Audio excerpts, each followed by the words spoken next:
Welcome to Fiction Audiobooks. If you enjoy the content, like and subscribing would be greatly appreciated. If you have any recommendations for novels, comment below. Please join my Patreon at https://www.patreon.com/fictionaudiobook. Chapter 75, Bad Luck. Apart from Ebner, the other person who reacted to the apothecary's words was Mr. Skade. He lost control of his emotions and muttered, "Unlucky. Mr. Detective, you just asked me if I've always been unlucky." At this moment, Mrs. Skade, who had been wearing a blank expression, exploded. She rushed to her husband's side, grabbed his clothes, and cried at the top of her lungs, "It's all your fault. It's all the things you brought back from overseas. If not for those things, how could my little Aaron be sick and now die? Return my Aaron. It's my fault. It's my fault." Mr. Skade muttered to himself in pain as he allowed his wife's fists to land on him. Ebner saw that the situation had become chaotic and that something else might be revealed in the couple's words, so he motioned to Captain Matt to advise him as he personally led Mike Joseph, the witness, and Mr. Karen and the former suspect apothecary out of the cabin. When they were out the door, reporter Mike was the first to applaud Ebner. He smiled and said, "What a brilliant deduction. Did I hear that you only searched the room once and figured out the truth? It looks like another famous detective is about to be born in Lone. You flatter me." "I was just lucky," Ebner replied modestly. "I'm not trying to flatter you." Reporter Mike waved his hand and asked, "By the way, if you don't mind, can I publish this story in the newspaper?" Reporting. "That's a good thing. I previously thought of returning to Backlund to act as a detective, but due to my lack of fame, I kept feeling that there wouldn't be any decent commissions. If I were to report it, perhaps my reputation would come back." While thinking this in his heart, Ebner pretended to be troubled and said, "I have no problem, but we still need to ask Captain Matt and Mr. Skade's permission." "Don't worry, nothing major happened. Old Matt won't let go of the opportunity to advertise his ship. As for Mr. Skade, I'm also confident that I can convince him," reporter Mike promised confidently. Then, he took out a business card from his pocket and handed it to Ebner. "This is my business card. If you need it in the future, you can bring him to the Daily Observer. I have to swap business cards now. Unfortunately, I haven't printed it yet. I can't possibly make a charm for you on the spot. I'm sorry. I haven't passed my teacher's test yet, so." "You haven't passed the test with your knowledge and reasoning skills. Who is your teacher?" Reporter Mike asked in surprise. "My teacher is Detective Isengard Stanton." Isengard was a famous detective, so there was no need for Ebner to hide it. Upon hearing the name Isengard Stanton, reporter Mike didn't say anything, but Carlin, who had been silent all this while, spoke first. "So Mr. Bryan is the student of Detective Isengard. You are indeed a good student. This is my name card, please accept it. This fellow is really realistic." Just now, he looked a little impatient, as if he was unwilling to befriend a small character like me. Now that he heard the teacher's name, he felt that he had some value, so he gave me his name card. Ebner was still thinking this when the apothecary behind him sneered again. "Hey, this is really the real world." When Mr. Karen heard this, he couldn't hold back his smile. He glared fiercely at the apothecary and took a few deep breaths to calm his anger. He squeezed out an ugly smile and said, "I still have some matters to attend to, so I'll take my leave first." Neither Ebner nor reporter Mike wanted to offend anyone just because of words, so they said their goodbyes politely. After Mr. Karen left, reporter Mike shook his head and persuaded, "Mr. Apothecary, it's easy to offend people with your words. I don't expect him to eat. So what if I offend him?" The apothecary replied nonchalantly before saying, "Oh right, my name is Darkwill. You two can call me by my name directly. It really is Darkwill." Ebner muttered to himself before similarly advising him, "Although some people can't help you succeed, they can ruin your plans." He had already read many of Roselle's statements, so this sentence shouldn't have been recorded. "That's right, that makes sense. Mr. Bryan, you must have received a high level of grammar education." Reporter Mike's eyes lit up as he praised. After the three of them chatted for a while, reporter Mike and Darkwill also said their goodbyes. It was only then that Ebner returned to the cabin. He still had some things he wanted to ask Mr. Skade, and he hadn't given him the detective fee. By this time, the Skade couple's agitation had mostly been vented, and they were gradually calming down under the captain's comfort. "Mr. Bryan, I know what you want to ask. I will tell you what I know because I also want to use your rich experience to figure out how to completely resolve this matter." Seeing Ebner enter, Mr. Skade gritted his teeth and said. Ebner didn't expect the men to figure it out so quickly, but it was a good thing for him, so he nodded. "I'll do my best to help you analyze it." After Captain Matt had tactfully departed, Mr. Skade sighed and narrated. "The matter started more than a year ago. Back then, I followed the company's shareholder, Mr. Renster, to buy him to purchase the raw materials. On the return voyage, we rescued an old gentleman who was in trouble at sea. It wasn't a big deal. After all, this is a rule at sea. Even pirates rescue drowning people. Get to the point. Ebner was a little helpless, but he did not want to interrupt him, so he could only continue listening. The old gentleman was a very mysterious man. At one point, we thought that he was mentally unstable. However, he reminded us several times to change our course, but we just happened to avoid danger. This made most of the people on the ship think that he was a very capable prophet. That old gentleman finally disembarked at a small port on the west side of the Rosed Archipelago. Before he left, he told us a direction, saying that if we kept going in that direction, we would find a treasure, and it would be our reward for saving him. However, he finally warned us that we could only take what was on the surface and not open the door inside. We followed his directions skeptically, and a day later, we discovered a small island. There was a very small valley on the island, and there were many items that might have come from the previous epoch, including gold coins, vessels, sacrificial items, and so on. We were very happy. Under the management of the shareholder, Mr. Lunster, we split the treasure. But at that moment, a metal door on the stone wall at the end of the valley attracted our attention. Although the old gentleman warned us before he left, greed filled everyone's hearts and they forgot his words. Finally, Mr. Lunster pushed open the door. Ebner listened intently. When he stopped, he asked, "What's behind the door?" Mr. Skade seemed to be in a trance. He said in a dreamy tone, "There's nothing, only a few strange murals." "What kind of mural? What kind of strange method?" Ebner asked. I can't remember." Mr. Skade came back to himself then and shook his head. He couldn't remember. Was he affected by the mural, or had he been dealt with by someone in the future? If the people on the ship returned, they would be in trouble one after another. It was impossible for them not to alert the officials. Ebner had some guesses, so he asked, "So, did you encounter bad luck after you came back?" "Not at all. At first, it was just the children of the people on the ship who received the treasure who started to have all kinds of strange illnesses. That was when my little Aaron started to have severe pain all over his body, Mr. Skade answered after thinking for a while. "What happened then?" "After that, our trading company went bankrupt for some inexplicable reason, and many of my unemployed colleagues and I started to encounter bad luck one after another. Only then did everyone realize that there was something wrong with the treasure." Mr. Skade said. "So you called the police, right?" "Yes, not long after that, the military came to confiscate all the items we were allocated. They even sent a mysterious person to prepare a mass for us. In the end, they told us that we should be fine." Mr. Skade seemed to have a headache. "All the items he received were confiscated. What was with that gold coin?" That gold coin seemed to be able to counter surveillance and anti-divination. If the military personnel's sequence wasn't high, it was indeed possible that they would be missed. Furthermore, Mr. Skade's memories must have been handled by the so-called mysterious person during Massachusetts, otherwise, he wouldn't have resisted the might of the arbiter. At this point, Ebner basically figured out the whole story. He thought about it for a while and asked again, "May I know what your faith is?" "God of machinery and steam." "You, a god of steam who works in sea trade." No wonder the company went bankrupt. After lampooning inwardly, Ebner said solemnly, "I can't be sure of the cause of the matter at the moment, but if you don't wish to continue suffering misfortune, I suggest that you immediately pray to the bishop at St. Hireland Cathedral after you arrive in Backlund." Seeing Ebner's solemn expression, Mr. Skade said, "I will do as you say." Ebner was relieved to see that he had listened to him. He did not ask for his detective fee again. After all, that gold coin could be used as payment, although the men did not know it. After Ebner had gone, Mrs. Skade sobbed quietly.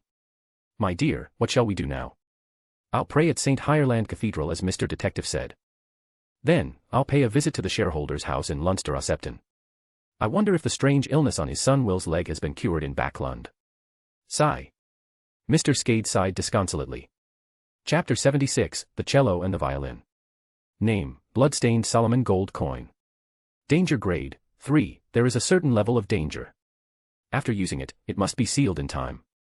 Sealing method, do not wipe away the dirty blood covering the front end of the gold coin. Once you wipe it away, you need to use the blood of a beyonder from the judgment pathway to apply it to the portrait again within a day. Description, it looks like a gold coin. The left half of the gold coin is slightly dark, while the right half is golden. The background patterns on both sides are completely different, giving people an uncomfortable feeling. The front center of the gold coin is covered with dark red bloodstains. After wiping away the bloodstains, you can see the left half smiling and the right half angry. This item came from a 4th epoch gold coin corroded by the beyonder characteristic of a sequence 7 lucky 1. This lucky one was suspected to have been killed by a disciplinary paladin when he was alive, and he was tainted with some power of order. After analysis, I learned that this gold coin has a low sense of existence. It has anti-detection and anti-divination abilities. As long as you wipe away the bloodstains on the gold coin, you can obtain a day of good luck. The degree of good luck cannot be controlled, and it's considered passive. Furthermore, this luck isn't fixed. It fluctuates between high and low levels. Sometimes, it's especially powerful. Sometimes, it's like an ordinary person, so it's very difficult to rely on it completely. Beyonders with divination powers can use gold coins to cleanse the bloodstains to achieve a better divination effect. This item can be used, but on the second day after it's used, it has to be smeared with the blood of a Beyonder from the judgment pathway. Otherwise, based on the luck of the previous day, it will give the user an equal amount of bad luck. Under bad luck, the user will either be injured or lose his life. Once the user dies, the surface of the gold coin will produce blood stains again. If the user doesn't obtain the blood seal for a long period of time, the user's bad luck will increase day by day until he dies. After returning to his cabin, Ebner played with the ancient gold coins he had just collected and reviewed the analysis report of the Eye of Pure White. Looking at this antithetical appearance, I can tell that it's a product from the Solomon Empire. The lucky one died at the hands of a disciplinary paladin. Could it be the Black Emperor's solid ally, the subordinate of the true creator? After all, the potion formula of the Wheel of Fortune pathway, other than the life school of thought of the small snake and the organization that can't be named, only the huge snake that's absolutely loyal to the true creator has it. Furthermore, the mural behind the door on the island that Mr. Skade mentioned might very well be related to the Angel of Fate. Thinking of this, Ebner looked helplessly at the gold coin in his hand and pondered. The effects of this gold coin aren't bad, but every time I use it, I need to seal it with the blood of a Beyonder from the judgment pathway. Could it be that I have to constantly seek Zio for blood? It's really difficult to ask. Tingen City, Blackthorn Security Company. In the well-ventilated but silent underground, the yellow gas lamps were protected by the glass, steadily illuminating the deserted and peaceful aisle. Klein sat in the duty room and casually flipped through the stacks of newspapers, magazines, and books in front of him. He also diverted a portion of his attention to the outside to prevent anyone from entering Cheney's Gate. The rich aroma of coffee emanated as Klein couldn't help but take a sip and pinch his temples to resist the heaviness in his head and the fatigue in his body. He casually picked up the novel left behind by the captain or other Nighthawks. Stormwind Mountain Villa, author, Furs Wall. Klein read the main content of the cover. It was a peaceful night with a faint yellow glow. A book with a cover reminded him of the days when he rented a book to read when he was young. Hence, he read it with nostalgia. The novel, Stormwind Mountain Villa, tells the story of the 1.65-meter-tall Miss C, who weighs 98 pounds, entering Flyas Mountain as a home tutor. 1 pound is equivalent to 1 kilogram. Is this a simplified version of Love from Another World? Klein stroked the comfortable piece of paper with his fingers and guessed at the subsequent content. However, just as he thought that it was a romance novel, a hateful, evil spirit, who liked to show off his knowledge but refused to finish his sentence appeared. This description of the evil spirit is very realistic. Just like Mr. Tower, it makes one wish to capture it and tell it everything. While Klein was ranting about the story character and thinking that it might be a supernatural novel, the female lead, Miss Cecilia, revealed the true identity of the evil spirit with a gorgeous inference. She was just a detective who wanted to interfere with the female lead's investigation. Following that, Klein believed that it was a detective novel, but the male protagonist's head quickly suffered a heavy blow and lost his memories. He began a tear-jerking plot. In the end, it's still a romance novel. Klein closed the book and took a sip of coffee with a headache. Dong. Dong. Dong. Dong. Intense knocking sounds suddenly sounded, echoing in the dim and quiet corridor and underground where there was almost no one else. Klein was shocked and tensed up. He grabbed his revolver and looked at the source of the voice, Cheney's Gate. At that moment, he heard an ear-piercing grinding sound. He saw Cheney's Gate crack open heavily. Thud. Amidst a voice so raw that it made one's teeth ache, Klein's nearly frozen eyes saw a toy doll. It was about the height of an adult man's forearm. It was wearing a black, elegant, and slightly retractable regal dress. The skirt had obvious stains. It had a rather delicate face, dark eyes, and tightly pursed lips. This was 3-0265, Misfortune Cloth Puppet. A dangerous sealed artifact that could bring misfortune or even death to others. The moment he recognized it, Klein subconsciously raised his gun and aimed at it. However, the doll in the black regal dress clung tightly to the open Cheney's Gate and unfolded the piece of paper in its hand. On the piece of paper were numerous secret symbols. There were some that Klein recognized and some that he hadn't grasped. They formed a vertical eye. Before Klein could figure out what was happening, the court doll was suddenly pulled back behind Cheney's Gate by an invisible force. Having experienced such a terrifying incident, Klein didn't dare delay. He hurriedly rang the internal alarm and called the other Nighthawks over. After a series of investigations, he confirmed that nothing terrifying had happened to him. After a night, Klein, who had finally returned home, didn't rest. He took 4 steps counterclockwise, chanted the incantation silently, resisted the chaotic screams, and went above the gray fog. Following that, through divination, he confirmed that the vertical eye pattern was the key to the treasure left behind by the Antigonus family.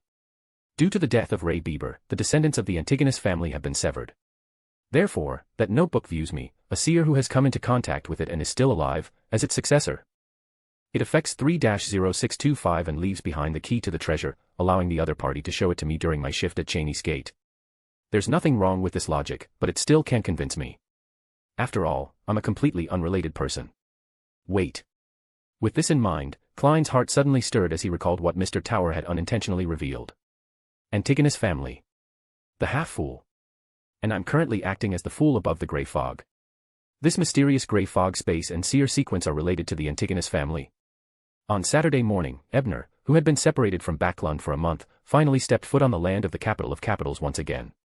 After waving goodbye to reporter Mike and apothecary Darkwill, who he was more familiar with on the ship, he picked up his cello and called for a rental carriage before heading straight for his teacher's office in Hillston Borough.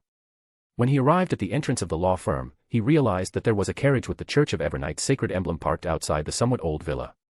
Ebner frowned and asked the footman, who had already gone out to greet him when he returned, "Does the teacher have another commission? Detective Stanton seems to be meeting a distinguished guest. He had long instructed me to bring you directly to your previous office when you return," the valet answered truthfully. Ebner nodded and walked straight into the lobby of the law firm. But at that moment, Detective Isengard's office suddenly opened. A man in his 30s in a black trench coat and white shirt walked out accompanied by his teacher. Ebner glanced casually around and saw that the man had very short golden brown hair and dark green eyes that looked like a moonless lake in the middle of the night. The collar of his shirt and trench coat stood up high, hiding his entire chin in the shadows. What was even more eye-catching was that there was a silver-white metal box on his back that looked like a violin case. This style was very similar to Ebner, who was carrying a cello case. When Detective Isengard saw Ebner, he immediately introduced him to the men beside him with a smile. "Your Excellency Sesamir, this is my student, Ebner Bryan. You should have heard of him." Crestet Sesamir stared at the piano box behind Ebner a few times before smiling. "As a young detective, you've done very well to be able to find out about the criminal trafficking case with that bounty hunter lady. Thank you for your praise. I was just lucky." Although Ebner had yet to recall who this person was, he knew from his teacher's attitude that he was likely an official figure. Furthermore, he was likely from the Church of Evernight. Sesamir nodded slightly, then turned to Detective Isengard and said, "Today's transaction is complete. Then I should take my leave." Detective Isengard smiled and said, "I didn't expect an important figure like you to come in person. Please forgive me for my lack of hospitality." After exchanging some pleasantries, the man named Sesamir carried the zither box and left. It was not until his carriage was very far away that Ebner heaved a sigh of relief. He asked curiously, "Teacher, who is this gentleman?" "It's the sword of the goddess, Crestet Sesamir, one of the 9 high-ranking deacons of the Church of Evernight's Nighthawks." Upon saying this, Detective Isengard exhaled a smoke ring and continued. "You came back at such a bad time." Chapter 77, Conversation. Sword of the goddess. What is he doing here? Ebner asked after putting his luggage away. Detective Isengard took a puff and replied playfully, "This actually has something to do with you." "What does it have to do with me?" Ebner's heart tightened. He had been watched by too many high-level existences recently, and he did not want another one. "Do you still remember that you sold the Seer Sequence Potion formula at my Beyonder gathering?" Detective Isengard asked with a smile. "That was the first time I went to your gathering. Remember when I sold the Sequence 9 Seer formula and Sequence 8 Clown formula?" Ebner nodded. It had only been 2 months since the incident, and his memory wasn't that bad. "The person who bought the formula from you is the lady known as Poison Rose. She sold me a Clown Beyonder characteristic at the last gathering." Detective Isengard said meaningfully. "This. It can't be that the lady nurtured Clown to sell it, right?" "That's not right either.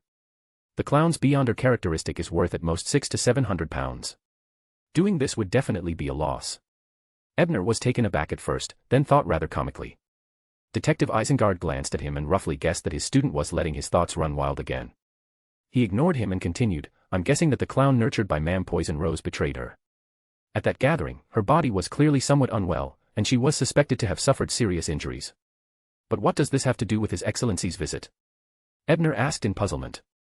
As the Church of Evernight has always been secretly collecting items related to the seer sequence, Beyonder characteristics are naturally no exception, Detective Isengard explained with a smile. In other words, you sold that characteristic to the Nighthawks? Ebner asked thoughtfully. However, he quickly discovered something amiss. This was because how could such a transaction alarm a holy artifact contractor who had a demigod-level combat ability? He looked at his teacher suspiciously, feeling that there was definitely something else going on. How could Detective Isengard not tell what his student was thinking? He shook his head and said, I don't know why His Excellency, the Sword of the Goddess, would come here personally. But I'm guessing that it has something to do with the Beyonder matter he's dealing with. You mean divination? Ebner said in enlightenment. Although he had gained some experience from this trip, compared to old scoundrels like his teacher.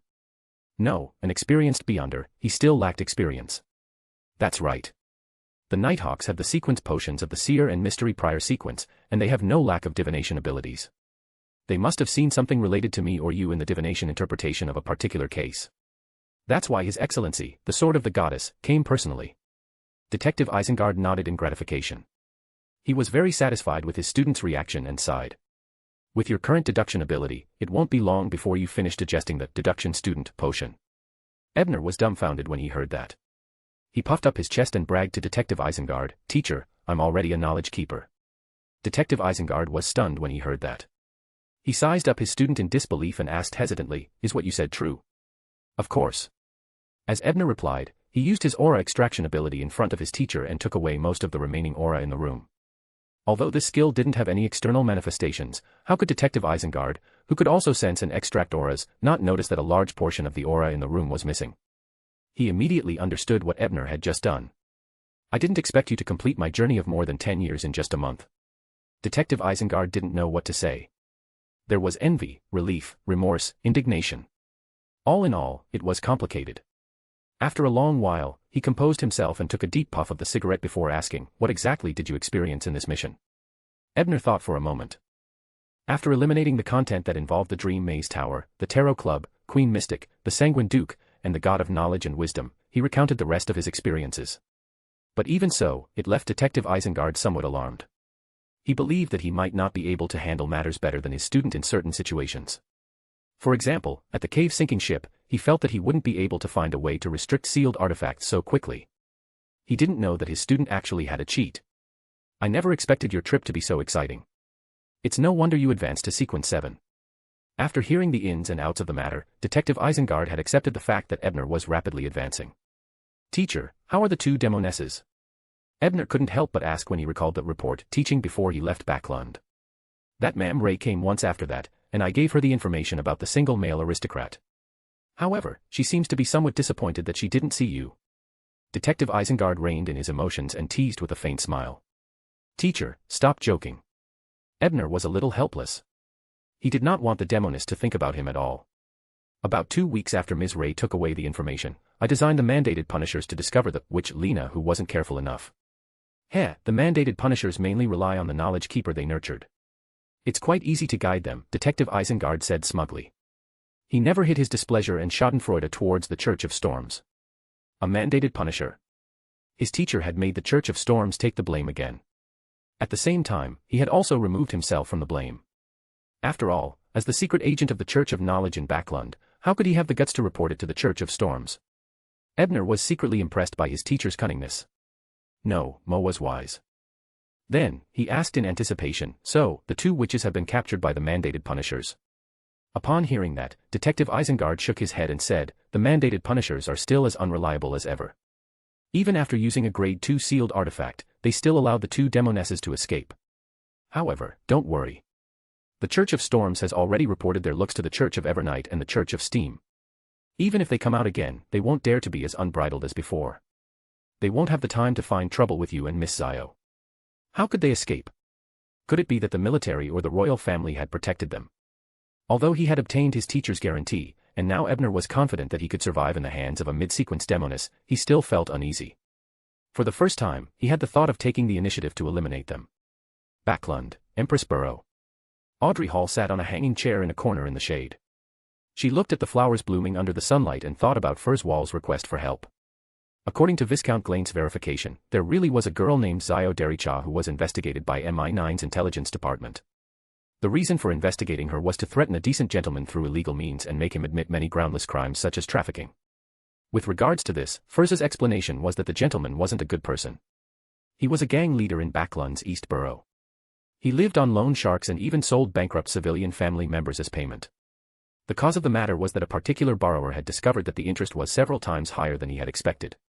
Even if he failed to repay the loan after going bankrupt, he had sought out the nearby famous arbiter, Zio Dericha, despite having failed to negotiate with the gentleman. He hoped that she could convince him to waive the unreasonable portion. The gentleman had sent someone to threaten Zio Dericha when he first found out about the investigation. He had even gotten into a conflict with Zio Dericha, and there was evidence from the police station. However, in the end, he admitted his crime and disbanded the gang under Zio's ruling. As for MI9, they used this as an excuse to investigate Zio. Viscount Glaint investigated the matter and confirmed that Furzwall's description was true. He also confirmed that the gang leader had indeed committed many crimes. Furthermore, he also found out who was behind this investigation against Zio Dericha. Chapter 78, Ball. Bernard Calloway was a lieutenant. He was the acting department director of MI9's National Security and Counterterrorism Team and Viscount Stratford's former secretary. Audrey read the series of titles and despised Lieutenant Calloway. She felt that he must have taken a bribe from the gang to investigate a bounty hunter who upheld justice for the poor. However, after thinking about it for a while, she decided not to use her connections to call for help. Instead, she would use her friends who worked at MI9 to end the investigation. After all, this investigation order was problematic and couldn't withstand scrutiny. To her, the most important thing now was not to have any relationship with Furzwall and Zio Dericha. After the incident with the Tarot Club, Audrey no longer felt like an innocent and ignorant girl. Glaint also wishes to resolve it using normal methods, so he plans on holding a ball one day and inviting Kantz over. Yes, it's quite normal for Kantz to lead the investigation of MI9's internal department. That's a good idea. Audrey muttered to herself, leaning towards her friend's opinion. Kantz was Viscount Learson's youngest son, and his family had a rather good relationship with the Hall family. According to Audrey's understanding, Kantz had entered MI9 after graduating from Tingen University. As he was a noble, he currently held an important position in the internal inspection team. However, it's too deliberate for Glaint to organize the ball. If someone were to connect the dots, they might think of me. Yes, I remember that there's a ball at Earl Wolf's house tomorrow night. Kantz will probably be there as well. When the time comes, I'll get Glaint to mention that an officer needs to be investigated for accepting bribes. Audrey nodded slightly and made a decision. Right at this moment, she suddenly saw her golden retriever, Susie, sneak behind the flowers in the garden in a sneaky manner and slip to a place that only gardeners could reach. Susie. What is it doing? Audrey was stunned. The golden retriever seemed to have lost its sense of smell due to the fragrance of the flowers and did not notice its owner behind it. It opened its mouth and let out a hoarse aw. Right on the heels of that, it caused the surrounding air to vibrate, producing words that were lacking in fluency. Hi. How are you? Audrey's mouth opened bit by bit, completely forgetting the etiquette that an elegant lady should have. She suddenly stood up and blurted out, Susie, can you speak? When did you speak? The golden retriever jumped up in fright and turned to face its owner. It frantically wagged its tail and opened and closed its mouth several times before shaking the surrounding air. I don't know how to explain. I'm just a dog. Westborough, in a bedroom of a garden villa on William Street, a fair-skinned lady with black hair was slowly wearing clothes. Her actions were like a beautiful painting, and her every move was charming and alluring. Her blue eyes were filled with passion as she looked at a burly man who was panting heavily on the bed. As expected of the demoness of pleasure, she deserves the name of pleasure. She's indeed powerful. The man panted for a long time before recovering some of his stamina. When he saw the beautiful scenery in front of him, he nearly lost control. Thankfully, he was also a beyonder, so he forced himself to enter a cogitation state to maintain his clarity. Lieutenant Berner, you're very impressive too. I almost couldn't help but beg for mercy just now. The charming lady glanced at him flirtatiously and smiled. How is it? Are you satisfied with this gift of repaying my life? I'm satisfied, very satisfied. However, Miss Ray, it would be even better if you could call Lena along. The man named Berner said with a wretched smile. Can't I satisfy you? And you should know that Lena doesn't have any experience in this area. She's still very inexperienced. Ray paused with his buttoned hand and rolled his eyes. Being inexperienced has its own pleasures. Besides, she was the one who caused the trouble of the mandated punishers. She should compensate for it, shouldn't she? Berner clearly didn't plan on giving up. Ray tilted her head and thought for a while. Then she got out of bed and tied her dark hair up in a bun. She looked at Berner and said, it's not impossible for you to have Lena, but you have to promise to do something for me. What is it? Tell me about it first. Even though he was blinded by lust, Ebner still maintained a certain level of caution. After all, the person in front of him was a demoness. It's not a very dangerous matter. I want you to help me investigate the details of the mandated punishers in Backlund. That includes the members, their sequences, and sealed artifacts below grade 2. Yes, it would be even better if you had a personality or specific family information. Ray picked up the black tea on the table that had long been cooled and took a sip before saying. She said it in a relaxed manner, but her words clearly gave Ebner a fright. He couldn't care less about his pants that hadn't been worn properly as he jumped to his feet and said in disbelief, "Are you crazy? Do you still want to take revenge on the Church of Storms? Revenge on the mandated punishers?" Ignoring His Excellency God's songster, even the captain of the mandated punishers is a powerhouse who has contracted a holy relic. The thing in this black tea is not bad, but it's a pity it doesn't have any effect on the demoness of pleasure. Ray put down the teacup and first commented, then said unhurriedly, "Don't be agitated. This is actually a requirement of the mission. Revenge is just a matter of convenience. Although the god of songs is powerful, there will naturally be someone to restrain him. As for the captain of the mandated punishers team, he has not contracted a sacred item for long. That item is currently just a burden to him." Upon hearing that it was part of the mission, Ebner's expression softened a little. He hesitated for a while before making up his mind. "With my authority, I can only find out about the situation of ordinary members. If you want to know more, go find Lockhart. His current location is more well-informed." Lockhart Syocum. Duke Negan's secretary. Ray had been traveling among various noblemen for the past month and had a good understanding of the upper-class society. "Yes, he's also someone sent by MI9 to Duke. He's my subordinate. As for how I came into contact with him, I think it's not difficult for you." Ebner nodded. Then, her expression turned ambiguous again. She smiled and asked, "Then, about Lena. After you give me the information, I will send her over. It is indeed time for her to accept this. Hee. Speaking of which, although the things in your black tea don't have much effect on me, they are very useful to her." With that said, Ray turned around and left the bedroom without caring how Ebner responded. Then, he went down to the second floor and returned to his guest room. "I must obtain the special grade 2 sealed artifact that the mandated punishers have that can create mirror spaces." While thinking this, Ray sealed the room with his spirituality. Then, after taking out all kinds of utensils, she carefully took out the materials she had obtained from his previous missions and placed them in the glass bottle in order. Hillston Borough, Isengard Detective Agency. Although he had the intention to search for the whereabouts of the two demonesses, Ebner had no clues at the moment, nor did he have any leads. He also didn't have any original plot that he could use as a reference. Therefore, he could only set it aside for the time being and tell his teacher that he was prepared to officially become a detective and accept the commission to act. "Although I can't tell you the acting principles I've concluded because of the oath, I can say that there's nothing wrong with your train of thought," Detective Isengard said vaguely. But this was enough for Ebner.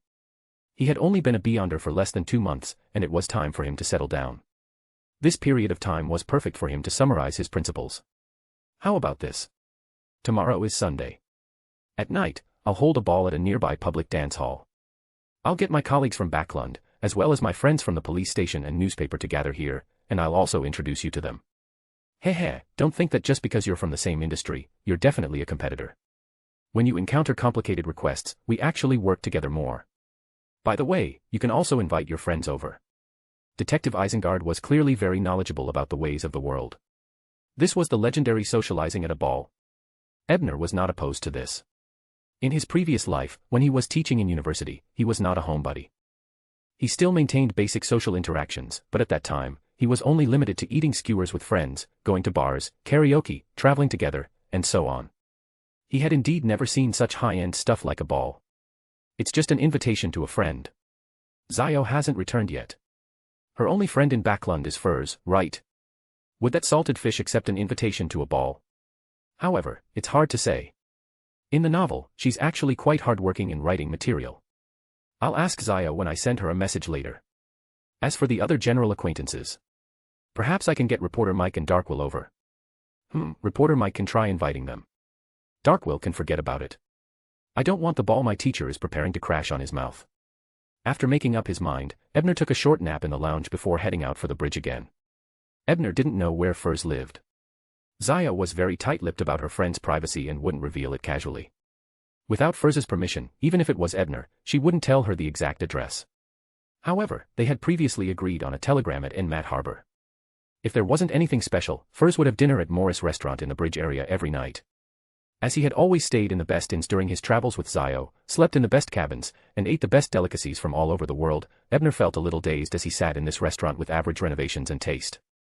He then realized that this was where he should be at the moment. Previously, he had been spending too much because he had come too quickly. After a while, as the door to the restaurant was pushed open, Furs's figure finally appeared in front of Ebner. Chapter 79, Giant. Furs didn't wear her favorite beige dress with lotus leaf fringes. Instead, she wore a blue female riding suit with beautiful patterns embroidered on it. The collar was tied with a beige lace scarf, giving her a valiant look. Unfortunately, there was no energy in her light blue eyes. It was as if she could fall asleep at any moment. Her temperament was also slightly dispirited, destroying the valiant feeling she had as a whole. As soon as she entered, she scanned the shop out of habit. When she found Ebner, she was immediately surprised. She slowly walked to the seat opposite him and sat down. After exchanging pleasantries, she couldn't help but ask, "Where's Zio? Where did she go?" "Zio is still settling her family in East Chester County. I'm afraid she will return to Backlund in a few days. She asked me to apologize to you because she didn't return as promised." Although Ebner was somewhat curious about Salted Fish's new attire, he still handed her Zio's message as promised. "So that's how it is. I only saw you but didn't see Zio. According to the plot in my novel, I might have heard something bad."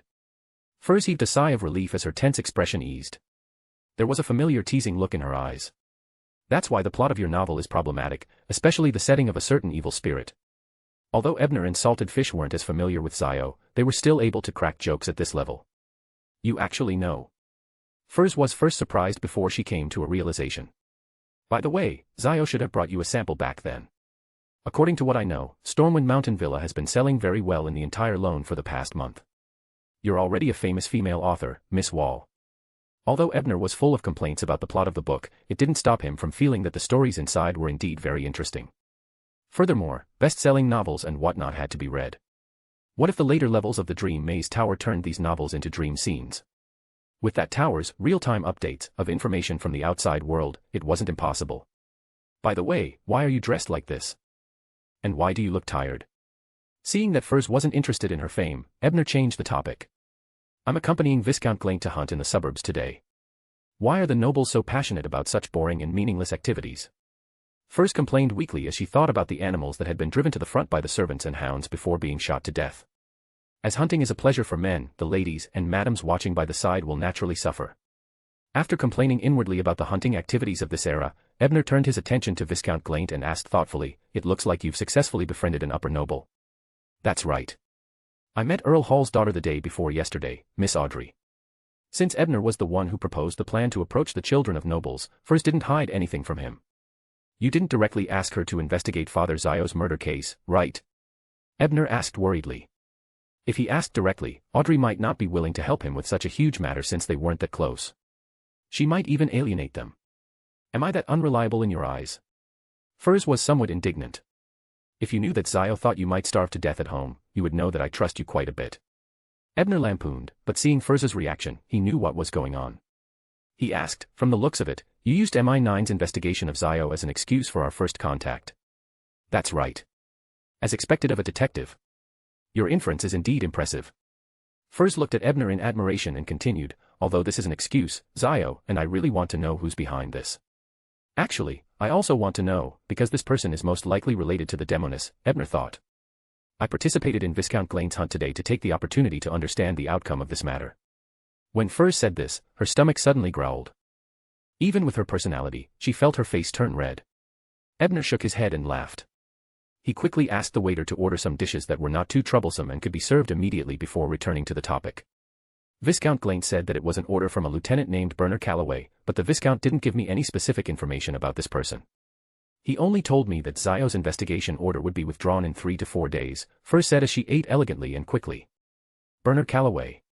Ebner muttered the name, searching quickly through the original novel in his memory. He was disappointed when he found nothing.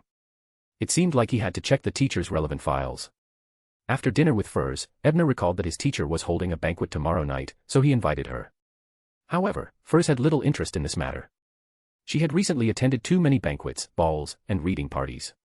She only wanted to lie in bed quietly on Sunday, so she rejected them cleanly. Ebner, who knew her temperament well, was not disappointed. After paying the bill for 1 soldi and 4 pence, he bade her farewell. After leaving the restaurant, Ebner followed the address on Mike's name card to a terrace villa in Southside. He placed the invitation letter he had written in the office in his mailbox in front of the villa. By this time, it was completely dark. Ebner walked through the dark streets where only a few gas lamps were still working. He hurried to the subway station, hoping to catch the last shift before it stopped. Suddenly, his spirituality seemed to stir as he quickly cast his gaze at a corner not far away. There seemed to be a tall figure hidden there. In the apartments on both sides of the street, there were some candlelight that scattered down. It intertwined with the crimson moonlight that penetrated the clouds with great difficulty, barely forming the outline of the figure. It was a tall man in his 40s or 50s wearing a brown priest's uniform. He was currently sitting on the ground, his aura extremely unstable. His face was sometimes ferocious, sometimes kind, as if he was about to lose control. Just sitting there is like a small mountain. This is a descendant of a giant. Wait, this is Southborough. A giant, or is he dressed like a priest? Could he be Father Utravsky? That was what Ebner thought, but his hands weren't slow. He quickly picked up the revolver in his holster and activated the Eye of Pure White, hoping to figure out what was happening to the suspected giant bishop. Child, don't come any closer. It's very difficult for me to control my actions now. I might hurt you. You'd better stay away from here and go to the police station to call the police. Seeing that Ebner seemed to have the intention of going forward to check, the giant sitting in the corner spoke. From his tone, it seems like there's still hope. Ebner heaved a sigh of relief when he heard that. After a few seconds, the Eye of Pure White had already analyzed the source of the giant's terrible situation. To put it simply, he was hit by a mental curse in black magic, which triggered his old mental illness, causing him to have the tendency to lose control. Seeing that this priest was still thinking about not harming others when he was about to lose control, Ebner felt some compassion. After thinking for a moment, he asked, Father, I can simulate the holy light of the sun domain. I wonder if it can relieve your condition. When the giant priest heard this, his eyes that were hidden under his bonnet clearly lit up. His light and sparse brows raised as he said in a deep voice. I can give it a try. Chapter 80, Mask. The holy light of the sun domain. Ebner had seen Mr. Gaston use Beyonder items more than once when he was fighting against monsters on Demir Island. Therefore, the analysis of the white eye was relatively complete. The simulation now had at least 80% of the original's effects. A bright and pure warm light descended from the sky and landed on the giant priest's head. A scream was heard as golden flames formed a human figure on the priest's head. The illusory figure and the golden light seemed to be locked in a stalemate for a moment before they were quickly defeated. Then, in the warm and bright light, all the coldness, evil, and dark shadows quickly dissipated. Looking at the holy light he summoned, Ebner nodded in satisfaction. He didn't know if it was a coincidence, but he felt that his simulation of the abilities of the other 4 pathways of omniscience and omnipotence far exceeded the other Beyonder pathways. For example, Zio's might. Even if it was only a sequence 9 ability, he could only simulate about 50 to 60% of it. As for the abilities related to Wind Blessed and Solar High Priest, even if they were very difficult, the effects of the simulation were better. If I could prepare a ritual in advance when simulating the holy light and pray to the eternal blazing sun for help, the effect of exorcism wouldn't be inferior to the original Solar High Priest. Of course, this is just a thought. A blessed of knowledge like me praying to the eternal blazing sun. He might have given me an unshadowed spear on the spot. After making a few self-deprecating remarks in his heart, Ebner cast his gaze at the nearby giant priest. By now, the signs of him losing control had vanished, and his wrinkled face had regained its calm. He was closing his eyes tightly, crossing his hands and pressing them against his chin, as though he was making the most pious confession. After a while, he opened his eyes, revealing a light blue color. He smiled at Ebner and said, Child, thank you. I'm fine now. It seemed like he had temporarily suppressed the former him that had been split out. That made sense. This giant priest's situation wasn't that bad, to begin with. If he hadn't been cursed with black magic, he wouldn't have nearly lost control. From this point of view, although Dawn Paladins had the ability to exorcise evil spirits, there was still a gap between them and the sun domain. As these thoughts passed through his mind, Ebner did not withdraw his revolver, nor did he continue to approach. Instead, he cautiously asked, Father, is there anything else you need my help with? His meaning was that if there was nothing else, I would leave first. My name is Ivanov Ilyich Utravsky. You can call me Father Utravsky. I sincerely thank you, child. In his calm but emotional voice, Bishop Utravsky stood up. He was over 2.2 meters tall and muscular. His priest uniform was tight as if the legendary giant had reappeared in the northern continent. Compared to calling him by his name, it's actually easier to call him Father. Ebner inwardly lampooned the format of the Fasak Empire's name, but on the surface, he asked with concern, Father, why are you cursed by an evil spirit? I was caught off guard and was ambushed while tracking a thief. Father Yutravsky explained vaguely before sincerely saying to Ebner. Child, you saved me. I will repay you. However, it's already very late today. I believe you are worried about following me back.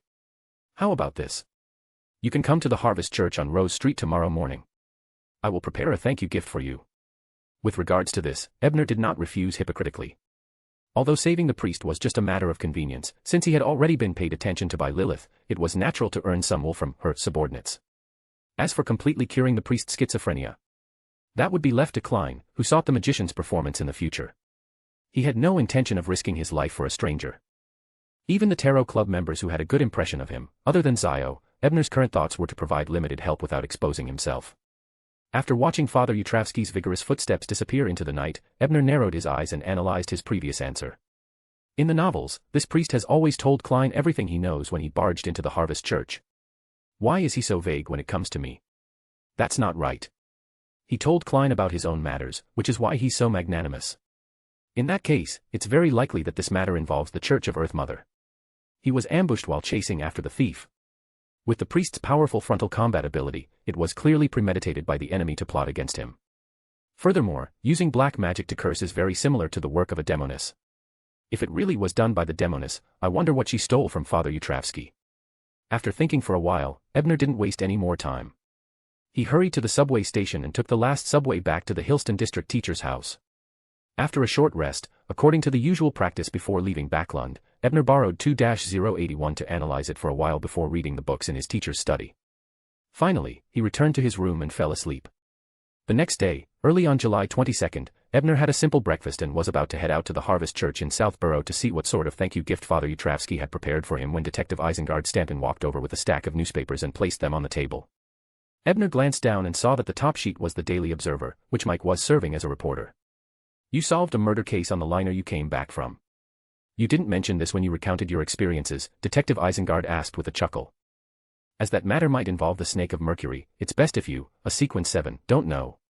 All right, although I'm also a Sequence 7, I already have many eyes on me. I don't feel like I'm being bitten by lice anymore.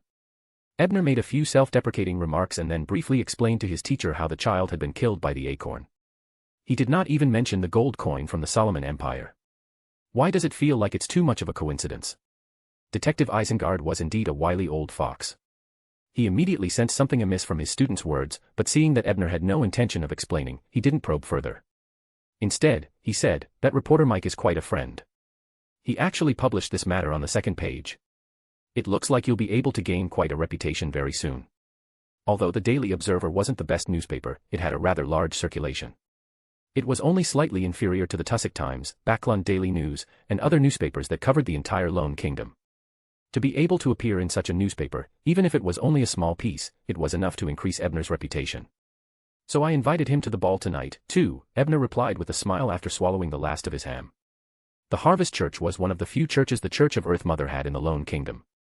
It was also the only cathedral in Backlund that believed in Earth Mother.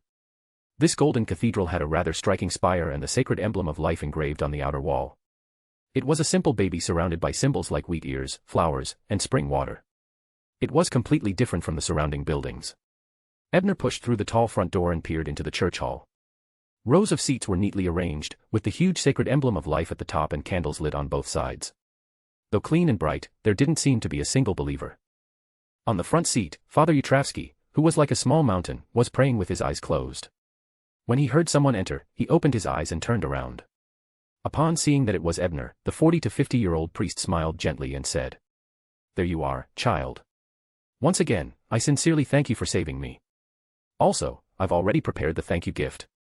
As he spoke, he took out a mask of unknown material from the pocket of his brown priest uniform. The mask was painted with exaggerated colors and strange patterns, looking like a clown. This is actually the spoils of war from yesterday's ambush battle. I don't know its name, so I only call it the clown mask. After my appraisal and experiments, I can change its appearance to another person after wearing it. Yes, it's just its appearance. But once you specify its appearance after changing, it can't be easily changed. It will take at least a month or two to change it. Currently, its designated appearance is that of a beautiful lady. You can wait for a period of time before using it again. In addition, after wearing it, your strength, speed, balance, and other aspects will be greatly enhanced. Bishop Yutravsky pointed at the item in his hand. This is a clown mask. It is currently a big boss mask for women. And you even tried it. I wonder what a 2.2-meter tall muscular giant with a small pretty face looks like. The image of a certain comedic animation flashed across his mind. Ebner hurriedly shook his head and cut off the terrifying connection. He took a deep breath and asked, "What about its restrictions and hidden dangers?" Father Yutravsky looked at the mask with strange patterns and gave a detailed introduction. It might have the characteristic of being alive, because it will look forward to your performance after you wear the mask. It's best that you create a character for the person you pretend to be before wearing it and create a stage that corresponds to the performance. Otherwise, once it's unsatisfied, it will take the initiative to control your body to perform the performance it wants. In addition to that, it has another problem. Once you wear it for more than 2 hours, you may be replaced by the personality you've developed, and your mind may split. Ebner was quietly relieved to hear this negative effect. The living characteristic might be troublesome for others, but it was easier to deal with for those with gold fingers. Even if his eye of pure white couldn't suppress the mask, it was obvious that it was a seer sequence item. Wouldn't it be more honest if it was placed above the gray fog? It could also increase Mr. Fool's sense of mystery in front of the Tarot Club. Chapter 81, Creating a Diary. Ebner was quite satisfied with the mask on the whole. Although he had no use for it, for the time being, the importance of this item would be evident in the future if there was a need for a vest. As for the characteristics and other side effects of living, even if I don't have a high-level status to suppress it from rebelling, once I become a Sequence 6, I can completely analyze this low-matched faceless transformation ability. Although the effects of the simulation will probably be low-matched, it's better than the sealed artifact with ill intentions. With this thought in mind, Ebner took the clown mask that didn't seem to require any special sealing method and placed it in the bag that the priest had prepared for him. It's good that you like it. I originally had another Beyonder item for you to choose from, but unfortunately, it was stolen last night. Seeing that Ebner was satisfied with the thanks, Bishop Yutravsky nodded slightly and said casually. Then, he turned around and walked to Earth Mother's sacred emblem of life. He extended his arms and chanted in a deep voice. Thank you, the source of life. Praise you, Mother of all things. Ebner did not know what to say when he saw this, because he was actually not sure if his previous encounter with the priest was a coincidence or a coincidence arranged by Lilith. Perhaps both. On the subway ride back, Ebner rubbed his hand over the mask in the bag as he recalled the details of what had happened in the church and thought. In the novel, after Klein helped Father Yutravsky completely resolve the problem in his heart, the payment Father provided him was to choose one of the sealed artifacts formed by the Master Key, another syringe, and a container. The Master Key shouldn't be in the hands of a priest yet, because it was left behind by Emlyn when he got lost at the end of August or early September. Ignoring the fact that Emlyn is still infatuated with the figurine, even the Abraham family youth before the Master Key might not be dead. But the sealed artifact, which is made of a syringe and a container, is nowhere to be seen. Has it not fallen into Father Yutravsky's hands? Or is it the thing that Father said was stolen last night? I previously guessed that the ambush on the priest was done by a demoness. Then, can I guess that a demoness has designs on that Beyonder item? The sealed artifact in my memory, which is made up of syringes and containers, has the effect of extracting a tube of one's blood first. At the critical moment, it can be infused back. This way, it can eliminate fatigue, reduce illnesses and injuries, and temporarily increase strength, speed, balance, and other aspects. Healing auxiliary abilities. What use does this have for the demoness? Until he got back to Detective Isengard's firm, there was no progress in Ebner's thinking, so it was put on hold. Looking at the time, he realized that it was already past 2 in the afternoon. It was not far from the ball at night. He decided to relax his mind and begin editing the fake diary that would be handed to Mr. Fool at the Tarot Club tomorrow. First, I'll write a piece of gossip. There's no need to go into too much detail. I just need to feel that a particular madam is very passionate. It's impossible for Mr. Fool to specially investigate if that madam is truly passionate. Even if he want to investigate, he'll have to wait until he becomes a scholar of yore. Secondly, by using Emperor Roselle's tone, I can mention a few stories of the Dragon of Nightmares love to weave true nightmares in reality. This knowledge will flow out of his mouth soon after the sun joins in. It shouldn't be a problem for me to bring it out in advance. Yes, just to be safe, I can't clearly write the name of the Dragon of Nightmare as Alzahad. No, it's best not to mention the Dragon of Nightmare, but say that he's the son of the Dragon King. Sigh, I hope this can let Klein understand his situation. Finally, do you want to talk about the Forsaken Land of the Gods? If the plot hasn't changed, Alger will be asking questions regarding the Forsaken Land of the Gods at the Tarot Club tomorrow. Should I help Mr. Fool prepare the answers first? Forget it. It would be too strange if 2 of the 3 pages are important. Besides, Alger might very well ask me directly this time. Therefore, the 3rd page should include what I saw in the library. The emperor went to the southern continent to have a good time with the descendants of the Balam Empire's royal family. I'll write it up as a joke. I wonder what will happen if Klein uses this to ask Mr. Azek. Yes, it should be fine. The descendants of the Balam Empire's royal family might not be from Mr. Azek's faction. After scribbling down 3 pages of the diary in Chinese, Ebner worked hard to transcribe them in an enlarged pen and drawing pattern before taking notes. For a person of the reader sequence, memory was no challenge. When he was done, Ebner lit all the papers and burned them. Then he looked at his pocket watch again and saw that it was almost 6 o'clock. Although the ball was organized by his teacher, he, as the actual protagonist, could not arrive too late. At 7 in the evening, Ebner followed behind the teacher, dressed neatly. He waited in the foyer of the public dance hall to welcome the guests. There were quite a number of detectives who had come. Most of them had never seen Ebner before, but there were a few whose names were rather familiar. They were all figures who had been mentioned in the past, such as Detective Stewart, Detective Kaslana, and Detective Zriel, who had been eaten up by rats the moment he appeared. Towards the last face-axe by, he found him somewhat familiar, as though he had seen him somewhere before. But he didn't think too much about it because in next to no time, he saw a familiar face walk in. Sergeant Fasten. The director of Cherwood Borough's police department held his wife's arm as they walked through the main door. Such a careful, pregnant woman. Ebner was stunned. He thought to himself, does she think that her main account is useless and intends to start a new one? As a polite gentleman, Ebner obviously wouldn't stare at someone else's wife. Furthermore, Detective Isengard had already walked up to her and said, "Good evening, Sheriff." "Hee, madam, you're still as radiant as ever." Sergeant Fasten greeted him briefly before helping his wife find a seat. He then returned and handed her a gift with a polite smile. "I'm sorry, but my wife is pregnant, and it's been less than a month. It's still more dangerous. It looks like you're going to be a father again. Congratulations." Detective Isengard caught the gift and asked, "Is there still no news of Etries?" "I received a letter from a relative in Enmat Harbor. He said that he has already made a name for himself at sea. Sigh, I wonder if he can come back to see the birth of his brother or sister." Officer Fashin sighed. Ebner's heart skipped a beat as he listened. He wanted to talk to them about what had happened to Etries, but after thinking about it, he decided that there was no point in doing so. He even worried Sergeant Fasten for no reason. In the end, he gave up. After a few more pleasantries, Detective Isengard handed the gift to the valet and asked him to place it in the lounge he had prepared beforehand. Not long after, another familiar guest entered Ebner's line of sight. It was Sergeant Fiona Ravenwood and her daughter. Due to the Church of Evernight, there were quite a number of female police officers in the lone police system.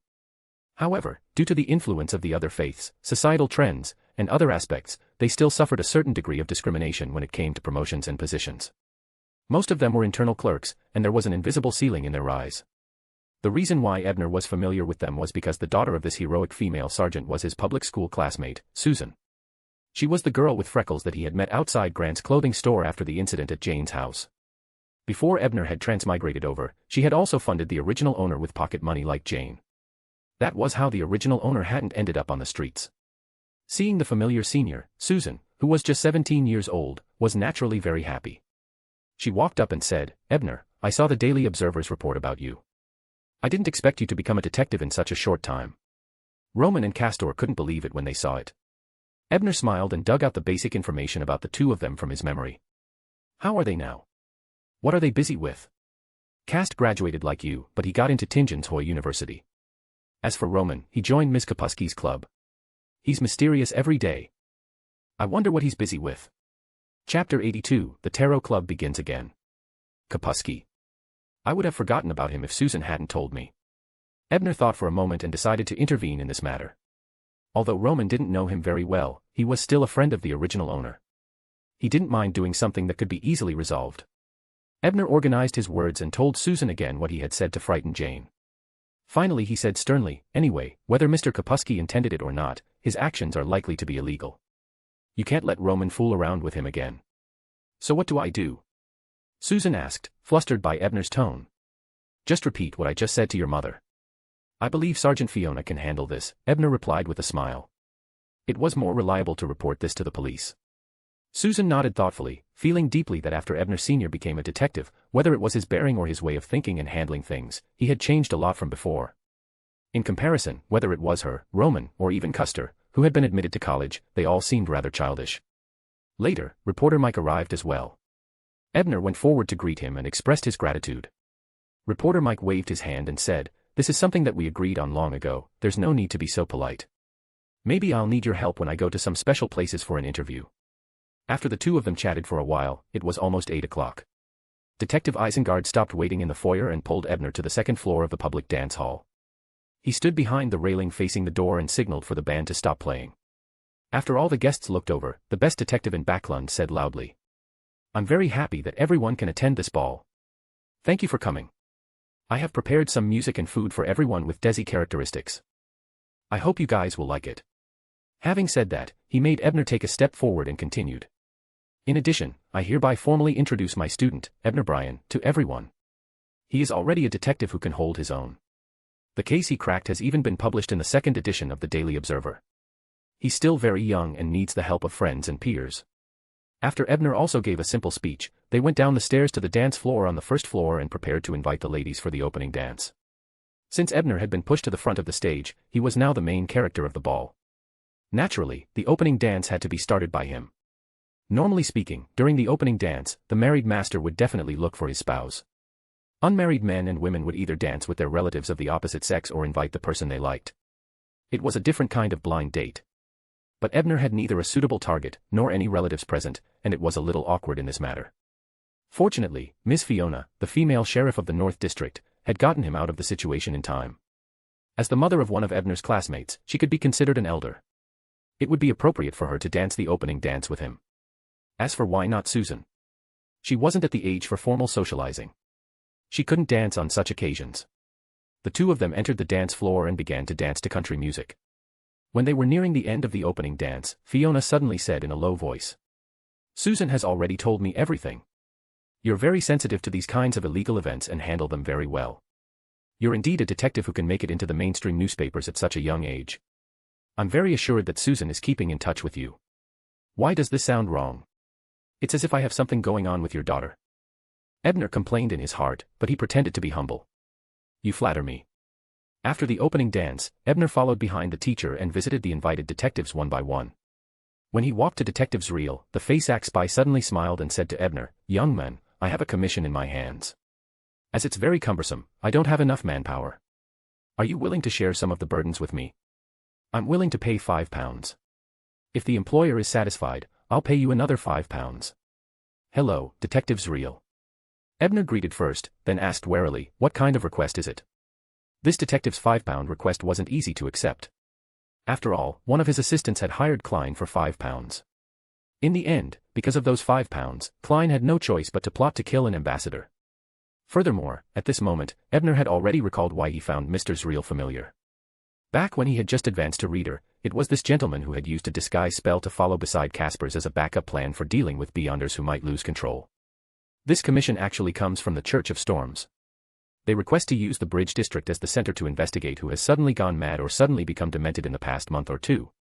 They also want to investigate who died from an accident due to the previous two reasons. Detective Zreel glanced at Detective Isengard before explaining with a smile to Ebner. "Doesn't the population of these districts add up to 1 million? It's indeed a tedious job." After Detective Isengard said that, he shot a glance at his student. He roughly guessed what the Church of Storms, or rather, what the mandated punishers were looking for. However, he didn't like such a crude method of investigation. If it weren't for the situation being wrong, he would definitely have mocked them. Suddenly going crazy. Dementia. This is a symptom of being contaminated by a beyonder, right? In the past month or two. With this in mind, Ebner had a vague guess. The beyonder characteristic of the deduction student that the original Klein had picked up couldn't have been taken from a certain death-mandated punisher, right? The mandated punishers couldn't find the lost characteristic and were busy with other cases, so they hired people to investigate it. Unfortunately, the direction was wrong.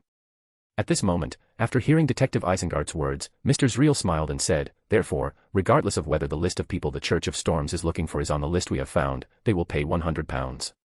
If they find the person they are looking for, they will pay an additional £100. With that said, he looked at Ebner and continued. "Don't think that I only gave you £5 for the commission. After all, I only need you to help me investigate the bridge area. It has a much lower population compared to the other places." Ebner thought for a while and decided to accept the commission. After all, it was very likely that he was investigating himself. Instead of passively expecting the mandated punishers to be exploring in the wrong direction, he might as well take the initiative to join in. Perhaps he could even mislead them at the appropriate time. At the same time, in the dark bedroom of a condominium in Westboro, two figures were entangled with each other. Drunken moans drifted in the room.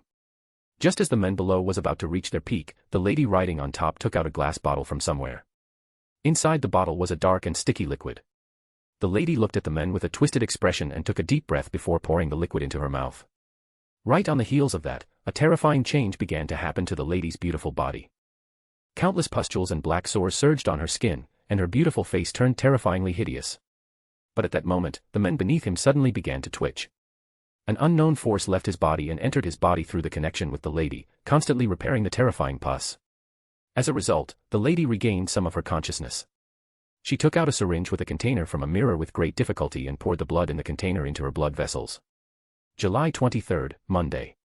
In the morning, because he had accepted Detective Zreel's assignment to check the bridge area, Ebner left the house after lunch. He was not in a hurry to investigate immediately. After all, if he really wanted the results, he could just hand himself over.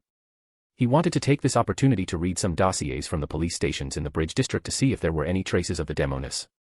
Due to the commission, the Church of Storms had already made contact with the various police stations in advance, making it as convenient for the detectives who had accepted the commission as possible.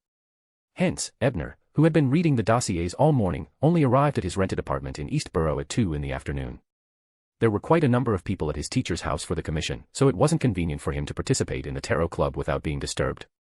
At 3 o'clock sharp, above the gray fog, Ebner, who had just regained his vision, saw the magnificent temple once again.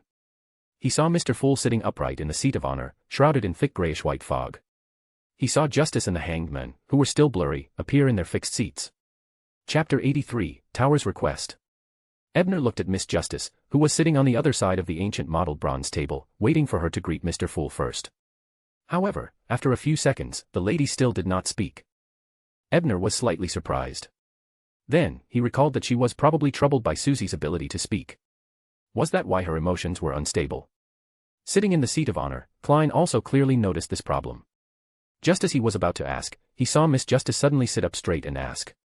Honorable Mr. Fool, knowledgeable Mr. Tower, Mr. Hangman, who always helps me, I have a question to ask. What can a pet with beyonder powers do to help its owner? To put it simply, what use can it have? As soon as she said that, she realized that Mr. Fool and the hangman had fallen silent at the same time. Mr. Tower, who was beside her, chuckled softly and said with certainty, Miss Justice, it looks like your close pet didn't lose control after drinking the potion. Instead, it gave you a huge surprise. Klein and Alger had also guessed the general situation from Miss Justice's tone and question. However, one of them was acting as a deity, so it wasn't convenient for them to speak at this moment. The other, due to his cautious personality, didn't directly point it out, allowing Ebner to take the lead. All hit. Mr. Tower's inference is amazing.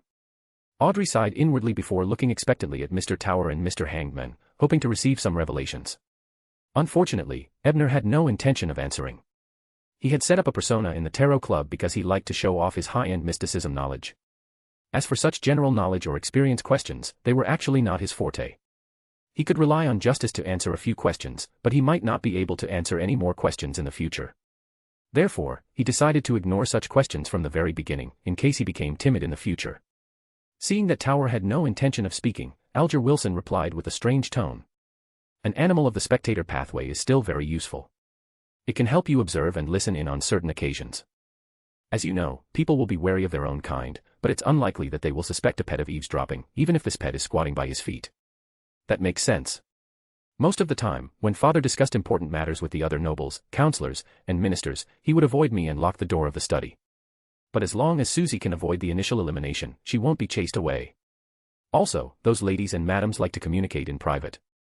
Audrey's eyes lit up when she heard that, but she suddenly discovered a detail in the hanged man's words. Why was he so certain that it was an animal from the spectator pathway? Looking around at Mr. Fool, Mr. Tower, and Mr. Hangman, Audrey's expression changed as she thought. Could it be that all of you have guessed the situation at that time? She smiled awkwardly. Thankfully, she was shrouded in fog and wasn't discovered. Audrey took a deep breath and sat up straight again. She said with a faint smile. Mr. Fool, I found another page of Emperor Roselle's diary. Very good. You have paid off all your debts, Klein replied in a good mood. At this moment, Ebner looked up and said respectfully, Mr. Fool, I also have 3 diary pages to offer to you. He only said diary and didn't mention Roselle. He deeply understood the true meaning of Roselle's famous words, speak the truth, only the truth, speak the whole truth. The moment he said that, he attracted Alger's attention. This gentleman wasn't surprised that Ebner had brought 3 pages of Roselle's diary every week. However, this made him believe even more firmly in his theory that the tower had a very deep background. A new Roselle diary. Klein perked up when he heard that, but he recalled the principle of equivalent exchange he had previously set up. He asked with a nervous smile. "Mr. Tower, what do you need? It's best if it's something I can do. Otherwise, I can only drag it out." Ebner had already considered this. He organized his words and said in a sincere tone, "Mr. Fool, I recently obtained a new sealed artifact. It possesses the characteristic of being alive, but it's not very willing to communicate with me. I pray that you can make it not resist being used. Don't make any excessive requests." Sealed artifact. A sealed artifact with the characteristic of living can reduce the negative effects in such a manner. Through communication. Why didn't it directly bite you to death? When Alger and Klein heard this, they were dumbfounded. One of them was a nighthawk, while the other was from the Church of Storms. When had they not been careful when using and handling sealed artifacts? Especially sealed artifacts that had the characteristic of being alive, their danger level was several times higher than their own. But from Mr. Tower's tone, it sounded like the sealed artifact was a disobedient child that needed a beating before it would behave. Although Audrey was somewhat surprised when she heard that, she didn't have a clear concept of the dangers of sealed artifacts, so she was the first to snap back to her senses. She asked curiously, "Mr. Tower, can sealed artifacts reduce the negative effects through communication?" "Good question, Miss Justice." Ebner smiled and gave Audrey an appreciative look before saying, "If it were handed over to someone else or other high-level existences, it might not be easy to communicate with them. However, Mr. Fool is the pinnacle of the sealed artifact pathway I recently obtained. It has no chance of resisting." The reason why he said this was to reveal a little of the meaning of the Fool and this space to Klein, so that he could quickly use Sapphira Castle to develop more tricks. After all, it was already late July, and time waited for no one. The Fool is the apex of a particular pathway. When Alger heard this, he looked deeply at Ebner and said with certainty, "Mr. Tower also has a great understanding of Mr. Fool." It's no wonder he wasn't nervous when he first joined the Tarot Club last week. Apex, could it be that Mr. Fool is really a resurrected ancient god? After hearing Ebner's explanation, Audrey simply felt proud of Mr. Fool's strength. Such a powerful Mr. Fool. Mr. Fool who can make sealed artifacts obedient is the abbot of our Tarot Club. With this thought in mind, Audrey wanted to hold a grand ball to announce this news. Of course, it was only a thought. As for Mr. Fool himself, he was so embarrassed that he nearly jumped forward to cover Tower's mouth. After learning more about the meaning of the Fool, he was originally rather happy, but this bit of happiness couldn't resolve the substantial problem of how to communicate with sealed artifacts. What should I do? By the way, Mr. Azek had already admitted that he was a Beyonder in the morning, and he might be very powerful. Perhaps he might know of a similar method. But what excuse should I use to delay the Tower's request? Why don't we just say that we can't let them bring items up to the Grey Fog? Yes, I really don't have the ability to get them to bring things up now. With this in mind, Klein deliberated over the appropriate wording for the Fool's reply to Tower. Just as he was about to use his finger to knock on the table, Ebner respectfully asked him for instructions again, as I need to bring that sealed artifact within the Grey Fog, so. "Mr. Fool, please allow me to hold a sacrificial ritual for you." At this point, Ebner revealed the true goal of his series of actions. It was to let the Tarot Club's exclusive delivery service come online ahead of time. Back then, Klein had obtained the model of the sacrificial ritual from the Sun. Later, he consulted many people before finally making the attempt. However, Ebner didn't wish to wait that long. Without the express delivery service, he wouldn't be able to sell items and knowledge in the Tarot Club due to the lack of a safe payment channel. As for the Sequence 6 main ingredients, they were expensive, and there was still a huge gap in money. Upon hearing this, Klein's fingers paused as many thoughts flashed through his mind. He wanted to know what use the sacrificial ritual had and how it should be used, but he couldn't think of a suitable excuse to ask for details. He was momentarily stumped. How could Ebner not know what level Mr. Fool was at? He once again asked the Fool to help him materialize paper, pen, and text.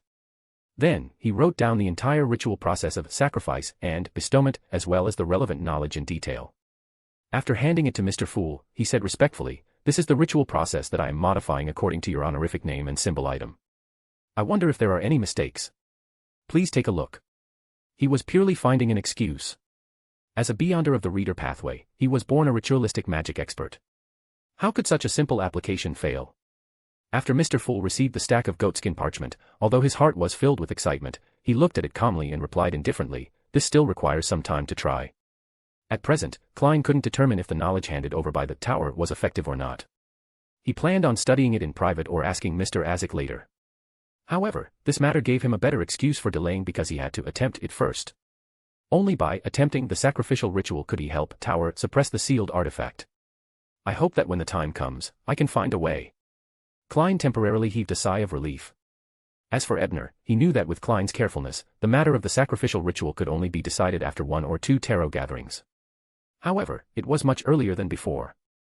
So Ebner happily bowed his head. Your will is my will. The Fool and Tower each took what they needed, and they were in a good mood. However, Alger, who had been listening to the entire process, felt his hair stand on end. As Orthodox deities rarely responded to similar rituals, the word sacrifice had often been used since the 5th epoch to describe evil gods and devils. Thinking that it might result in some terrifying outcome, the hangman felt as though he was walking on the edge of an abyss. If he wasn't careful, he would fall down, corroded, and devoured. Chapter 84, Conversation at the Tarot Club. What does Tower want? He had previously shown his understanding of the Fool. Could it be that he wants to help Mr. Fool return to the real world step by step? What benefits does this bring him? Alger looked at the tower beside him and felt that every word he said had a deeper meaning. He decided to try his best to memorize it and figure it out when he returned. Audrey's current mysticism knowledge wasn't enough for her to accurately understand the meaning behind the sacrificial ritual. She only felt that it sounded very impressive. As for Klein, he didn't divert his attention to observe the reactions of the members. He first picked up the diary that Miss Justice had handed over and looked down. No oil. Was it because he couldn't find it for some reason, or was there really no oil? It had been more than 150 years since Emperor Roselle was assassinated, but there were still no signs of oil appearing. Patriotic health campaign. It turned out that the health conditions in the cities of the Emperor's era were so poor. Finally, Great Emperor, what is the name of the ancient, secretive organization that you mentioned as a way out? Is it something I don't know? Why didn't you write it out? After reading the diary page, Klein lampooned for a while before thinking, the content of this diary page should be located after he became the consul of the Intis Republic.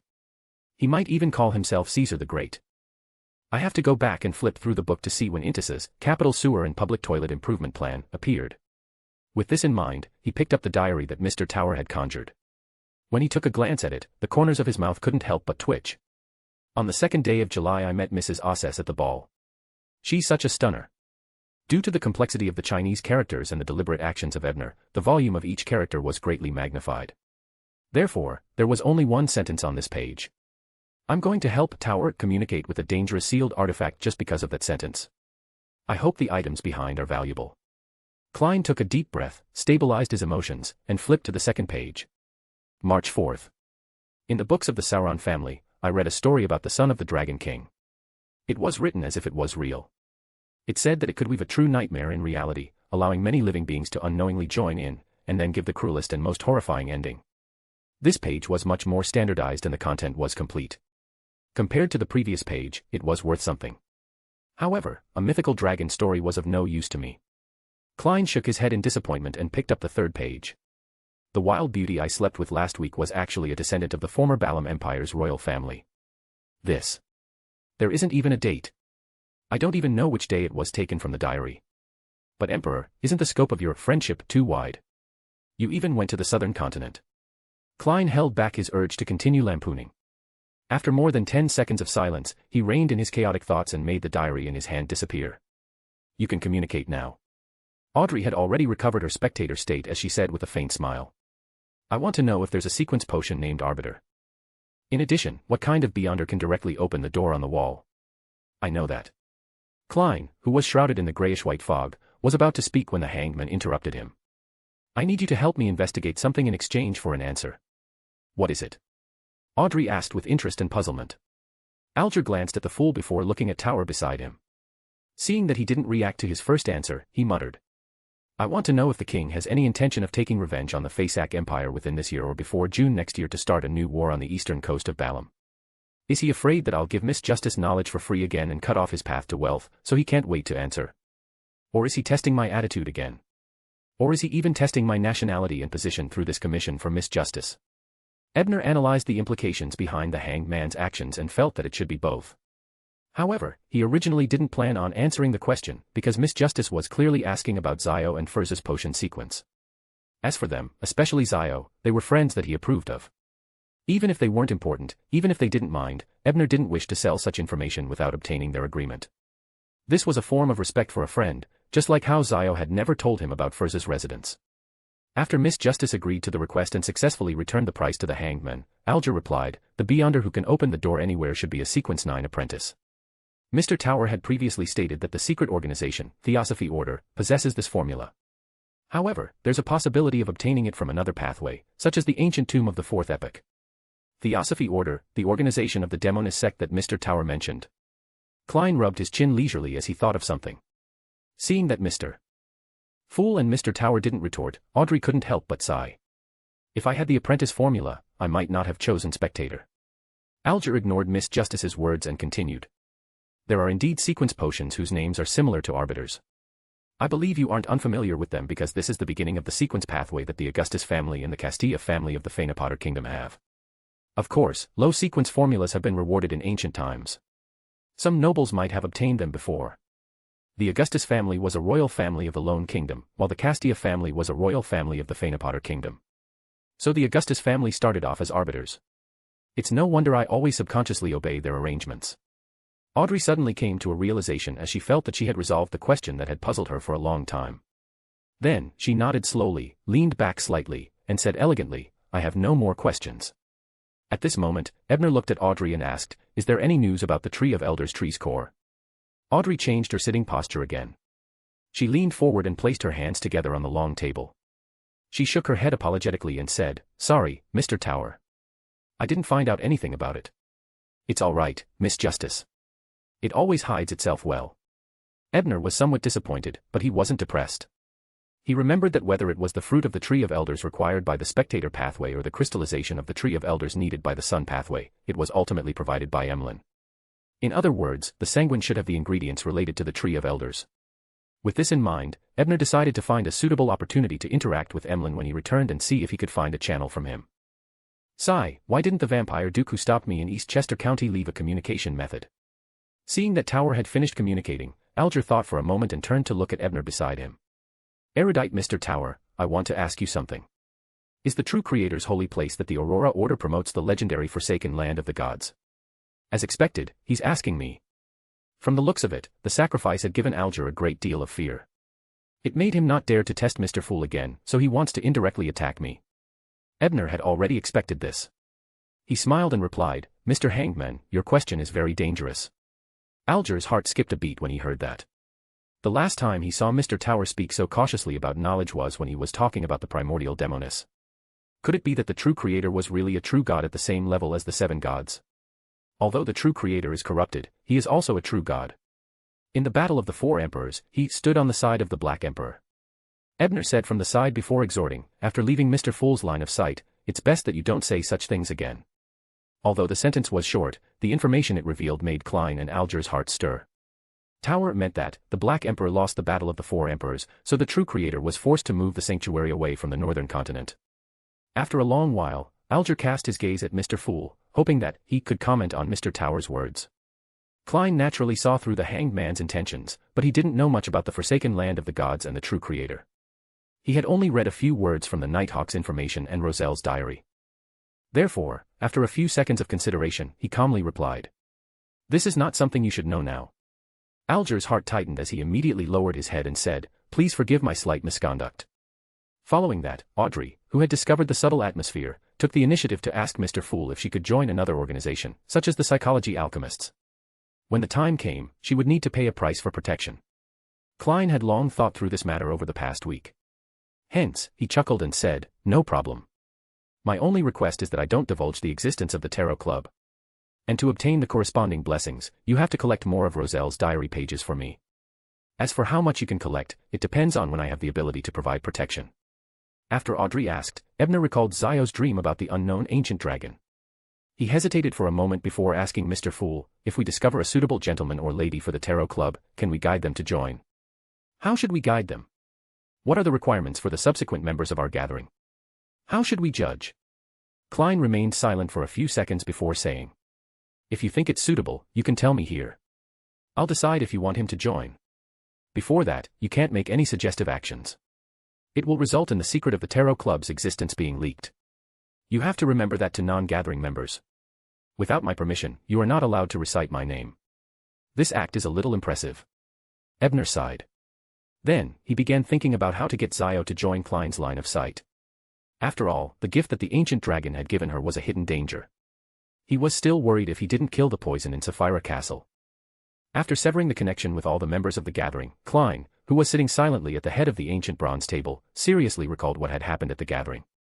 Isn't the act of tower offering a sacrificial ritual too risky for him? Does he really trust me that much? Or could it be that this is actually a test? After all, only deities can accept sacrifices and bestowments. Is he testing if I'm really the fool? This is completely different from the hanged man's probing. The hanged man is probing with a careful look, while Tower is pretending to be my believer and coming openly. Is this more embodiment of confidence? I suspect that he hid his true emotions the first time he came to the grey fog. No wonder I always felt that his emotions were overly lively. Forget it, this is a normal reaction. There's no need to investigate further. Now, let me see what this sacrificial ritual is like. What? Does the ritual actually use spiritual materials? How can I afford that? Chapter 85, The Doctor Who Left Home. In a house in Eastborough, Ebner, who was lying in bed, opened his eyes. He first habitually checked if the wall of spirituality had been touched before lowering his head in thought. My actions of offering a sacrificial ritual will definitely arouse Klein's suspicion. He will likely think that I'm testing him. But it doesn't matter. After all, I have no intention of harming him. Instead, I've been helping him. As long as you sincerely help Klein, he will do his best to repay you. He won't stop just because he suspects you. Sigh, speaking of which, I chose to help him within my capabilities. Firstly, it's because he's a character that I like, and I'm willing to help him along the way. Secondly, it's also to build a good relationship with the future pillar and leave me a way out. Thinking of the god of knowledge and wisdom and the sanguine ancestor who seemed to have laid a trap on him, Ebner felt a headache coming on. He wanted to figure out what their plans were, but he didn't dare to really probe. This feeling was terrible for a knowledge keeper of the reader pathway. Shaking his head to clear his thoughts, Ebner took out the box containing the clown mask from his bag. In his teacher's office, there were servants who came in and out, as well as clients who came from time to time. Ebner simply used the white eye to analyze the power of the clown mask, but he didn't actually wear it for experiments. It would be hard to explain if someone happened to see the face of the woman on top. And at this moment, he was in a private house in Eastborough. He didn't have any qualms about giving it a try. To be cautious, Ebner first activated the eye of pure white before covering his face with the mask. Immediately, he felt a cool sensation on his face. Following that, a simple thought was transmitted to his mind, urging him to do something somewhere. This thought wasn't strong at first, but Ebner could clearly sense that it would become stronger over time. If it were to drag on for an hour or two, ordinary beyonders might not be able to withstand its control. Even with the suppression of the eye of pure white, it could only prevent Ebner from actually being controlled. However, the enticement that was like maggots in one's bones remained, and it grew stronger. I can safely wear this mask for a few more hours when I activate the eye of pure white and use it with the machine mind, but in essence, there's not much difference. Although this mask has the characteristic of being alive, its intelligence is far inferior to the Sword of Dawn. It's not sensitive to suppression from a high-level entity. Ebner muttered to himself before casting his gaze at the half-body mirror on the wall. Then, he saw a female face that wasn't considered outstanding but was very charming. She was not outstanding because her facial features were average. She could not be said to be very beautiful, but she was very good-looking. She was the kind of face that could be easily overlooked by a rough glance, but if one looked at her seriously, they would have some impression of her. It was said that she was very charming because her face had a pair of bright and indifferent eyes, giving people a sense of wisdom and elegance. Ebner carefully looked at the face he had disguised as a woman and secretly nodded. He felt that as long as he put on some makeup, he would not be able to tell that it was a woman's face. However, he did not know what bad things the previous owner of the mask had done with this face. If the victim recognized him, wouldn't he be the scapegoat? Then he tried the power, speed, and balance the mask brought. Satisfied, Ebner plucked it off and put it back in the box. At 17 Rotan Street, Cherwood Borough, Sergeant Foshin helped his wife out of the carriage and to a house with a garden attached to it. He knocked on the door. Soon, a valet opened the door and saw Fasten. He immediately said guiltily, "I'm sorry, Sergeant Foshin, but Dr. Leonardo isn't here at the moment." Sergeant Fasten started, then looked offended. "As I recall, I had an appointment at this time of day." "I'm sorry, Sheriff. But the doctor is out and hasn't returned. Many patients who made appointments yesterday and today haven't been able to see him," said the valet helplessly. Sheriff Foshin frowned. Out of professional habit, he asked another question. "Mr. Leonardo is a very punctual gentleman. Did he tell you when he was coming back before he went out?" The valet hesitated for a moment, but he was also worried about his employer's abnormality. In the end, he replied, the doctor left in a hurry. I only saw him get into a carriage with an unfamiliar badge. However, he sent me a letter today and told me not to worry. He still has to spend some time outside and asked me to cancel all his appointments. Sergeant Fashine was relieved to hear that, but he still asked warily, are you sure that the letter was written by Dr. Leonardo himself? Yes, Mr. Sheriff. I've been with the doctor for more than 10 years. I can't mistake his handwriting, the valet promised earnestly. All right. In that case, do you know if there's any surplus of the pregnancy potion that Dr. Leonardo concocted for my wife? My wife's pregnancy reaction is very strong, and she's not young anymore. She needs the help of that potion very much. Feeling helpless, Sergeant Fashine had no choice but to settle for the next best thing. Yes, the doctor actually prepared it before he left. He even specially instructed me to bring you the medicine. Please wait a moment. Tingen City, House Street, inside the Divination Club's meeting room. Due to Angelica's recommendation, Klein, who had a fortune of 8 pence in divination, had good business today. There were several people who came to him for consultation. One of them was divining for a child who had just turned 1. Klein directly drew the astrolabe, making the other party convinced and satisfied. The other was to search for items. Klein had used tarot divination and dream divination to lock onto his general range. This surprised him because he had never seen a fortune teller who gave him such precise information. Perhaps I can gather enough money to buy all the spiritual materials for the sacrificial ritual with just divination. All right, I know that's impossible. But what should I say to Mr. Tower at the next tarot club? Is Mr. Fool unable to attempt it because he doesn't have the materials? Klein, who had given him a tip, put on his hat, held his cane, and walked to the club's entrance as he thought. Or I can seek advice from old Neil and ask him what reason he needs to reimburse the additional materials. Speaking of which, the last time Tower reminded us that mystery priors are easily corrupted by the hidden sage's knowledge, I even went to old Neil's house as a guest. I didn't discover anything. Yes, I'll find an excuse to visit old Neil tomorrow when I consult him.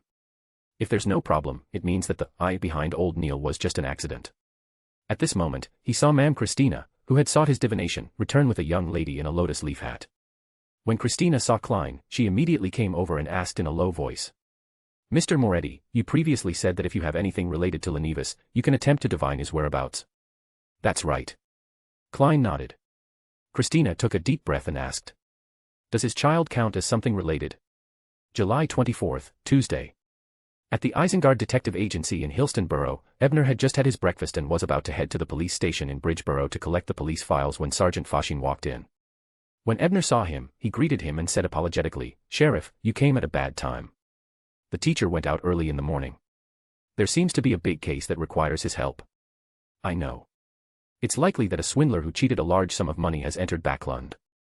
All the police stations have received a wanted order from that person. As the bounty is very high, many police stations are privately hiring detectives to investigate. However, I'm not here to look for your teacher. At this point, Sergeant Fashine looked at Ebner and smiled. After the ball the day before yesterday, your fame rose quickly in the police system. Everyone saw you as a future famous detective. At this point, Ebner had already seen through the sheriff's intentions. He said thoughtfully, so, Sheriff Fashine, what is the purpose of your visit today? You didn't use your identity as a police officer to formally request assistance, then, is it your personal matter? Impressive deduction. As expected of a future famous detective at such a young age. Sergeant Fashine clapped his hands and said solemnly, you're right. I want you to help me investigate the whereabouts of a doctor. Chapter 86, Backtrack and Blood Moon. Dr. Leonardo has been in Backlund for more than 10 years. He's a private doctor with excellent medical skills. He's very accomplished in medicine and surgery and has treated many illnesses. He's very famous in Sherwood Borough, Hillston Borough, and even West Borough. He has deep ties with many merchants, government employees, and nobles. In the past year or so, Dr. Leonardo has made a breakthrough in his medical skills in gynecology. He has treated many cases of infertility. My wife and I visited him before, and only then did my wife successfully get pregnant again. My wife may have been forcibly pregnant. She was clearly only a month pregnant, but her various reactions were violent. I had to consult Dr. Leonardo again. He recommended a drug to me, and my wife's symptoms quickly disappeared after she took it. But that drug can only last for a short period of time. Once the drug wears off, my wife's various reactions will appear again. Yesterday, I brought my wife to the door again to seek treatment, only to find that Dr. Leonardo wasn't home. That doctor is a gentleman who keeps his promises. He has never gone back on his word before. This is the first time. According to his valet, the doctor boarded an unfamiliar carriage and left home at least 2 days ago. During that time, he sent a letter back. The letter said that it would take a few more days for him to return, so he got the valet to cancel all the patient's appointments. I suspect that the doctor is in trouble. The letter he sent might have been written under coercion.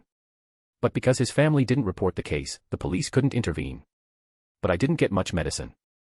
If Dr. Leonardo still doesn't come back before I'm done, then my wife's condition could be even more dangerous. Therefore, Mr. Bryan, I wish to entrust you with finding the doctor's whereabouts.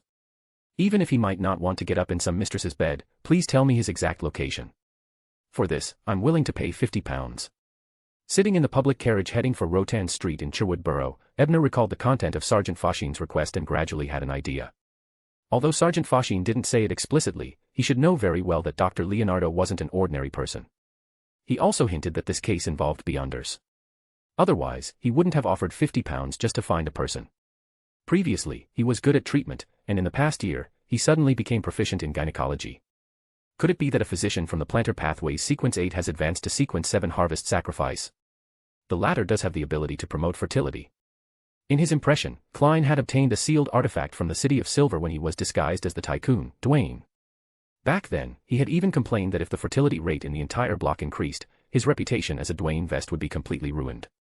At this thought, Ebner stopped making wild guesses and started thinking about how to conduct the investigation. A moment later, he gradually had an idea. He just had to wait for the clues to be found. Speaking of which, the reason why Ebner had accepted Sergeant Foshine's request was first that he was a friend of his teacher, and it wasn't good to reject a favor. Secondly, he felt that the other party only wanted to find out the whereabouts of the doctor. Even if it involved beyonders, the danger wouldn't be too high. With his combat strength that was close to Sequence 6, he should be able to handle it. Thirdly, and most importantly, he needed to act as a detective. Wasn't the reason why he was so passionate about his reputation after returning to Backlund so that he could successfully receive more requests? Now that he had an opportunity to act, he had no reason to reject it. Since Sergeant Foshine still had work to do, Ebner was the only one who arrived at 17 Rotan Street. Looking at the overly exuberant plants in the garden of this beautiful house, Ebner felt that he might have guessed correctly. He didn't knock on the door because he wasn't a police officer. He didn't have the authority to make the other party cooperate with his investigation. If he rashly went to the door, not only would he expose the fact that Sergeant Foshine had hired a detective to investigate, but he would also alert potential criminals. Therefore, after directly activating the Eye of Pure White and simulating a smokescreen, Ebner secretly arrived under one of the windows in the house. He then simulated the apprentice's ability to open the door and passed through the tightly shut window into the activity room. This ability came from a spell model that had been analyzed in 2-081. In the process of analyzing 2-081, the Eye of Pure White had also learned this open door ability. After arriving inside the house, Ebner used shadow stealth again. He avoided the servants and nurses in the house and headed straight for the bedroom on the third floor of Dr. Leonardo's room. This skill also came from 2-081. According to the information given to him by Sergeant Foshine, the first and second floors were covered with a long range of activity for servants and nurses. Dr. Leonardo wouldn't be in these areas even if he did some secret business. And the rooms on the third floor were only accessible to the valet when he was allowed to come up.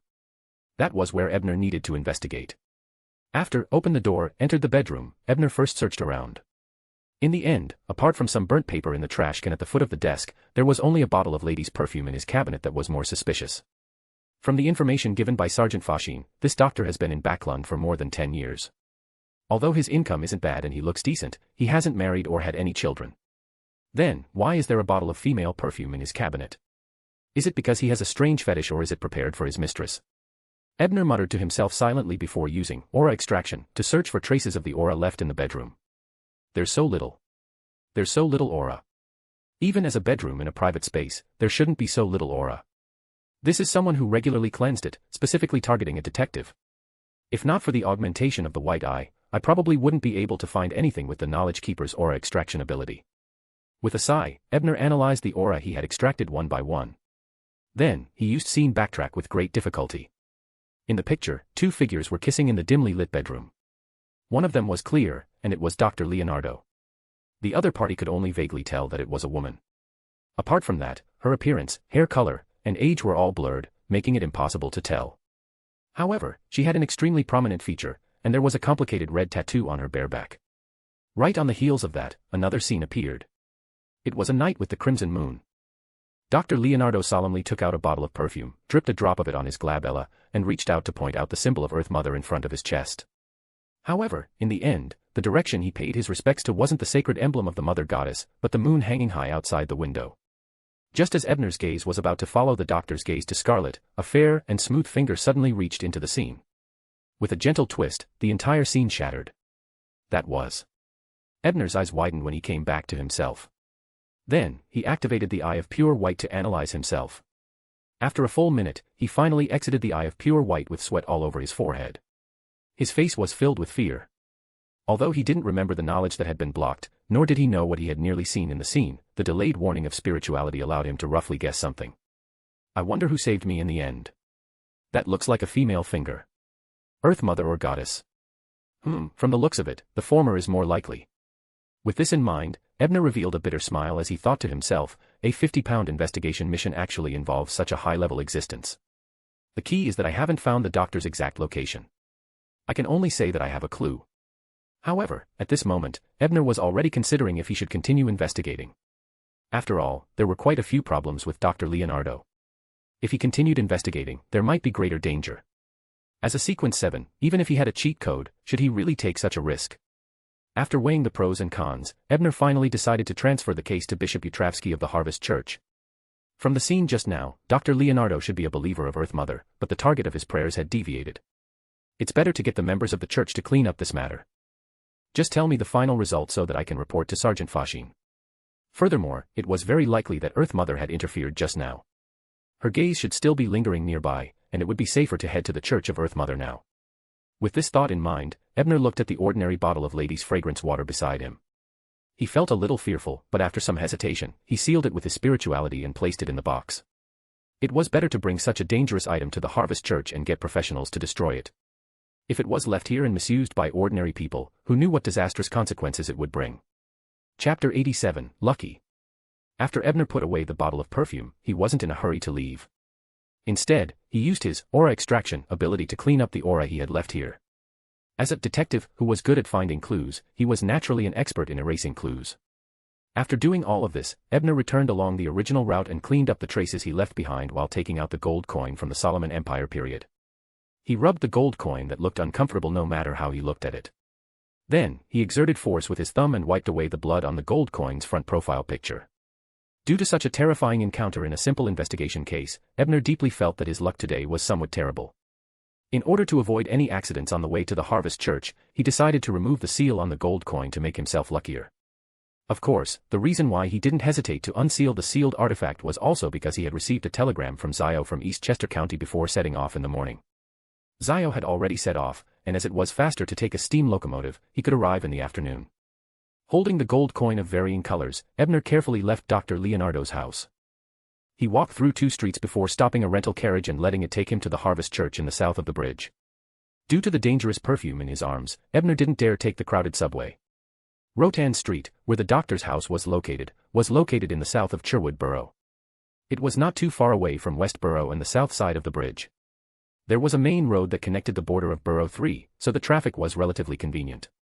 However, at this moment, the carriage was not heading towards the road that intersected the 3rd district. Instead, it was heading towards the bridge in the east. Ebner, who had transmigrated for quite some time, was already familiar with Backlund's roads. When he saw that the route wasn't right, he was somewhat surprised and wary as he asked the carriage driver, "Why aren't you taking Duke Negan's Avenue? Could it be that you want to take a detour to scam money?" The main road connecting District 3 was built by Duke Negan, so it was named after him. "Sir, I just came back from Duke Avenue. There was a very serious traffic accident there. It was said that a steam locomotive that a noble master had privately invented malfunctioned. It suddenly lost control and knocked over 7 or 8 carriages. It even destroyed a gas meter by the roadside. In short, it's still under martial law over there. There are many cars blocking the road, so it's impossible to pass through," the coachman explained.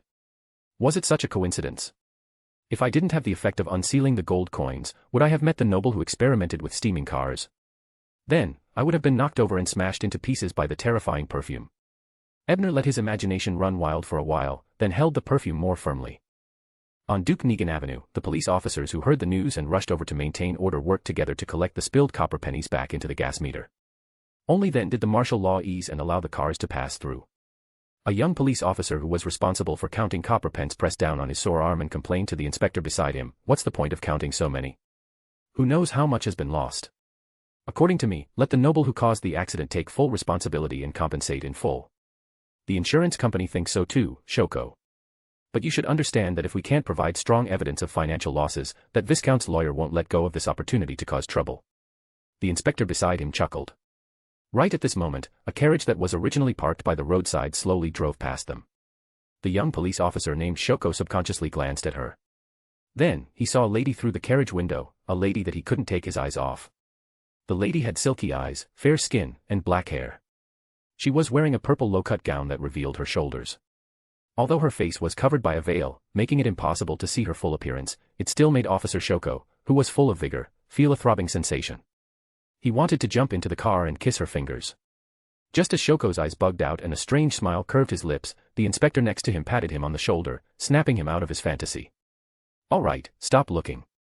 That's not a lady that you can climb up to." The inspector shook his head and reminded his junior with a smile. "Inspector, how do you know that I won't be able to climb up?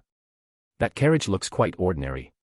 Although Shoko's thoughts were no longer running wild, his eyes still followed the departing carriage as he spoke perfunctorily. "Hee, kid, you really don't want to give up. Do you see that badge on the back of the carriage?" The inspector patted him again in disappointment and pointed at the carriage. "What's that badge?" Shoko carefully identified it and asked in confusion, "I don't think I've ever seen a noble use this badge." "It's good that you haven't seen it before. The background of that badge is a palace, and it represents the royal court. This is the emblem of a court-martial officer's house. The lady or young miss from before should be the family of a court-martial officer, so you naturally can't afford it." "I see. Achoo." Officer Shoko retracted his gaze in disappointment. Then, he suddenly sneezed continuously for a long time before gradually recovering. Only then did he realize that the inspector beside him was actually lying on the ground, panting heavily as if his asthma had suddenly acted up. Holding the Solomon gold coin tightly, Ebner safely arrived outside the Harvest Church on Rose Street in the south borough of the bridge. The moment he got off the carriage, he saw the tall, giant-like Bishop Utravsky walk out of the cathedral. "Mother has foreseen your arrival. Follow me." Bishop Utravsky glanced at Ebner and smiled warmly. The Earth Mother had indeed paid attention to me. It seemed like the Blood Duke wasn't lying. Sigh, aren't the deities blocking the astral plane to prevent unknown existences from invading? Why would they pay so much attention to a nobody like me? Is my identity as a transmigrator that special? Even though Ebner knew that it was impossible for the gods to keep an eye on him all the time, at most, they would pull him when he was in danger of encountering a high-level entity, just like the finger just now. However, the current level of observation was already very frightening. Forget it. I'll think about it from a different perspective. Although I may have to pay an unknown price to receive this attention and care in the future, isn't it beneficial for me at this stage? Without that person's help, my future might only be left with the path of reproduction. After consoling himself, Ebner adjusted his mindset and followed Bishop Utravsky into the cathedral. The moment he entered, Ebner saw all kinds of beyonder ingredients placed in four corners of the hall. In the middle was a simple baby symbol surrounded by wheat ears, flowers, and spring water. "The ritual is ready. Give me that item." Bishop Utravsky stopped smiling and said solemnly, "All right." Ebner didn't hesitate. He immediately handed her the perfume bottle. Utravsky carefully took the perfume bottle and placed it on the altar. After lowering his head and praying for a while, he began to chant loudly. "Earth Mother, who brings fertility and life to the world. You are the source of life. You are the mother of all things. I pray for your strength. I pray for your blessings. I pray that you purify the evil filth in this bottle of liquid and give it the nobility of life again. The greatness of fertility." After he finished chanting, Ebner felt as though a distorted baby's cry was coming from the bottle of perfume. The voice seemed very pleasant, but it also seemed to be very ear-piercing. In short, it was filled with contradictions and strangeness. Ebner even felt that if it wasn't for the Earth Mother's power enveloping them, just hearing the voice would make him and the giant bishop in front of him lose control. Fortunately, after crying for a while, the voice gradually became low and completely disappeared. "I actually brought such a dangerous thing with me just now." Even though Ebner knew that there was nothing wrong with what he had handled, he was still a little scared. He then wanted to open the pure white eye so that he could analyze himself and confirm if he had been corrupted. But at this moment, Bishop Utravsky, who had ended the ritual, seemed to know what he was thinking. He walked over and said gently, "Under the protection of the Mother Goddess, child, you are safe and sound." Ebner nodded upon hearing this, but still prepared to go back and confirm it. As for how to confirm it, apart from the white eye analyzing itself, he thought of a simpler method. That was to pray to Mr. Fool. He could pray and say anything. If Klein gives a response, it means that he didn't see any problems through Sapphira Castle's eye of truth. I can also relax. If Klein didn't respond after a long time, it was very likely that he was frightened by the abnormality on my body. It meant that I was really corrupted. Despite having such thoughts in his mind, Ebner still expressed his approval of the other party's advice and took the initiative to tell Bishop Utravsky about Dr. Leonardo in detail. Leonardo is in trouble. That night, I received news from him and went out. That was why someone took the opportunity to steal the sealed artifact. Following that, I was ambushed. Chapter 88, Demoness of Afflictions. What happened that night? What did Leonardo have to do with you, Father? Ebner wasn't too interested in the incident of Bishop Utravsky being ambushed that night, but since this matter was connected to Dr. Leonardo, he had to figure it out. Although he had cleaned up the traces when he left the doctor's house, who knew if the other party had more powerful reconnaissance or divination methods? This matter involved a high-level existence, so he couldn't help but be cautious. Not to mention, Sheriff Fasson knew about the investigation at Dr. Leonardo's house. If someone really wanted to investigate, they would find out sooner or later. Upon hearing this, Bishop Utravsky sighed and slowly said, "Sigh, Leonardo is a believer of the Mother Goddess. More than 10 years ago, when the previous Backlund diocese bishop was still around, he devoutly believed in the Mother Goddess. He's a Sequence 8 doctor. After I came to Backlund, he helped me a lot. He even used his influence here to introduce me to many potential believers. More than a year ago, he said that he bought the potion formula for harvest sacrifice at a bee-under gathering and successfully advanced to Sequence 7. At that time, my mental state wasn't very stable, so I didn't delve too deeply into what he said. Now that I think about it, there were signs then. Last Saturday, he suddenly sent me a letter. He said that his devotion had finally moved Mother, that he had listened to the teachings and received divine revelation. The formula he received a year ago was actually a reward. At that time, I felt that something was wrong and wanted to go to his door to stop him. But on the way, I realized that some of the defensive rituals I had set up in the church were triggered. I hurriedly returned and found a figure sneaking out from the shadows of the cathedral. I hurriedly chased after him, but I stepped into the trap that he had carefully prepared. The other party knew my symptoms very well. He had prearranged a black magic ritual that affected my psyche and led me to degenerate. You know what happened after that. I did my best to break the trap and snatch away the other party's sealed artifact mask. However, due to the remnant powers of degeneration, my psyche worsened. Finally, with the blessings of Mother Goddess, I met you who happened to pass by. After listening to the priest, Ebner nodded thoughtfully and asked, "Father, was it a demoness who set up a trap to ambush you?" "Demoness of pleasure," Bishop Utravsky said with certainty. "Did you see her true appearance?" Ebner frowned as a strange thought suddenly arose in his mind. This giant priest seemed to be very familiar with the demoness. Bishop Utravsky was prepared for Ebner's question. He handed him a sketch of a person that had been drawn with a ritual. "Mam Ray. It's really her." After receiving it, Ebner immediately recognized the demoness of pleasure, who had previously planned on finding trouble with Zio. "What sealed artifact did she steal? Is it convenient to tell me?" Ebner pressed again. Although he had some guesses previously, he still needed to confirm them. "It's a sealed artifact formed from a syringe and container. When I obtained it, I didn't know its name, nor did I think of naming it after it. It can allow the user to draw out a tube of his blood first, and at the critical moment, it can be infused back. This way, the fatigue will disappear, and the illness and injuries will be reduced. The strength, speed, balance, and other aspects will be temporarily enhanced." Bishop Utravsky didn't hide anything as he answered in detail. "As expected, it's the sealed artifact." Ebner nodded secretly. Then, after some thought, he looked up at Bishop Utravsky and said, "Do you think this sealed artifact is needed for the Demoness of Affliction's advancement ritual?" "Pain. I guess I have to experience pain myself before giving others pain and illness." Upon hearing this, Bishop Utravsky thought for a moment before shaking his head. "The sealed artifact's effects aren't enough." "That's not enough. Father, why are you so familiar with the advancement ritual of a Demoness Sequence 5? Has this ever happened before?" Ebner lampooned and suddenly had an idea. He thought of the lady with the complicated tattoo on her back and Mr. Leonardo kissing her. He asked again. "Then, what about a harvest priest that has been corrupted by a high-level existence and has mutated vitality and strange powers?" Upon hearing this, Bishop Utravsky, who had his eyes lowered, widened his dark blue eyes, and his expression turned serious. After a long while, he said, "It should meet the requirements of the ritual. However, there might be some problems with the advancement of the Demoness of Agony. I have to report this to the Holy Cathedral." How many demonesses were normal? There was probably something wrong with every one of them. Even Vice Admiral Ailment Tracy, who was still a young lady ailment, was only slightly more human.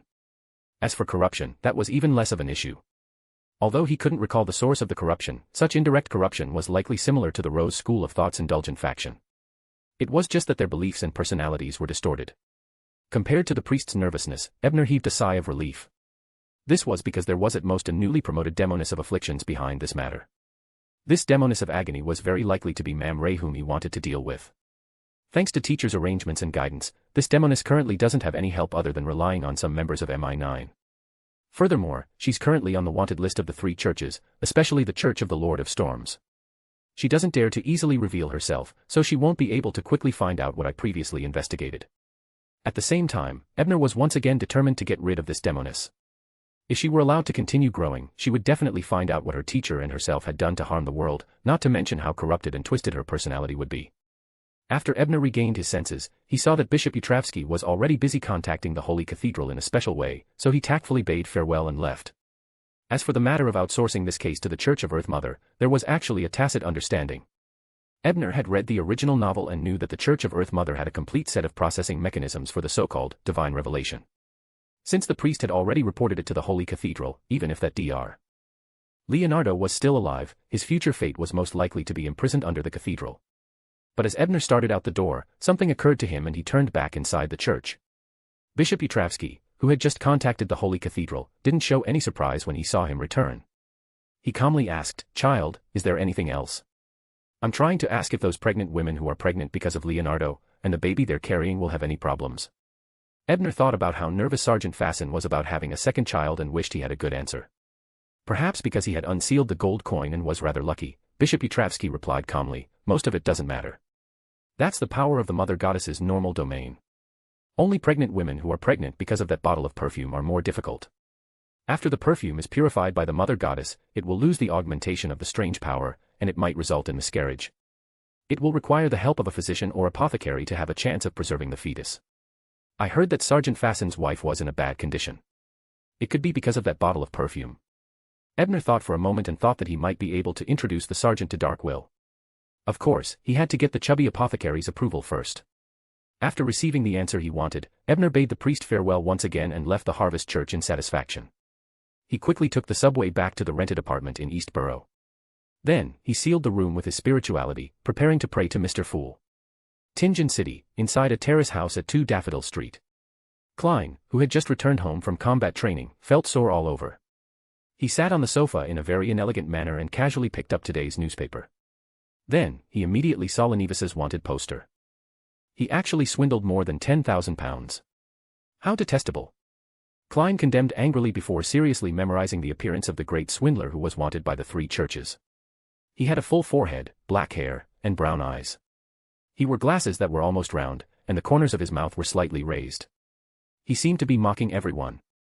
Apart from the pair of glasses, Lenivas didn't have any obvious characteristics. He was very ordinary. Klein lampooned inwardly.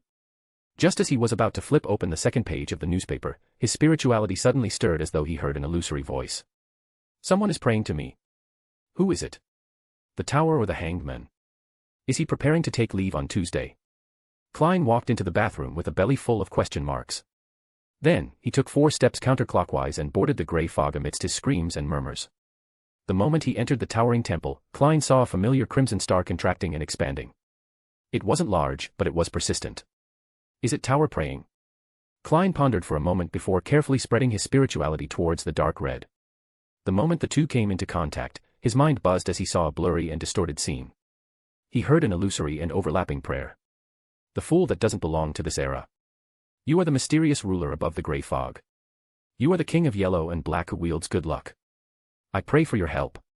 I pray for your blessing. I beg you to listen to my description of the sealed artifact, Clown Mask." Klein watched this scene with his mouth agape as he muttered to himself, "What's going on? Is this promotion?" Chapter 89, Zio Return. Although he was surprised, Klein quickly snapped to his senses. He lowered his head in thought and began analyzing the motive behind Tower's prayer. On the surface, he's introducing the sealed artifact that requires communication to reduce the negative effects to the fool. In fact, he's secretly asking me about the progress of the sacrificial ritual, right? This should be part of the previous test. It's still using a pious attitude to openly test Mr. Fool's strength. Thinking that he had guessed Tower's thoughts, Klein sighed and leaned back against the back of the ancient chair. He thought helplessly. But all the spiritual materials he gave for the sacrificial ritual add up to more than 15 pounds. Even if some of the materials to please the fool can be simplified, it will still take at least 10 pounds to buy them all in the black market. From the looks of it, I have to seek Mr. Azek's knowledge of sacrifice without the need for expensive ingredients. If I don't make any progress for too long, not only the tower, even the hangman might have ideas. Sigh, the Tarot Club has gained a knowledgeable member. As the fool, I'm under immense pressure. However, there are quite a few benefits. Clown mask. Tower said that the apex of the sealed artifacts pathway is the fool. Furthermore, from the name, it should be related to the name of the sequence 8 potion I know of, Clown. Yes, when I ask Mr. Azek, I should mention Tower's description of the mask's powers. Perhaps Mr. Azek will remember something. The ability to change my appearance.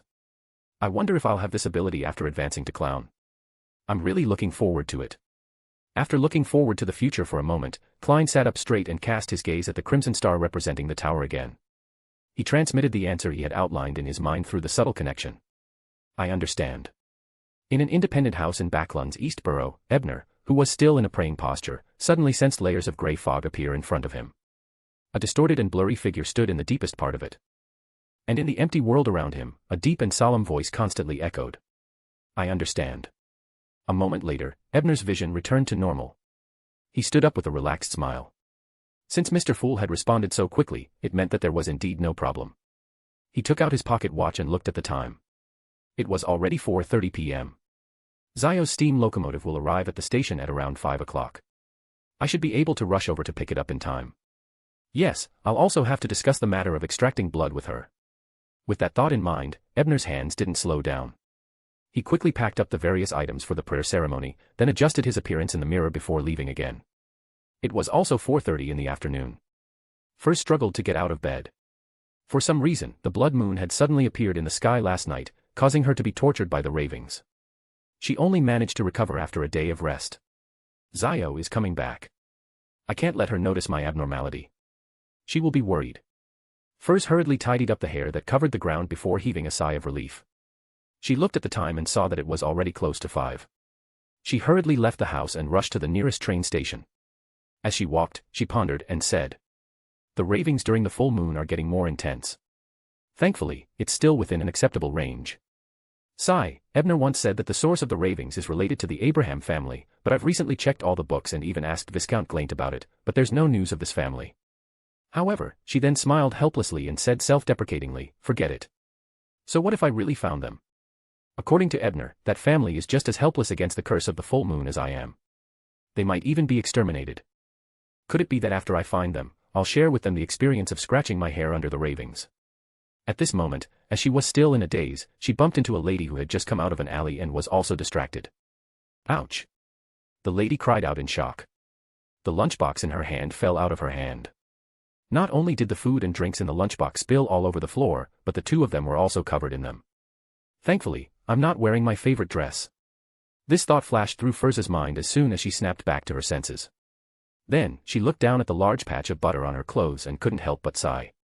She felt that she probably wouldn't be able to take the job today. I'm very sorry, ma'am.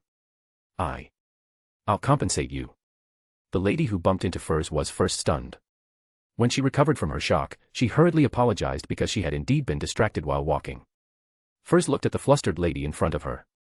She was about 20 years old, and she wore a lusterless black funeral dress. She had a good figure and a pretty face, but she was also covered in grease stains. Even her hair was dripping with soup, making her look wet and extremely disheveled. It's fine. It's not your fault alone. I didn't notice it just now. Although Furz felt that her luck today was terrible, she wouldn't vent her anger on others. All she did was wave her hand. Thank you for your understanding, ma'am. My name is Shay, and I'm a clerk at the Black River Security Company across the street. You can come to me anytime. I'll compensate you for your clothes. As the lady named Shay said this, the soup on her hair suddenly dripped into her mouth. She was stunned for a moment before she awkwardly apologized and took out a handkerchief to wipe her hair. This rash look was about the same as Zio's. If the two of them could get to know each other, they might become friends. Furz lampooned before looking at her watch and realizing that it was already past 5. She finally gave up struggling and decided to head back to change before waiting for Zio to return. There's no need to go through so much trouble, ma'am Shay. I'll go wash myself. Then, goodbye. Furs didn't wish to waste any more time with this rash lady as she turned and walked towards her rented apartment. Shay watched as Furs's figure disappeared into the distance. She smacked her forehead and muttered to herself, I've spilled the food I brought to Madame Daly and the other Nighthawks. I have to buy another one. At 5 o'clock in the Backlund steam train station, Ebner stood on the platform and looked around for a while. He found it odd that he didn't see Furs. Did she oversleep and forget when Zio was coming back? That's not right. She has always taken Zio's matter seriously. Did something happen? Just as he was letting his imagination run wild, the sound of the steam whistle echoed in every corner of the station. The monstrous steam locomotive slowly came to a stop, dragging more than 20 carriages behind it. Under the guidance of the train attendant, the passengers disembarked in an orderly manner. Soon, Ebner saw an extremely eye-catching Miss Zio among the people who alighted. She was striking not because of her messy blonde hair or her height of less than 1.5 meters, but because there were no passengers around her, making her stand out in the small space. Seeing this, Ebner hurriedly went over and took the luggage. He then pulled her towards a place with fewer people. At least this way, it wouldn't seem so conspicuous. Zio also knew that her situation was a little inappropriate. She obediently followed Ebner to a secluded spot before taking the initiative to say, I've just advanced to sequence 8, Sheriff. I still can't control the power of the potion. Why are you in such a hurry? Wouldn't it be safer to drink the potion after returning to Backlund? Ebner didn't ask the latter half of the sentence, but he believed that Zio would understand what he meant. Zio looked around and whispered, something happened again. This isn't the place to talk. Let's find a quiet place to talk later. Ebner nodded at that and led her out of the station. During this period, Zio asked curiously, why isn't Furs here? Did something happen? Ebner spread his hands, indicating that he did not know. Zio looked at him steadily and suddenly heaved a sigh of relief. So there's something you don't know. That's good too. Once you know it, it means that it's very dangerous. Hey, Mississippi. What kind of image do you have of me? Ebner choked when he heard that. He deeply felt that this future misjudgment might have learned bad from him. At least, she was complaining about this aspect. Initially, Ebner wanted to have a welcome feast, but Zio was worried about Furs's situation and decided to return to Furs's rented apartment to take a look. This made it inconvenient for Ebner to follow. After all, Zio hadn't obtained Furs's permission, so it wasn't convenient for her to reveal it. Seeing that Zio was about to stop the public carriage, Ebner hesitated before gritting his teeth and saying, Zio, can I ask you something? What's the matter? Zio turned her head and asked in surprise. It had been a long time since they had been so polite. It's just. Can you give me some blood? Chapter 90, Ebner and Zio's Instinct. Ebner also knew that his request was a little too much. After all, in mysticism, the blood of a beyonder was a rather important and critical matter. It was best not to hand it over easily to others, or they wouldn't even know how they died. And sometimes, death wasn't the most terrifying outcome. Zio looked at Ebner seriously and didn't reject him directly. Instead, she asked, what urgent need do you have for my blood? Ebner nodded and led her to a small alley by the side of the road. Then, he took out the gold coin from the Solomon Empire era and briefly explained its functions and sealing methods. He only described the judgment pathway in the white eye analysis report as the arbiter pathway. Finally, he said sincerely, you are the only beyonder from the arbiter pathway among my friends. I can only ask for your help. Zio frowned, not because of her blood, but because of something else. What did you provoke again? You actually unsealed that gold coin without my return. After a month of traveling together, she understood Ebner's character very well. She knew that if he hadn't encountered trouble, he wouldn't have been in such a hurry to use the effects of luck. Although Ebner was somewhat surprised by Zio's keen senses, he still replied with a wry smile, I did encounter some trouble. It's not very convenient here. I'll tell you when we reach a safe place. He didn't plan on hiding it from Zio. After all, it was something the two of them had in common to deal with the Demonis in the future. Of course, he would definitely temporarily hide the parts that involved unknown corruption and Earth Mother. Actually, it's about the same for me. My luck is equally terrible. The things I encounter might be even more dangerous than the ones you encounter. Zio sighed as she looked at Ebner with a look of understanding. Yes, it was like they were brothers in distress. Ebner recalled Zio's abnormality when she suddenly advanced to sequence 8, and he didn't know what to say. All he could think was Zio's bad luck infecting him? Or was Zio so unlucky because of his appearance? On the other hand, after figuring out Ebner's intentions, Zio didn't hesitate to use the dagger she carried with her to cut her finger and drip a drop of blood onto the frontal portrait of the Solomon gold coin. Ebner was very touched when he saw this because he knew that Zio had given him her blood so easily. She had truly treated him as a friend who could entrust her life to him. Northborough, Converton Street, Firz's latest rented apartment. Zio found her keys in a hidden corner of the garden. Then, as soon as she opened the door, she saw her friend curled up on the sofa in her pajamas. While heaving a sigh of relief, she couldn't help but feel vexed. She felt that Firz had become even lazier after not returning for a month. Upon hearing the door open, Firz immediately jumped off the sofa. Looking at her friend's puffed-up cheeks, she hurriedly explained, "I originally wanted to pick you up, but Shay bumped into me on the way and dirted my clothes. That's why I had to go home first." Shay? Zio asked warily when she heard this familiar name. "It's the passerby girl who bumped into me," Firz replied nonchalantly. Zio nodded thoughtfully and didn't probe further. Seeing that her friend's expression had finally eased, Firz hurriedly pulled her back and asked her about her traveling experience. She had already tolerated it for a long time. She didn't even ask during her meal with Ebner a few days ago. All she did was wait for Zio to come back and tell her. After some thought, she slowly recounted some of the experiences that she had discussed with Ebner and didn't involve any secrets. Firz listened with relish. At the end of her speech, Zio mentioned that she had given Ebner a drop of her blood to seal a sealed artifact. Only then did Firz stand up in shock and anxiously say, "The blood of Beyonders is a medium for many curses and similar spells. You gave it to him just like that. Aren't you afraid that he will harm you?" It wasn't that Firz had a bad impression of Ebner, but she felt that her friend's actions were too rash. "I trust Ebner. He won't do that." Zio shook her head, disapproving of Firz's worries. After all, in her eyes, Ebner knew a lot of things. If he told her anything, it would probably lead to a disaster. There was no need to make an issue out of mere blood. Emperor Roselle once said, "The person you think is familiar might not be as familiar as you imagine." How can you be sure of Ebner's true thoughts? No matter how you look at it, he's a person with heavy thoughts. Firz still didn't agree. Of course, this was also because she didn't know Ebner well enough. Many of her impressions of him came directly from Zio's description. A heavy heart? Perhaps. Zio paused and looked at her friend beside her. She said with uncertainty, however, "Firz, I keep having the feeling that you are the same type of person as him." "I'm the same type of person as him." Firz widened her eyes and repeated in confusion. She didn't think she had anything in common with Ebner. "I think that you and his heart are actually very empty and at a loss. Neither of you have any clear goals." Zio paused and organized her words before continuing, "To be precise, be it you or him, both of you have a sense of alienation towards everything around you. Of course, both of you are much better now. Both of you are more real than when I first met you. I'm alienated. For a person who no longer has any family, no hatred, and only wants to live like this, yet suffers pain every full moon, not knowing how long he can live, he is indeed empty and lost. However, I still have a goal. I want to solve the curse of the full moon, but this is obviously beyond my ability." Firz was amazed by her friend's intuition, but she deliberately smiled on the surface. "What emptiness?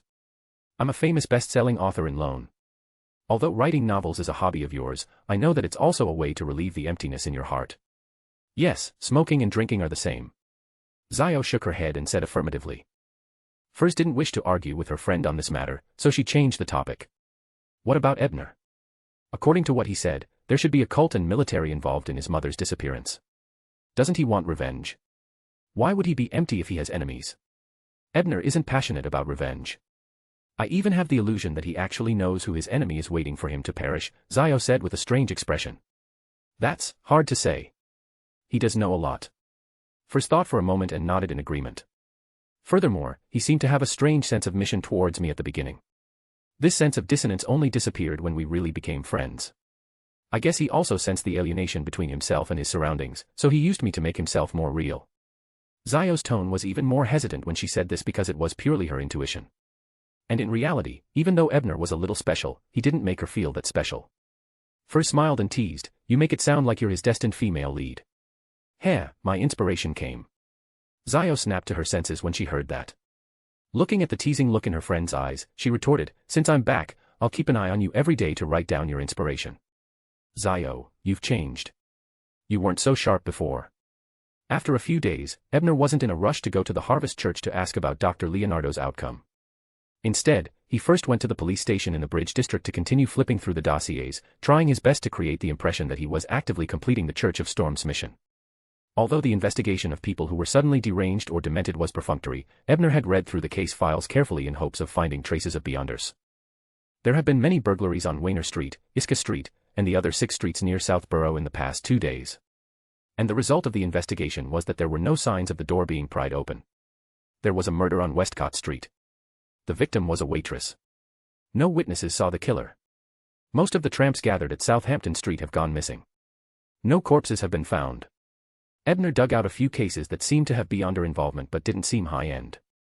He planned on taking the initiative to investigate and solve the case if they weren't entrusted to him. After all, it's a need for acting. After Ebner sighed inwardly, he looked at the time and saw that it was almost noon. He had no choice but to pack his files and leave the police station. After some thought, he rushed to the contact address that Darkwill had given him. Chapter 91, Azek and the Mask. The address Darkwill had previously left for Ebner was on Leighton Street, near the Tussock River in Sherwood Borough. It wasn't too far from the Bridge police station, so Ebner didn't take the carriage. He headed there on foot. Along the way, he bought 2 desi pies for lunch. 10 minutes later, after finishing the delicious lone cuisine that was filled with the rich aroma of meat, Ebner happened to walk to the address. It was a 2-story house facing the street. It was obvious that it had just been renovated. The signboard had the words Folk Herb Store written on it. Ebner pushed the door open and walked in. As he smelled the various herbs, he also saw Darkwill with short black hair and a round face. He was still wearing the attire of a village witch doctor. His robe was black and embroidered with all kinds of strange symbols. The chubby apothecary revealed a look of surprise when he saw Ebner enter. Then, he swept his dark blue eyes across him and smirked. "You don't look sick. Why are you here?" With that said, he pretended to come to a realization as he chuckled strangely. He suppressed his voice and said, "Did you also hear about my mummy powder? It has indeed become very famous in the past 2 days.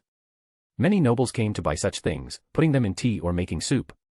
There was even an earl who wanted to exchange his precious 4th epic antique mask with me. But aren't you too young?" Just as Ebner was about to greet the apothecary, his words were stuck in his throat. The corners of his eyes twitched, and he felt that it was a miracle that the apothecary before him had not been beaten to death. Seeing that the other party was still promoting the mummy powder, Ebner had no choice but to interrupt. "Darkwill, I'm here to introduce business to you today. I wonder if you have the ability to accept it." Darkwill then stopped his endless stream of advertising slogans. He glanced at Ebner and asked suspiciously, "What business? He's clearly just an ordinary friend on the ship, yet he's introducing me to a business. Is there a problem?" "I have a friend. His wife got pregnant through unconventional means, so the fetus might have some problems. Do you have any medicine that can deal with such a situation?" Ebner said vaguely. After all, in his eyes, he didn't know that he was a Sequence 9 apothecary. Darkwill sized up Ebner warily before asking with a smile, "Is that friend you mentioned yourself? Or is that unconventional method actually you? Do you believe that I'll report you right now? After all, you aren't the only apothecary in Backlund. Emlyn's parents are excellent candidates." Ebner cursed in his heart, but on the surface, he smiled and said, "Looks like you don't have the ability. What a pity for that big client. Who said I can't do anything? But you have to get her to come and let me take a look. Otherwise, how would I know which unconventional method caused the pregnancy?"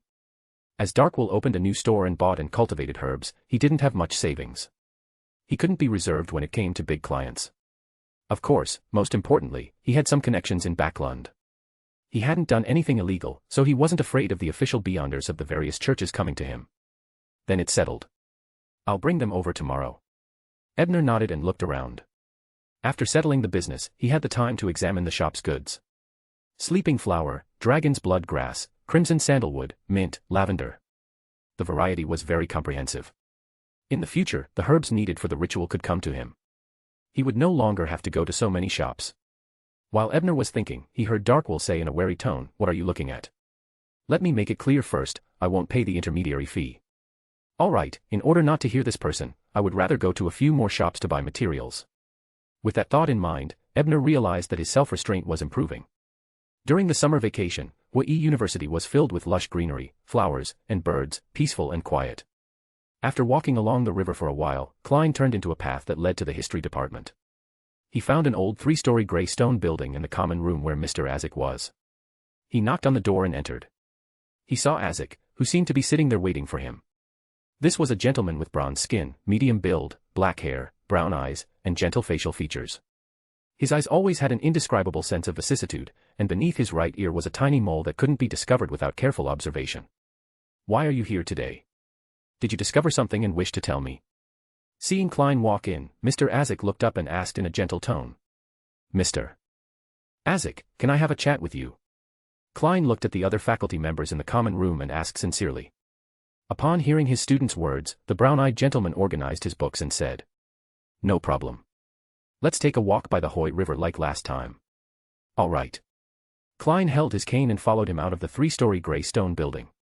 Along the way, both of them remained silent and neither of them spoke.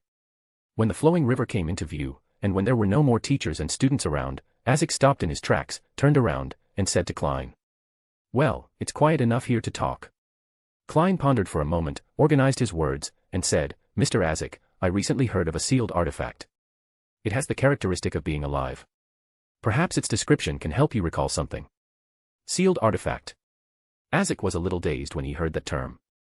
After a moment, he returned to his senses and asked, "What kind of sealed artifact is it?" Klein saw that he seemed to really recall something, and he felt excited. He hurriedly followed the prayer content he received from Tower yesterday and continued, "That's a mask. It can allow the wearer to change into a preset appearance. It can enhance strength, balance, and other abilities. Its negative effects are." After repeating Tower's prayer, Klein saw that Isaac seemed to have fallen into a strange state. His eyes were deep and unfocused at times, as though he was constantly wandering between dreams and reality. "Mr. Isaac, what's wrong?" Klein asked carefully as he gripped his cane and activated his spirit vision.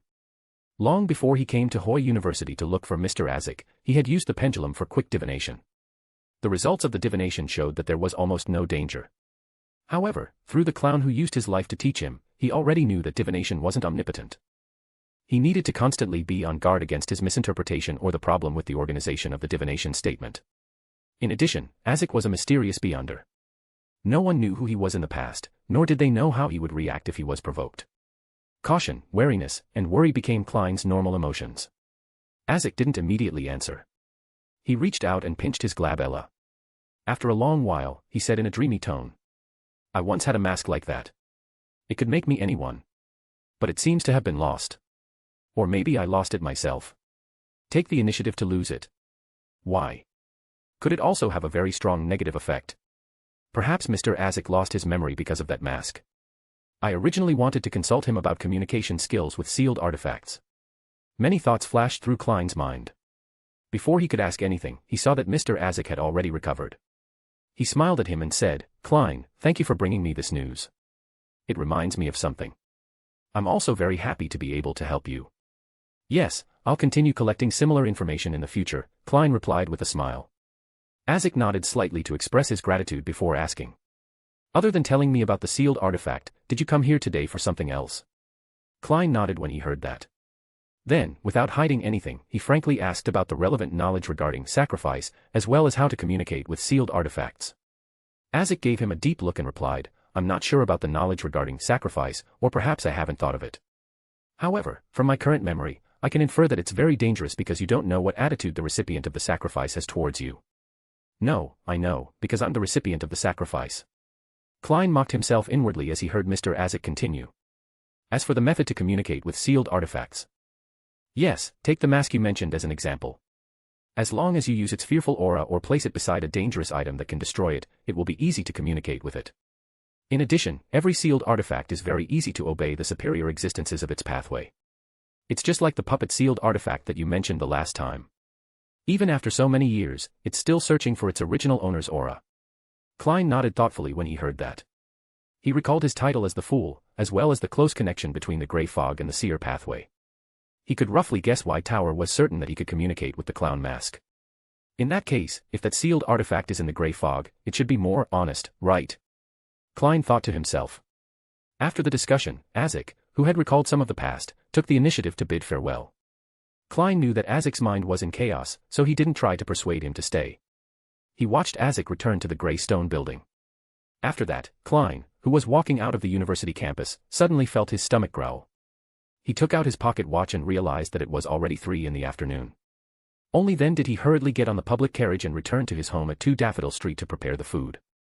At the same time, he muttered, "Mr. Isaac actually didn't treat me to lunch." Chapter 92, Zio's Encounter. After leaving Darkwill's herb store, Ebner went to the Harvest Church in Southborough again. He asked Bishop Utravsky about the progress of Dr. Leonardo's incident, but all he got was the result of the doctor's still unknown whereabouts. "There's no need to be in such a rush, child. The elite of the Holy Cathedral, the Forsaken One, still needs a few days to arrive in Backlund. Before that, it's not suitable for the church's personnel to expose too much. After all, from the intelligence of many aspects, perhaps the lone military is also involved in this matter, Bishop Petravsky explained with a smile. As a bishop of Earth Mother, don't you think you've said too much to a heretic like me? Don't you think I'm an outsider now? Ebner grumbled to himself, but on the surface, he was intrigued by an unfamiliar term. The Forsaken. Whether it was in the original novel or in his experience since his transmigration, he had never heard the term before. The Forsaken are the Mother Goddess's loyal guards in the mortal world, similar to the Nighthawks of the Church of Evernight and the mandated punishers of the Church of Storms, Bishop Petravsky explained. Ebner immediately understood. He compared the Nighthawks who had appeared the most in his mind and guessed that the so-called elite barons should be a special official team similar to the Red Gloves. Since there was no news, for the time being, Ebner didn't delay in the Harvest Church. He took the subway to the rented house in East Borough. He had arranged to meet Zio here when they parted yesterday. Ebner rested in his room for about half an hour before there was a knock on the door. He opened the door and saw Zio with her messy hair. Ebner looked at her shoulder-length yellow hair, which was obviously very clean, and deliberately ruffled until it was messy. He smiled and teased, "Why didn't you take care of it? Must you do this?" Zio glanced at him and replied, "There's no need. I've already set up my own jurisdiction in the East Borough. It's actually very inconvenient to dress up too well. The sheriff's powers were always linked to the jurisdiction. The more familiar a place was, the more effective it was.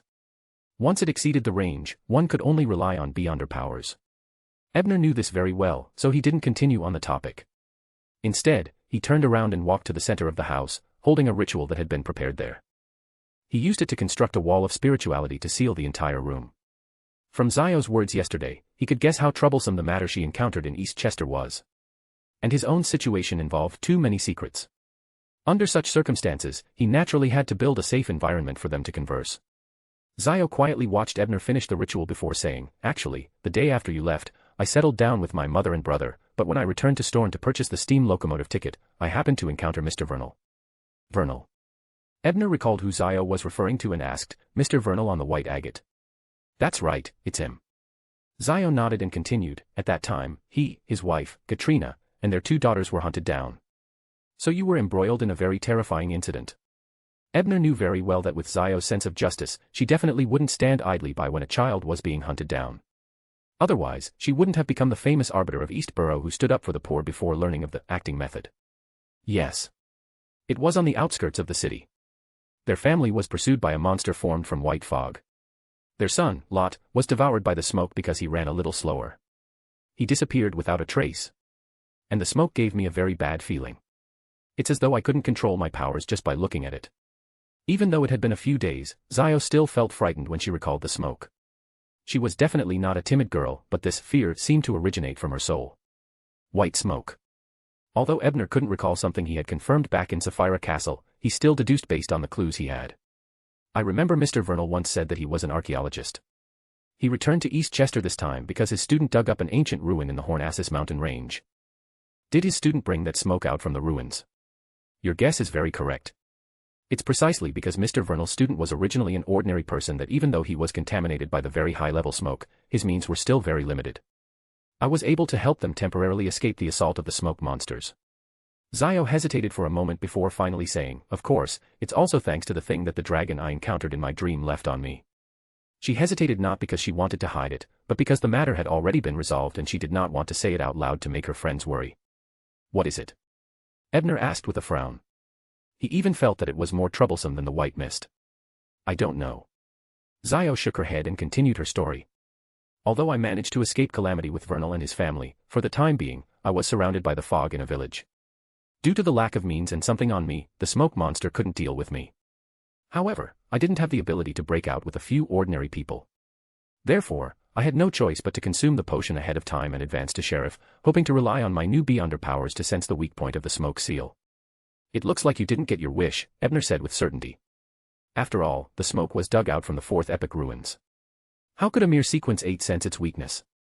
Zio was already accustomed to Ebner's powers of reasoning. He could immediately understand matters without any clues, much less give him so many details. Therefore, she wasn't surprised by his prophecy. She nodded and said, "We were saved by a powerful lady." "Lady? An official beyonder?" Ebner asked after some thought. "I'm not sure. That lady. She's just as irascible and repulsive as your Solomon gold coin. Zio frowned when she said this, as though she couldn't accept such aesthetic taste just from recalling it. Asymmetrical as my gold coin. Ebner instantly raised his opinion of the lady who had saved Zio. If she was really a remnant of the Solomon Empire, she was at least a powerful demigod. Yes. That lady is very beautiful herself. She's very tall, but she's wearing a long dress that's split into two. One side is complicated, the other is simple. The other side is filled with many colors, while the other side is pure black. The boots on her feet are the same. One of the front ends is pointed and curled, while the other is similar to the current popular round-headed boots. They seem to belong to two people. Zio described with an awkward expression. This was really the style of the Solomon Empire. Could it be that this lady was also dug out from the ruins by Vernal students? While Ebner was deep in thought, Zio continued, after the lady retracted all the fog into a bottle, she came to me and used some unknown method to take a ball of light from my forehead. I don't know what it is, but my intuition tells me that it's something the ancient dragon left on me. Perhaps, the ancient dragon wanted to borrow your hand to pass something to this lady. Ebner had seen many tools and had some experience. He had some understanding of the methods of some big shots. You guessed it again. That lady said she wouldn't let me hand over the item for nothing. Therefore, she gave me the potion formula for Sequence 7 Interrogator. By the way, I'll need Detective Stanton's help to appraise it. As Zio spoke, she took out a piece of goatskin parchment with different colors and styles. On it were written in ancient Hermes and dragon characters. This must be the late stages of obsessive-compulsive disorder. Ebner felt that this style alone wouldn't be fake. Who would make such a crazy fake? After grumbling in his heart, Ebner thought for a moment and asked again, did you ask Mr. Vernal what's buried in the ruins of the ruins dug out by the Hornassus mountain range? Of course, but Mr. Vernal actually doesn't know much. He only heard a name when he was being pursued by the white fog. That name is Tamara. Chapter 93, New Mission. Tamara. Ebner was alarmed when he heard the name. Unlike the declining Abraham, although Tamara didn't appear much in the original novels, all signs indicated that this family still maintained a high grade beyond her characteristic passed down from their ancestors. Is there anything special about this name? Zio's knowledge of mysticism was still lacking, and she didn't know much about the history of the fourth epoch, even if Ebner often gave her some information. Upon hearing this, Ebner snapped to his senses and answered after some deliberation, the Tamara family is an angel family that supported the Blood Emperor in the War of the Four Emperors. This family originally had the Arbiter pathway. Later, after a marriage alliance with the Abraham family, they obtained the apprentice potion formula from them. And among the Spirit Knowledge Council we encountered, there should be a portion of the Tamara family members. Zio didn't expect the Tamara family to be so powerful, and she was momentarily stunned. After a long while, she sighed and said, I've formed a connection with the Demoness sect again. Ebner also felt that it was a little strange that he kept encountering demonesses. Could it be that he had chosen the Tower card in the Tarot Club, representing destruction and restartment, so he kept encountering demonesses and hunters? However, despite his random thoughts, Ebner still consoled Zio. It might not necessarily be related to the Demoness sect. According to what I know, the Tamara family has long been divided. The Arbiter faction and the Apprentice faction are opposing each other. If the lady who saved you is really a member of the Tamara family, then from the way she gave you the interrogator formula, she should be from the Arbiter pathway. Although Ebner can't remember the plot related to the outside god, he still remembers the relevant information about the Tamara family. Then, is this the end of this incident? Zio thought about it and asked expectantly. Neither ancient dragon nor that powerful lady is the existence she should provoke. Although Zio was a bit reckless, she didn't want to get involved in such a high-end layout at all. Since you have delivered ancient dragon stuff, it should be over. Ebner comforted her again, but his tone was a little unconfident. At the same time, he secretly decided in his heart that next time the tarot meeting will forge a few more pages of Roselle's diary to give to the fool, in exchange for his favorite to Zio. After talking about Zio, Ebner talked about his own experience in the past few days. Except for the part involving the gods, he did not make any reservations. He told Zio everything to let her know that the follow-up of the incident has been from the Mother Earth Church. The Forgotten came to deal with it. What happened to you is much easier than mine.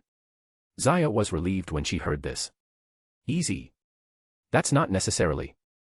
Although I can't remember and there is no evidence, I think the blood color I saw during that scene backtracking should be more intense than the white smoke. Ebner was thinking about it, when he heard the opposite Zio speak a little embarrassedly.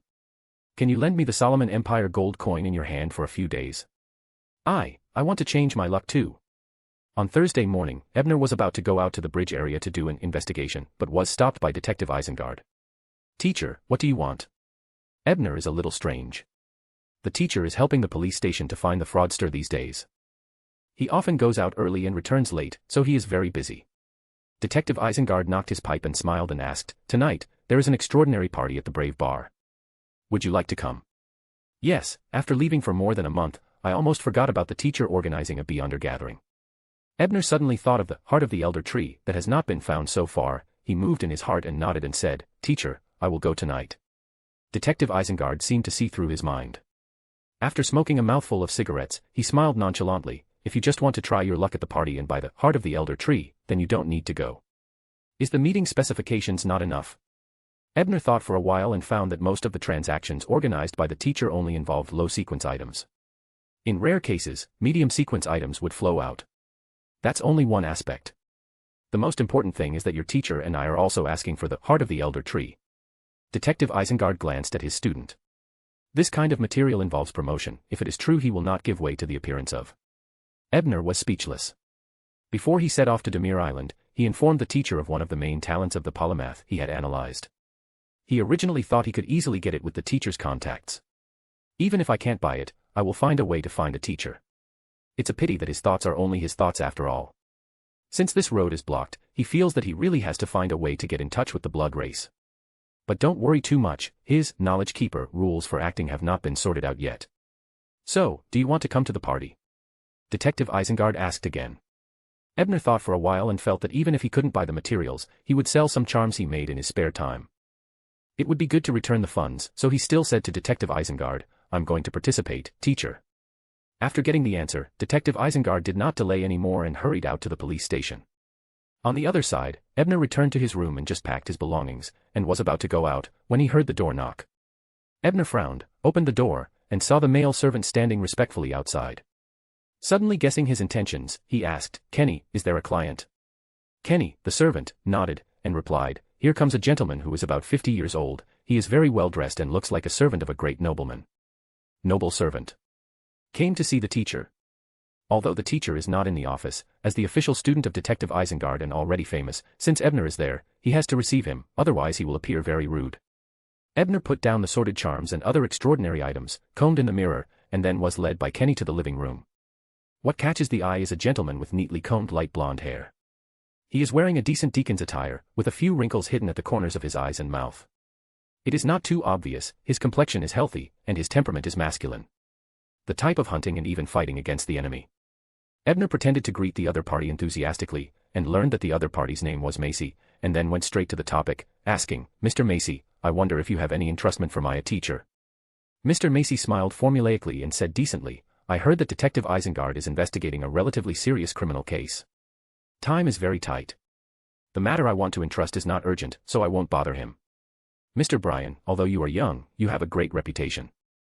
I believe that you can handle my entrustment well. You're flattering me." Ebner felt a little hairy in his heart when he was praised. He felt that this person might have come to him, and he didn't know what it was. Seeing that Ebner was still humble, without the arrogance of youth and ambition, Mr. Macy flashed a trace of satisfaction in his eyes, and finally said to the commission, "I would like to ask you to investigate Mr. Walter, the deacon and housekeeper of Viscount Connard. Including his hobbies, range of friends, family situation, and character behavior. Although it is very cumbersome, the real employer is willing to pay a commission fee of £100 for this. Walter from Viscount Connard. This. Is this the housekeeper of the future rich man, Mr. Duane, right?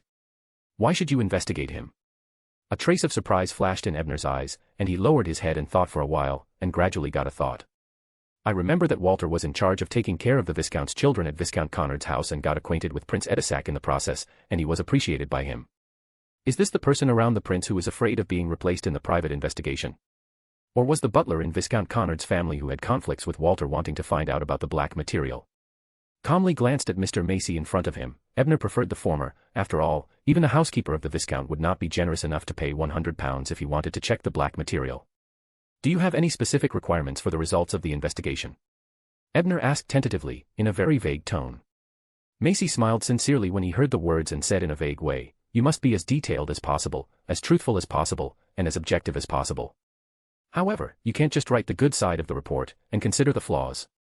The great Russell said, "People will make mistakes." "I see." Ebner nodded and decided to accept this order. In addition to 100 gold pounds is really a lot, he felt that it would not be a bad thing for Walter to stay away from Prince Edisac. At the same time, Zio, who had just arrived in her own jurisdiction, was stopped by a man in a black tuxedo outside a bar. The man wore a golden mask on his face, exposing his eyes, nostrils, mouth and cheeks, making it impossible to imagine his original appearance. The light brown eyes behind the golden mask turned, and the man smiled and said, "I guess you don't know why I am looking for you." His voice is deliberately dumb, but it is not extra special. To his surprise, Zio did not show any expression of surprise and alertness. She raised her chest, looked back at the masked man without losing weight, and asked, "Military Intelligence Department 9. Chapter 94, Prince." After Ebner took Mr. Macy's commission, the man generously paid £10 in advance for the preliminary investigation and left his address. However, for some special reasons, the other party didn't sign the contract and only made a verbal agreement. After this gentleman, who appeared gentle on the surface, but was actually a little arrogant on the inside, left, Ebner put this assignment aside. He didn't want to waste time personally completing such a complicated investigation. It was better to learn how to transfer the Church of Storm's mission to his detective's reel and outsource it to a cheaper detective. Ebner pinched his chin and smiled. Then, he packed his beyonder items and left. To his surprise, he had just walked out of the block where the Stanton Detective Agency was located when he was politely stopped by a young gentleman. Ebner sized him up and realized that he was a young man with curly brown hair like him. He was wearing a white shirt and a light yellow vest. The cufflinks, collar needles, badges, and other accessories were not eye-catching, but it was obvious that he had some family background. "Detective Brian, can I borrow your precious time?" The brown curly-haired man pointed at the cafe on the street and invited politely. "Sir, I don't know you. If you want to carry out the commission, please go to the law firm first." Ebner did not agree immediately. Although this person was much more polite than Mr. Macy just now, there must be something troublesome if he stopped him so hastily. "It's not a commission, Mr. Brian. I want to talk to you about Walter." The brown-haired man seemed to recall something as he continued, "By the way, I forgot to introduce myself. My name is Talon Dumont, and I'm an equestrian coach." Was it also for Walter? Furthermore, Talon. Wasn't this the unlucky fellow who had died from Trissy's unconscious curse? Ebner gave the men a pitying look, but it was hidden by the copper-framed glasses, and the men did not see it. However, after hearing Talon report his origins, Ebner gave him a chance and followed him into the cafe on the street. After asking the waiter for dessert and coffee, Talon said, "Detective Brian, I know that Mr. Macy has entrusted you with investigating Walter. I hope you won't give the investigation results as he requested." "Oh. Why?" Ebner asked. He could roughly guess who sent Talon to look for him. After all, he was just a declining aristocrat and equestrian coach. How could he know Macy's movements? First of all, Macy and the person behind him don't have a good character. Even if he promises you a very high reward, he might not fulfill it in the future. Secondly, Walter is truly an upright and trustworthy person. I don't ask for your investigations to be biased towards him. I just want it to be objective. Finally, this matter involves a major figure's resistance to the family's arrangements. If your investigation results are truly biased, it might be difficult to develop in Backlund. Talon sincerely said the words that he had prepared long ago. Not only did he slander his opponent, but he also gained moral sympathy. In the end, he even pointed out the danger that Ebner might encounter after the incident. It could be said that he was empathetic and moved with reason. However, what Ebner was thinking was, I just want to cheat some funds and act along the way. Why are there so many problems? He shook his head. Although he did not want to deal with the so-called noble squabbles, he had just accepted the commission, and it was not appropriate for him to quit immediately. He could only casually ask, if I do as you say, won't the people behind Macy also deal with me afterward? Although he was not afraid of this. Don't worry. That big shot will help you block Macy and the people behind him. Before I came, he said that he can use his reputation to guarantee this matter, Talon replied with a smile. Although the prince's character was passable, he was still a pawn in the other party's hands. What was the use of his promise? Seeing that Ebner was silent and seemed to be moved, Talon took out a stack of documents from his bag and handed it over. He said, "This is the intelligence report of the royal family secretly investigating Walter. As long as your investigation results aren't too different from this, it's fine." He emphasized the word royal to increase his persuasive power and the seriousness of the problem. Even though Ebner had already guessed most of it, he still cooperated and exclaimed, "The royal family."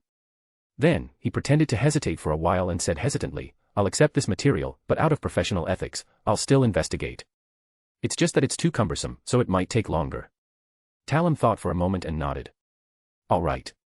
This can also give the prince a buffer time. Well, you can slowly investigate and submit the information. There's no hurry. When Ebner heard this, he laughed in his heart. Since you've agreed, then let's drag it out on both sides. It's the end of July now. Once the December meteor falls, we won't have to investigate anymore. Furthermore, it probably wouldn't take that long. Once 0-08 entered Backlund and began arranging the subsequent matters, Trissy would also become the prince's hirer. The people around the prince probably wouldn't have the time to bother with an ordinary Walter. The two of them chatted for a while more before Talem bade farewell and left. As for Ebner, he finished the dessert he had just ordered based on the principle that he would not waste it. Only then did he receive Walter's information into his bag. But just as he picked up the stack of documents, he saw a few 10-pound notes fall out of the documents. Ebner was taken aback before he carefully flipped through them. Only then did he realize that there was a full 100 pounds in the stack of documents. What a generous prince. He's willing to sacrifice so much for the people around him. No wonder a normal person like Walter still wants to avenge him after he dies. Ebner sighed inwardly as he put away the 100 pounds. Unless he had no choice, he did not plan on spending the money. He planned on donating it to Walter when he planned to avenge the prince. As for preventing the prince's death, that's very sorry. Ebner felt that he was unrelated to him. At most, he felt some pity. It was impossible for him to face a true god, several angels, and a grade 0 sealed artifact for him. Talem left the cafe and walked 2 streets before arriving beside a low-profile carriage. After getting permission, he opened the door and got in. Sitting in the car was a young man who looked rather similar to the printed portrait on the banknotes. He also had a round face and a pair of long and narrow eyes. He was none other than the third prince of the Lone Kingdom, Earl Rustin, Edisac Augustus. Talem, my friend, tell me, has the newly promoted detective accepted it? Prince Edisac asked with a smile. Your Highness, that detective is a smart person. The plan he gave is to delay Walter as much as possible. Talem bowed and replied respectfully. Delay. Prince Edisac thought for a moment and said with a smile, he's indeed a smart person. Even with so little information and clues, he can roughly guess where the crux of this small battle lies. That's right. I almost didn't react when he mentioned delaying. The time is on your side, Prince. As long as they can't produce Walter's unfavorable materials in a short period of time, you can easily appoint him, Talem said with a smile. But why would they send Macy to find such a young detective who has just become famous? Isn't it very suspicious? Prince Edisac's mind raced as he asked. Talem was momentarily at a loss for words. He hesitantly replied, perhaps it's because this detective is both inconspicuous and capable. I think they want me to think so. Prince Edisac sighed. You mean that the request that Maxie gave this detective Brian was just a smokescreen? A bait? Talem reacted and asked in surprise. I'm afraid that's the case. Recently, the control over my life has become more excessive. Previously, they only forced me to pursue Earl Hall's daughter, but now, they've even begun interfering with who I want to use. I definitely can't let them succeed this time, Prince Edisac said with a gloomy expression. Miss Audrey is the most dazzling gem in Backlund. It's said that she has a very gentle personality. You should be very happy to pursue such a lady, Talem teased when he saw the heavy atmosphere. Prince Edisac regained his composure and controlled his emotions. He smiled and said, but she's not my type. Right at this moment, the carriage suddenly swayed as if it had been struck by something. Prince Edisac frowned and asked, what happened? Your Highness, it was a girl who was chased here and knocked into the carriage. There seems to be something wrong with her, the warden outside the carriage quickly answered. Girl. What's wrong? The prince asked curiously. She seems to have been drugged, the one chasing seems to be an officer. However, after seeing the badge on the horse carriage, that person retreated on his own, the deacon replied. The prince glanced out of the window and was stunned. After a long while, he regained his senses and ordered, it's a gentleman's virtue to save a girl in danger. Lu Fu, bring this lady back to the manor in the carriage at the back and ask a doctor to treat her. Yes, Your Highness. After the prince's carriage and entourage disappeared down the street, a graceful figure jumped out from the mirror of a nearby house. She looked at the departing carriage and frowned. She said angrily. That trash let Lena escape. Chapter 95, The Prince and the Witch. After Ebner came out of the cafe, he first went to the police station in Sherwood Borough and informed Sergeant Fashine that Dr. Leonardo was involved in a beyonder incident that had been handed over to professionals. The sheriff frowned and looked worried. He was not worried about the doctor's safety, but his wife and the unborn child. Fortunately, Ebner's visit had brought him a solution. After hearing that an apothecary might be able to help him, Sergeant Fashine was overjoyed and thanked him profusely. Ebner hesitated for a moment before exhorting, it's just that apothecary's words don't sound good. You have to be more forgiving. Don't catch him in a fit of anger. Not nice. Sergeant Fashine asked curiously. You should know how Etries usually talks to people, right? This apothecary is twice as much as he is. Ebner commented, unable to bear to look back. Hearing this, Sergeant Fauchine was so shocked that he opened his mouth. How could he not know his son's character? Every word of his could drive him to his grave. Now, this apothecary sounded even more outrageous than his son. Would it be dangerous for Martha to go there for treatment? However, the sheriff had no other choice. After thanking Ebner again for his reminder, he also gave him a pass with a handwritten letter. With the pass, he could access the files of the Sherwood Borough Police Department that were not confidential, and he could also use the police department's underground shooting range for free. Ebner was rather happy about this. After bidding farewell to the sheriff, he went straight to the police department's archive room to look up information. From the various dossiers, the security in Sherwood Borough was much better than in the Bridge area. They were all regular cases. Ebner watched all morning and found that there was only one thing that was slightly worthy of his attention. The Grant clothing store had been bought by a company in the factory district and was undergoing renovation. Many workers were digging deep into the foundation of the store. The noise was loud and disturbed the neighbors around them, so they called the police. This seemed like a normal event, but Ebner had a feeling something was wrong. It was not like he had never been to the Grant family's clothing store before. It was already a 3-story building. Even if it was renovated, there was no need to dig deep into the foundation unless they wanted to build a big building. However, building a tall building surrounded by 1- or 2-story residences was very difficult to approve. After all, it was already very difficult to see the sun in Backlund. If the residential area was covered by tall buildings, wouldn't the nearby residents protest? Most of the people who lived in Sherwood Borough were middle class, so they had quite a lot of power when united. I'm afraid he's using construction as a cover. He wants to find something underground in the Grant family, right? This might be one of the reasons why the Grant family is valued by so many big shots. While Ebner was guessing, he was wondering if he should check it out after the party. However, he thought of another possibility. The aura of a demigod was triggered in Grant's clothing store last month, and Jane's whereabouts are unknown. Logically speaking, she should still be under the surveillance of the Church of Storms, right? In that case, the person who dug up the items was either sent by the Church of Storms or the mandated punishers were waiting for the results to come out before closing the net. At this thought, Ebner turned his attention to the name of the factory district company that had bought Grant's clothing store, Winston's Labor and Services Company. Secretly checking on Grant's clothing store might be noticed by the Church of Storms, but secretly checking on this company shouldn't be a problem. After all, it was a labor and service company. From the name, he knew that there should be quite a number of customers and employees.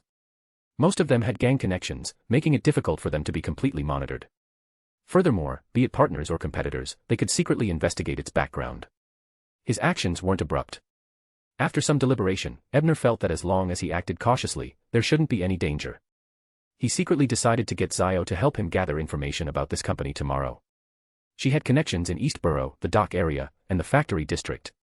It shouldn't be a problem for her to obtain some superficial information. I hope that this investigation will allow me to find some principles that the Knowledge Keeper plays. I also hope that there are no coveted secrets on Jane. No. Lena let out a shrill cry, awakening from her nightmare. She looked confused at first, but then she remembered that she had been bluffing with the disgusting Lieutenant Bellner after she had sensed that she had been drugged. She had been looking for an opportunity to escape. In the end, she took advantage of the moment when the other party was so pleased with herself that she jumped out of the window and walked away. On the way, she bumped into a carriage, and she recognized the emblem on the carriage. It was a vertical sword with a red crown on its handle. The Sword of Judgment of the Augustus family. I was actually saved by a member of the royal family. Lena thought back to the last scene she saw before she lost consciousness. She got off the bed and looked around. Suddenly, she realized that this room was a little familiar, so she quickly walked to the French window and looked out. She was greeted by the sight of a vast expanse of lawn and exquisite statues standing around the lawn. In the distance, there was a river that skirted around the hills that were covered in all types of vegetation and converged into a rather large man-made lake. A gentle breeze blew across the water, sending ripples across the surface. It also brought back memories of Lena. Red Rose Manor. She muttered to herself. Right at this moment, there was a knock on the door. Recovering herself, Lena habitually said, "Please come in." Then, she saw a familiar figure walk in with the butler and guards. Edisac. Lena looked at the young and energetic face and subconsciously asked. Prince Edisac raised his brows when he heard that before nodding with a smile. "Ma'am, you do know me." Lena looked at the prince with a troubled expression, unsure how to begin. Prince Edisac was puzzled when he saw the strange expression on her face.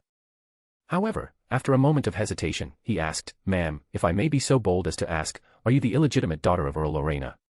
Then, seeing her eyes widen in surprise, he quickly explained, "Ma'am, don't misunderstand. I don't mean to dig into your identity. It's just that you look a lot like my old friend Leland. Even his two sisters look more like him.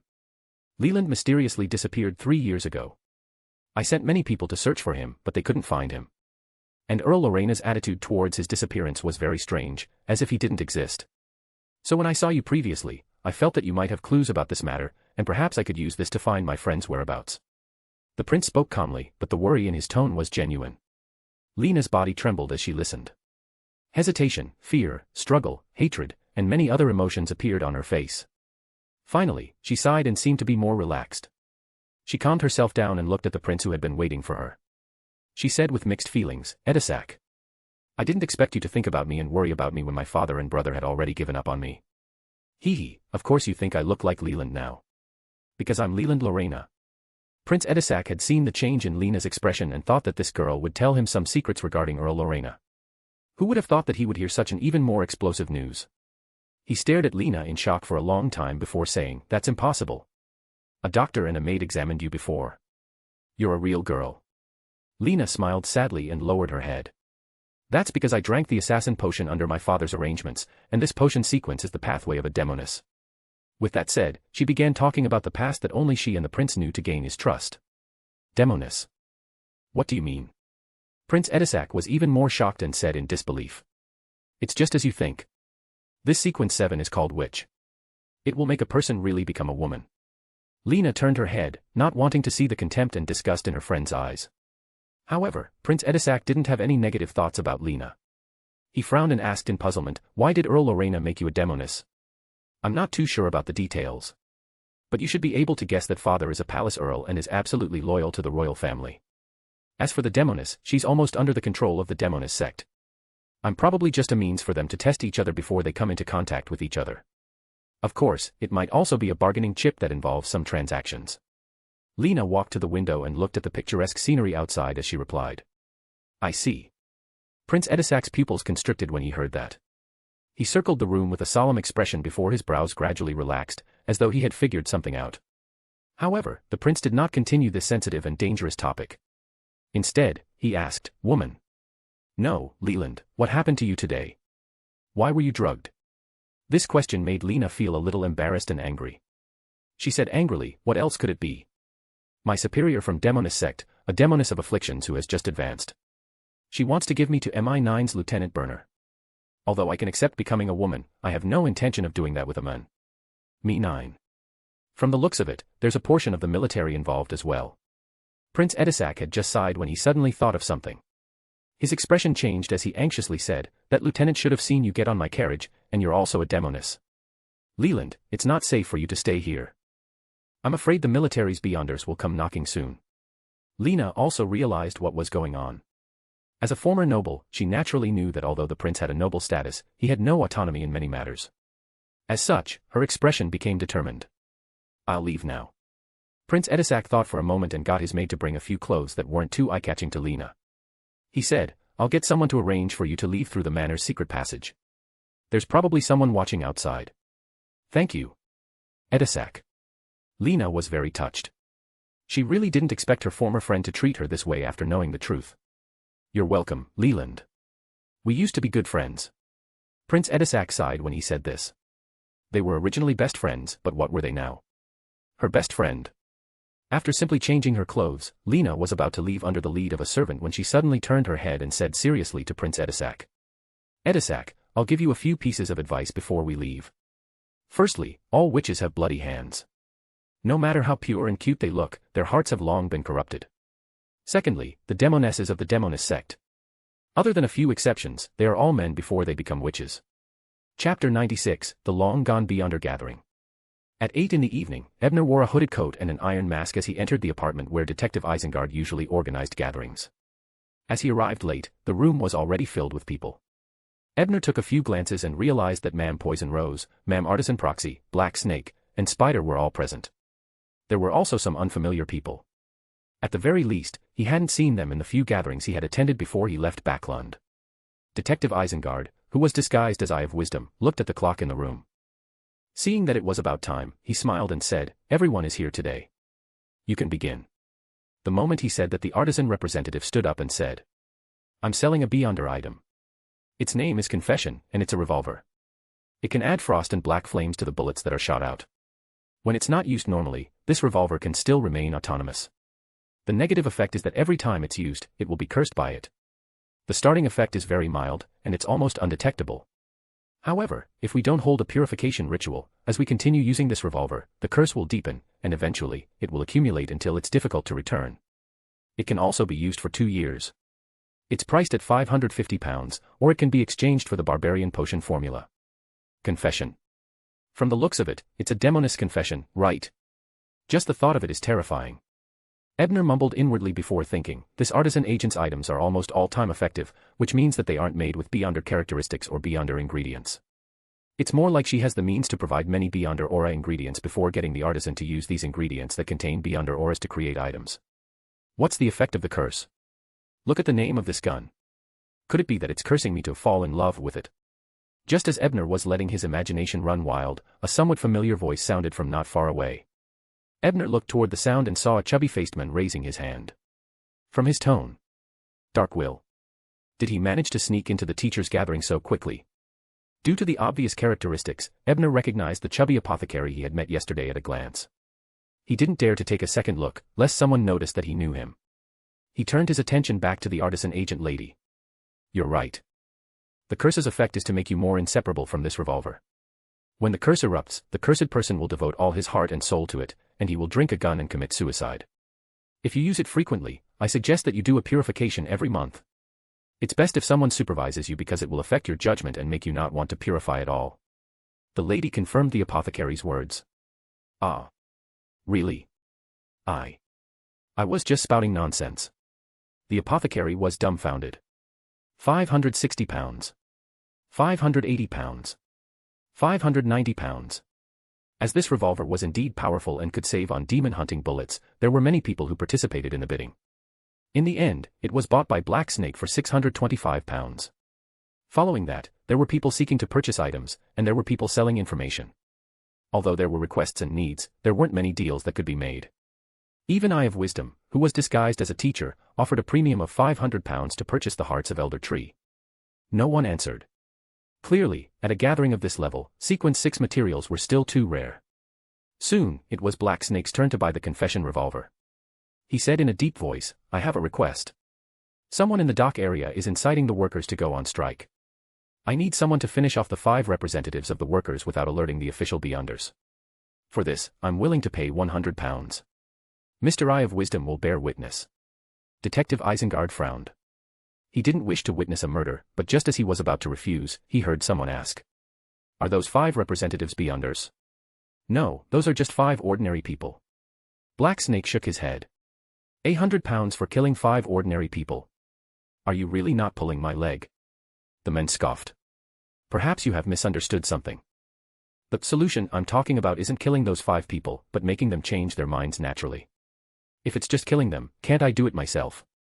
Black Snake replied, emphasizing on nature. "If that's all, there's no harm in witnessing it." Upon hearing this, Detective Isengard swallowed his rejection. "If it's to make a few ordinary people change their minds, I can do it," said Madame Poison Rose, who was sitting in the corner. Ebner also took the opportunity to look at the lady who had previously bought his seer formula and sold a clown beyonder characteristic to his teacher. He realized that she was panting slightly as she spoke, as though she was very tired. The teacher did mention before that she seemed to be injured, but after more than a week, she still hadn't recovered. This injury was probably not simple. Ebner glanced at Poison Rose thoughtfully. Seeing that she had signed a contract with Black Snake under his teacher's notary, he felt that if he didn't have other matters to investigate, he would have definitely gone to the dock area to watch. And there were probably many beyonders present who would have such thoughts. Ma'am Poison Rose doesn't seem to be afraid at all. I wonder which pathway she is from and what sequence she is. After the matter with Black Snake, the apothecary suspected to be Dark Will stood up. He opened his hood, revealing his face that wore an iron-black mask. However, the mask only covered the area above the bridge of his nose, allowing the fat on his cheeks to clearly appear as though it was trembling. "I have 4 bottles of precious medicine to sell. 2 of them can effectively stop bleeding and promote the healing of wounds. Believe me, this is better than going to the clinic for suturing surgery. It will be effective for 6 months." The apothecary took out a few bottles filled with liquid and introduced them. The other 2 bottles will have an effective period of 1.5 months. It will allow a man to regain the impulse he had when he was 17 or 18 years old and become a beyonder in bed. Hee, you know what I mean. Even if it exceeds the effective period, it will still produce an effect. However, it will expand from there to his entire body. The user will become abnormally violent, and his strength, speed, and agility will greatly increase. He will fall into weakness half an hour later. After he finished speaking, the entire room fell into momentary silence. It was not until half a minute later that Madame Poison Rose said, "I want those 2 bottles of healing potion." "Name a price." "Don't you want these 2 bottles of berserk potion? If you buy them together, I'll give you a discount." Apothecary asked with a smile. "No. If you continue talking nonsense, I won't even buy those 2 bottles of healing potion." Lady Poison Rose snorted. All right. £20 a bottle," the apothecary said helplessly. Following that, after a few more deals, it was finally Ebner's turn. He took out 3 low-level charms, namely the Slumber Charm, the Underwater Breathing Charm, and the Courage Charm. This gave him a total of £60. Speaking of which, these 3 charms weren't made by praying to deities. Instead, they were made by praying to the unknown lands and praying to the Eye of Pure White for their powers. The difference was that doing so had almost no cost because there was no need to sacrifice the corresponding spiritual materials to please the deities.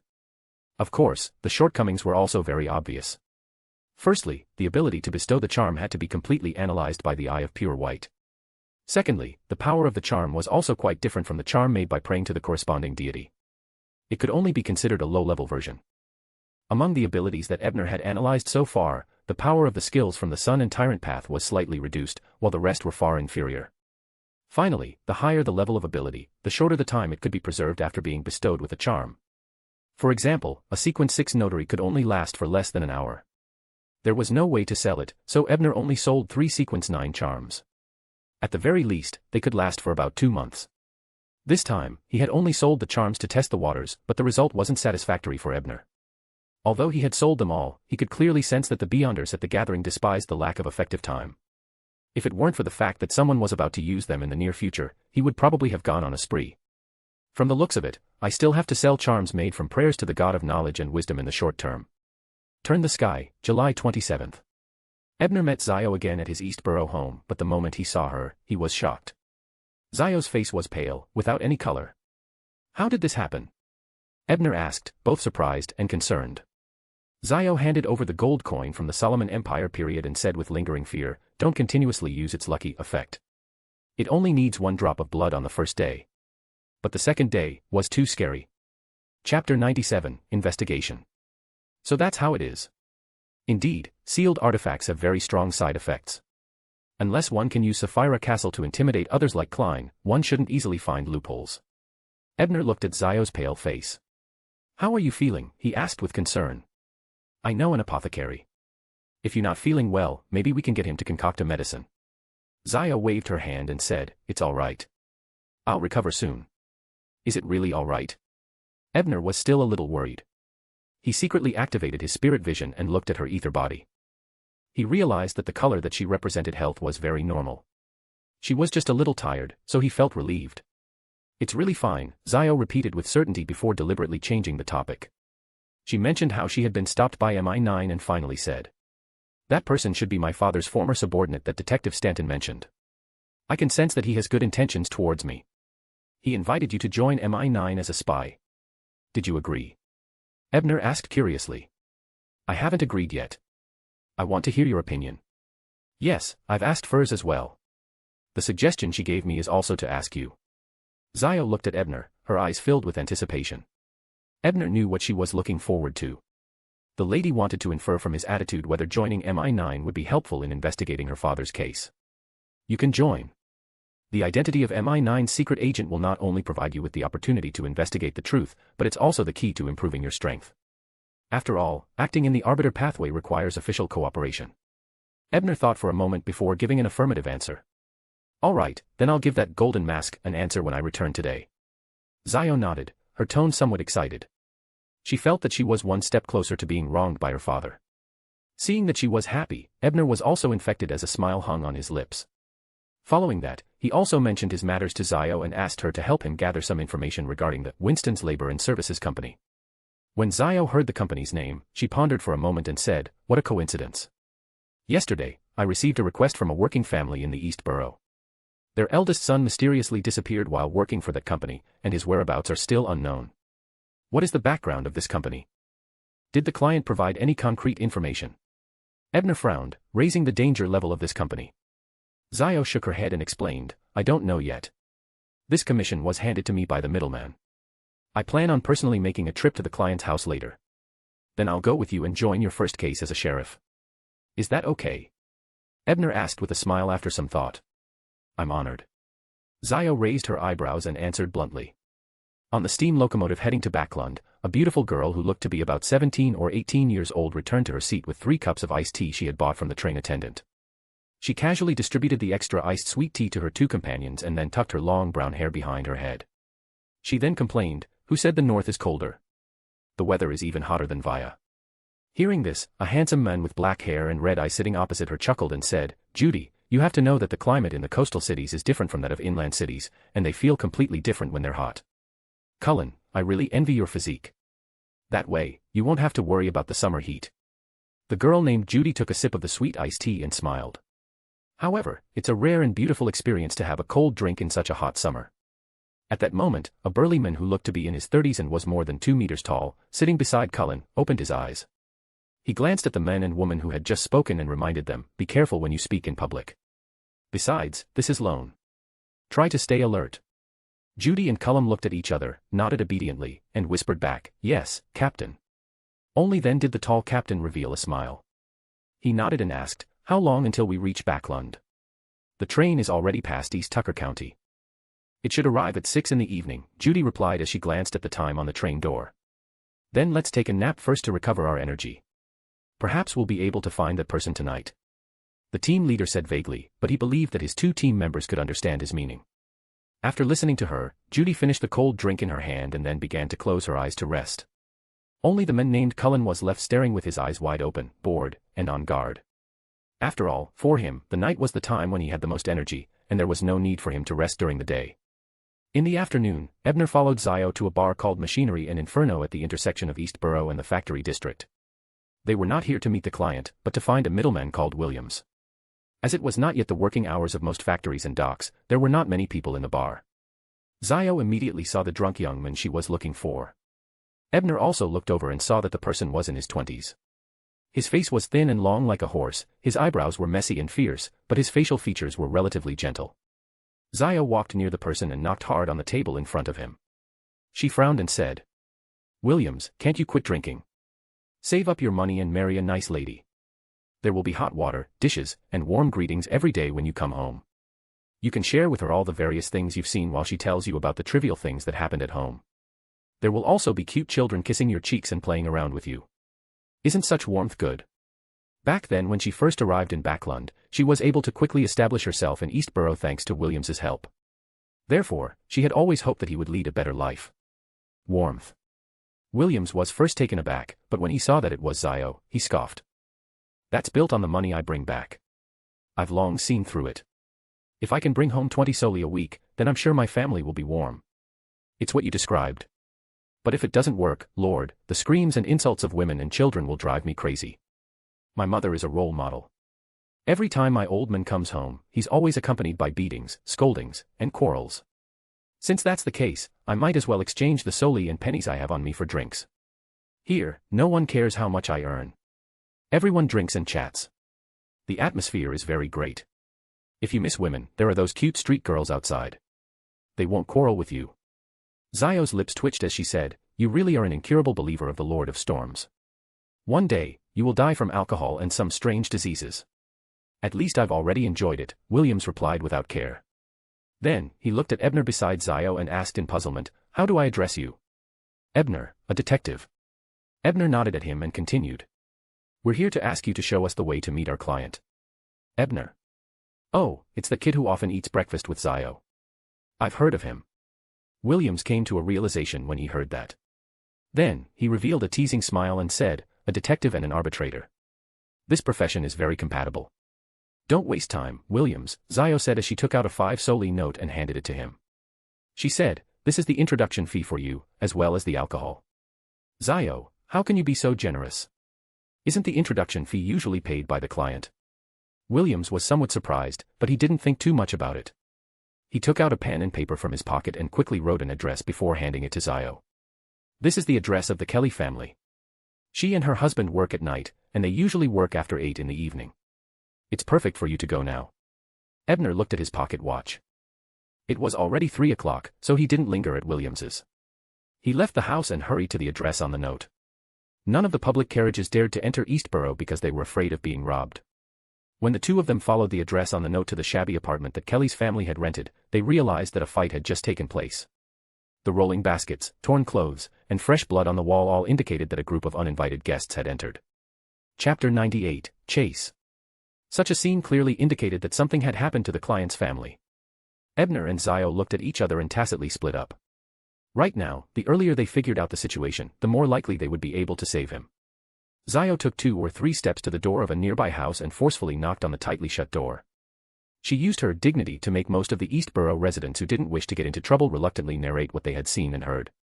Ebner checked the clues and traces in the Kelly family's old apartment, extracting their auras before using his scene retrack ability to recreate the scene. He saw 8 strong men with Southern Continent characteristics aggressively barging into this old apartment. Behind them was a middle-aged man dressed in formal attire and wearing a top hat. As this person had the least aura left, his appearance was somewhat blurry. Kelly's family didn't resist either. The client's husband and son were clearly trained in combat. They each picked up an iron rod and charged forward. The two of them had quite a bit of strength, and their coordination was very meticulous. Their attacks were also extremely ruthless. Although the 8 strong men with Southern Continent features had the advantage in numbers, they could not take them down immediately. However, at this moment, the middle-aged man who had been standing behind them seemed to be getting impatient. After he tapped his cane on the ground, a look of horror appeared on Kelly's husband and son's faces, and they immediately swung their metal rods at each other, both of them falling to the ground with severe injuries. The 8 strong men took the opportunity to rush forward and tie up the father, son, and Kelly, who had been hiding in the house. Finally, they pushed the family of 3 towards the south. The scene ended there, but Ebner's expression was even more serious. According to the information he had obtained from his investigation, the man in formal attire leading the group was clearly a Beyonder. However, what Beyonder powers did he use to make the father and son kill each other in an instant, an illusion or mental control ability? Ebner thought for a moment before opening the eye of pure white to analyze the aura left behind by the middle-aged man in formal attire using Beyonder powers. The last time, he had nearly faced a terrifying existence because of his backtrack. Ebner had actually been a little apprehensive about using the white eye to analyze the Beyonder aura of unknown origins. But now that he thought about it, he couldn't be overly worried and stop eating because of a small probability event. After all, this was a golden finger that he could rely on. He still had to use it at critical moments. The main body was the illusion power of a swindler, and it was mixed with provoke. It should have used a Beyonder item. It was no wonder that the father and son had killed each other so quickly. However, such an ability was very ineffective against me. Under the suppression of the high-level white eye, similar mental and illusion powers were almost useless. Just as Ebner had this thought, he saw Zio hurriedly return.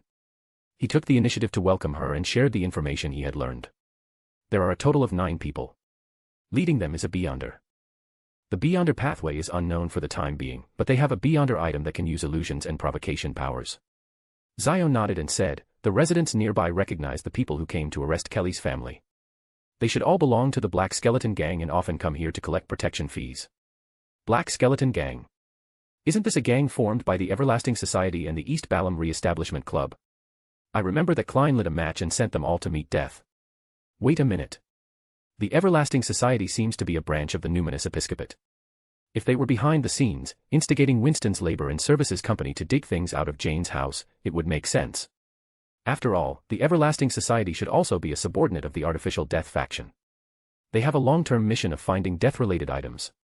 As for the Grant family, they might be closely related to death. Otherwise, they wouldn't have been valued by a demigod. While Ebner was deep in thought, Zio continued, they've only left for 15 minutes. They're still in a hurry. Ebner could hear the determination in her voice. Are you sure you want to rescue them immediately and not follow them to their lair? He asked deliberately. The latter might give us more clues. Hearing Ebner's words, Zio seriously considered it for a moment before shaking her head and saying firmly, I'm a sheriff, and this is my jurisdiction. Saving people is the duty of a sheriff. Although I don't know the exact principles, I feel that a sheriff should be played this way. Although this is mostly from Zio's heart. Ebner thought so, but on the surface, he smiled and motioned for Zio to come closer. He grabbed his arm, then took out a charm and whispered a word of storm in ancient Hermes. Right on the heels of that, a strong gust of wind rose beneath his feet, quickly lifting him and Zio into the air as they flew towards the southern factory district. This was the flight ability of a Sequence 6 Wind Blessed. As Ebner was unable to simulate this level of skill, for the time being, he could only pray to the unknown lands and give the charm the ability to fly, after the analysis of the white eye. However, the effective period was only 2 hours. This charm was just made by Ebner before he left in the afternoon. It would be useless in another 10 minutes, so it was perfect for this purpose. During Zio's time on Demir Island, she was often sent flying by Ebner's sea breeze hat, so she skillfully grabbed his arm and flew into the air with him. In order to avoid being seen and attracting the attention of the official Beyonders, Ebner activated the Eye of Pure White the moment he rose into the air, giving Zio and himself another invisibility ability. Although this ability was only a low-level version, it wouldn't lose its effect as long as they didn't make any big movements. It was barely enough to cover their bodies during flight. As for where this power came from, of course, it was from last night's Beyonder gathering. When the confession revolver was sent to his teacher for appraisal, his teacher had privately used 2-081 to secretly analyze it and learn the invisibility ability on the gun. Since 2-081 had learned it, Ebner, who was analyzing it every night, naturally knew it too. Returning to the present, Ebner and Zio only chased for less than 5 minutes before they saw the figures of the gang members of the Black Skeleton Gang and the Kelly family. I'll deal with the leading Beyonder. You come and rescue the hostage. After lowering the altitude, Ebner lowered his voice and said to Zio. Understood. Zio nodded slightly and held the triangular blade in her hand. After all, this was a city district. Even if she had become a secret agent of MI9, she had to pay attention to her influence. A middle-aged man in a suit and a top hat was thinking about something while he looked back at the gangsters behind him. However, his eyes suddenly focused as a shadow that did not belong to him appeared beneath the feet of one of the thugs. However, there was nothing above his head. Not good. Although the middle-aged man's sequence wasn't high, he had seen quite a number of Beyonder powers. He knew that an enemy was approaching, so he didn't hesitate to take out a pistol from his holster and shoot at the men above and below him. But before he could do anything, he heard a word in ancient Hermes, crimson. A charm. Before the middle-aged man could react, a deep and serene feeling instantly filled him. He tried his best not to fall asleep, but unfortunately, at that moment, he heard the sound of chanting again. Hey, an insomniac's son. A melancholic star. The past. The past was flashing. But its weak light was not hot at all. Sadness was reflected in the light of the night sky. It is clear but distant. It is brilliant, but it is so cold. The middle-aged man could no longer resist his sleepiness and soon fell into a dream. Chapter 99, The Other Side of the Stage. Seeing that the middle-aged man was finally asleep, Ebner heaved a sigh of relief and appeared. The power of the Midnight Poet's slumber poem was much weaker than the original version. Therefore, he had wasted an additional slumber charm as a supplement, allowing him to succeed in one strike. However, he was still a Beyonder and could wake up at any moment. With this thought in mind, Ebner took a few steps forward to the middle-aged man's side and caught his limp body, preventing him from waking up due to the pain. Then, he took out another charm and activated it, consolidating the effects of the coma. After doing this, Ebner diverted a portion of his attention to Zio's side. Then, he realized that her battle had ended. Those 8 gangsters couldn't even take down 2 well-trained ordinary people, so how could they be a match for a sheriff?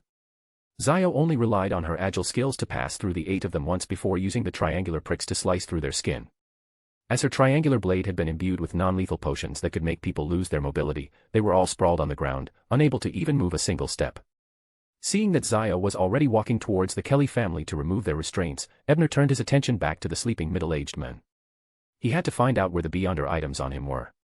Due to the previous scene of backtracking, Ebner first cast his gaze on the cane, but after taking a closer look, he realized that it was just an ordinary ironwood cane.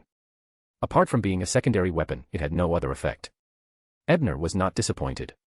He followed the direction of the cane and soon found a strange gem ring on the man's finger. It was strange because the gemstones embedded in the ring were actually made of 2 small pieces of red and black gemstones. In the middle, there was a metal hoop that was unknown. On the surface of the 2 pieces of gemstones were tiny but exquisite runes. This should be it.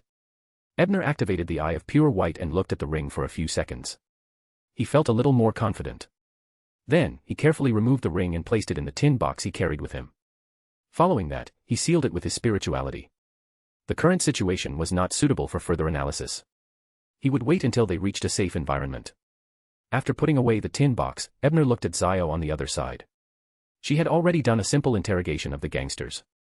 Under Zio's authority, these villains who usually wreaked havoc in Eastborough honestly confessed their evil deeds. Unfortunately, this wasn't something they could ignore. She had no choice but to take the initiative to ask, "Why did you kidnap the Kelly family?" "We don't know, miss. Morella called us." Yes, it's all Morella. "We're just thugs. Miss, please let us go. Morella is the person lying there right now. He was the one who ordered us to do all the work. Miss, can you give me the antidote first? I don't think I'll have the strength to speak if this drags on."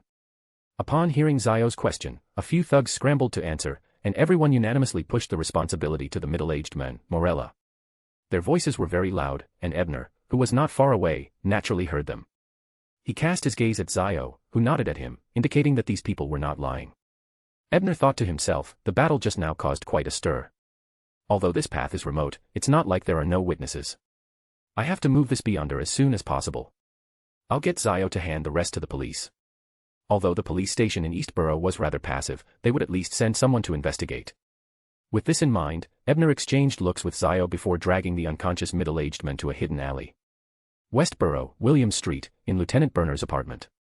Demonis Ray, with black hair like a waterfall and fair skin, was sitting leisurely on the sofa. She was holding a flower pot with an unknown species of flower inside. The flower was still in its skeletal state and had not bloomed. Step, step, step. With a series of footsteps, Lieutenant Berner appeared at the door of the room. He glanced at the Demonis, who had become much quieter since becoming a Sequence 5, and said, "My subordinates at MI9 didn't find Lena. It's likely that Prince Edisac is protecting her.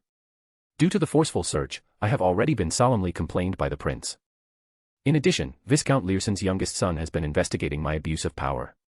Even Viscount Stratford would find it difficult to resist. I have already been suspended." When Ray heard his words, she sneered. "If you can't even look after a drugged girl, who can you blame? Demonis, you have to know who's protecting you from being captured by the Church of Storms." Lieutenant Berner flew into a rage out of humiliation and threatened, "If you dare speak to me like that again, do you believe that I'll take the initiative to expose you to His Excellency, the Spellsinger of Gods?" Ray fiddled with the leaves of the flowers in the flower pot, then turned to Lieutenant Berner with a half-smile. The latter looked at her confusedly at first, but soon his eyes widened and his expression gradually turned ferocious. Then, he could not help but cover his head and open his mouth to shout to vent his pain, but he could not make a single sound. This continued for 5 to 6 seconds before Lieutenant Berner's expression eased a little. He immediately lay on the ground, large amounts of sweat dripping down his forehead, and the clothes on his back were completely soaked. "How is it? Does it taste good?" Ray asked teasingly. I'm sure you didn't use your powers just now. What's going on?" Lieutenant Berner asked with a trembling voice. "If you had bad thoughts about me, you would naturally suffer. Heh, you have to be glad that you didn't really want to harm me. Otherwise, it wouldn't have only hurt for a while," Ray said with a pitying expression. "This is a curse. When did you put a curse on me? I clearly hold a purification ritual every time after the deed is done." Lieutenant Berner seemed to have recovered some strength as he looked at the Demonis in disbelief. "If you think it's a curse, then it is." Ray's lips curved into an inscrutable smile. Then she carried the pot of flowers to Lieutenant Berner, who was lying prone on the floor, and said condescendingly, "I can't relax about Lena. She knows many of my secrets. I can't let her fall into the hands of another faction. If necessary, I can kill her." Yes. Although Lieutenant Berner felt indignant, he really didn't want to experience the terrifying pain again. He could only listen to the Demonis' instructions. Seeing that he seemed to finally give in, Ray nodded in satisfaction and asked again, "Also, did you get the fake news that someone I told to spread out in the bridge area suddenly mutated into a monster? Such news is actually quite common. After all, there are many cases of Beyonders losing control. Basically, they can be dealt with by the officials. A piece of news that doesn't know if it's true or false can't garner much attention." Lieutenant Berner braced himself and explained because he had never thought of helping the Demonis before. Ray glanced at him, and though he knew the man was making excuses, he approved of what he was saying. So he went to his desk, took a metal box from a drawer, and handed it to Lieutenant Berner. "This is the reader's Beyonder characteristic. Send someone to take it to the bridge area or the south side of the bridge to corrupt more ordinary people." Lieutenant Berner took the box with a blank expression and couldn't help but ask, "What exactly do you want to do?" Ray smiled at the question but didn't say anything. She continued to cuddle the flower pot. But at this moment, a thought flashed in Lieutenant Berner's mind. Combined with what the Demonis had asked him about previously, he said in disbelief, "You don't tell me you still have designs on the mandated Punisher team's captain. You released this Beyonder characteristic to transfer the other members of the team away." Humph, don't ask what you shouldn't ask. Ray's expression changed and she snorted. Then, she skipped the topic and asked, did the service company send her to the warehouse today? The ones from today have been delivered. But there seems to be an oversight on their side, allowing a worker to discover some clues, so they had no choice but to silence them. However, that worker's family contacted Arbiter Zio Dericha from Eastborough because of his son's disappearance. Berner had previously advocated investigating Zio's background due to the Demonis request, so he was very familiar with this name. That fair young lady again. Hey, there's probably her little detective boyfriend as well. I couldn't be bothered to continue looking for them after they escaped Backlund the last time, but this time, they came to find trouble for me. Ray sneered and muttered to himself. She asked, then what happened after that? I don't know yet. There's a gang backing that service company. They'll probably handle it, Lieutenant Berner replied. Forget it. Since it's exposed to that little detective, with his teacher's help, I'm afraid it'll be difficult to hide it anymore. Let your people immediately cut ties with that company, Ray instructed after thinking for a moment. Directly clear the slate. Why don't you get rid of that arbiter? Bernat asked in puzzlement. That detective brat and his teacher are likely from the Church of Knowledge. If I rashly attack them, it might interfere with my plans. You don't have to worry about them for now. I'll settle the score in the future. Ray fiddled with the flower bud, and the coldness on her face immediately disappeared, returning to the charm of a Demonis. Eastborough, in a safe house provided by Zio, Ebner unscrewed the lid of a small metal bottle. A slightly stimulating but uplifting smell immediately escaped from the bottle. This was the holy night powder concocted by sleeping flower, dragon blood grass, crimson sandalwood, and mint.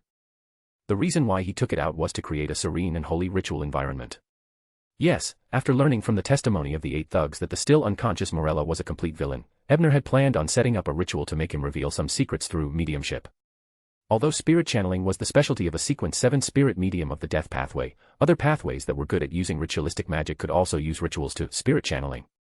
Of course, the effects were definitely not as good as professional ones.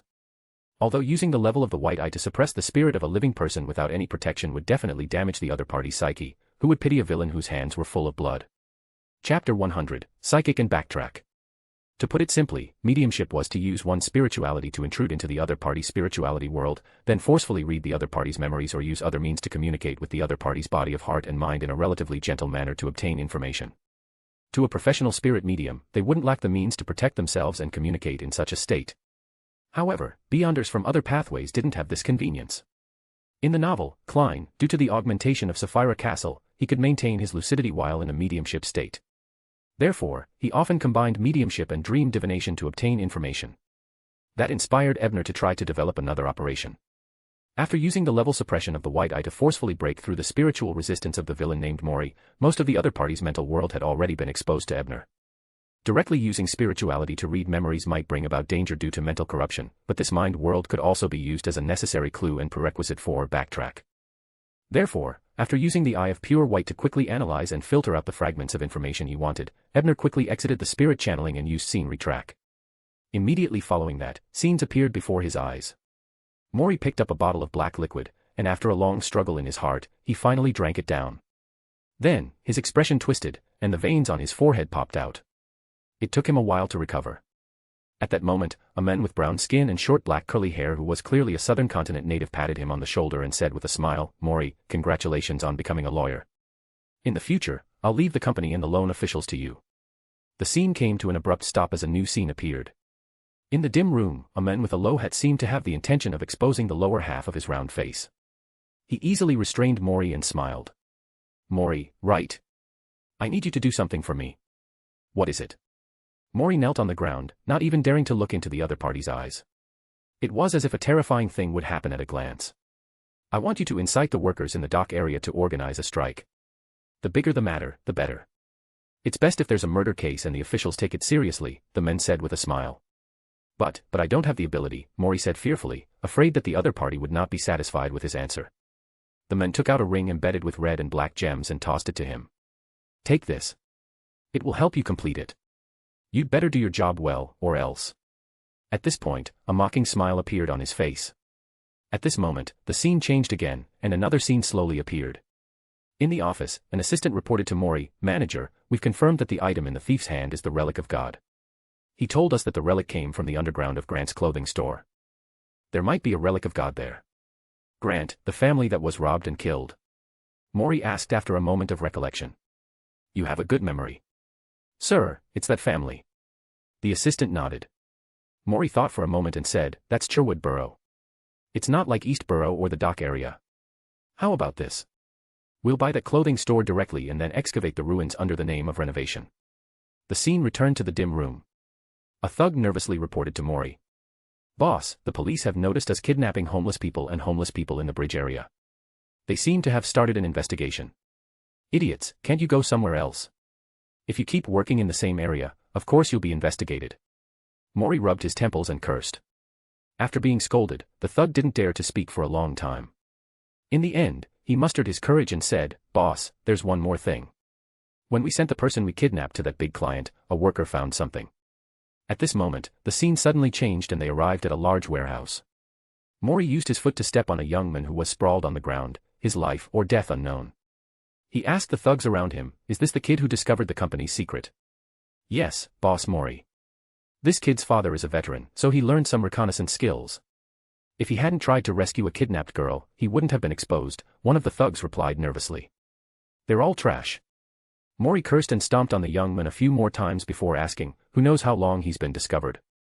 Did he reveal anything? He probably discovered it the day before yesterday when he came here with the cargo box. In addition, this batch of workers hasn't gone on leave yet.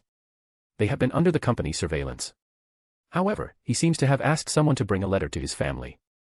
Although our people have checked the contents of the letter, we don't know if he wrote any secret messages.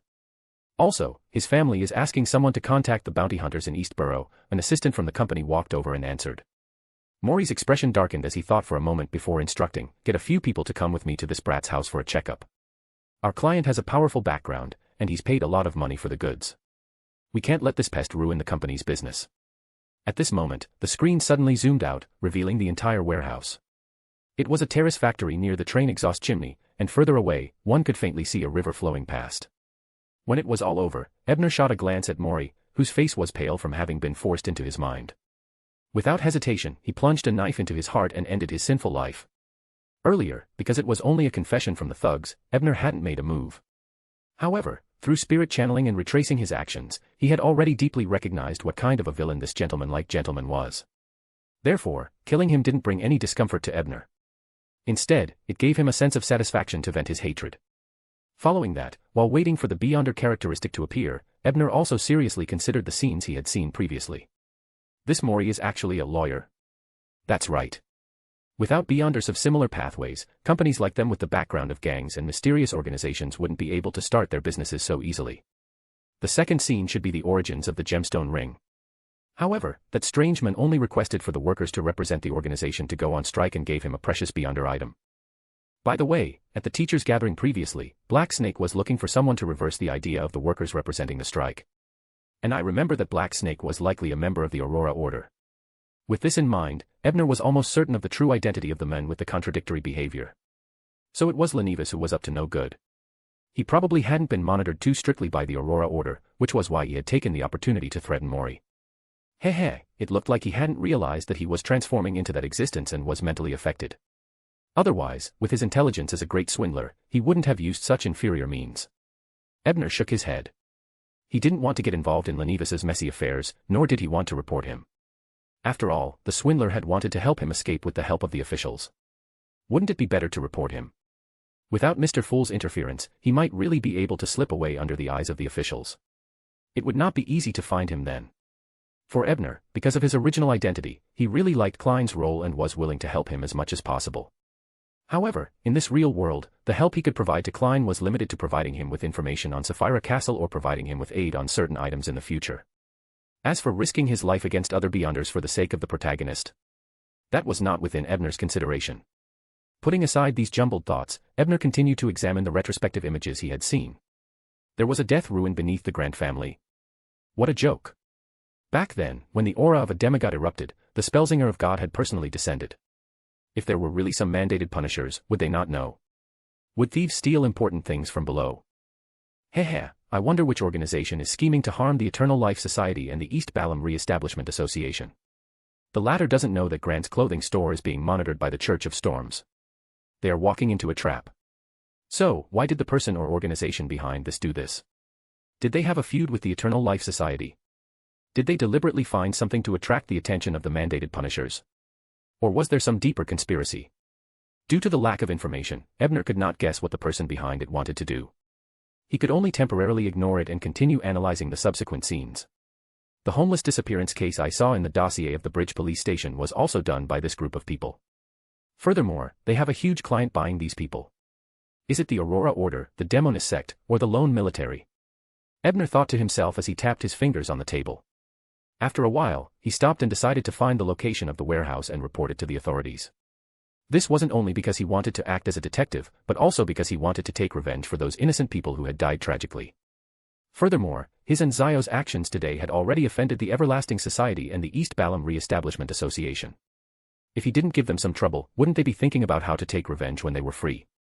Although he wasn't afraid of the organization that Klein destroyed with a single match. At this moment, Maury's Beyonder characteristic had been completely extracted. Ebner carefully stored the fist-like object into the metal box he carried with him and sealed it with his spirituality. After doing all of this, there was a sudden knock on the door. There were 2 long and short intervals. This was the secret signal he had promised Zio. Ebner checked the time first and saw that it was already past 8 in the evening. He walked over to open the door and saw Zio standing at the door with the packed food. Chapter 101, The Rule of Acting as a Knowledge Keeper. After dealing with Maury's corpse, Ebner returned to the safe house. As he ate the food Zio had brought, he communicated with her about the information they had obtained after separating today.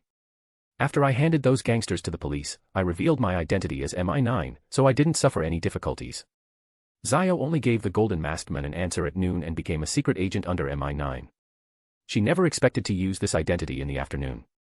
Those thugs weren't talking nonsense, were they? Ebner asked. Zio shook her head and said, those thugs are very experienced in dealing with the police.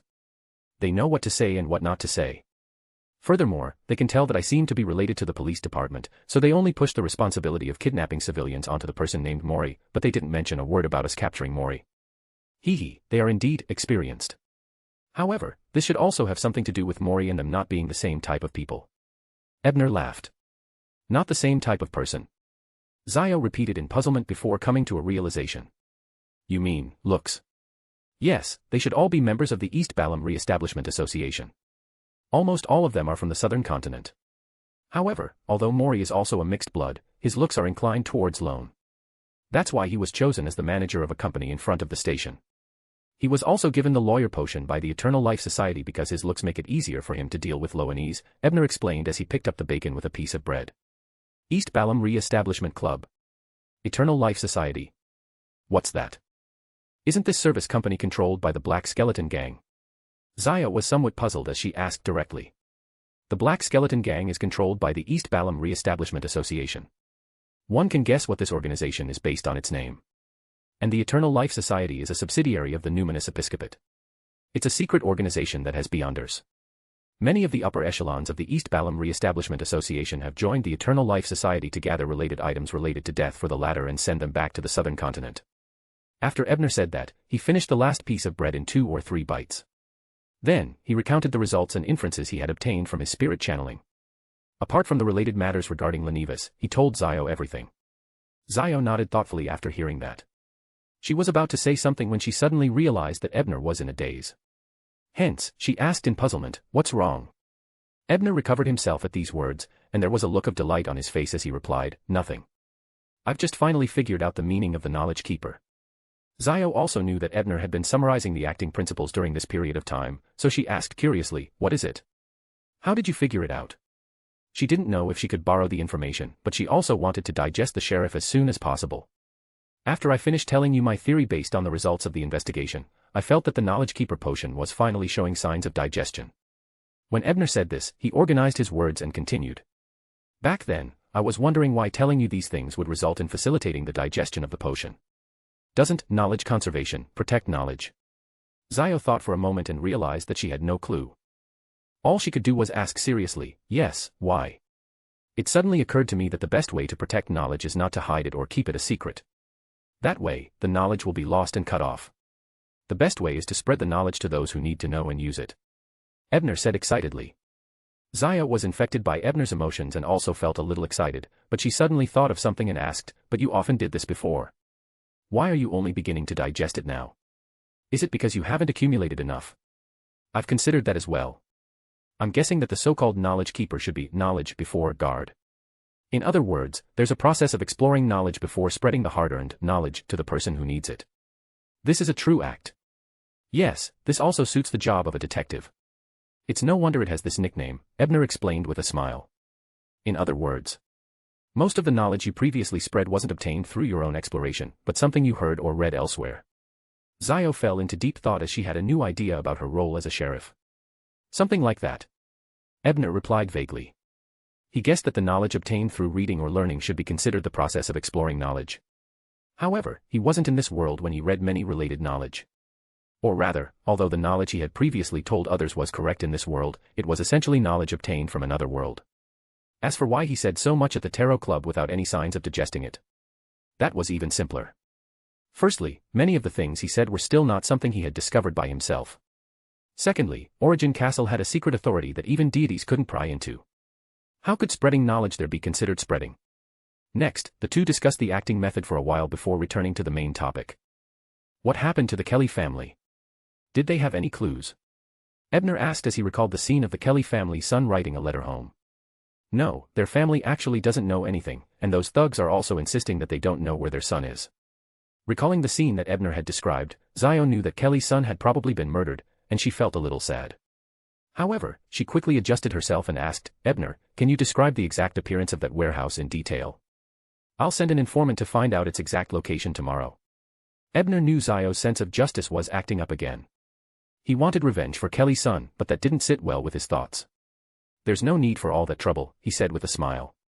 I pray that the gods will paint the exterior of that factory. South of the bridge, Harvest Church. As it was already very late, a girl with long brown hair and a blue dress politely knocked on the cathedral's door. Behind her was a 2-meter-tall giant and a feminine-looking, red-haired man. With heavy footsteps approaching, the door of the church opened, and Bishop Yutravsky, who was 2.2 meters tall, appeared in front of them. The brown-haired girl looked at the giant bishop in front of her and then turned back to look at her captain. She could not help but feel lucky that she was 1.6 meters tall. However, the feminine man behind her, Klein, seemed to have seen through her thoughts. He smiled and teased, Judy, stop looking. When you advance to become a druid, you can transform into a giant bear. You will definitely be taller and stronger than them. The girl named Judy shot a glance at the man and retorted, I heard that vampires are all very elegant gentlemen. Why is there such an exception like you? Alternative. At least I'm not obsessed with dolls, Klein replied with a grin, not at all angry. A doll? What does that mean? Judy asked, confused. The giant captain could no longer stand it and interrupted, all right, be serious. Don't let the bishop laugh at you. Bishop Yutravsky smiled warmly and said, welcome, Forsaken Ones. Unfortunately, this is Backlund. Although you have obtained the permission of the Church of Storms and the Church of Steam, I can't openly hold a banquet to welcome you. Bishop, you're too polite. The captain, who was also a giant, waved his hand and continued, we came here to complete the mission. We don't need those. Please tell us the details of the believer who went astray. I see. Then come into the church, all of you. We'll talk slowly. In addition, there's also a blessed of the Mother Goddess who has personally experienced this matter. I think we should invite him over as well. Chapter 102, Forsaken One. In Hillston Borough, Detective Isengard Stanton had finished a day of hard work and was reading Stormwind Mountain Villa, which he had borrowed from his students, for some leisure. When he read that an evil spirit wearing a pair of copper-framed glasses had appeared, he couldn't help but smile. He had thoughts of befriending Miss Zio's friend. But at that moment, his spirituality was suddenly stirred. Detective Isengard frowned and put down the novel. As he wore 2-081 on his finger, he activated his spirit vision. Following that, he saw a silver-white illusory bird drop a letter on the table in front of him. This bird was only the size of a sparrow, and its walnut-sized head had a pair of red moon-like eyes embedded in it. The silver illusory feathers on its body made it appear extremely long and slender, not as bloated as a sparrow. After putting down the letter, the bird tilted its head and surveyed its surroundings. Then, it flapped its wings in disappointment and disappeared into the void. Messenger? Whose? The experienced Detective Isengard already knew what the spirit world creature was here for. He pouted his mouth and did not pick up the envelope on the table rashly. Instead, he rubbed the gemstone on the surface of 2-081 and used it to analyze the envelope. Moments later, Detective Isengard, who didn't discover any problems, carefully picked up the envelope. Then, he saw that the name of the recipient was written on it. A letter to Ebner. How did it get to me? Detective Isengard was somewhat puzzled. Typically, messengers could accurately find the recipient unless they didn't record the recipient's aura. In the Harvest Church, Bishop Utravsky was telling the three Forsaken Ones about the ambush, the perfume incident, and Ebner's guess regarding the Demoness advancement ritual. At this moment, the black-haired, crimson-eyed Cullen's heart stirred, and he stretched out his palm. Immediately after, a small silver illusory bird landed on his fair and tender finger. The bird shook its wings, then turned its tiny head toward Cullen and chirped. Cullen listened for a moment before chuckling. He stroked its head lovingly and took out some powder ground from spiritual materials and fed it. "What is it saying?" Judy, the brown-haired girl, asked curiously in a low voice. "She's complaining that the recipient is very stingy and refuses to give the hard-working messenger any supper," Cullen explained with a smile as he translated for Birdie. "I really envy you for directly taming a spirit world creature. I still don't dare to easily attempt the ritual of summoning a messenger." Judy clearly had a good relationship with Cullen and didn't hide her envy at all. Silica was not a creature of the spirit world from the very beginning. About 500 years ago, she turned into a specter in a crisis, and only then did she have the ability to travel through the spirit world. Cullen's gaze was deep as if he was recalling an unpleasant past. However, he quickly snapped to his senses and said to the two giants who had finished their discussion and were casting their gazes over. "That Mr. Ebner Bryan isn't at the detective agency at the moment. The letter has been handed over to his teacher." The captain of the giant nodded and said to his two team members, "Since Mr. Bryan won't be here for a while, we will investigate before dawn." "Yes, Captain," the two team members answered in unison. Then, the more lively Judy asked worriedly, "Captain, where should we investigate first? We aren't familiar with Backlund at all. Will we really not get lost without a guide?" Captain Giant carried a wooden chest that was much larger than a normal coffin. He first nodded at Bishop Utravsky before saying to Judy, "Since the heretic's perfume was first discovered at the home of the deviant believer, we'll first go there to check on the situation." With that said, he looked at Cullen, who was still teasing the silver-feathered bird, and continued, "As for the guide, I remember that Cullen said that he had lived in Backlund for a long time. Let him lead the way." Upon hearing this, Cullen, who was chatting with the little bird Silica, suddenly raised his head and said in surprise, "Captain, are you serious? The last time I came to Backlund, Emperor Roselle had just invented the steam engine." At 11 p.m., Ebner handed Zio the pictures of the factory he had drawn and arranged a time and place for their next meeting before dragging his exhausted body back to his teacher's office.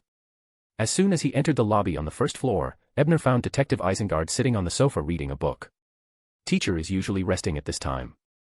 Is he waiting for me?" Ebner thought so and asked the same question. Detective Isengard put down the book, picked up an envelope from the coffee table beside him, and handed it to him. "Here's a letter from you." "A letter? Who sent it? Is it Jane?" Ebner guessed smoothly as he took the letter. He had almost no friends in the Outlands except Jane.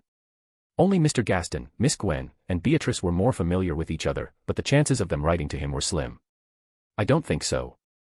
This letter was sent by a messenger. That Miss Jen hasn't been a beyonder for long, so she probably can't control a messenger," Detective Isengard said after lighting his pipe and taking a puff. "Messenger?" Ebner's hand paused on the envelope. "Don't worry. I've already checked. There aren't any traps or curses on this letter."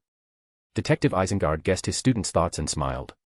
Ebner heaved a sigh of relief, but he still secretly opened the envelope after analyzing it with the eye of pure white. The letter was in Bishop Utravsky's handwriting. The general content was to tell him that the Forsaken had arrived and to make a trip to the Harvest Church as soon as possible. Ebner examined it a few times but did not find anything amiss. He decided to visit the Harvest Church the next morning.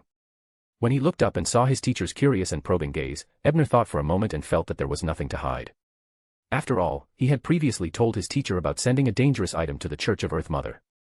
Hence, he chose his words carefully and said, "It's from Bishop Utravsky of the Harvest Church. He wishes for me to go over tomorrow." Detective Isengard first nodded when he heard that before muttering to himself in puzzlement, since when did that giant bishop have the ability to summon a messenger? People from the warrior pathway shouldn't be good at this. Even Bishop Ural from the planter pathway who worked before him doesn't have a messenger. Ebner was somewhat surprised when he heard that.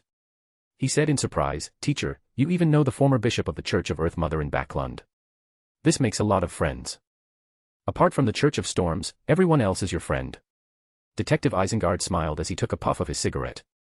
His face was filled with pride as he said, "Of course I do. Otherwise, where do you think the healing powers in 2-081 came from?" On Saturday morning, Ebner immediately took the subway to the Harvest Church on Blossom Street south of the bridge after making a few short effects charms during the ceremony. As soon as he stepped into the hall of the Golden Cathedral, he saw a girl in a blue dress complaining to the feminine man beside her in Fainapotter. Cullen, if it weren't for Silica leading the way last night, we would probably have lost our way to the Cathedral of Serenity and been imprisoned underground by the Nighthawks. That won't happen, Judy. Even without Silica, I can still divine. Cullen replied in an unconfident tone. Since Phaenopotter and Lone were of the same origin and only differed in terms of individual words and grammar, Ebner could barely understand what they were saying. However, in order to facilitate communication, he softly chanted Blue Star in Ancient Hermes and activated the language proficiency charm he had just created.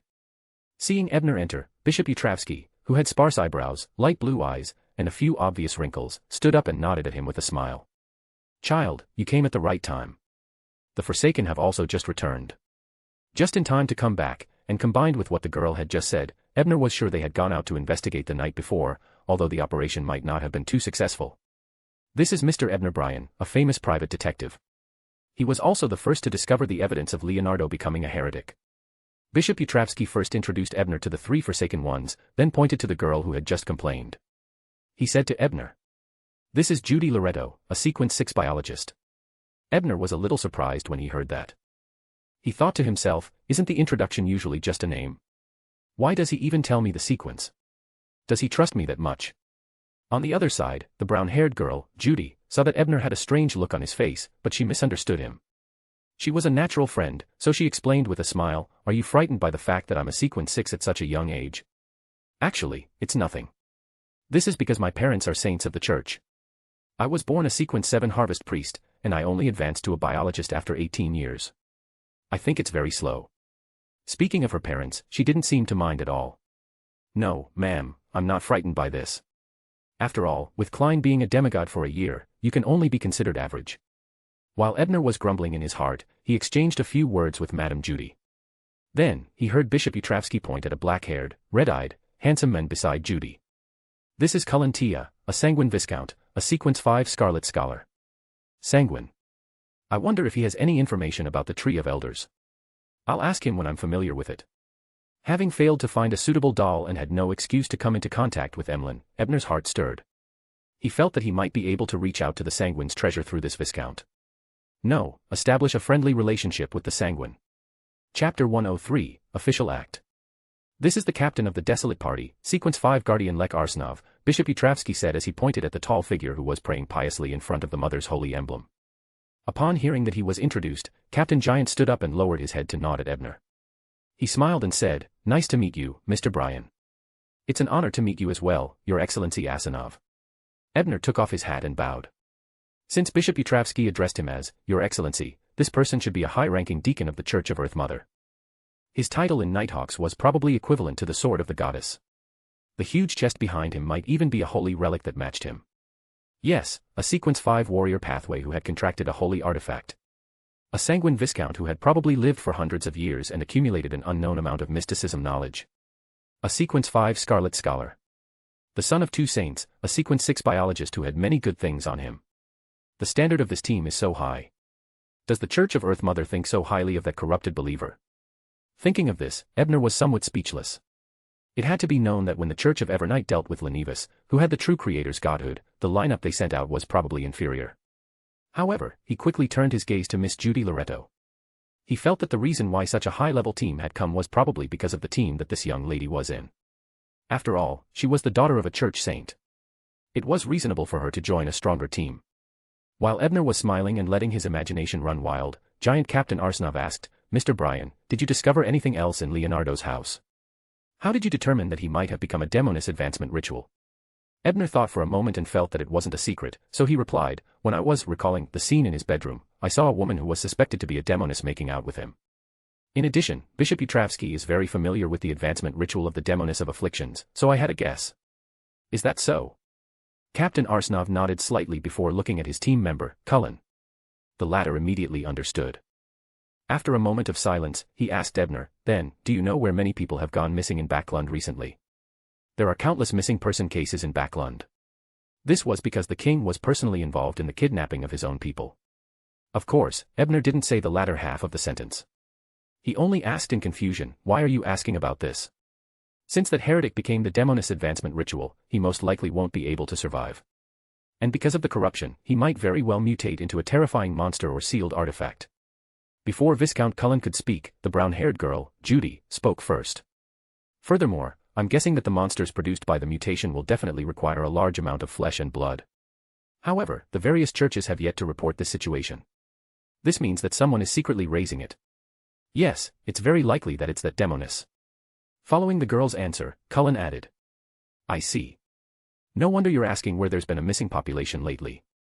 Wait. At this point, Ebner suddenly remembered the psychic results he'd had on Morella last night. It was as if the service company had been trading populations with some important person.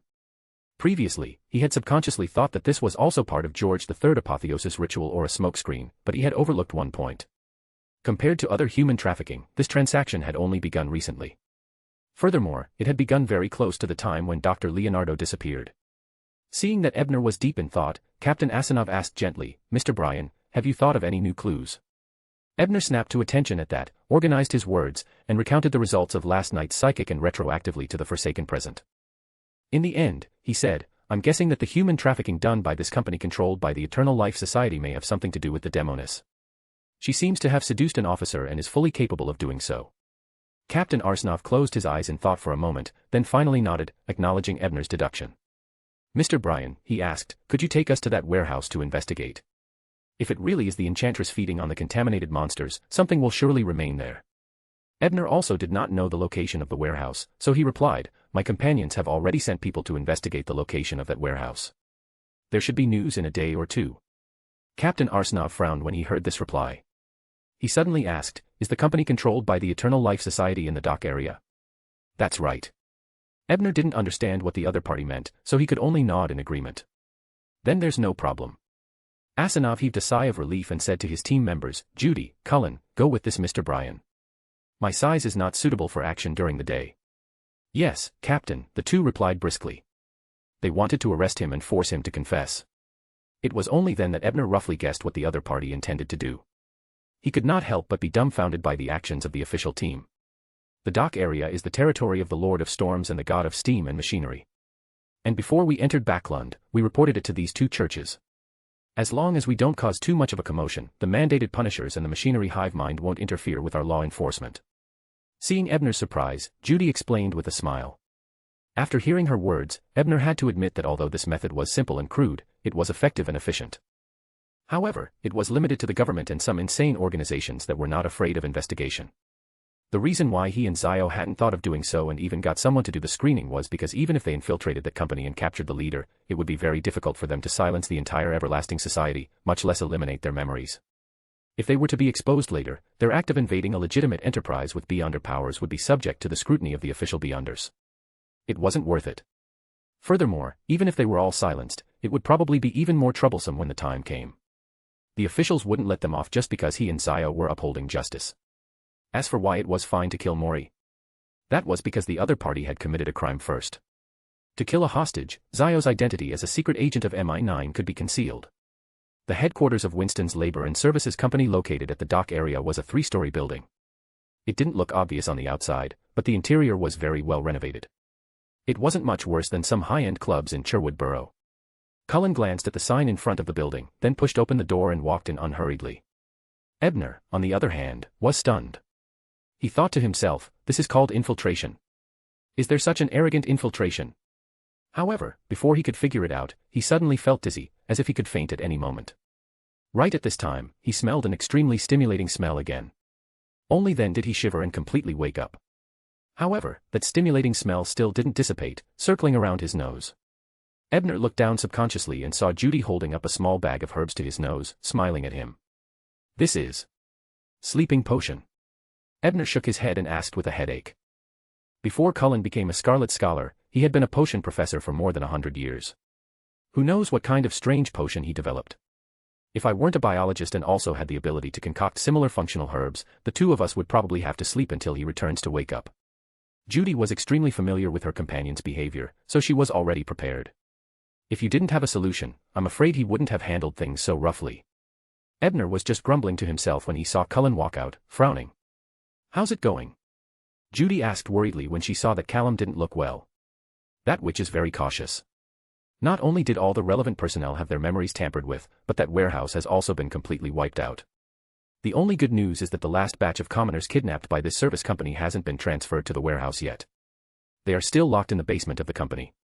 Cullen became serious for once. He felt that the opponent of this mission should not be simple, so after thinking for a while, he said to the brown-haired girl, "Judy, contact the machinery hive mind and get them to help in the rescue. I have to return as soon as possible to talk to Captain about that demoness. She's so cautious, but she's still staying in Backlund despite having mutated monsters. Clearly, she has bigger plans. As for the credit for finding these kidnappers." At this point, he cast his gaze at Ebner. The seriousness on his face was gone as he smiled and said, "I'll leave the credit to you, Detective Bryan. A young detective barging into a tiger's den alone, a brave hero rescuing many young girls. Isn't this a great title?" "Ah. This title was too, Roselle." Ebner, however, listened with an embarrassed expression, not knowing what to say. In the blink of an eye, 2 days had passed. The headlines that Cullen had joked about had really been picked up by the major newspapers in Backlund. The Daily Observer had even taken out an entire page to report this legendary story. Now, people on the streets were either spurning the despicable and shameless Southern Continent citizens or praising Ebner's bravery and fearlessness. This made Ebner not dare to leave the house for 2 days. He stayed at home analyzing his teacher's 2-081 until Miss Midday came knocking on his door. "You are now famous. Even Miss Audrey saw the report and even asked about you from Furs." Zio smiled. Because Ebner had previously informed her that she did not need to continue searching for the warehouse, she knew the whole story on the day of the incident. She even knew that the so-called heroic deed was actually placed on Ebner by the Forsaken One. "I've attracted enough hatred. In the future, not only that demoness, but I'm afraid even the numinous episcopate will find trouble with me." At this point, Ebner glanced at the tree branch outside the window. There was a silver-feathered bird that was invisible to ordinary people. Zio and Ebner chatted for a while before asking, "By the way, have you heard of Emperor Roselle?" Ebner froze at the question. He'd been about to forge a page for the afternoon tarot club, but Zio had asked first. "I do." "Are you asking what Emperor Roselle wants to do?" Ebner asked calmly. "Miss Audrey likes to collect Roselle's manuscripts. Let Furs and I take note." "I'm asking if you have any here," Zio replied casually. "Is Audrey trying to buy a diary from Furs and Zio for Mr. Fool?" This might be an opportunity. I can write a few notes for Zio in the future and let her earn some pocket money from Audrey. And most importantly, some important information can't always be leaked from the diary in my hands. Giving some to Audrey would also make Klein accept it. Chapter 104, Testing Sacrifice. In a row of houses at 2 Daffodil Street in Tingen City, Klein opened a thick envelope. Inside was a letter from Mr. Azik. "The matter you asked me about the last time, I've recalled some things over the past few days. It seems to have left a deep impression on me. Perhaps, in one of my lives, or rather, in my earliest life, I often did such things. Although I said it last time, I have to remind you again. I warn you that you have to be careful when using this ritual. You can't entrust your safety to their consciences. They don't have such things." Mr. Azik had written it very vaguely. He didn't mention the words sacrifice at all. That's right. Although I don't know why this letter suddenly appeared in my room, it wouldn't be good if Melissa or someone else opened it privately and saw some words that shouldn't be seen. Even if most people couldn't understand Hermes. With this in mind, Klein skipped over the things Mr. Azik emphasized and directly read the rest of the ritual. Firstly, the environment used for the sacrificial ritual is to engrave the corresponding symbols and use herbs and ores that belong to his domain. Of course, it can also be used to make holy oil, ointment, incense, etc. This part was similar to the information provided by Tower. It was part of pleasing the gods. Yes, it could be saved. As for symbols, Klein already had an idea. The vertical eye symbol that the puppet gave him when he was on duty at Cheney's Gate should be the symbol of the upper echelons of the Antigonus family. It might even be the symbol of the half-fool that Tower mentioned. And the symbol of the fool that doesn't belong to this era is probably the complicated symbol behind the high-back chair at the end of the long bronze table. It's the complicated symbol formed from the pupilless eye which represents concealment and the partial symbol of change, the line of distortion. Or should I say, my symbol above the gray fog. The domain is very simple. Concealment, change, good luck. But I can't be sure. I can only try to do it. Yes, even if the symbol is wrong, under the premise that the honorific name is correct, the sacrificial target won't point to another existence. At most, it will cause the ritual to fail. I can be sure of this. Klein rubbed the surface of the paper thoughtfully as he came up with a plan. His gaze regained its focus as he looked at the subsequent parts. Secondly, do it according to the normal ritual until you finish chanting the honorific name and prayer sentence.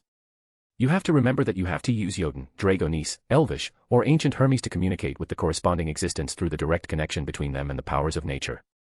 You can design the exact words yourself, but you have to have a few keywords: pray, watch, offer, kingdom, door, open. The information provided by this part of the tower was even more detailed. It even explained some of the principles, allowing me to modify it more easily. Did he think that I was an ancient god who had revived and might not understand modern sacrificial rituals, afraid that I would ask for blood like in ancient times, so he deliberately explained it so clearly? As Klein guessed at Tower's thoughts, he continued reading the content below. It was also what he was most concerned about. Finally, use materials with spirituality and combine them with the vibrations caused by the incantation to create an initial passageway that connects to the corresponding door of the kingdom. If that person is interested, your ritual can be completed. As expected, I still need materials with spirituality. I wonder if just reciting the incantation will allow me to open a sacrificial passage similar to the door of summoning. Will I be able to use some of the powers of the mysterious space above the gray fog?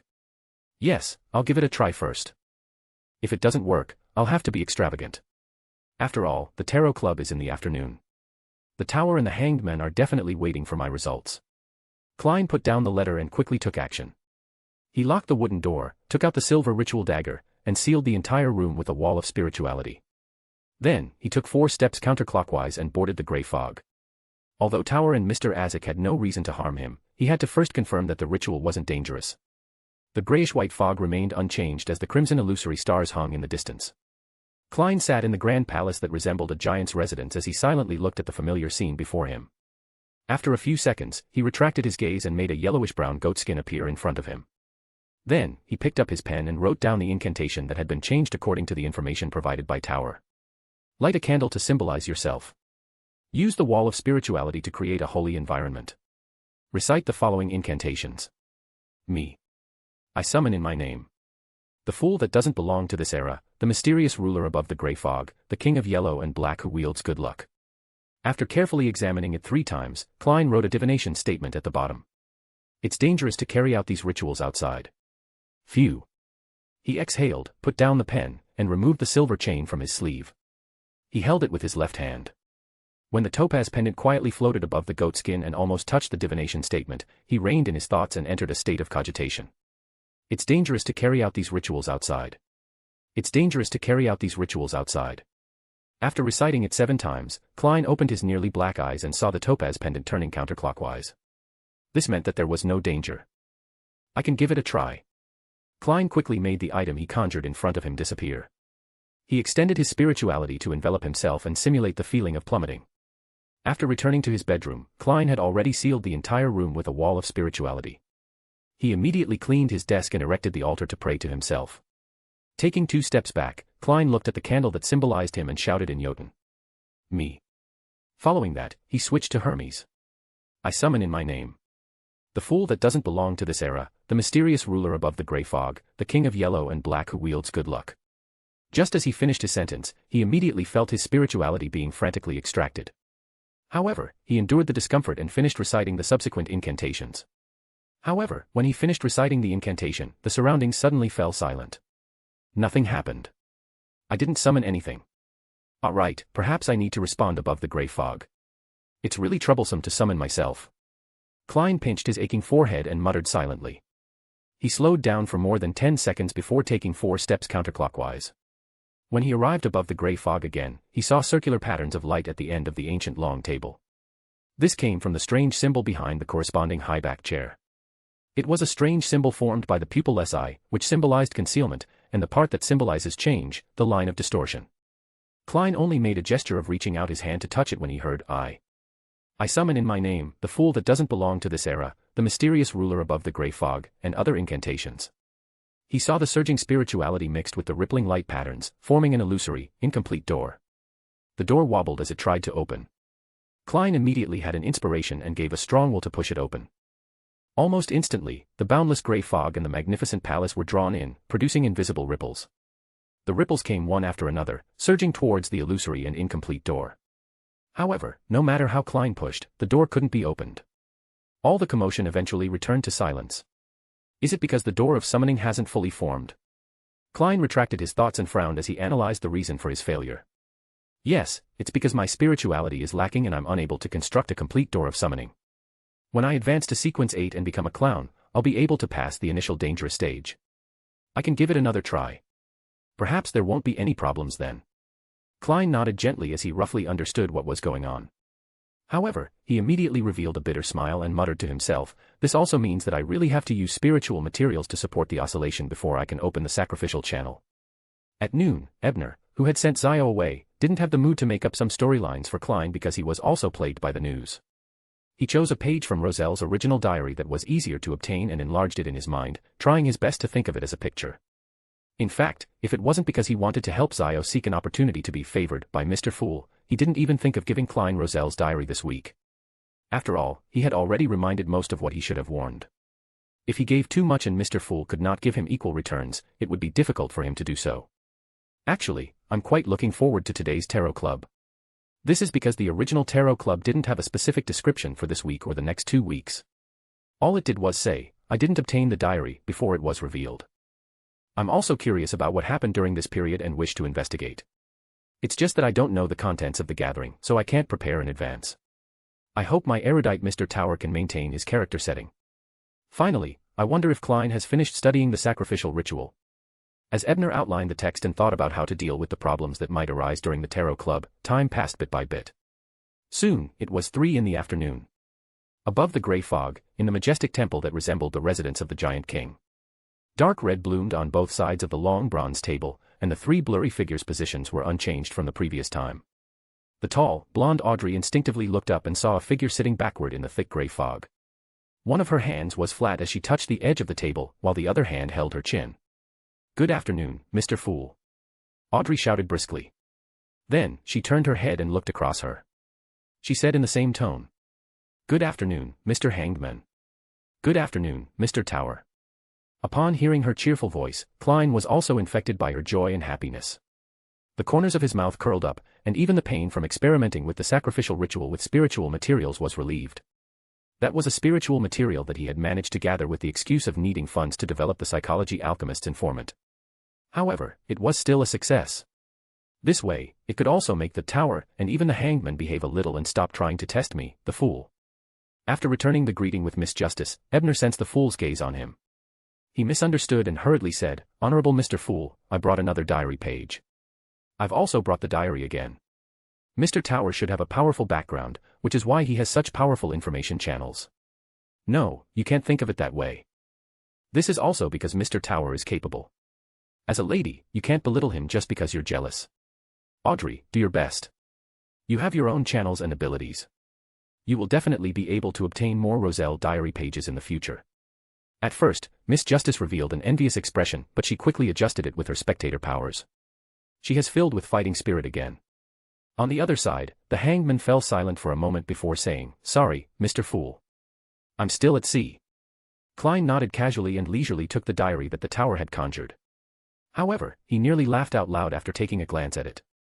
March 6th. Damn, the food here is making me constipated. March 17th. Are all the wives of Intis so open? Did I sleep with her or did she sleep with me? It feels a little weird.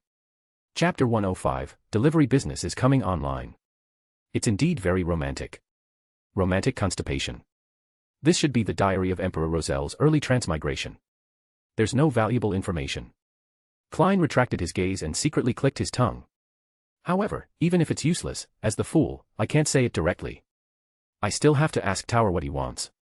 I hope it won't be so difficult this time. No, it's fine if it's difficult, just don't waste gold pounds. With this in mind, Klein waved his hand, dissipating the conjured pages. Then, he calmly asked Ebner. "What do you want?" That was what Ebner had been waiting for. He deliberated for a few seconds, then said, "Mr. Fool, I've discovered a lady who's suitable for our tarot club. She's a low-sequence beyonder and has quite a bit of power and resources in Backlund. Furthermore, she's sufficiently secretive and has a good character. Are you willing to let her join the gathering?" He didn't mention that Zio might be noticed by the ancient dragons and valued by Tamara's high-sequence beyonders, so as to prevent Klein from being frightened into rejecting her. However, his words revealed an important piece of information, Backlund. So Mr. Tower also lives in Backlund.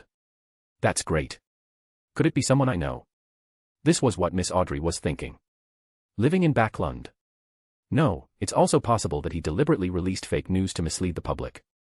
Just because his friends are in Backlund doesn't mean that he's here. Alger thought repeatedly. Only Klein didn't have many thoughts for the time being, because his request for the tower was somewhat difficult. He had previously imagined that the members of the Tarot Club wouldn't know each other. Then, they would develop a certain number of subordinates and form a relatively strict organizational structure. Furthermore, the most important thing was that he was about to learn Jotun. He planned on pulling the praying person who was in a strange place into the gathering. And once he did that, he probably wouldn't have the strength to pull people into the grey fog before becoming a clown. In order to maintain his image, Klein didn't think too much and used a stalling method. He said calmly, "This requires a certain amount of examination. Mr. Tower, you used a concealed and undisguised method to let her know my name and be interested in it." Upon hearing Klein's words, Ebner secretly heaved a sigh of relief. Even though he knew that Zio was stalling, it didn't matter. He had never planned on letting Zio enter the Tarot Club in one go. It was enough to obtain Klein's verbal permission. As long as Zio recited the fool's name, Klein wouldn't be unable to discover if there was a problem with her. And once he discovered it, with Klein's character, he would either resolve it directly or secretly remind me and ask me the source of the problem. "Yes, Mr. Fool," Ebner replied respectfully.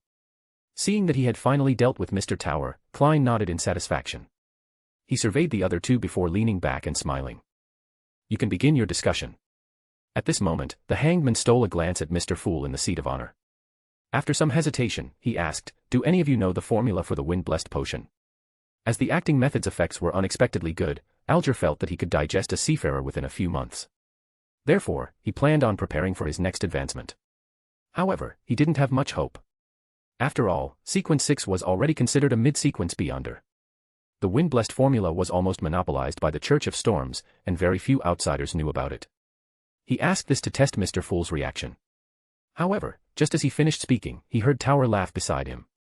"I know what the main ingredient of the wind-blessed is. But this isn't ordinary information. You should know its value." Alger was stunned when he heard that. He looked at Ebner in shock as his evaluation of him increased once again. Furthermore, he was almost certain that he wasn't from the Church of Storms. If he was from the church, how could he sell his own Sequence 6 formula? "I heard that the Church of Knowledge and the Church of the Eternal Blazing Sun also have some potion formulas of the Sailor Pathway. Tower is from one of these two factions." Just as Alger was so shocked that he forgot to answer, Klein's heart stirred. He thought to himself, Tower really seems to know a little about everything. Besides, since he knows the wind-blessed formula, does that mean that the subsequent potions for my pathway also know about it? What excuse should I use to ask? However, just as he thought of this, he heard Mr. Hangman calmly say, "The complete formula of the wind-blessed is worth less than £2,000, but due to the difficulty of obtaining it, it often has a very high premium. I can give you £2,000 to exchange for the main ingredient information of the formula, but it will take a few weeks to gather it." Upon hearing the price of £2,000, Mr. Fool immediately stopped his inquiry. He deeply felt that he wasn't even a clown yet, so there was no need to consider the long term. "I'd rather use it to exchange for the Tree of Elder's Heart. It's about the same price. If there's a difference, I can make up for it," Ebner replied with a smile. "I'll keep an eye out for you," Alger said solemnly. At that moment, Audrey, who had been calmly watching the spectator, couldn't help but interrupt. "Mr. Tower, do you know the telepathist potion formula? I can buy it at a high price." Previously, she had only thought of asking the psychology alchemists, but she never expected to learn of it from Mr. Tower. She couldn't help but feel vexed. Ebner thought for a moment and felt that his performance in the formulas today was sufficient. If he could immediately produce any formulas, it wouldn't be erudite but a charlatan. Therefore, after some thought, he replied, "Miss Justice, I can help you ask. The next time, the Tarot Club will tell you the results. In another week, Klein's delivery service might be open, right? Even if I were to tell you now, I can't immediately receive payment." "All right." Audrey was a little disappointed when she heard that, but she quickly regained her composure. After all, Mr. Tower didn't finish his sentence, and he looked very confident. Seeing that Miss Justice's question had ended, Alger turned his head to look at Tower beside him and suddenly asked, "If I obtain the Tree of Elder's Heart, how should I give it to you? Are you trying to test my background again? Are you trying to guess which faction I'm from based on my contact information?" From the looks of it, he didn't completely believe me when I deliberately pointed out Backlund. With regards to this, Ebner had long had a plan. He was just about to ask Mr. Fool about the previous sacrifice to change the topic, but before he could say a word, he heard the sound of someone knocking on the ancient long table. Instantly, all three of them focused their gazes on Mr. Fool, who had retracted his finger.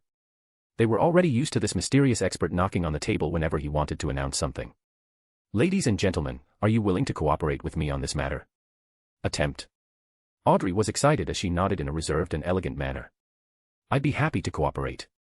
As a spectator, she clearly remembered that Mr. Fool had only used attempts on 2 matters. The first was when he pulled her and the hanged man into this mysterious space, and the second was when he gave an honorific name to make the two of them attempt to pray. And the results were sufficiently successful, revealing his true nature. What kind of attempt will it be this time? Will it be related to Mr. Tower's request last week? I'm really looking forward to it. Audrey restrained her impatience and tried her best to be a qualified spectator. Attempt. Alger suddenly tensed up. Similarly, he recalled that Tower had requested the Fool for a sacrificial ritual last week, so he was very wary of the Fool's suggestion.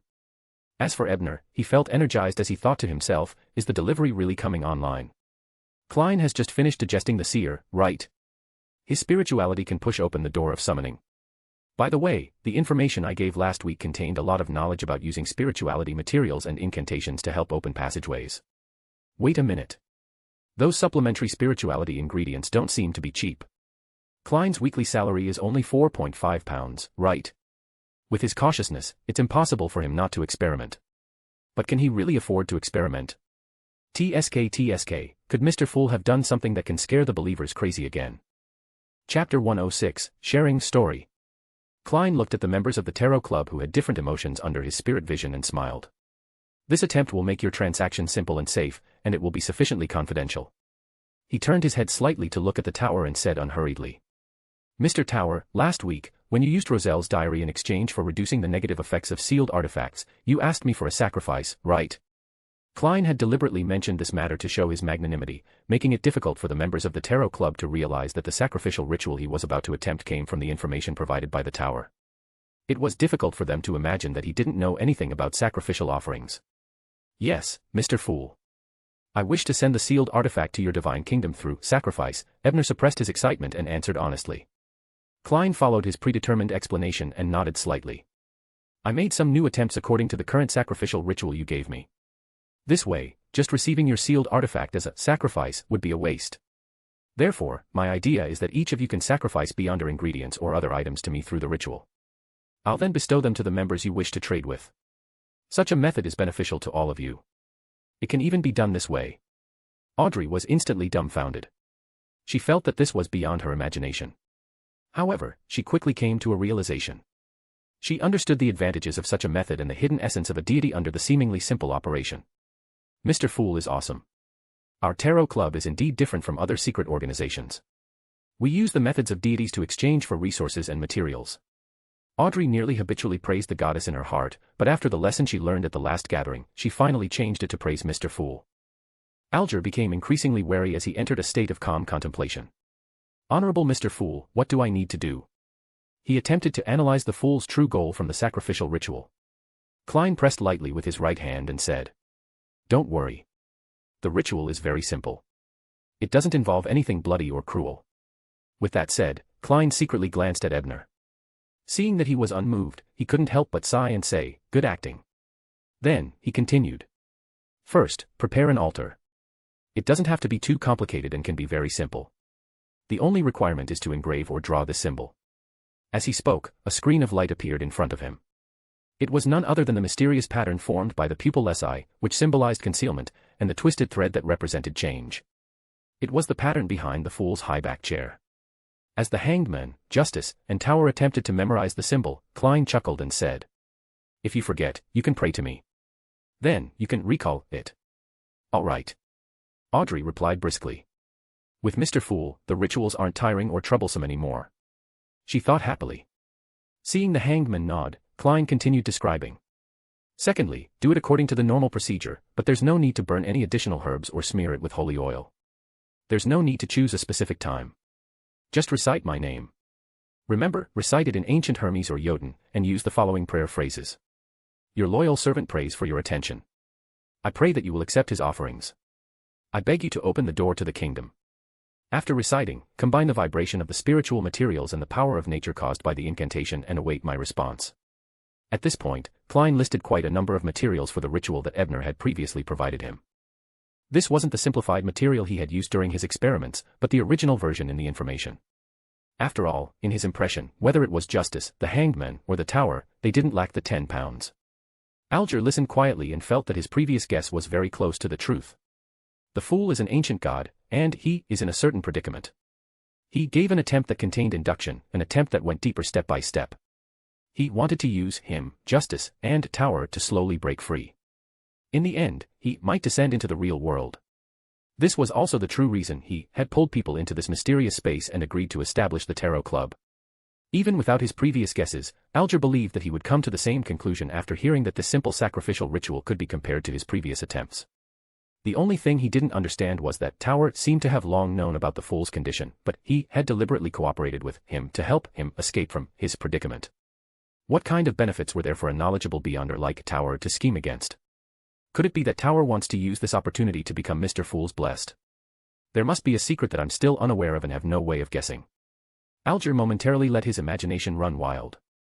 Upon hearing the fool's recount of the various matters regarding the sacrificial ritual, Ebner, who had long planned on sending the delivery online, was the first to express his stance. After the gathering ends, I'll sacrifice the clown mask to you. In addition, I'll sacrifice 2 additional charms for Miss Justice and Mr. Hangman to attempt the bestowment ritual. Giving away 2 charms just like that, how rich. Although Klein lampooned inwardly, he was very satisfied with the Tower's cooperation. Hence, he looked at Justice and the Hangman and thought for a moment. When Mr. Tower's sacrifice attempt succeeds, I'll tell you the bestowment ritual. Upon hearing Mr. Fool's words, Justice and the Hangman reacted and immediately replied, "All right, we will follow your instructions." Audrey's lips curled up as she recalled the scene when she received the bestowment. Then, she recalled Mr. Tower's words and couldn't help but ask curiously, "Mr. Tower, what kind of charm did you sacrifice?" Ebner chuckled when he heard that. Instead of answering, he asked, "Miss Justice, what kind of charm do you want?" As he could use the Eye of White to create low-level charms at a low cost, he had quite a number of charms in his possession. However, the effective time was too short. Only sequence 9 charms could be preserved for a longer period of time. "Can I still choose?" Audrey was immediately interested.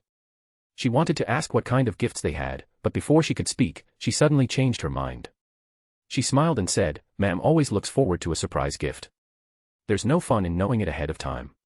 Choosing one of the many varieties is too cruel for me. I'll definitely think of buying them all. But that would be too disrespectful to Mr. Fool," Audrey thought to herself. At that moment, Alger, who had been silent for a long time, suddenly said, "If it's convenient, can you give me a courage charm?" What the heck, he's still doing it. He's really taking advantage of every opportunity to probe me. Unfortunately, who said that people who aren't from the Church of the Eternal Blazing Sun can't create sun domain charms? Ebner smiled to himself and nodded. Sure. Seeing that the topic of sacrifice and bestowment had come to an end, the Tarot Club also entered the segment of sharing information. Audrey thought for a moment and took the lead to say. A few days ago in Backlund, there was a large case of population kidnapping. A company secretly controlled by the East Balham Restoration Association abducted people in the dock area, East Borough, and the bridge area, killing them wantonly. Finally, this case was discovered and solved by a heroic and upright detective. According to my intelligence, the detective was involved in this case because the son of a family in East Borough had gone missing. He then sensed the company's problems, so he infiltrated the company alone and discovered a cell underground. Although the newspapers have been praising Mr. Detective for saving many beautiful girls from the dungeon, I know that it's just an exaggeration and interpretation of the newspapers. In fact, the detective was very calm. He wasn't discovered by the company's security. Instead, he carefully withdrew and found the Church of Steam. Only then did he remove the company and the gang behind it. Klein had been experimenting with the sacrificial ritual for the past 2 days. He hadn't bought any newspapers from Backlund, so he didn't know about it. Now that he heard Miss Justice mention it, he agreed with the detective's bravery and rationality. After Alger heard that, he asked thoughtfully, "They reported it to the Church of Steam, but they didn't report it to the police. That company has beyonders backing it." Miss Justice was taken aback as she said, "I'm not too sure either. Furs didn't mention if there were any beyonders when she told me the inside story." "That detective isn't an ordinary person either," Alger said with certainty. With that said, he looked at the tower beside him, hoping to get some inside information on the matter from him. However, at this moment, Mr. Tower was imitating Mr. Fool as he sat mysteriously in his seat. He didn't express any opinion on this matter and didn't seem interested. Chapter 107, Sacrifice and Bestowment. He never expected this matter to spread to the Tarot Club. Thankfully, they didn't know that Mr. Tower was that detective. Ebner was filled with relief and prayed the subject would pass quickly. Perhaps the gods had truly blessed him. Alger quickly mentioned something else. For some reason, Admiral of Blood has been pursuing Vice Admiral Dusk with all his might, eliminating 2 of the latter's fleets. A head-on clash between them is probably inevitable. Admiral of Blood Senior had indeed had a baffling conflict with Vice Admiral Dusk. In the end, both sides suffered. With this in mind, Ebner suddenly recalled that at Enmat Harbor, Zio had come back to tell him after attending Mr. Z's gathering. Mr. Z seemed to be selling an important secret of Vice Admiral Dusk. Could the conflict between Admiral of Blood and Vice Admiral Dusk be related to this? Why would the Aurora Order start a fight between two pirate admirals? However, Ebner didn't think for long before he gave up thinking about it. How could an ordinary person figure out the thoughts of an Aurora Order oracle? In addition, Admiral of Stars' future appeared in the south of the Rorstad archipelago, but its whereabouts are unknown, Alger continued. The future. South of the Rorstad archipelago. Will Jane be there? I wonder if Queen Mystic's mission is easy. As Ebner was thinking, Audrey, who was listening with relish, blinked and asked curiously. Mr. Hangman, can you introduce Admiral of Blood, Vice Admiral Dusk, and Admiral of Stars in detail? I've only heard of their names and nicknames, but I'm not sure what beyonder powers they have. Alger looked around and saw that the fool didn't stop him, nor did Tower have any intention of speaking. Only then did he nod slightly and say, no problem. Admiral of Stars Catlia once followed Queen Mystic, but the two sides nearly fell out a long time ago. Regarding this matter, the rumors at sea are that she joined a secret organization and angered Queen Mystic. And according to the information I received, this secret organization is the Moses Ascetic Order. Vice Admiral Dusk Blatov Ivan spends most of his time in the North Sea. He only occasionally comes to the Rorstad archipelago. He's a beyonder of the warrior pathway. Many people speculate that he has the Church of the God of Combat backing him. Admiral of Blood Senior has a mysterious background, and he's also suspected to be an evil spirit. He doesn't look like a living person. Furthermore, his pirate fleet is extremely ferocious. Once merchant ships encounter them, very few will survive, so there isn't much information. Thank you for sharing. I'm beginning to yearn for the sea, Audrey said in anticipation. I wonder when I'll be able to truly travel. No, Miss Justice, this is definitely not as good as you imagine. From my point of view, this is a combination of blood, chaos, killing, desire, and fear. Alger calmly splashed cold water on her. Ebner nodded slightly when he heard that. The fact that Vice Admiral Dusk had the background of the Church of the God of Combat matched his previous speculation. At this moment, the three people present heard the sound of a table being gently knocked. Klein, who was in the thick gray fog, concealed the fatigue caused by his lack of spirituality as he chuckled. Let the gathering end here. Your will is our will.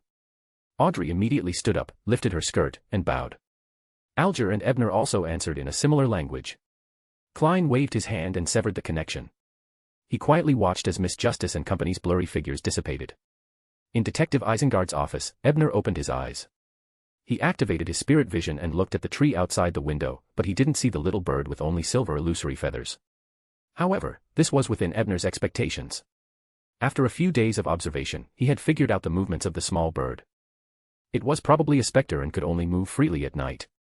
It could barely maintain itself by hiding under the shade of the trees in the morning, but it would return to the spirit world at noon and only come out when the sun set. After activating the eye of pure white and carefully checking to ensure that there were no other surveillance cameras, Ebner came to his desk and found a piece of paper and a pen. He leaned over and traced the complicated and mysterious symbol given by the fool. With the excellent memory of a reader, Ebner quickly completed the first step of the sacrificial ritual. Right on the heels of that, he pulled open a drawer and took out a candle. He set it up according to the second elemental technique. One was placed on the symbol formed by the combination of the pupilless eye and the twisted threads. The other was placed in the middle, indicating the person who was offering it. Then, he took out the spiritual materials he had prepared and placed them around him. After doing all of this, Ebner used his spirituality to light the two candles. He took a few steps back under the dim yellow light before chanting in ancient Hermes. The fool that doesn't belong to this era. You are the mysterious ruler above the gray fog. You are the king of yellow and black who wields good luck. Your loyal servant prays for your attention. I pray that you will accept his offerings. I beg you to open the door to the kingdom. The ancient incantation echoed within the wall of spirituality, stirring up a strong wind that stirred up the vibrations of natural forces. It was the oldest sacrificial language created by human beyonders. It contained many mysteries, but it lacked sufficient protection for the user. The intense vibrations quickly swept the spiritual materials around it, turning them into a part of the whirlwind. Woo! The violent winds grew more violent, but they weren't ferocious any longer. They were respectively dyed silver, dark black, crimson red, orange yellow, and indigo blue. As they constantly collided and fused, the different colors of the wind were thrown into the candle flame that symbolized the fool.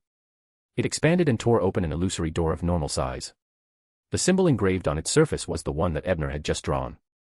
At that moment, Klein, who was above the grey fog, saw the hazy door that he had seen appear behind the high-backed chair. He also felt the spirituality's power rippling out, stimulating the mysterious space. It really succeeded. Klein suddenly had a premonition as he immediately spread out his spirituality and added shock and stimulation. Clang. Amidst the surreal sounds, the blurry door slowly opened. Ebner, who was in his room, suddenly saw the illusory door made of wind and light open. Behind it was deep darkness, countless indescribable, nearly invisible shadows. They were bright lights that contained immense knowledge, a thick grey fog above them, and an ancient palace that overlooked the real world. The delivery experiment was finally successful. Ebner held back his excitement as he handed the clown mask and 2 brass charms that he had long prepared to the illusory door. At this moment, he heard the fool's deep voice ringing in his ears. "Well done." "It would be my pleasure," Ebner replied with a smirk. He looked ahead again and saw that the illusory door had disappeared. The fierce wind had stopped, and the candle flame had returned to its original state. In the magnificent palace above the grey fog, Klein was playing with the clown mask that Ebner had sacrificed. Although he had yet to communicate with the sealed artifact, Klein could vaguely sense that the mask was trying to please him. This made him subconsciously smile. Putting down the mask, Klein divined the effects of the 2 charms.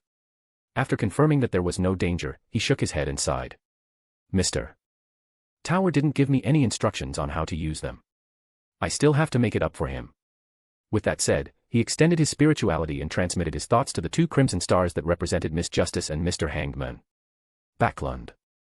After Audrey returned from the grey fog, she was no longer able to sit quietly by the bed. She would occasionally flip through the book beside her pillow, and at other times, her gaze would be unfocused as she observed her reflection in her glasses. She was looking forward to the completion of the sacrificial ritual of the tower, but she was also worried that the outcome of the attempt wasn't ideal. After an unknown period of time, a thick grey fog suddenly appeared in front of her eyes. And deep in the grey fog, there was a high chair. The fool sat there and smiled. "Miss Justice, the attempt has succeeded. Have you prepared the materials that contain spirituality?" "Great." As expected of Mr. Fool. Audrey held back her excitement and said, "Yes, I've always had similar materials around me." Even before joining the Tarot Club, Audrey was the same, but back then, she didn't know which ingredients were considered to have spirituality. All she did was carry them from her family's treasury according to the various smoked essential oil formulas she had collected. Klein nodded slightly and said, "When do you want to hold the ceremony?" "The premise is to confirm that there are no beyonders around." "Does a beyonder dog count?" Audrey looked guiltily at the closed door. "I can do it now." Klein tersely acknowledged. "The ritual's process is the same as what I described previously. I just need to change the prayer sentence to, 'Your loyal servant prays for your attention. I pray that you will open the door to the kingdom. I pray for your power.' In addition, use the binary ritual method." Audrey recalled and resisted the urge to nod as she began preparing the ritual. When the illusory door opened and the scene that was even more dreamy than the cosmos appeared, Audrey felt her body and heart intoxicated. This is the mysterious world that I've always been pursuing. This is the feeling I've always wanted. She sincerely praised Mr. Fool. Faith to the goddess, worship Mr. Fool. Audrey silently defended herself. Right on the heels of that, she was surprised to see an item appear on the altar. It was a beautiful brass card with complicated mysterious patterns engraved on it. A charm. Audrey was delighted as her eyes lit up. She was about to take it from him. However, her etiquette habit immediately restrained her. Audrey once again sincerely praised Mr. Fool. After ending the ritual, she eagerly walked forward and carefully observed the brass charm several times. Our Tarot Club is one level higher than all the secret organizations. Audrey secretly felt smug, but she immediately had a new question. How do I use this charm? What's the effect? However, when she truly held the brass charm in her hand, she heard Mr. Fool's voice again. Activate the incantation, Fool. Recited in ancient Hermes. Effect, you can freely traverse places with doors. Chapter 108, Ball Invitation. In the captain's cabin of the Blue Avenger, after the bestowment ritual ended, Alger looked at the additional brass charm on the altar and sat down with a complicated expression. He silently muttered to himself. In the beginning, I could only pull people into the world above the grey fog. After a while, I can listen to prayers and respond. Now, I can receive sacrifices and bestowments.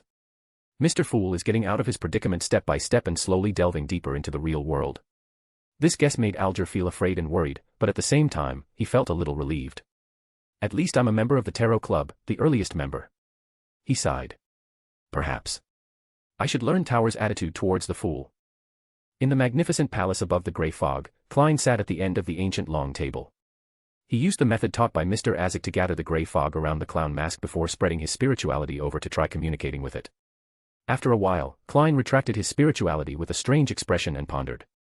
It's even smoother than I imagined.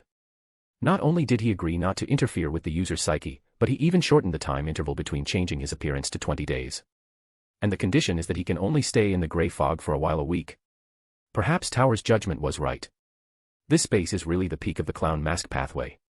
With this in mind, Klein suddenly felt quite interested in this plane. He had the idea of divining its origins.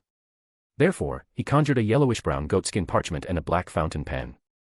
After some thought, he wrote the divination statement. The source of clown mask. After reciting it 7 times, he took the goatskin and clown mask, leaned back, and entered a dream. In the grey illusory world, Klein saw a black dragon being surrounded by a dozen or so experts dressed in simple clothes that looked like savages. Soon, its head was beheaded by a red-haired man who led the group. The yellowish-brown tissue in its head was dug out. This yellowish-brown blob constantly changed its appearance in the red-haired man's hands. At times, it was grayish-white and had wrinkles. At other times, it was dark brown and extremely smooth. At other times, there were 2 colors mixed together, forming a face without any facial features. At this moment, an old man dressed as a wizard with colorful paint on his face put the dug-up tissue and a mask with strange patterns on it together. He then used a simple yet effective method to combine them into one. When Klein saw this, the dream quickly faded away and he woke up. It looks like the creation of humans in an era of obscurity. How can this mask be preserved for so long? But that might not be the case. It seems like the southern continent and some of the native tribes on the islands are still living like this. What's that dragon? It seems to be much weaker than the legendary dragon. The organization in its head is a beyonder ingredient. A main ingredient for potions. I wonder what sequence it is. At the detective agency in Hillston Borough, after Ebner held another bestowment ritual, he took back the clown mask that was much more honest. From Mr. Fool's description, he learned that he needed to board the grey fog once a week before continuing to be honest. The cost of sacrificing and receiving the bestowment ritual added up to more than £30. If he were to do it once a week, it would cost at least £120 a month. That's quite a high cost. Thankfully, Klein would become a clown in another month. When the time came, he could use his own strength to push open the summoning door, so there was no need to waste it. As he calculated, Ebner tidied up the other materials for the ritual before removing the wall of spirituality and walking out of the room. As soon as he stepped outside, he saw his teacher's footman, Kenny, approaching. Upon seeing him, Ebner immediately said helplessly, "Are there reporters coming again?" Ever since he was labeled a hero by the Forsaken One, he had been harassed by various tabloid reporters. As for the reporters from the big newspapers, of course, he was happy to be interviewed.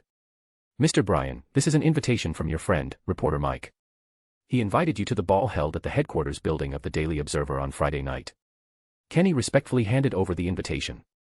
He originally respected Ebner only because he was Detective Isengard's student, but because of Ebner's fame, this respect had become real. "Reporter Mike. I still have to give him face." "Yes, the Daily Observer is one of the best newspapers in Backlund.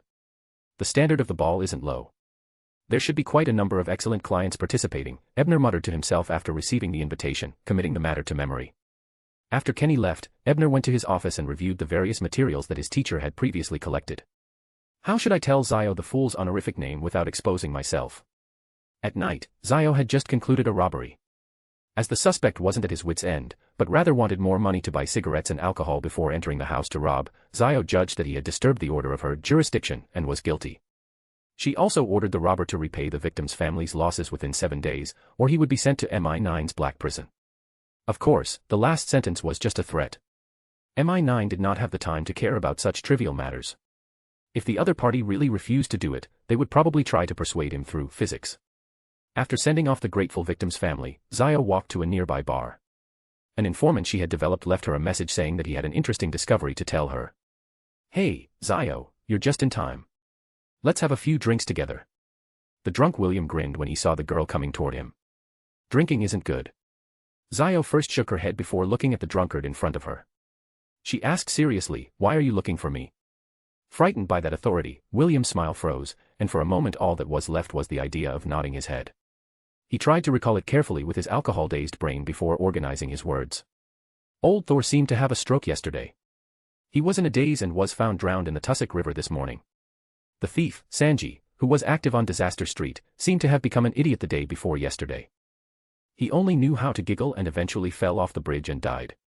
Aunt Tasso's 8-year-old granddaughter also suffered from hysteria the morning before yesterday.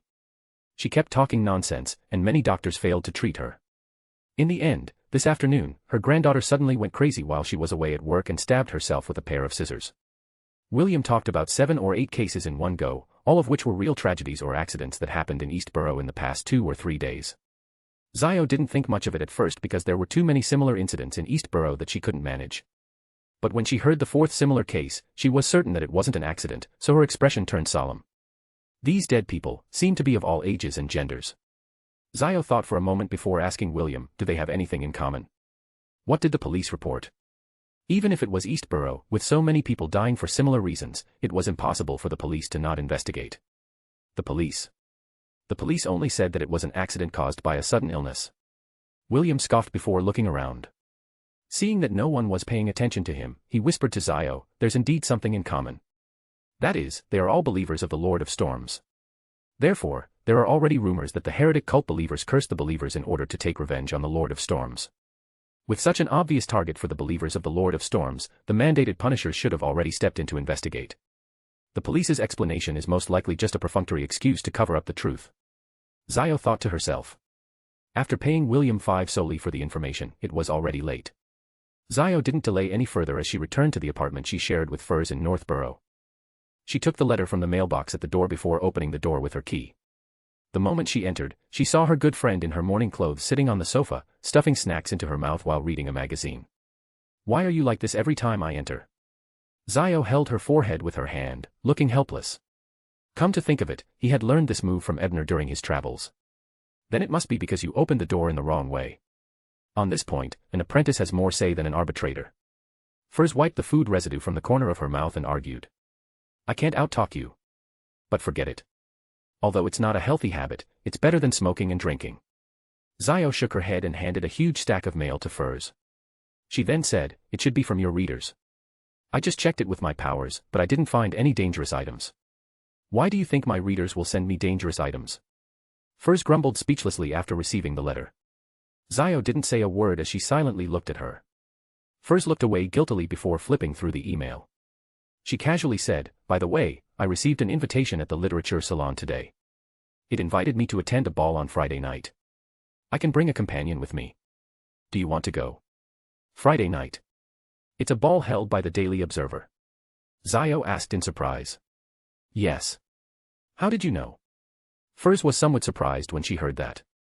Zio had never been interested in such activities. Due to the fact that there would be an important figure participating in the ball and giving a speech, I was arranged to have security work done at the ball by the Golden Mask. Westborough, in a garden villa on William Street. Ray was hugging a pot of flowers that had yet to bloom. She was sitting on the bed in her bedroom wearing only pajamas. Her fair and slender thighs were exposed, making Lieutenant Berner, who had made up his mind never to touch the demoness again, unable to look away. In other words, His Highness, Prince Edisac, will personally attend the ball on Friday night. Why would an important figure like him participate in such a ball? However, Lena seems to have received the protection of Prince Edisac. I wonder if she will be joining this ball. Yes, in that case, I should take a look. Berner, can you get an invitation? Chapter 109, Forsaken One's Request. On Tuesday morning, as the news of a lone hero charging into a tiger's den to save a life gradually died down and was replaced by some new and appalling news, Ebner finally left the law firm without being surrounded by tabloid reporters. After arriving at the police station in the Bridge District, there were quite a few police officers who greeted him when they saw him. This made Ebner feel a little overwhelmed, and he truly experienced the feeling of being a celebrity. However, after he read through the latest case file at the police station, he no longer looked relaxed.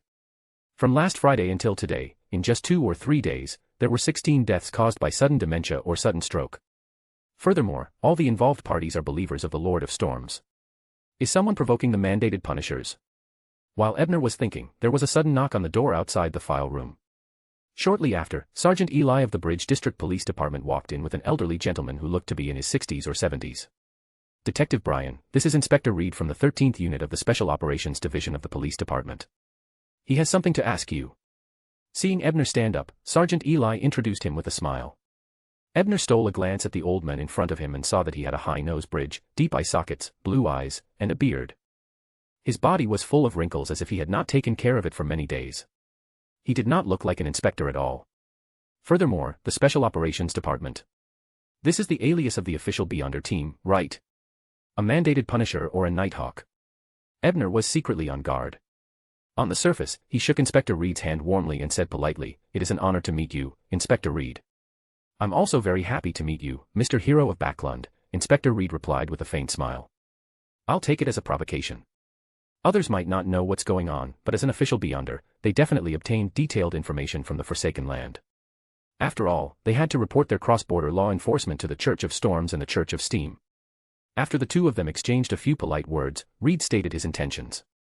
He wanted to look up the case files that had suddenly turned into dementia or insanity in the past few days. Fortunately, he had just sorted out the information.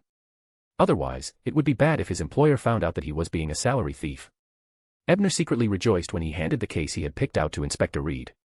Although this Reed didn't reveal his identity as a special operation team, together with his concern for these cases against the Lord of Storm's believers, made Ebner certain that he was a member of the mandated Punishers. Like Ebner, after quickly perusing the file, Inspector Reed lost his smile and left the police station with a grave expression. And when Ebner saw that the mandated Punishers had taken over the case, he decided to stay out of it. He looked at his watch and saw that it was almost noon. He excused himself from Sergeant Eli, wanting to go to a nearby restaurant for lunch. Unexpectedly, as soon as he stepped out, he saw Miss Judy, who was wearing a blue dress, walking over with a cup of sweet iced tea. When she saw Ebner, she even waved at him from afar. Seeing that she seemed to be here for him, Ebner asked in surprise, "How did you know I was here?" Obviously, the dead bird with the silver feathers hadn't followed. Judy pointed to the vegetation on the side of the road and smiled. "I went to the detective agency. Because I couldn't find you, I had to rely on my companions to find my way here. Ma'am, you can actually ask my teacher's valet. He probably won't hide my whereabouts." Ebner glanced at the young lady who was born a Beyonder and wisely chose not to say those words. "Oh, right, I almost forgot about the important matter. Cullen found some crucial information and asked me to come back to discuss it with you. Do you have time now?" Judy said after taking a sip of sweet iced tea. "Looking at your relaxed attitude, I know you're not in a hurry." Ebner thought to himself. He looked at his pocket watch and said, "I have time, but can you let me buy 2 Desi pies first?" "Of course." South of the bridge, on Rose Street, Ebner pulled down his top hat. As he left the rental carriage and walked towards the Harvest Church, he heard Madame Judy mutter, "Desi pie isn't as good as Servia's crispy pie. Ebner, when you come to Fainapotter in the future, I will definitely treat you to a taste." As it wasn't a Sunday, the church was still exceptionally quiet. Ebner saw 2 giants praying in front of the sacred emblem as soon as he opened the door, while Vampire Viscount Cullen was sitting in the first row of seats reading a novel. "Captain, Father, Cullen, I brought Ebner back." After greeting, Judy ran straight to Cullen's side and sat down. Then she took out a few flowers of different colors from her pocket and handed them to him. "These are the night vanilla, slumber flower, and chamomile you wanted. I almost fought with the owner of the herb store today because of them." "Thanks, Judy. Silica loves the taste of amantha extract the most." Now, the ingredients for the concoction are finally complete. Cullen first thanked her with a smile before asking curiously, "With your personality, you can actually quarrel with people. How rare. You don't know how infuriating the shop owner's words are. I only exchanged a few words with him, and he called me silly girl. Judy was still a little angry when she thought about it. "So you punished him?" Cullen asked with a smile and a sympathetic smile. "He won't be able to speak for at least 3 days. Humph, the medicine I drugged isn't something an apothecary like him can cure." Judy snorted with a wicked smile. "Don't tell me the herb store owner you're talking about is Dark Will." If Judy went all the way from the detective agency to the bridge police station, she happened to pass by the chubby apothecary's shop. Ebner was stunned when he heard that. He felt that he had guessed correctly. At this moment, Bishop Utravsky and Captain Arsnov stood up. The shadows of the 2 giants shrouded Judy and Cullen in the first row, making them shut their mouths at the same time. Captain Asanov waited for the bishop to exchange greetings with Ebner before sincerely saying to him, "Mr. Bryan, I'm sorry for disturbing your normal life, but we have a difficult matter that requires your help." "What is it?" Ebner asked cautiously, not immediately agreeing.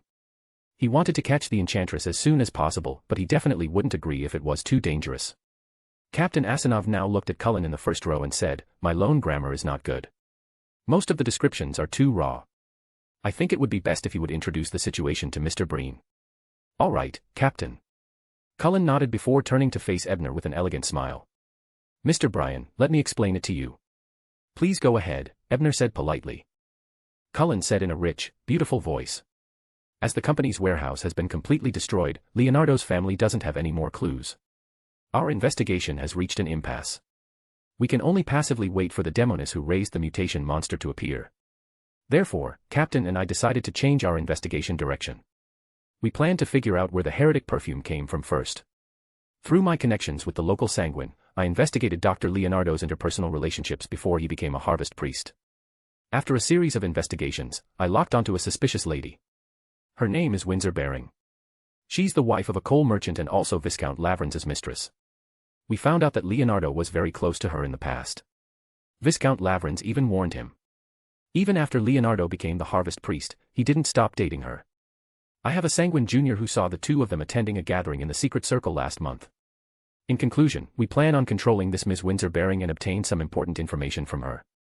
Windsor Baring. This name sounds a little familiar. Ebner frowned and recalled the original content seriously. Usually, he had never seen or heard of such people before. Yes, Windsor Baring was the first primordial moon believer that Emlyn had killed when he participated in the Sanguine's hunting competition. So the one I nearly saw back then was the primordial moon. Although Ebner didn't remember the knowledge of the outer deities, as an outer deity vest, the primordial moon was widely known among the low and mid-level beyonders, so he could still remember the relevant storylines. After recalling Windsor's origins, Ebner had a new question. He thought to himself, aren't official beyonders always rash when handling matters? Why don't you just capture him and interrogate him? Also, what does this have to do with me? As if reading the question in Ebner's mind, Cullen explained. Be it Windsor Baring's husband or her lover, they appear to be believers of the Evernight goddess on the surface. Their residence isn't far from St. Samuel Cathedral. It's impossible for us to enter and enforce the law in such a place. It will attract the interference of the Nighthawks. And that Lady Windsor is also a recluse. She doesn't leave the North Borough easily. And even if she does, she has been following Viscount Lavrence. It's very difficult to make a move. That's right. Although Earth Mother and the Evernight goddess were secretly allies, she still had to show hostility on the surface. Otherwise, the god of combat might see through her. But what does this have to do with me? Can you ask me to lure that lady out? Ebner cursed silently and asked, please say it. What do you need me to do? We heard that Windsor is attending the ball of the Daily Observer with Viscount Lavrence this Friday night. We hope that you can get me or Judy an opportunity to enter the ball through Detective Isengard's connections. Chapter 110, First Mission After Becoming Famous. We hope that you can get me or Judy an opportunity to enter the ball through Detective Isengard's connections. You don't have to take risks for the rest. We will handle it properly and not bring you any danger. At this, Cullen smiled at Ebner, waiting for his reply. What a coincidence. I just received an invitation not long ago. Upon hearing this request, Ebner was stunned for a moment before asking after a moment of silence, Viscount Cullen, why don't you use your vampire connections to get an invitation? Moreover, with your abilities, you should be able to sneak into an ordinary ball without an invitation, right? Cullen shook his head with a smile and explained, this isn't an ordinary ball. When the time comes, it's said that an important figure will be present to give a speech.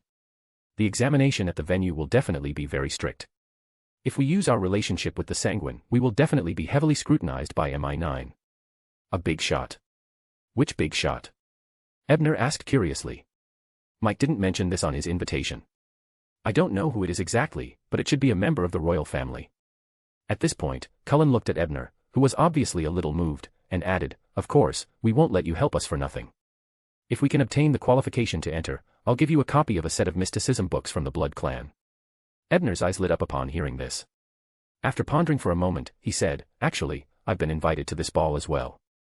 I was allowed to bring a companion, so I don't have to trouble teacher. However, if you have any requests, feel free to ask. Viscount Cullen smiled and promised.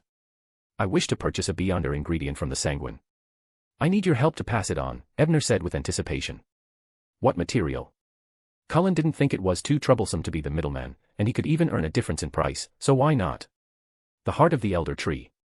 Ebner exhaled, revealing his goal. Cullen glanced at him and said meaningfully, so you really are a detective. Then he changed the topic and said with certainty, sure, I'll help you ask about this. I remember that this material should be in the treasury. That's great. Thank you, Viscount Cullen. After Ebner thanked him from the bottom of his heart, he recalled that the identities of these forsaken saints seemed to be unable to withstand investigation. He could not help but ask. Although I can bring a companion in since there are important people here, I'm afraid the inspection will not be lax. What identity do you want to enter with me? It was definitely impossible for him to be a forsaken one. Although he was an official member of the Orthodox churches, he was also a foreigner. At this moment, Judy, who had been quietly listening to their conversation, suddenly interjected, I have a B under item. It records the transformation ability of a faceless. When the time comes, I can disguise myself as a clean, capable local and enter with you. What identity? If it's someone who has nothing to do with me, I'm afraid he will be suspected by MI9 security, right? If you are being watched, it will be very difficult for you to get close to Madame Windsor. Although Ebner didn't know how the Forsaken Ones planned to deal with Windsor, once they were stared at, it would be difficult to use any powerful means. That's true. In the next 1 or 2 days, I'll use a disguised identity to get to know you and pretend to have a good chat with you. This way, it won't seem too abrupt for us to attend the ball together. Judy thought for a moment and immediately gave a solution. That's a good idea. But did you use the faceless powers recorded in your B under items for that long? Don't worry. This ability has been recorded more than 20 times, and it can last for at least 6 hours each time. It won't be a problem even if it takes another week, Judy replied confidently. But why did you record so many faceless? Was it because you changed your face every time you caused trouble? Ebner grumbled under his breath but kept a smile on his face.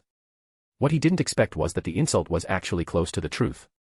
At this moment, Captain Asanov, who had been silent all this while, decided. All right, let's do as we discussed. You guys go and prepare yourselves. Don't make things difficult for Mr. Bryan. Yes, Captain. August 1st, Wednesday. After breakfast, Ebner glanced at the date on the Backlund Morning Post that his teacher had subscribed to. He couldn't help but sigh. It's already August. Time sure flies. This is also the last month of peace. From now on, the Lone Kingdom and even the entire world will experience one major event after another. It was not until the distant bell of the Holy Wind Cathedral rang 7 times that Ebner snapped out of his reverie. He slowly stood up and went to his cupboard to take out his clothes. He wore a black vest, a suit of the same color, copper-framed glasses, a half-top hat, and a faint scholarly aura. After looking at himself in the mirror in satisfaction, Ebner greeted his teacher's servant and left. But at that moment, 2 girls walked in together. Their eyes lit up when they saw Ebner and they quickly walked over. The girl walking in front was wearing a beige dress and a small lady's hat. There were faint freckles on her face. She was Ebner's junior in public school, the daughter of Sergeant Fiona in the North District, Susan. Ebner also recognized the girl behind Susan. She was also the classmate of the original owner of the body, Roman, who had joined the Kapusky Teacher Club at the last ball. Great detective, why aren't you saying anything? Have you forgotten your old classmate and old friend now that you're famous? Susan walked up to him and joked with Ebner. Why would I? I'm just a little surprised to see you guys. Is there something you want to talk to me about? Ebner was indeed a little surprised. As far as he knew, Susan had been receiving some ladylike etiquette education recently, so she probably didn't have time to come out and play. Can't I visit you if I have nothing to do? When we were in the club, apart from Jane, we had the best relationship. The girl first argued with dissatisfaction, then she pulled Roman behind her and continued, but you guessed right, we do have a commission. No, to be precise, Roman has a commission for you. What commission? About Mr. Kapusky. Ebner asked curiously. Because my mother found quite a number of parents to work together to put pressure on Mr. Kapusky, who has already been expelled by the school. He seems to have gone to Tingen to apply for a new position, and he's currently not in Backlund. Susan rejected Ebner's guess, then tugged at the dejected Roman and said helplessly for her. We're here for Roman's matter. Her engagement partner seems to have a lover in the dark. We want you to find out what their relationship is. If it's really that kind of relationship, we hope you can take a few photos as evidence. Does that mean my first assignment after I became famous was to catch adulterers? Ebner grumbled to himself before turning to Roman, who kept her head down. For some reason, he felt something was wrong with Roman. And she didn't seem as sad as she seemed. Roman, what's your fiancé's name? Where does he live? And how did you know he has a lover? It wasn't as if Ebner hadn't been involved in catching adulterers when he was a student of ratiocination, so he was naturally familiar with this. Hearing Ebner's question, before Roman could say anything, Susan was the first to cheer up.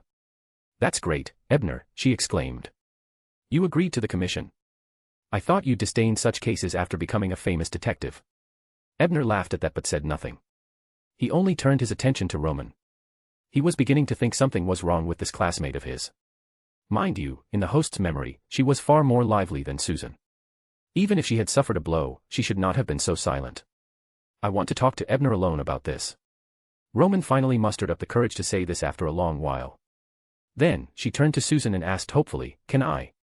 Susan was a little surprised to hear this, but she soon felt that this involved the privacy of her good friend and that she really wasn't suited to hear it. So she nodded in understanding and said, "Then I'll wait for you here." Ebner also wanted to know what the student was up to, so he brought her into his office. However, the moment he entered, he discovered that the entire room had been sealed by a wall of spirituality. Ebner was shocked. He quickly activated the white eye and took the revolver from his holster. "Ebner, don't be so nervous. It's me." At this moment, Roman suddenly changed her voice behind him, and her fluent Loanese accent became slightly southern. "Judy." Ebner was slightly relieved, but he still did not let down his guard. He asked in confusion, "Why did you come here in the image of my classmate?" "It's me. Your classmate suffered a huge blow because of her fiancé. She jumped off the Tussock River last night and only survived after I saved her. She's currently recuperating in the Harvest Church and is under Cullen's care. You can visit her at any time." Afraid that Ebner would misunderstand, Judy explained everything in one go.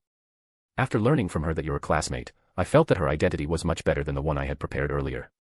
After all, you two are classmates. Even if you attend the ball together, you won't arouse much suspicion." "I see." Ebner nodded, then asked, "And how did Susan get involved?" "Sigh, don't mention it. Not long after I disguised myself as Roman and moved into her house, this Miss Susan came to me on her own accord. She seemed to have been tortured by etiquette for too long and kept chatting with me. I had no choice but to change the topic about her fiancé's betrayal. Who knew that I would be dragged here by the indignant her?" Judy sighed and continued, "Originally, I wanted to help Roman investigate the possible problems with the person she was engaged to and use it as compensation for temporarily occupying her identity. But now, I can only rely on you." Chapter 111, Roman's fiancé. "But now it's up to you." Judy spread her hands.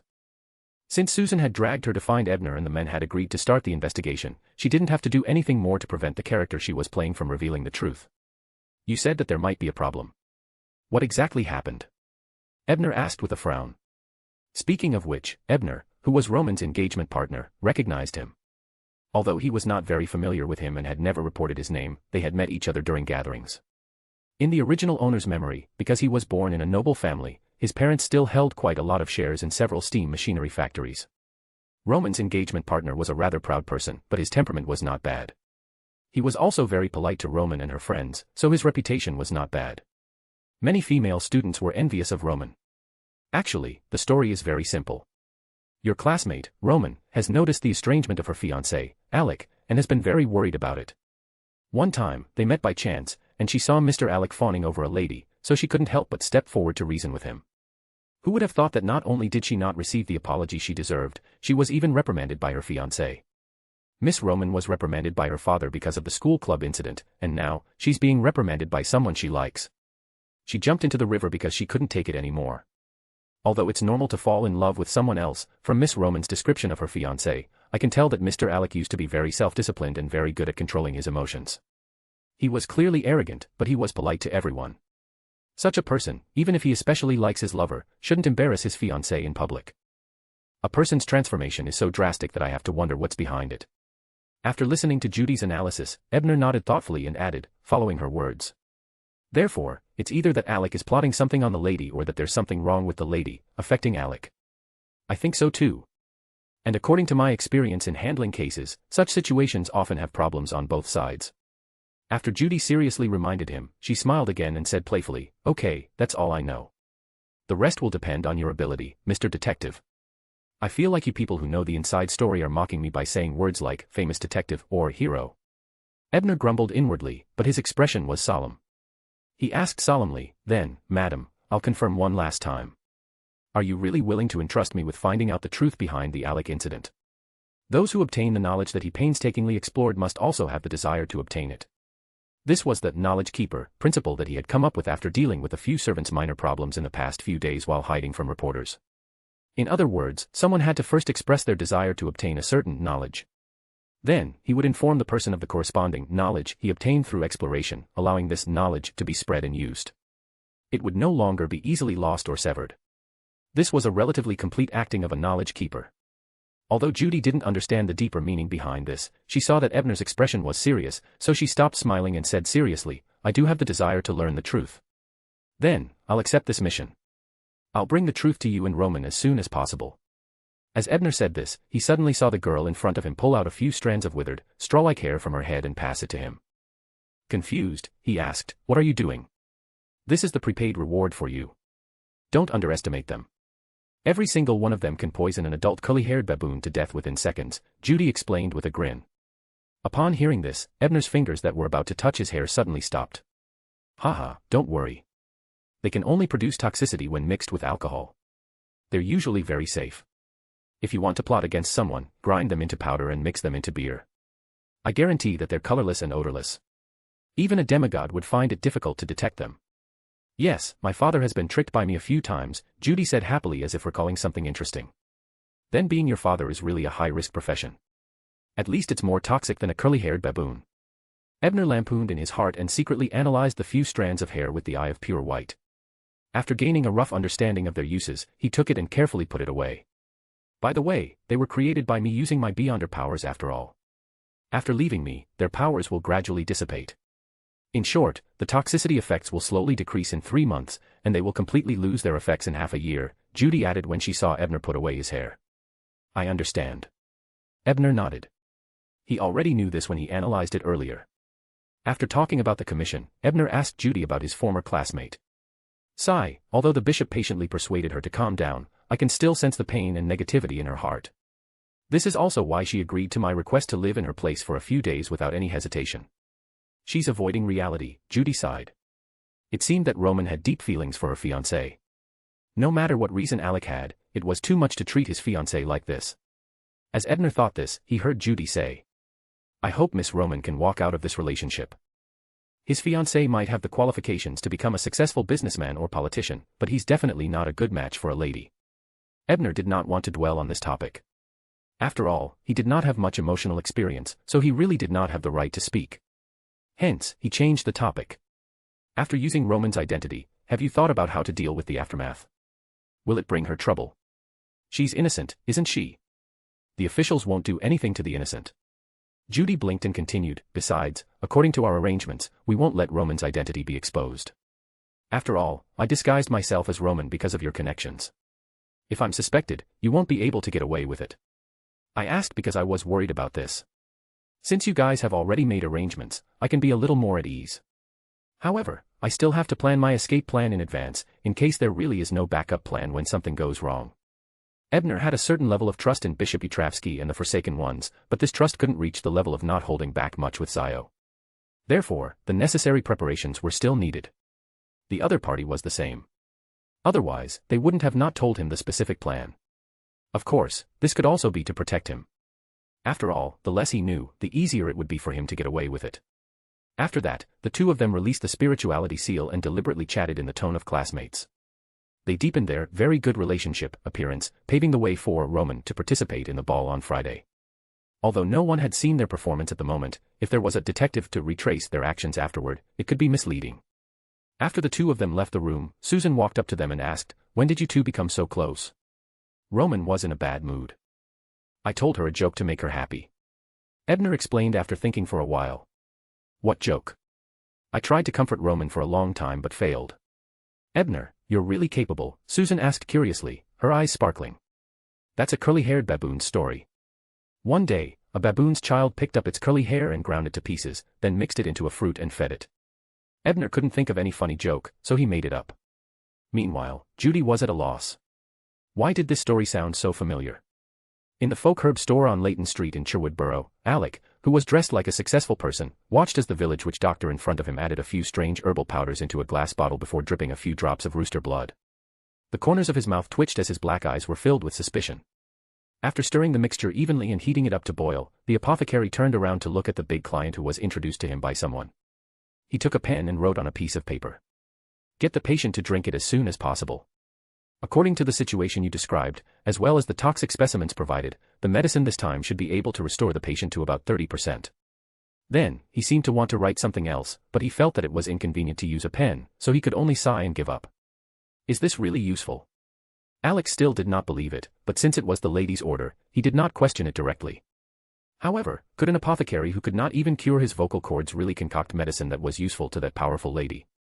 Of course, regardless of whether he believed it or not, he still painfully took out £20 in cash and handed it to the apothecary in front of him. Then, he carefully picked up the glass bottle, walked out of the shop, and boarded the rental carriage that had been waiting by the roadside. After he sat down, the coachman drove the carriage slowly. In the car, Alec held the glass bottle and subconsciously looked at the pedestrian scenery outside through the window. Suddenly, his spirituality stirred as he saw an ordinary-looking man walk over from the other side of the road and meet his gaze. Judging from the shape of her face, she should be a girl in a male outfit. Alec judged out of habit before ignoring her. In this era, there were plenty of women who disguised themselves as men to work. Furthermore, if some rich lady secretly came out to play, they would mostly be dressed in this kind of unsuccessful disguise. This was not rare. Chapter 112, Follow and Fight. Sherwood Borough, Leighton Street. Ebner turned his head and looked at the rental carriage that brushed past him, as well as the somewhat familiar figure on the carriage. He couldn't help but squint his eyes and smile. That's right. The girl who looked like a failed crossdresser at Alec was Ebner, who wore a clown mask and wore an ordinary woman's face. The reason why he chose to change his appearance to carry out this commission mission was that Roman's fiancé, Alec, recognized him. The news about him has been so hot these few days. If he revealed his true appearance and was recognized by Alec, it would inevitably cause the other party to be alerted and would be detrimental to follow-up investigations. The reason why they met on the road was because the luck effect of this gold coin is really awesome. Ebner muttered silently to himself. He toyed with the Solomon Empire gold coin, which had been wiped clean of blood, and put it back in his pocket. Before he left the house to investigate, he asked Judy and Susan about Alec's address and the places he frequented. Worried that he would not be wasted, Ebner blessed himself with the Solomon Empire gold coins. Who would have thought that as soon as he left the law firm and entered Sherwood Borough, he would coincidentally brush past Alec's carriage and extract a wisp of his aura the moment he recognized him as Roman's fiancé. Alec has actually become a beyonder. From the looks of it, he must have just advanced not too long ago. Furthermore, he lacks knowledge about beyonder domains. Otherwise, he wouldn't have any reaction when I extracted his aura in front of him. Is it the potion that his suspected lover gave him? Yes, I heard that Alec really likes mysticism knowledge. Roman joined Kapusky's club precisely because he wanted to cater to his interests. From the looks of it, his so-called lover should be a beyonder. And a beyonder who can casually give potion formulas. With this in mind, Ebner didn't immediately catch up to the carriage. Instead, he took off his mask and returned to the office. He used a ritual to make a batch of short-acting charms and wore them. Then, he carried the zither box containing the Sword of Dawn. Only then did he secretly put on his mask again after leaving the office and stopped a rental carriage. The coachman looked at Ebner's clothes and mask and pretended not to see that it was a lady. He asked, "Sir, where are you going?" Ebner boarded the carriage, sat down, and said to the coachman, "Follow my instructions. We'll reach the end of this street first." "All right." The carriage driver didn't ask why. In the carriage, Ebner took out the Solomon Empire gold coin and began to divine. As a beyonder of the reader sequence, he wasn't very good at divination, but he held the aura he had extracted from Alec's body in his hand. Furthermore, the Solomon Empire gold coin had an additional effect on divination, and he was wearing the clown mask of the seer sequence. With all these factors added together, the effects of his divination at this moment wouldn't be much worse than a sequence 9 seers. The whereabouts of the owner of this aura in my hand. After chanting a few times, Ebner threw the gold coin up and let it fall freely. After spinning in the air for a few seconds, the mixed Solomon gold coin landed upright on the carriage seat. Straight ahead. Seeing that the carriage had reached the end of the street, Ebner hurriedly instructed the coachman. The front side represented a left turn, while the reverse side represented a right turn. If one wanted to stand upright, they naturally had to go straight. As they continued on their way, Ebner constantly asked the coachman to adjust their direction. Finally, they arrived at a street-front house in the St. George Borough. When they walked around earlier, he noticed that there was a warehouse behind the factory. It was obviously the door of a factory. He tossed the gold coin again, but it kept spinning on the ground, refusing to fall or stand up. Seeing this scene, Ebner knew that the person he was looking for should be in the factory, so he paid 4 solely for the carriage driver and jumped off the carriage with the piano box on his back. Ebner didn't linger long in front of the main entrance where there were security guards standing guard. Instead, he walked along the factory wall until he reached the corner. He looked around. Seeing that no one was paying attention to him, he took out a paintbrush from his pocket and drew a square door frame on the wall. Following that, Ebner activated the Eye of Pure White and simulated the ability of an apprentice to open the door. He directly walked into the factory from the door frame. After entering the factory area, Ebner simulated his invisibility ability to hide his body while constantly extracting and turning back to search for Alec's whereabouts. Due to the fact that Roman's fiancée might really have just become a beyonder, he lacked the necessary common sense. Therefore, he had left behind too many traces.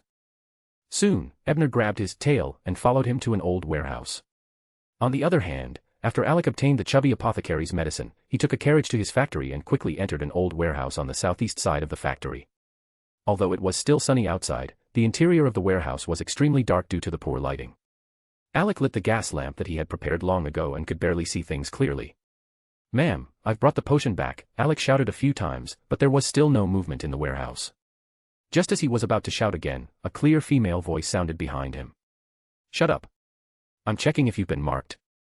Upon hearing this voice, Alec turned his head happily. As expected, he saw a beautiful girl with an innocent look pointing a ring at him. The blue gem on the ring emitted a few light rays that swept across his body. "No problem. It seems that no one noticed you." The girl heaved a sigh of relief and took the glass bottle from Alec. After examining it for a while, she opened the bottle and drank it in one gulp. Alec wanted to stop her, but before he could say anything, he saw the girl drink the potion. He had no choice but to persuade her tactfully. "Ma'am, that folk herbal store doesn't seem to abide by the rules. You should visit a more formal hospital." The young girl could guess what he was thinking, so she shook her head and said with a smile, "Although the apothecary at the folk herb store looks unreliable, his ability is still very good. He just doesn't know how to speak human language." "Not very good at speaking human language." "That's true. He's a mute, so he naturally doesn't speak human language." "I didn't expect you to make such a joke, ma'am," Alec said in surprise. "Mute? You didn't go to the wrong shop, did you?" This time, it was the young girl's turn to be shocked. She quickly asked Alec about his previous experience.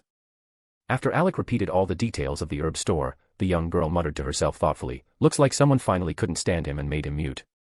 As though seeing that the girl was in a good mood today and wasn't as aloof as before, Alec seized the opportunity to ask, "Ma'am, I've already completed the mission you assigned me.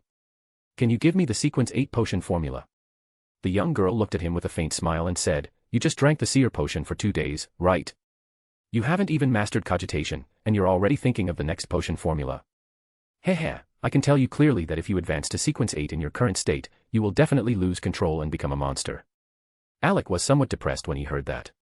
He grumbled, "I wasn't in a rush, to begin with, but this seer sequence's ability is far inferior to my expectations of beyonders. It doesn't have the ability to fight head-on, nor does it have any treacherous means. I can only activate my spirit vision to see the so-called spirit body. At most, I can sense spirituality when others look at me." "Wait." Before Alec could finish his sentence, he was interrupted by the young lady. Her expression was no longer as relaxed as before. She asked Alec sternly, "You said, you have spiritual perception when others look at you.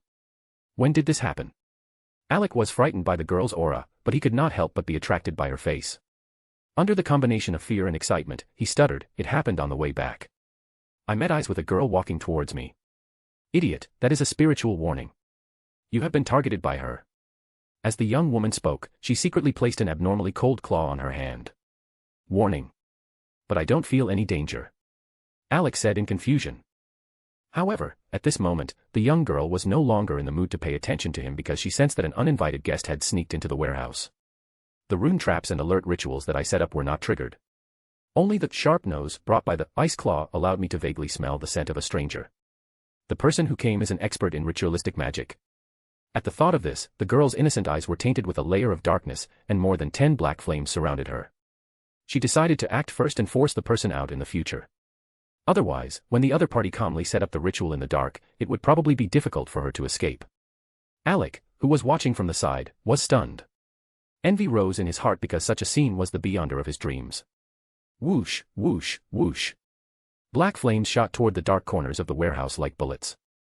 Most of the black flames landed on the goods in the warehouse, but they did not burn. This was because the black flames could only affect things with life or spirituality. However, when a black flame shot to a corner on the left side, a figure appeared out of thin air. Following that, this figure appeared in front of the young girl in the blink of an eye, pushed by a gale that came out of nowhere. The figure raised a large sword and slashed down at the girl's head. Chapter 113, Intense Battle and Conversation. Ebner actually didn't plan on showing himself. After using the analysis ability of the White Eye to bypass the few defensive rituals in the warehouse, he determined that the beyonder who had given the Ailish potion formula was at least at sequence 7, or even higher. He originally planned to leave quietly after eavesdropping on a little more information, and then find Cullen or Judy among the Forsaken Ones to come and take her down. Unfortunately, he had made a mistake somewhere and his whereabouts had been discovered by the demoness. In the end, he had no choice but to show himself and accept the challenge. Yes, demoness. After those black flames surrounded the girl, Ebner knew that he had encountered demoness again. Therefore, at the same time that he decisively pulled out the Sword of Dawn, he threw out two charms. One created a gale that pushed him to quickly appear in front of the demoness, while the other created an illusory shackle in the shadow beneath the demoness' feet, restricting her movements. This was the most powerful technique he could use at the moment, and it could be said that he was going all out. There was no need for him to hold back against the demoness. If not for the fact that the Sword of Dawn could only use Light Storm once a day, which had a wide range and could wipe out the Alec, he would probably have to start with AoE. Crack! As the large sword slashed onto the girl's body, her figure first split open, then turned into fragments, turning into core silver mirror fragments. Mirror substitution technique. Ebner was well aware of what the demoness was capable of, and he had never thought that he would be able to kill her with a single stroke of his sword. He had only used two precious talismans to seize the initiative. However, just as he thought that the demoness would enter stealth mode and constantly move about, waiting for an opportunity to deliver a fatal blow to him, she actually raised a claw that flickered with cold light and attacked from the front. This caught Ebner off guard, who was prepared to simulate the fire of light to break her invisibility. Seeing that the terrifying claw was about to reach him, Ebner could not block it. He raised his sword again and slashed at the demoness' neck. Crack! With the shattering of the mirror, the demoness figure suddenly appeared beside Ebner, and her cold claws were already close to his kidney. Right after that, there was a loud clang. The claw failed to penetrate Ebner's body. Instead, it was blocked by an armor that suddenly appeared on his body. This was one of the abilities of the Sword of Dawn. It could condense a weightless dawn armor on the user's body. The strike didn't work, and the demoness frowned slightly. Without waiting for Ebner's broadsword to slash down, she was about to retreat. She had already used the mirror substitution twice, but the broadsword seemed to have the ability to weaken supernatural powers. If she was struck a few more times, her substitution technique might completely fail. But how could Ebner give her a chance to retreat now? Filthy. Accompanying the incantation chanted in ancient Hermes, a charm that Ebner had long held in his hand with evil patterns was instantly activated. It was one of the 5 language of foulness charms made from the demon aura on Demir Island. With the activation of the charm, a demonic word filled with filth and stench echoed in the space. Slow down. The demoness movements became extremely slow as if the surrounding space had become viscous. A look of terror slowly appeared on her face. But at this moment, the sapphire ring on her finger suddenly flashed with light, and she regained her mobility. The demoness held back her joy. Before Ebner's broadsword slashed down, she activated another Beyonder item. Her body suddenly vanished, and she appeared in front of Alex, who was holding the gas lamp and staring blankly at the intense battle. Flaming jump. She actually has a Beyonder item with the magician powers. Upon seeing this ability appear, Ebner, who had missed the attack, had already given up on killing or capturing the demoness in front of him. After all, the demoness had a very strong survival ability. In addition to the magician's survival skills, if she wanted to escape, he definitely wouldn't be able to catch up to her. He was just a little depressed. Why was it that with the Solomon gold coin augmenting him with luck, his whereabouts were easily discovered?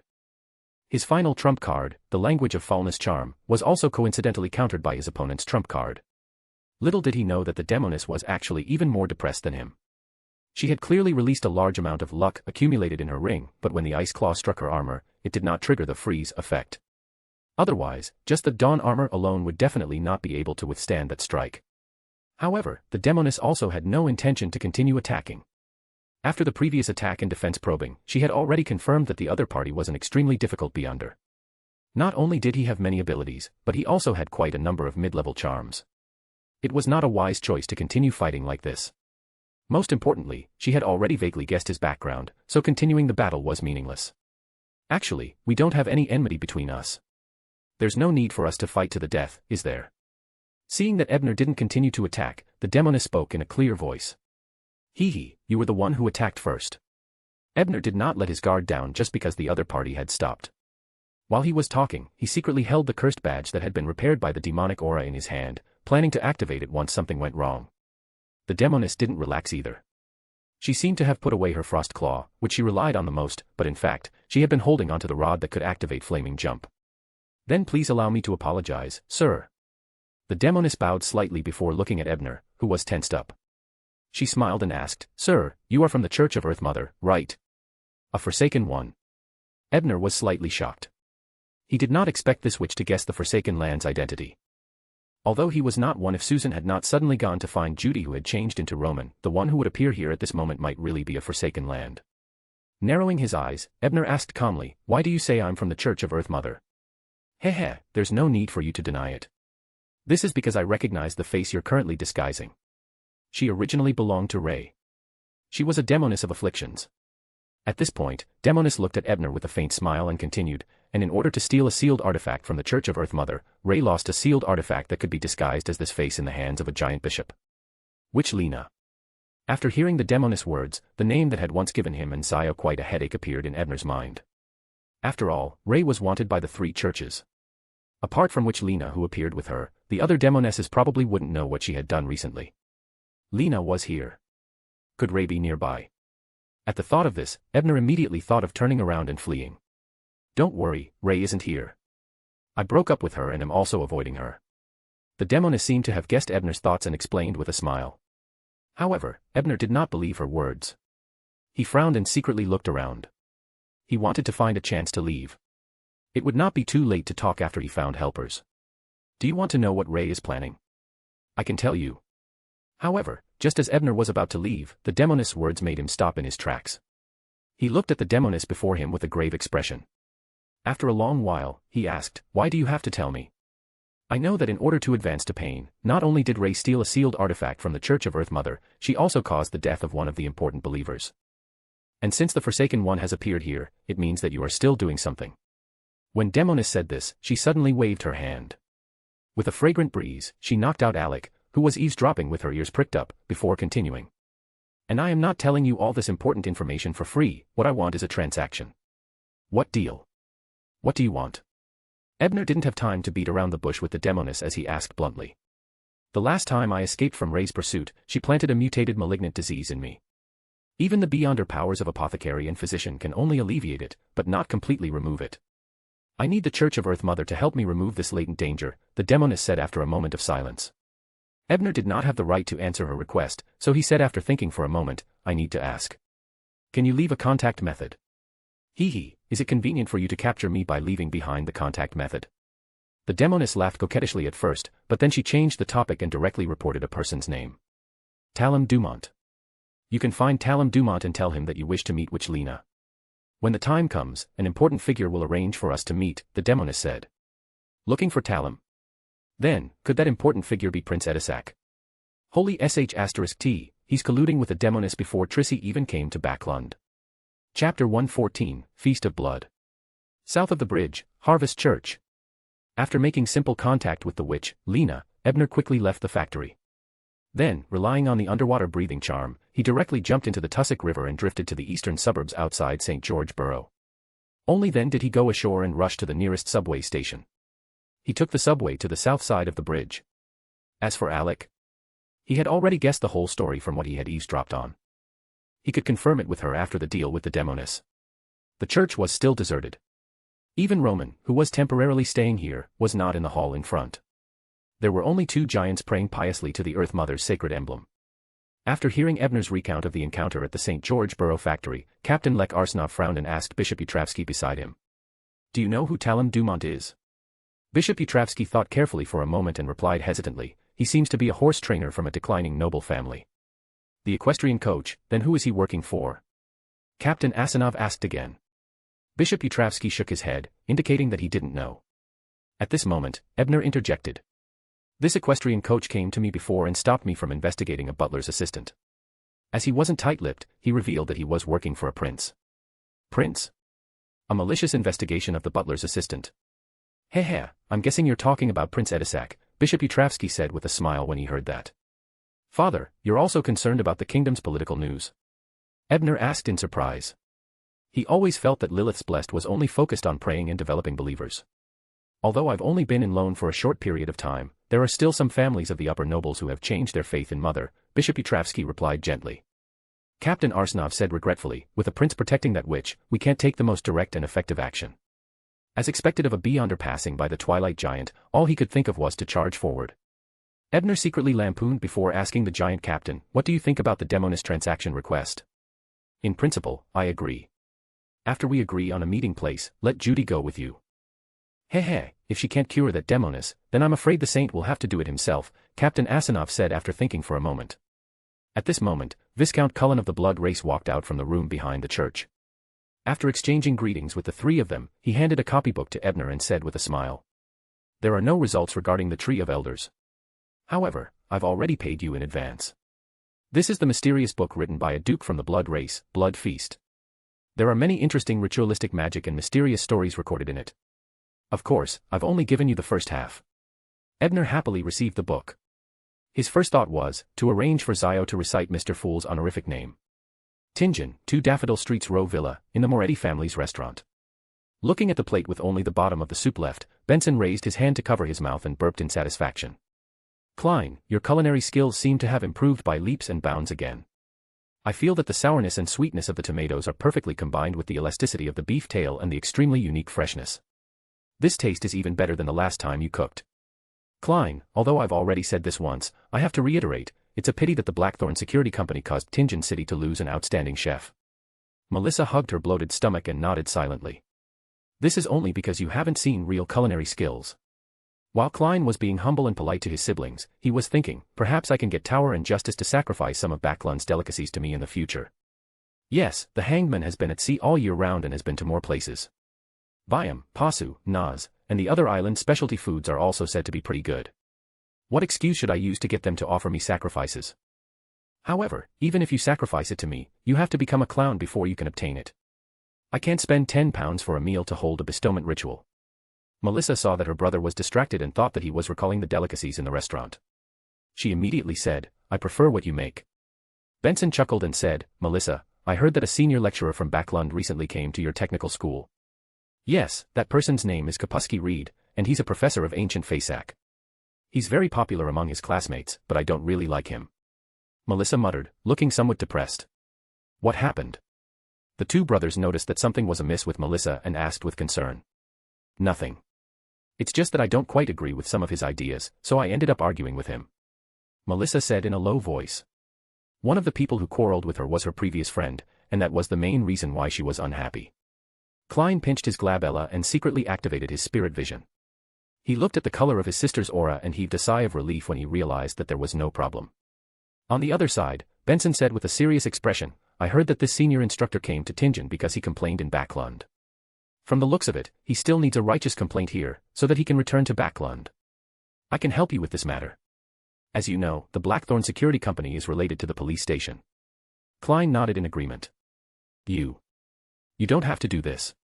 Melissa saw that her two brothers had expressed their concern for her in such a manner. The depression in her heart dissipated, and she felt warm all over. Backlund East Borough, in Ebner's rented house. Zio's face turned pale for no reason when she saw her good friend take out the Solomon Empire gold coin in embarrassment. However, after pursing her lips, she still dripped her blood into gold coin's avatar. Zio immediately heaved a sigh of relief when she saw that she only needed a single drop of gold coins. Seeing that the gold coins had been sealed again, Ebner took out a book with the words Feast of Blood written on the cover and handed it to her. He said with a smile, Your mysticism knowledge has always been lacking, so I specially brought this book for you. This book is owned by a Duke of the Sanguine, and it contains rich mysticism knowledge. Chapter 115, All Sides.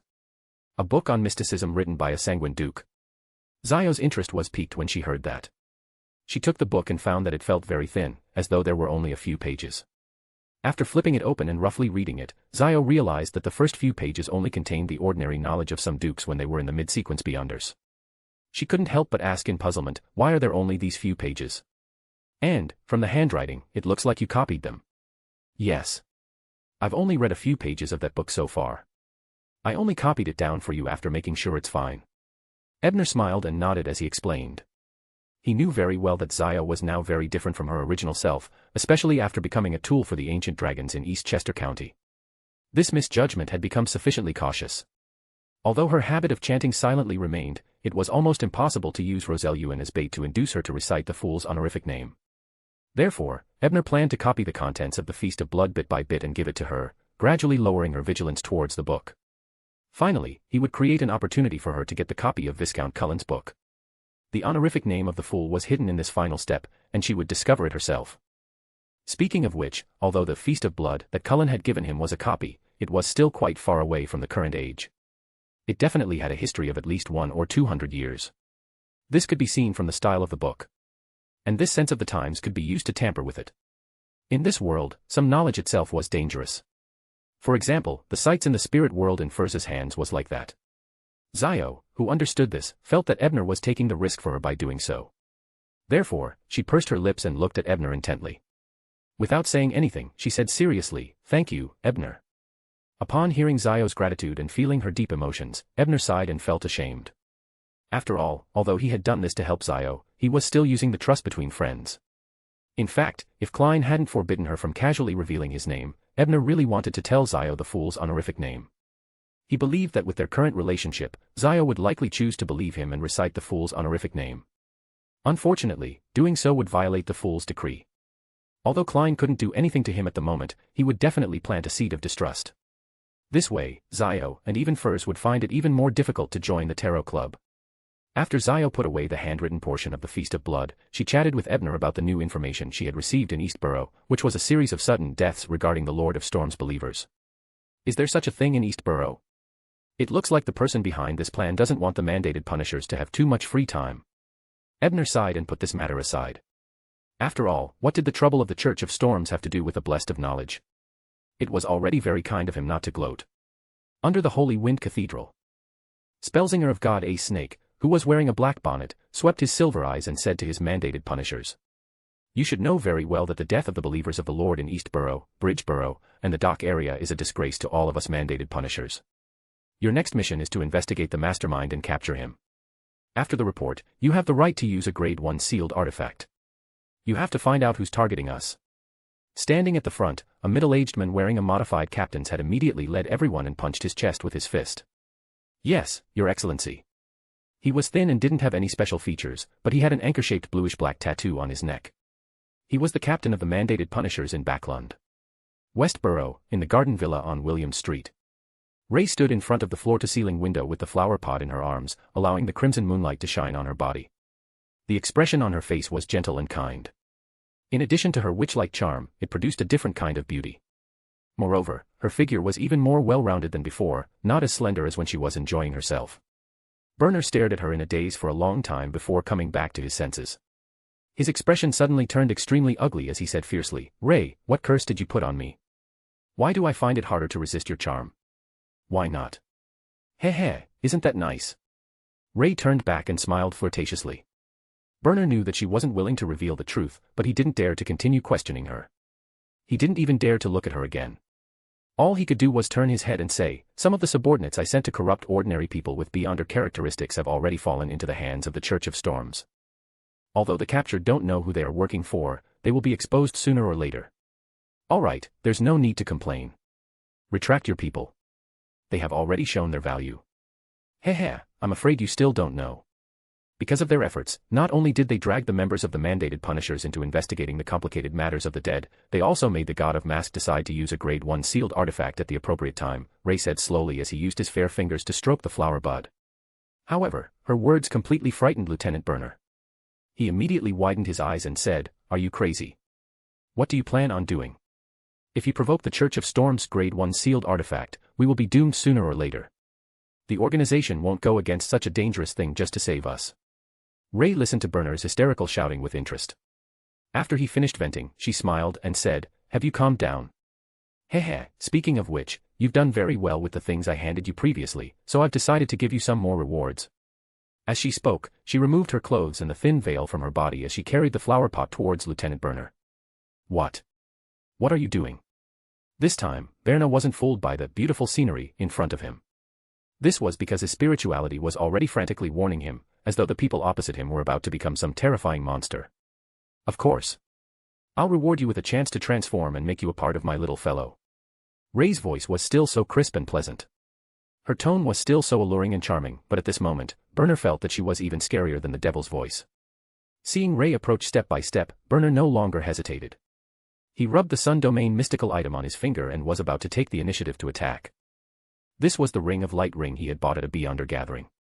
It could make the wearer an envoy of light, a servant of the sun, immune to many diseases, and was very effective against demonists of agony. It could also control divine powers, allowing the wearer to summon dazzling beams of light and use most of the Sun Domain spells. Unfortunately, just as he had this thought, he felt a sharp pain in his head. The pain was so intense that he couldn't even stand straight, much less use a mystical item. As for the Ring of Light's immunity to diseases, it had no effect on the headache.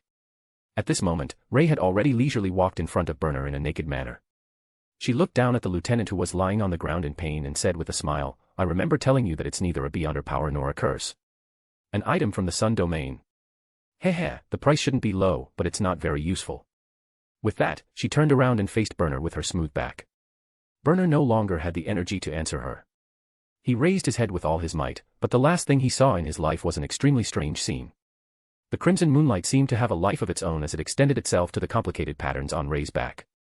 The tattoos began to slowly wriggle under the moonlight and then came to life, turning into a beautiful blooming flower. At the same time, the flower bud in the flower pot that Ray had been carrying suddenly opened up, turning into a flower that was extremely similar to the living tattoo. However, it was as tall as two people and extremely huge.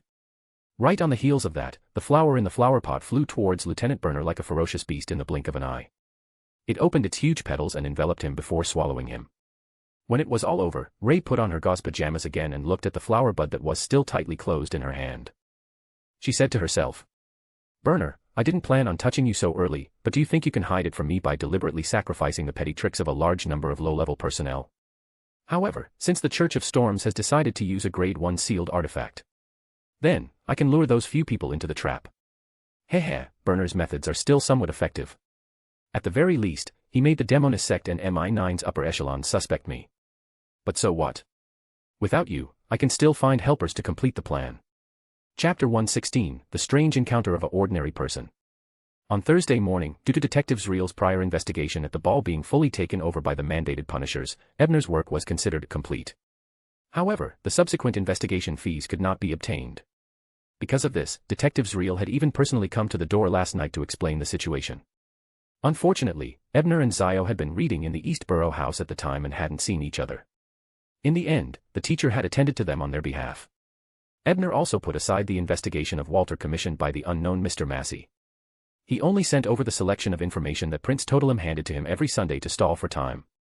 Thus, Ebner, who had nothing else to do, had a rare moment of leisure. He sat in his office drinking coffee and reading the newspaper. As for meeting with Witch Lena, that was a deal with the Forsaken Land, and it didn't have much to do with him.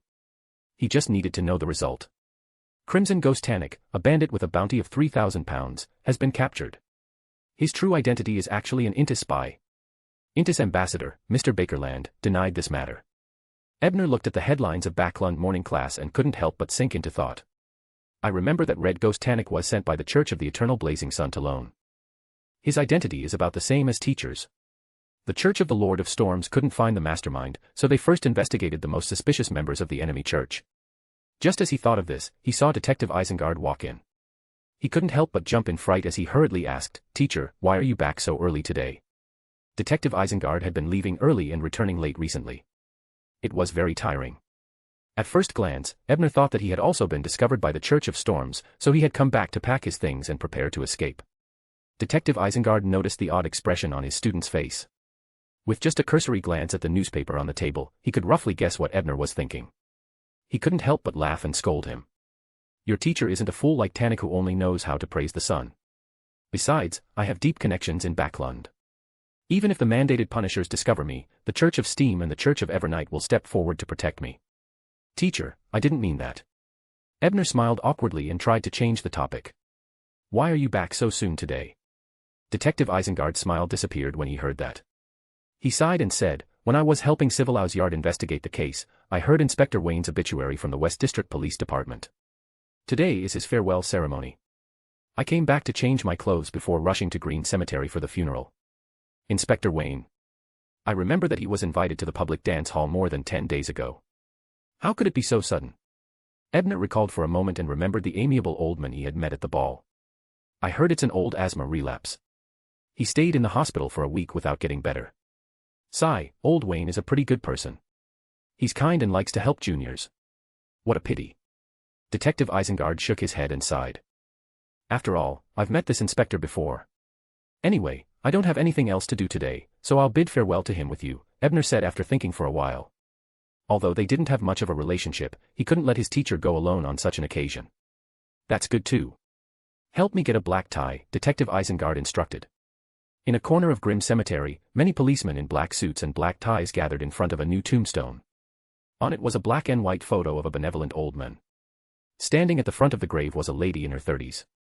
Her eyes were unfocused, and she seemed to have no strength to lean on a gentleman beside her. They were Inspector Wayne's daughter and son-in-law. Wayne's youngest son, Bruce, and the other subordinates of the police department carried the coffin over and placed it in the grave.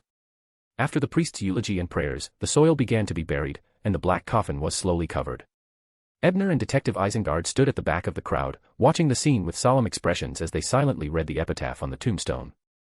But at that moment, a young man suddenly ran over from afar. He opened his mouth as if he was about to say something loudly. However, he did not complete his actions.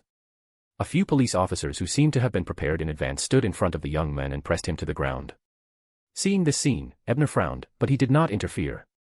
After the grave was filled up and the slate was covered, and the people attending the funeral gradually left, Ebner was about to go out and call for a rental carriage when the young man who had been pressed down finally broke free. He stumbled to the front and began to quarrel loudly with the priest and Wayne's family. Detective Isengard frowned in displeasure and asked a familiar police officer, "Darcy, what happened? Do you need our help?" When the police officer named Darcy saw that it was Detective Isengard who was asking, he hurriedly stopped in his tracks. After taking a few heavy breaths, he replied, "Detective Stanton, Detective Bryan, hello. There's no need for your help. That kid is from the West District Police Department." He previously claimed that Inspector Wayne's asthma was artificially caused, and he even advocated investigating the women of a royal family. But clearly, his words aren't as convincing as the doctor's. "Do you have any evidence of what he said?" As a detective, Isengard pursued the matter.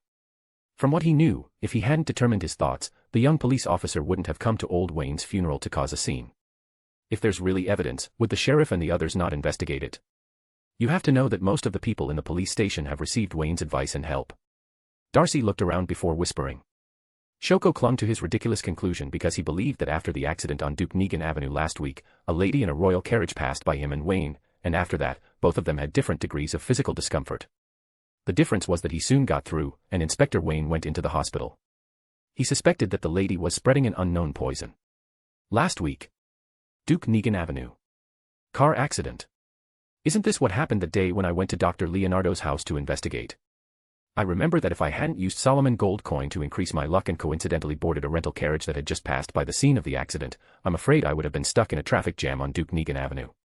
Then, would I have also suffered from a disease and knocked over that bottle of perfume? At the thought of this, the image of an entire street's worth of people praising the primordial moon appeared in Ebner's mind. He couldn't help but shiver in the hot weather. After Officer Darcy left, Detective Isengard pondered for a moment before asking his student, Demoness of Afflictions. Although he was busy with work and didn't know what Ebner was busy with recently, he could guess that he was investigating the Demoness. Very likely.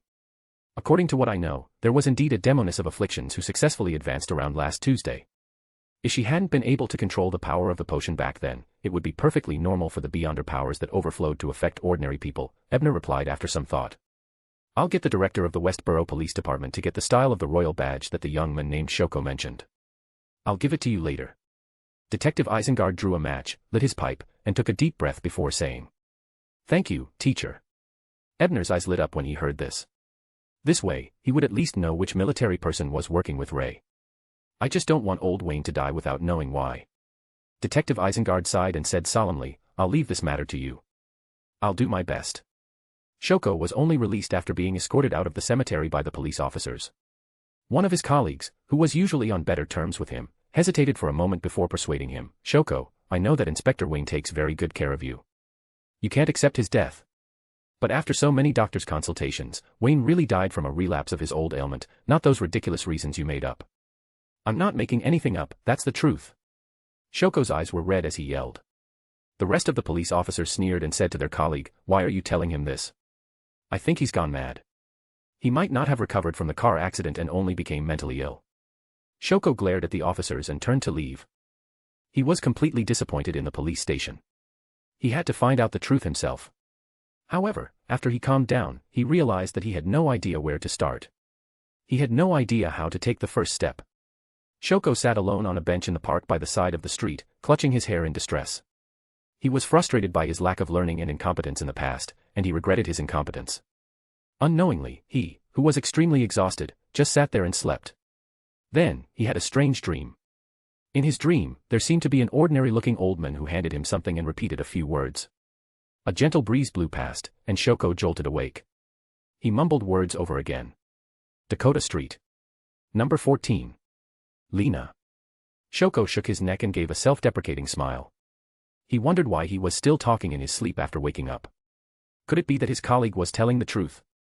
However, just as he was about to stand up, he suddenly froze because there was something in his hand that did not belong to him. Chapter 117, Before the Ball. Cherwood Borough, in a house near the Tussock River. Wraith Steve's figure jumped out of a mirror. He first condensed into a corporeal body before straightening his clothes.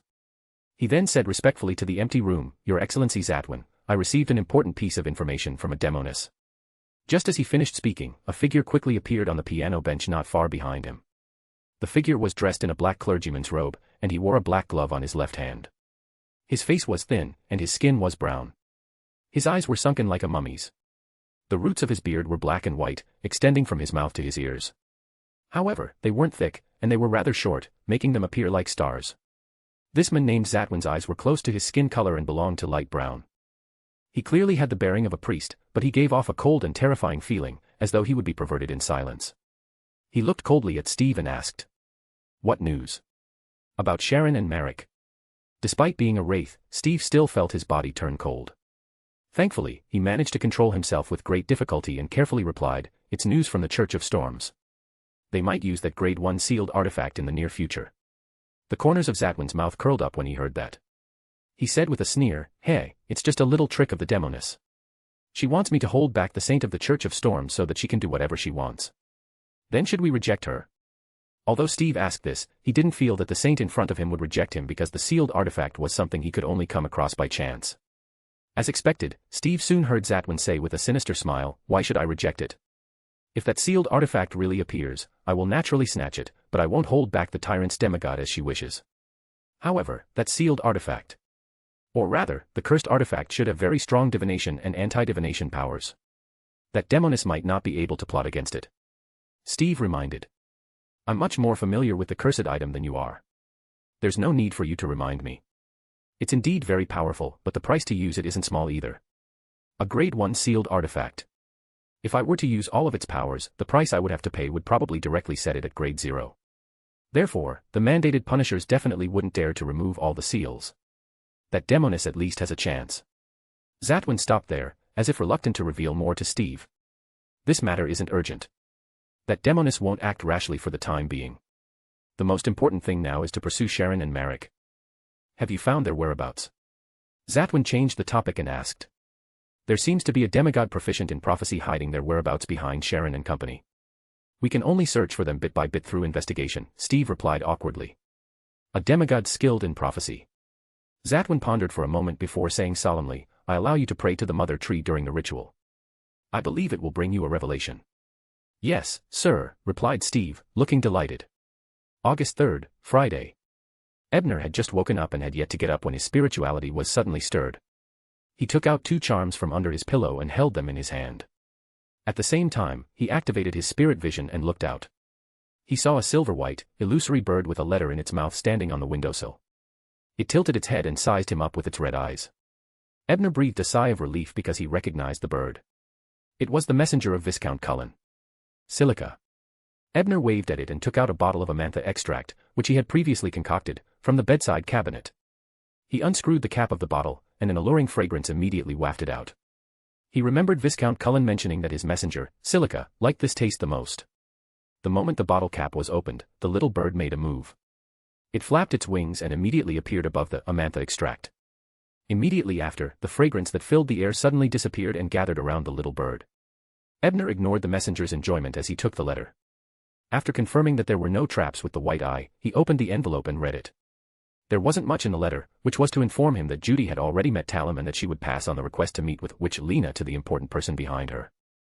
The 2 parties had already agreed to meet in a hunting ground in the northern suburbs on Sunday afternoon. Finally, Cullen asked him if he wanted to come along when the time came. Ebner put down the letter and lowered his head in thought for a moment before deciding not to go. Although Prince Edisac was rather upright behind Talum, there was no guarantee that he wouldn't be lustful enough to help the demoness set up an ambush. It was better to let the Forsaken One take this risk. He could just wait for the news. With that in mind, Ebner took out a pen and paper and wrote a letter back to Cullen. After writing that he had something on Sunday and couldn't go, he described what he had seen at the funeral yesterday in detail. After he folded the letter and put it into a new envelope, the little bird, Silica, happened to jump down from the bottle of Amantha extract. It first nodded happily at Ebner, indicating that it was satisfied. Then it picked up the letter with its beak, flapped its illusory silver wings, and disappeared. Northborough, Zio, and Furza's rented apartment. Zio looked at her good friend wearing the cream-colored long dress with lotus leaves.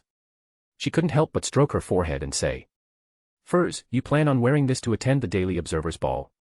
You need at least a gown." As a former noble lady, Zio knew much more about the etiquette of various occasions than Furz. Furz looked down at herself and said in puzzlement, "There's nothing wrong with that, right? I've attended a few balls in the past, and I didn't find anything wrong with it. But this time, there will be an important figure attending the ball. If you do that, you will probably be strictly interrogated by MI9 security personnel.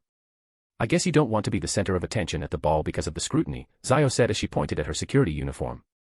"What should I do? It's too late to buy it now. Why don't I just not go?" That's a good idea." Furz frowned before her eyes lit up. "I really don't know what to do with you." Zio shook her head helplessly before turning to return to her room. She took out a blue and white dress with intricate lace trim from the box. "Try this one." Zio handed the gown to Furz. Furz tried it on and found that although it was a little tight, it was still quite fitting. She couldn't help but ask curiously, "Why do you have a gown that matches my size?" Zio gave her friend a complicated look and said, "That was originally a gift my father prepared for my coming-of-age ceremony when I was young. Unfortunately, I didn't grow to the height my father expected." Chapter 118, Imagination. At 4 o'clock in the afternoon, Ebner picked up Miss Judy, who was disguised as Roman, and got into the carriage to hurry to the headquarters building of the Daily Observer. On the way, since the carriage had been borrowed from the vampires, and the coachman had been personally made guest by Cullen, Judy had no qualms about telling Ebner about her meeting with Talon the night before. "I used my recorded steps of consciousness ability to directly enter Talon's sea of consciousness. After confirming that he was fine, I got Cullen to meet him. Finally, I confirmed the meeting time with the prince behind him overnight." Ebner was slightly surprised to hear Judy say this. He wasn't wondering why Judy could record her beyonder powers. Ever since she revealed her faceless powers, Ebner had guessed that she had a beyonder item that could be from the door pathway. Furthermore, her level shouldn't be low. Otherwise, it was impossible for her to record so many abilities that could change one's appearance. What he was more concerned about was the stroll of consciousness revealed by Judy. If he didn't remember wrongly, this ability should be the core ability of a sequence 4 manipulator of the spectator pathway. Based on the difficulty of recording a demigod's powers with Lamino's travels from the Abraham family, it was likely that Judy had a demigod of the spectator pathway or a corresponding sealed artifact behind her. "What are you thinking?" Judy asked curiously, noticing that Ebner's eyes were wandering. "I'm thinking that your plan tonight wouldn't be to use the manipulator's manipulation powers to directly tamper with the subconscious of Windsor Baring, who is suspected to be a primordial moon believer, and make her voluntarily walk into your trap after the ball, right?" Ebner snapped to his senses and guessed. "I didn't expect your deduction to be so impressive. You guessed part of our plan from just a few words of mine. You're indeed a detective." Judy did not hide her surprise, and her bright eyes were full of admiration. "Part of it." Which meant there were other plans. That made sense. How could an old vampire like Cullen, who had lived for hundreds of years, not prepare a few backup plans? Although he had such thoughts, Ebner deliberately said humbly, "No way. Your means are better. I heard that it's very difficult to record a demigod's powers. That beyonder item of yours is very precious." Judy glanced at Ebner with a grin at that. "It's really hard," she said, seemingly casually. "My mother demonstrated it dozens of times to make my record successful." From her tone, it seemed like she could tell that I was testing her. Then why did she tell me on purpose? Could it be that some big shot was using her mouth to send me a message? With this thought in mind, Ebner, who had been reminded of his experience by a tollman who had traveled thousands of kilometers, immediately activated the Eye of Pure White. Using his logical ability that had been enhanced, he combined it with some of the original content and seriously analyzed it. Speaking of which, the Church of Earth Mother actually has a demigod of the spectator pathway. And I remember that Sloth, one of the counselors of the psychology alchemists, is in charge of Fainapotter, and she's a lady. It can't be that coincidental, right? By the way, although the Psychology Alchemists was a subordinate organization that could not be nominated, most people in this organization did not know. Even the members of the highest council only knew his name after he became a god. Could it be that Earth Mother is reminding me that the King of Angels might be paying attention to this place? But why didn't she directly say it? Furthermore, most importantly, why is that person's gaze stopping in Backlund? Has he discovered something wrong? The butterfly effect caused by my arrival hasn't interfered with the historical process, right? Wait a minute. On careful thought, the biggest butterfly effects I've caused in Backlund since I transmigrated are Zio and Roy and Lena. Without me, Zio wouldn't have investigated the gang that originally belonged to Lawson, and she wouldn't have attracted Roy's attention because she caught a member of the Knowledge Society and provoked Witch Lena. After that, there would not be any reports from teachers that forced Roy and Lena to avoid the Church of Storm's arrest. If Roy had not been forced to be too ruthless, he would not have hastily prepared the ritual to advance to the Demoness of Agony. He would not have been corrupted by the Primordial Moon believers, and he would not have been investigated by the Church of Earth Mother for stealing the sealed artifact. I'm not very sure about Witch Lena, but I don't think it's simple. I don't know how she hooked up with the prince. Maybe she's the one who made the predetermined history happen. In short, it was probably the two demonesses who attracted the attention of that person. And my previous requests and actions had more or less interacted with these two demonesses, causing the effects to intertwine. Is this really a coincidence? This is probably an existence deliberately stirring the water, causing the effects of my arrival to be concealed by Ray's performance on stage, pushing her abnormality in front of that person. And now, it was very likely that Ray had crossed paths with the Primordial Moon. In that person's eyes, it was reasonable for it to affect his script. Due to the lack of information, Ebner could only speculate to this point for the time being. Even so, cold sweat broke out on his forehead. Although he might be scaring himself, several similar wild guesses gradually became facts. He did not dare to underestimate the result of wild guesses enhanced by the pure White Eye's logic. Then, the next question is, who helped me mix the water and arranged a series of coincidences? The name of the god of knowledge and wisdom appeared in Ebner's mind. Excluding the evil interests of those writers, the only one who had the ability to do such a thing was probably the god of knowledge and wisdom.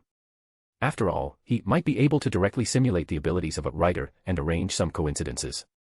He might even be able to learn the abilities of a scholar of yore before pulling out the dragon of nightmare, Alzahad, from the historical projection to help him work.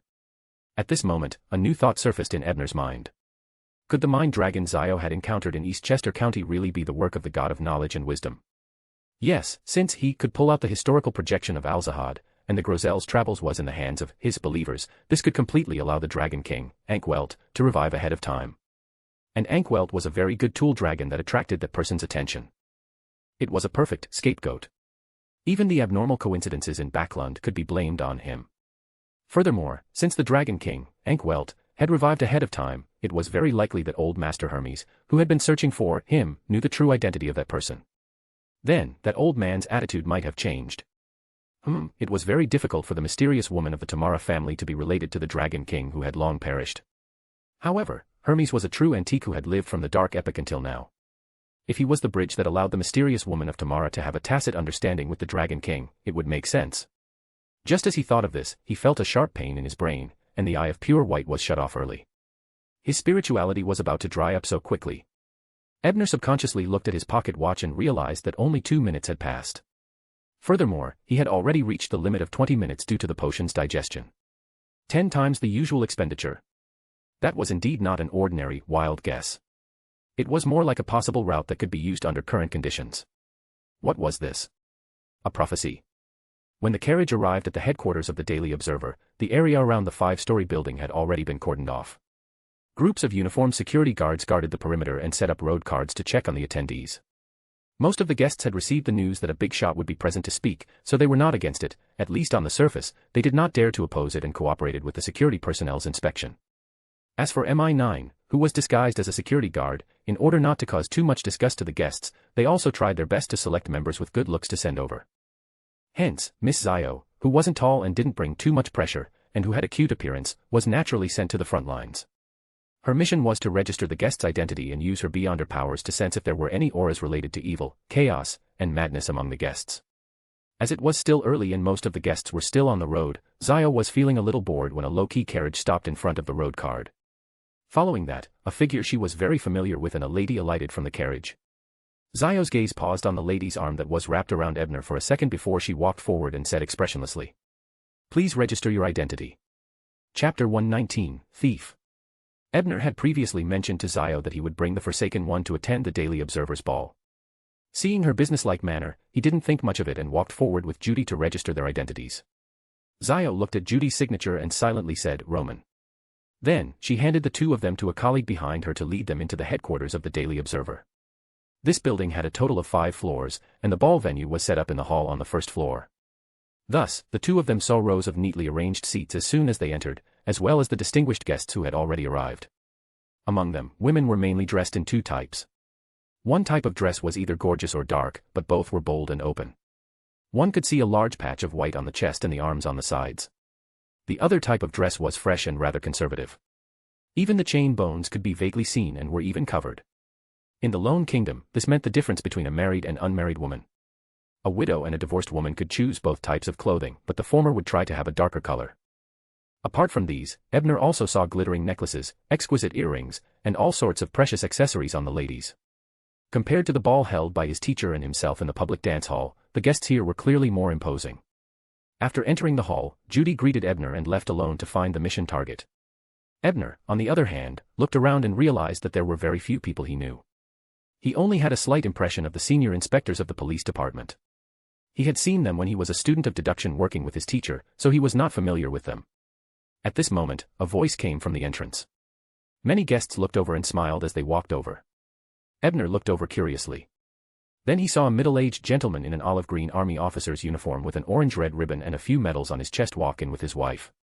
In the Lone Kingdom, active or retired officers liked to wear military uniforms at balls. And besides, that lady was a girl in a sky-blue dress.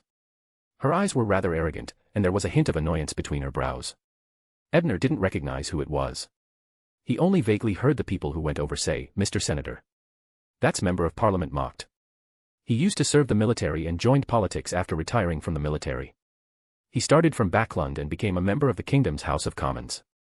He's a believer of the Evernight goddess and a member of the New Party. He supports the improvement of the atmosphere. Beside him is his wife, Rihanna.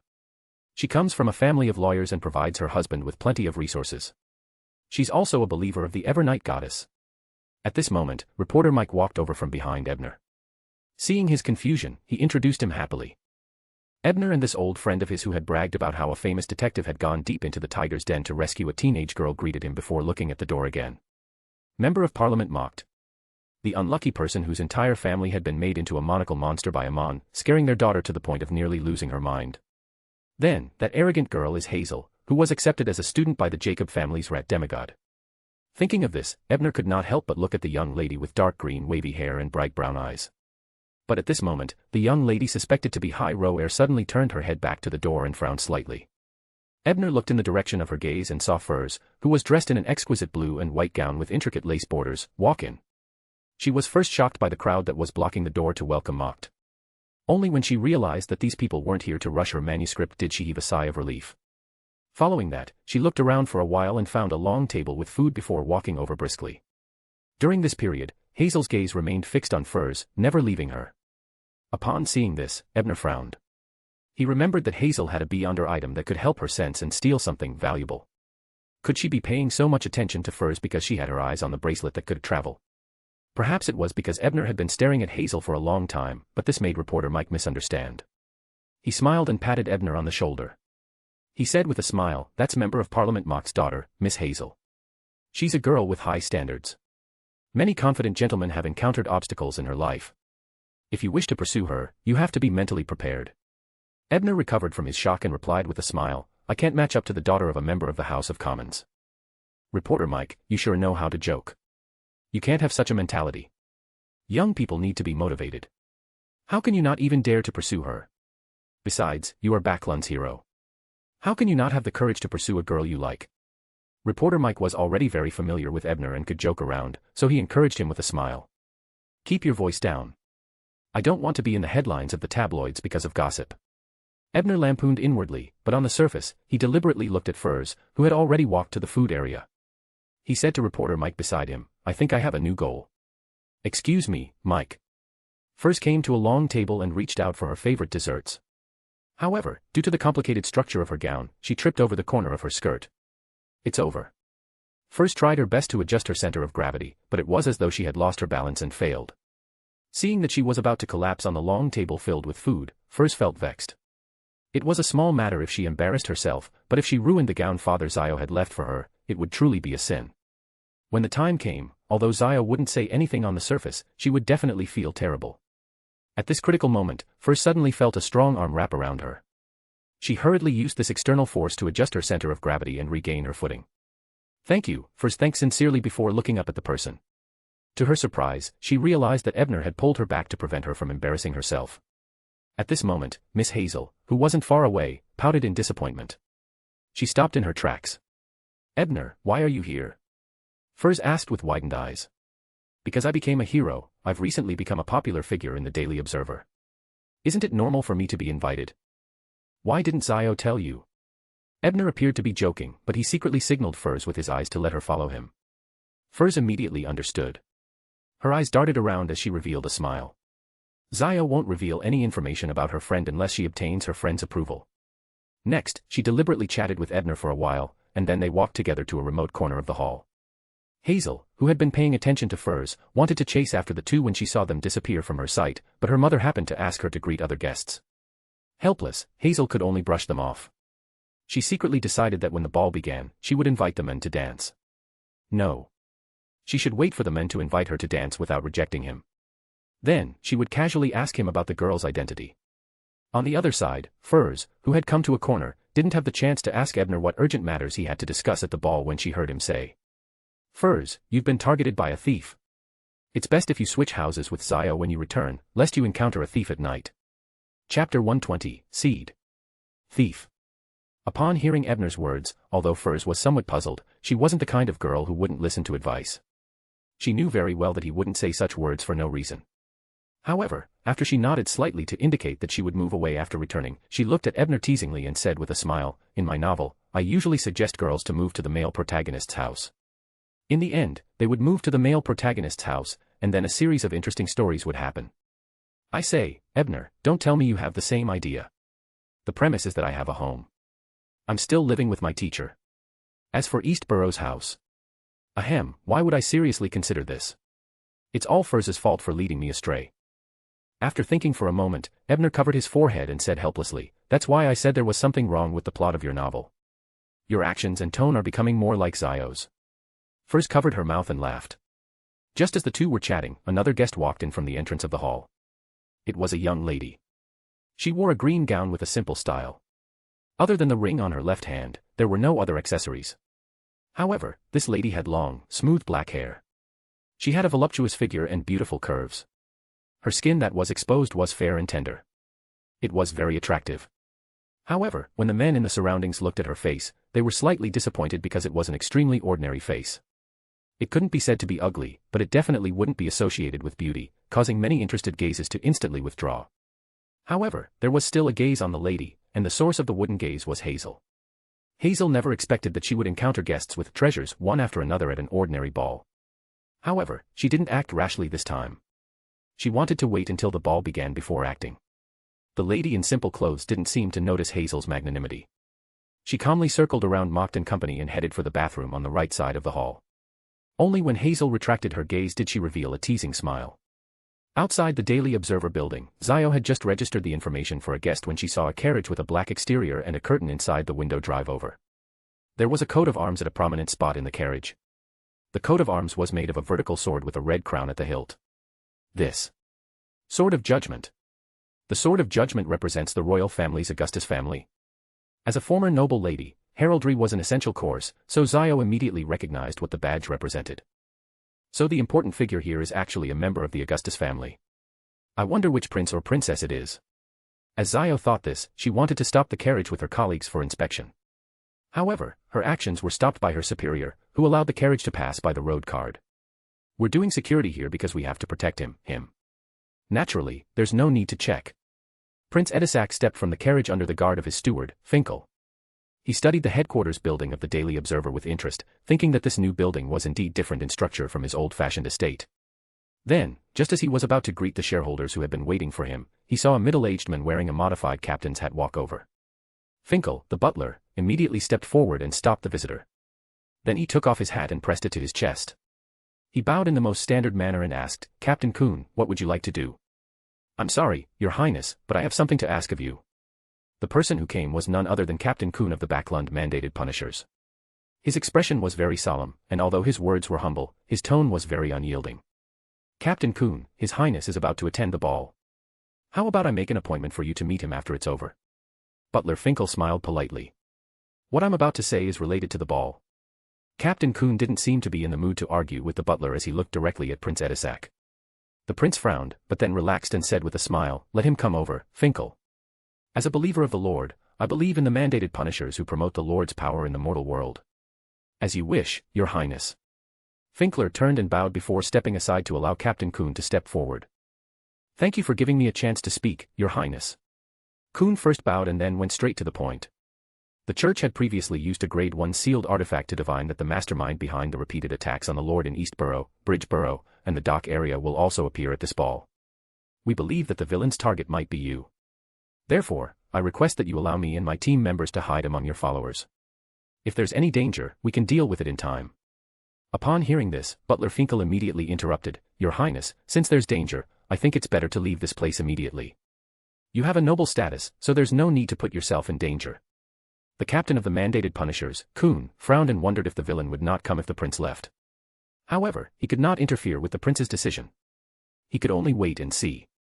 Prince Edisac's eyes flashed. After a long while, he shook his head and said, "No, since I've made a promise to Mr. Pierre and Mr. Lalo, I can't go back on my words. Otherwise, the Daily Observer's ball today will become a joke in the industry.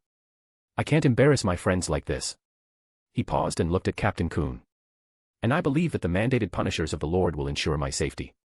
"Don't worry, Your Highness." Although it was sudden, we were prepared, Captain Coon said confidently. At the same time, the coachman, Cullen, who had parked the carriage 2 streets away, looked at the headquarters of the Daily Observer from afar and frowned slightly. This atmosphere doesn't feel right. The more he looked, the more depressed he felt. He took out a mirror and prayed to the ancestor to perform mirror divination. Then, Cullen's expression changed slightly. He hurriedly summoned his messenger, Silica, and hurriedly wrote 2 letters before handing them to her. He said solemnly, "Silica, hand this one to the captain, and send the other to my parents at the vampire encampment. Try to be quick." Silica nodded and picked up the letter.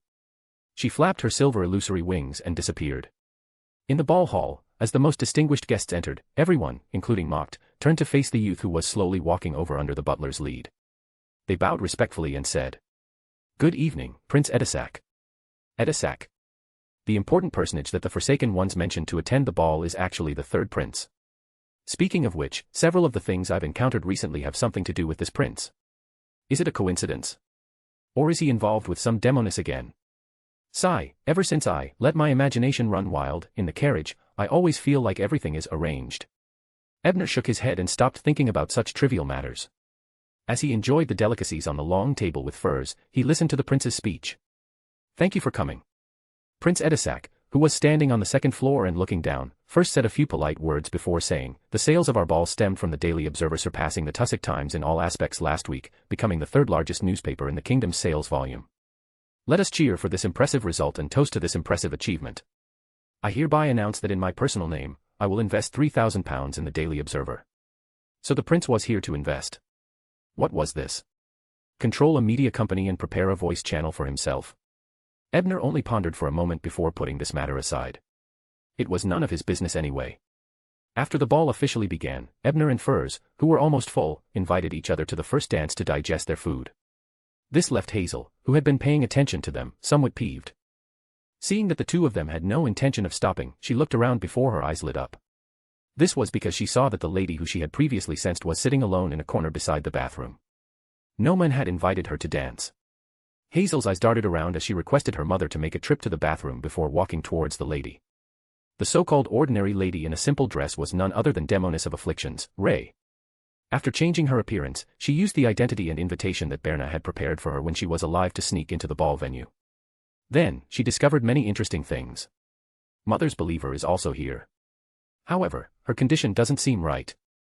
My little fellow told me that she seems to have some mental problems. I shouldn't rashly greet her, lest I attract trouble. The mandated punishers are actually here. Heh, that captain is also here. From the looks of it, they have indeed used that Grade 1 sealed artifact.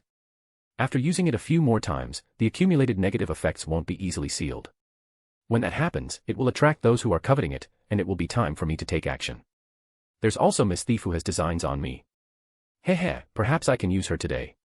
With this in mind, Ray looked at Hazel, who was walking towards him, and a brilliant smile appeared on his face. Even though this face was very ordinary, it still stunned Hazel, who had just walked up to him. However, Hazel quickly recovered herself and pretended to trip as she fell into Ray's arms. Ray's eyes narrowed and he reached out to steady her. "Sorry, ma'am."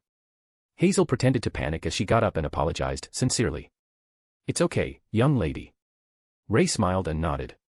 Hazel didn't dare stay any longer as she pretended to hide in the bathroom in embarrassment. Then, she stretched out her palm and focused.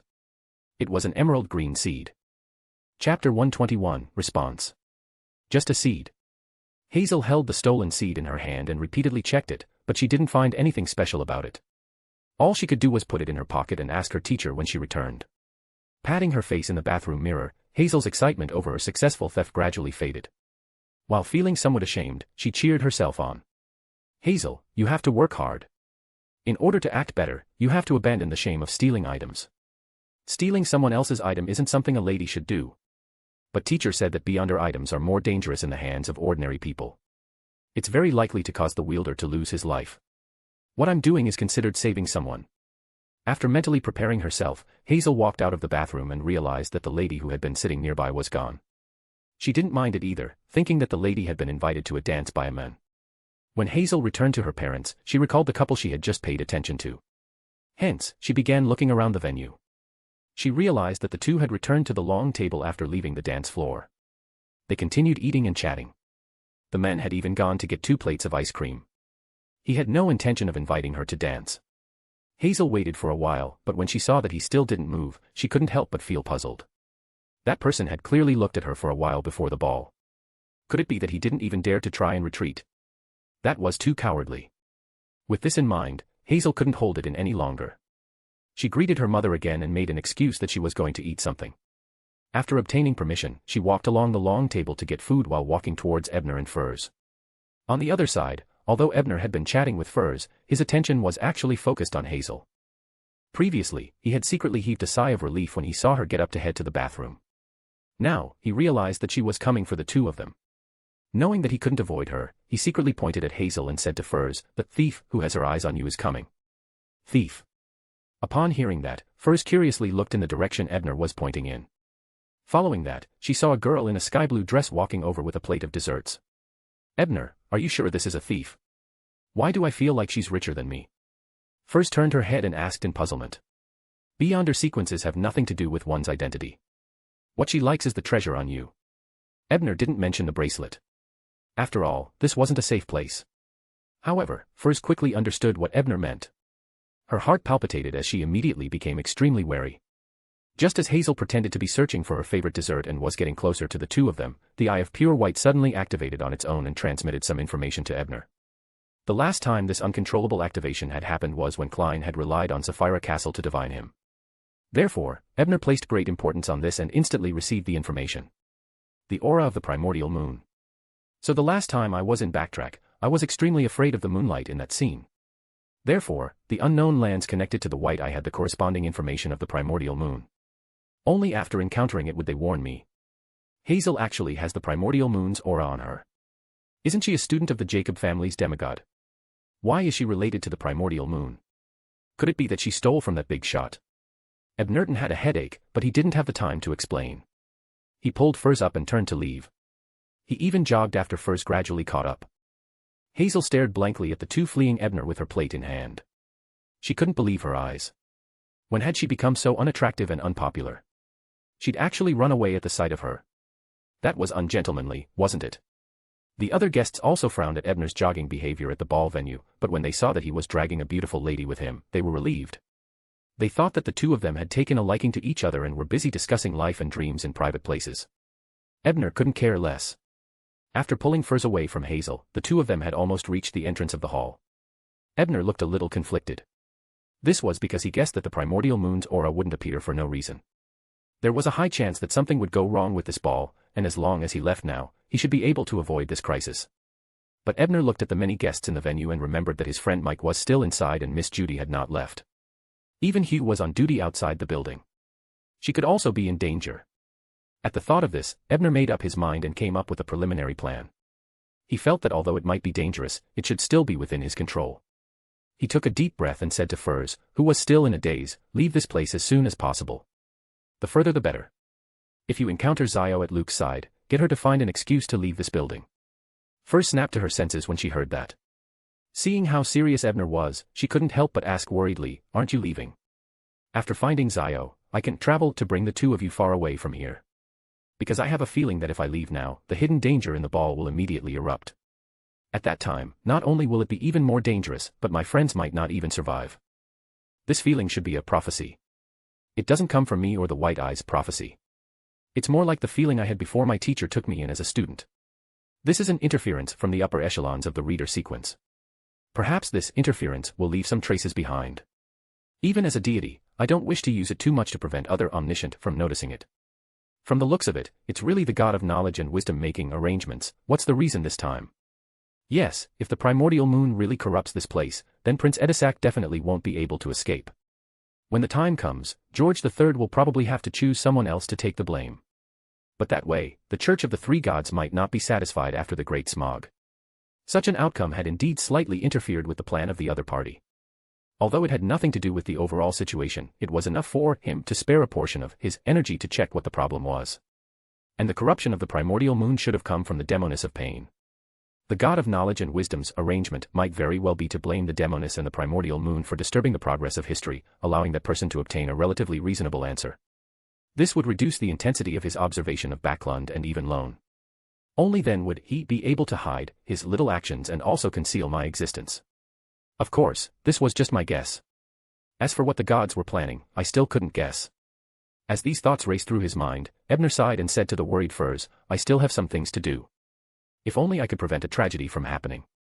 "All right." Seeing that his tone was firm, Furs stopped persuading him and only said, "The heroes in your story will return triumphantly. I believe you can do the same. Triumph and return well." Fortunately, I didn't go back to my hometown to get married. Ebner secretly complained about Salted Fish's flag insertion, but he still nodded on the surface, indicating that he was definitely fine. Since the god of knowledge and wisdom had invested in me for so long and took the risk to give me a prophecy just now, there was no reason for him to clear the warehouse so quickly.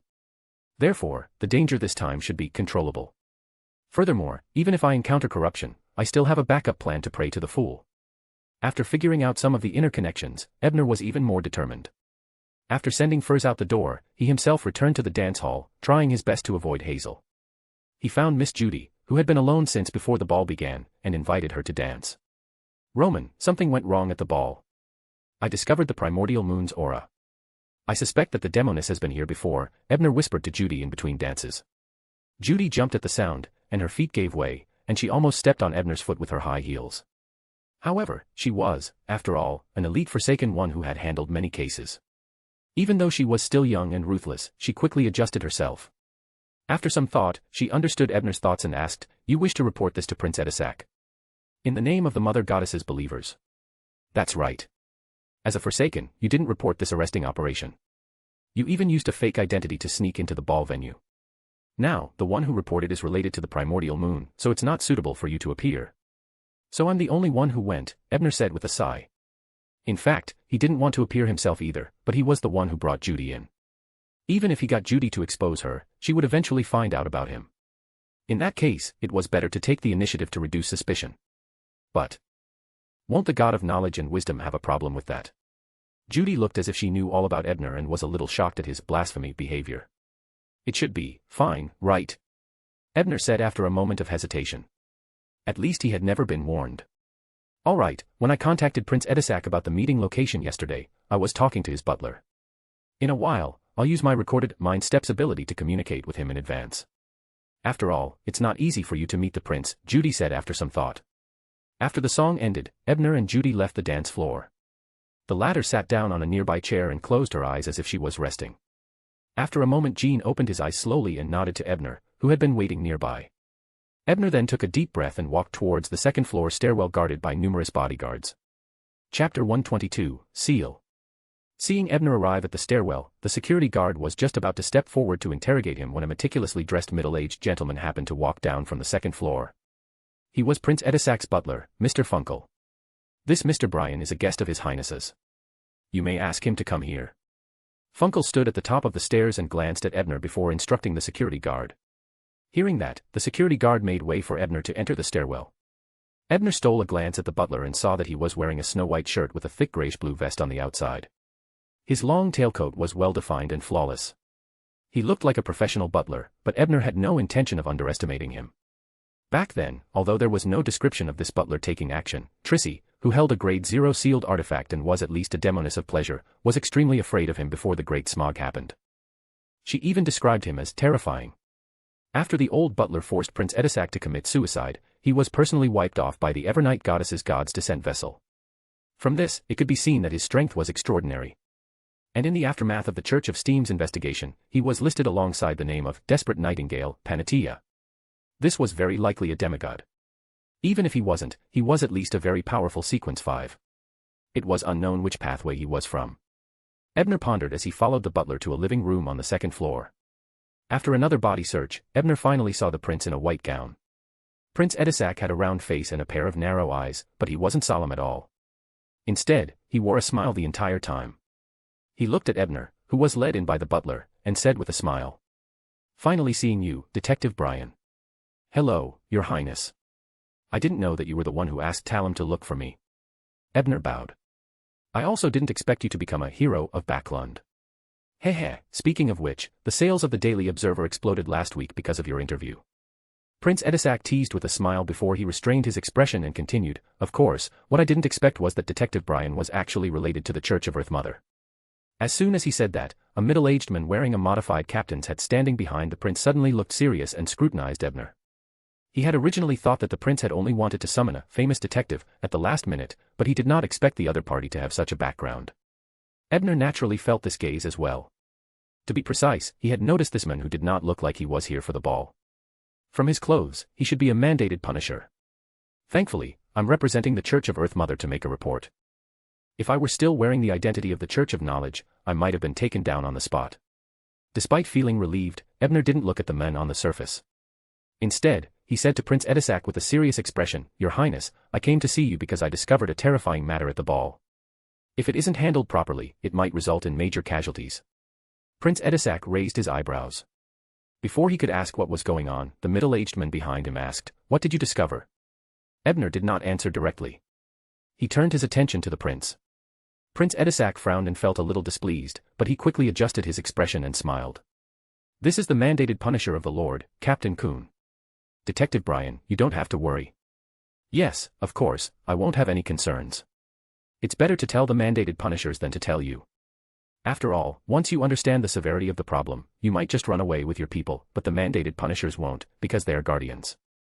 I discovered that Member of Parliament Mock's daughter, Miss Hazel, has a very strong primordial moon aura. If we don't handle it quickly, there might be an unforeseen event at the ball." Ebner briefly described the matter. He believed that with the mandated punishers' expertise, they wouldn't be unaware of the seriousness of the primordial moon. "Primordial moon? Are you sure?" Captain Kuhn's expression changed as he hurriedly asked. "I'm very sure that it's the primordial moon. Besides, Miss Hazel should have been used. There must be another mastermind behind this matter." Following that, Ebner didn't hide anything and revealed all the information he could, including the possibility that Hazel was a beyonder of the Marauder pathway. Captain Kuhn nodded and said, "I believe that the Church of Earth Mother is very professional in dealing with the primordial moon." With that said, he turned his head to look at Prince Edisac, who still had a blank look on his face. He pleaded, "The primordial moon is a dangerous evil god. Since he brought his aura to this ball, he must have some ulterior motive. Your Highness, although the sealed artifact we brought can split space, its effects are unable to completely isolate the influence of an evil god. I implore you to get Mr. Finkel to take action and protect most of the ordinary people below." Although Prince Edisac didn't know what the primordial moon was, seeing how serious the captain of the mandated punishers was, he knew the seriousness of the matter. He first said, "I understand." Then, he asked his butler, "Finkel, many of the people below are my friends and partners. I don't wish for anything to happen to them. My first task is to protect you, Your Highness," the old butler replied clearly, but when he saw that the prince was also looking at him with a determined expression, he hesitated for a moment and continued, "If I still have time, I'll take care of the guests." Only then did Prince Edisac smile. He first whispered a few words to Kuhn before looking at Ebner and saying sincerely, "Mr. Brian, while the news you bring is not pleasant, it is timely. Perhaps tonight you will be a hero again. I'd rather not be a hero. I'll just treat it as attending an ordinary ball," Ebner said with a wry smile. In the ballroom, Hazel was stunned for a moment by Ebner's sudden escape. Then she angrily threw down her food plate and returned to her parents. At that moment, a gentleman who had been courting her for quite some time came over to invite her to dance. However, Hazel, who was in a bad mood, rejected him flatly. Her words were so direct that they hurt him, making him lose face. This made Mrs. Mocked, who had always valued family upbringing, very angry. She called her daughter to the side and reprimanded her in a low voice. Hazel, who was already upset, became even angrier at the reprimand. She decided that she would definitely find out the identity of the men who fled the moment she saw him. Then she would teach him a lesson. But at that moment, Hazel suddenly felt her heart palpitate before she became clear-headed and rational. All her frustration vanished. At this moment, she clearly knew that she was no longer in the real world. She looked around in a daze and realized that the gentleman in the tuxedo on the left was still inviting an impatient lady to dance. He had 2 daughters, and a declining noble lady in a light blue dress was doing her best to introduce her daughter to a rich businessman. Beside her, someone was holding a tray and eating the ice cream provided by the ball. Everything was no different from before. However, Hazel was even more afraid of this scene. She secretly activated her spirit vision and realized that none of the passengers emitted the corresponding aura colors or emotions. They did not have ether bodies. They were clearly talking, inviting dancers, and eating ice cream, but there was no sign of them being alive. Is this an illusion, or have they suddenly died? The more Hazel thought about it, the more horrified she became. She hurriedly turned her head to look at her parents, only to discover that they were identical to the others she had seen. They didn't look like living people at all. Hazel was at a loss as she ran around the ball, hoping to discover something. However, she was still too inexperienced and didn't understand what had happened to her. At that moment, her heart stirred and she took out the emerald green seed from her pocket. Chapter 123, Opening. McConnell, go to the exit and wait there. You should know where it is. No matter what, you have to guard the only exit. You can't let the primordial moon's aura leak out. Matthew, Robert, lies an ambush near Miss Hazel later. Once there's an anomaly, activate the lightning charm in your hands immediately. Don't be stingy. On the second floor of the venue, Captain Kuhn of the Mandated Punishers finished giving out tasks to his team members in an orderly manner.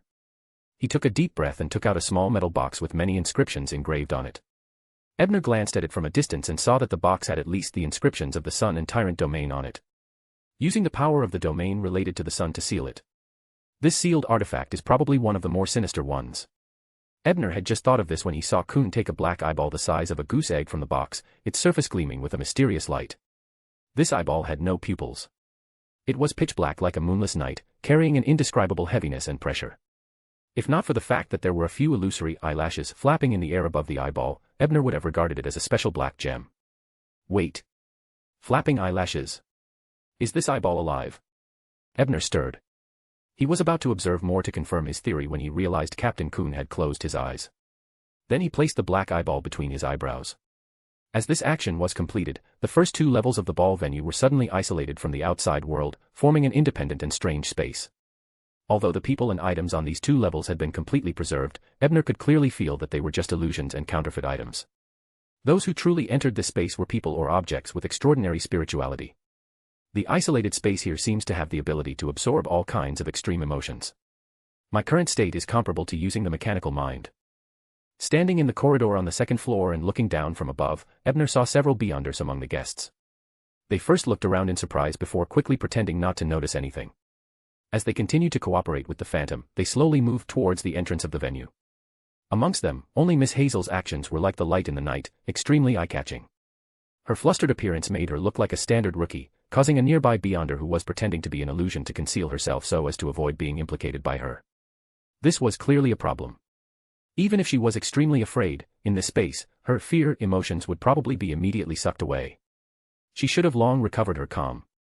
Could the primordial moon's aura help her resist the effects of the sealed artifact? Ebner could imagine that the Mandated Punishers who had used this sealed artifact countless times naturally knew better.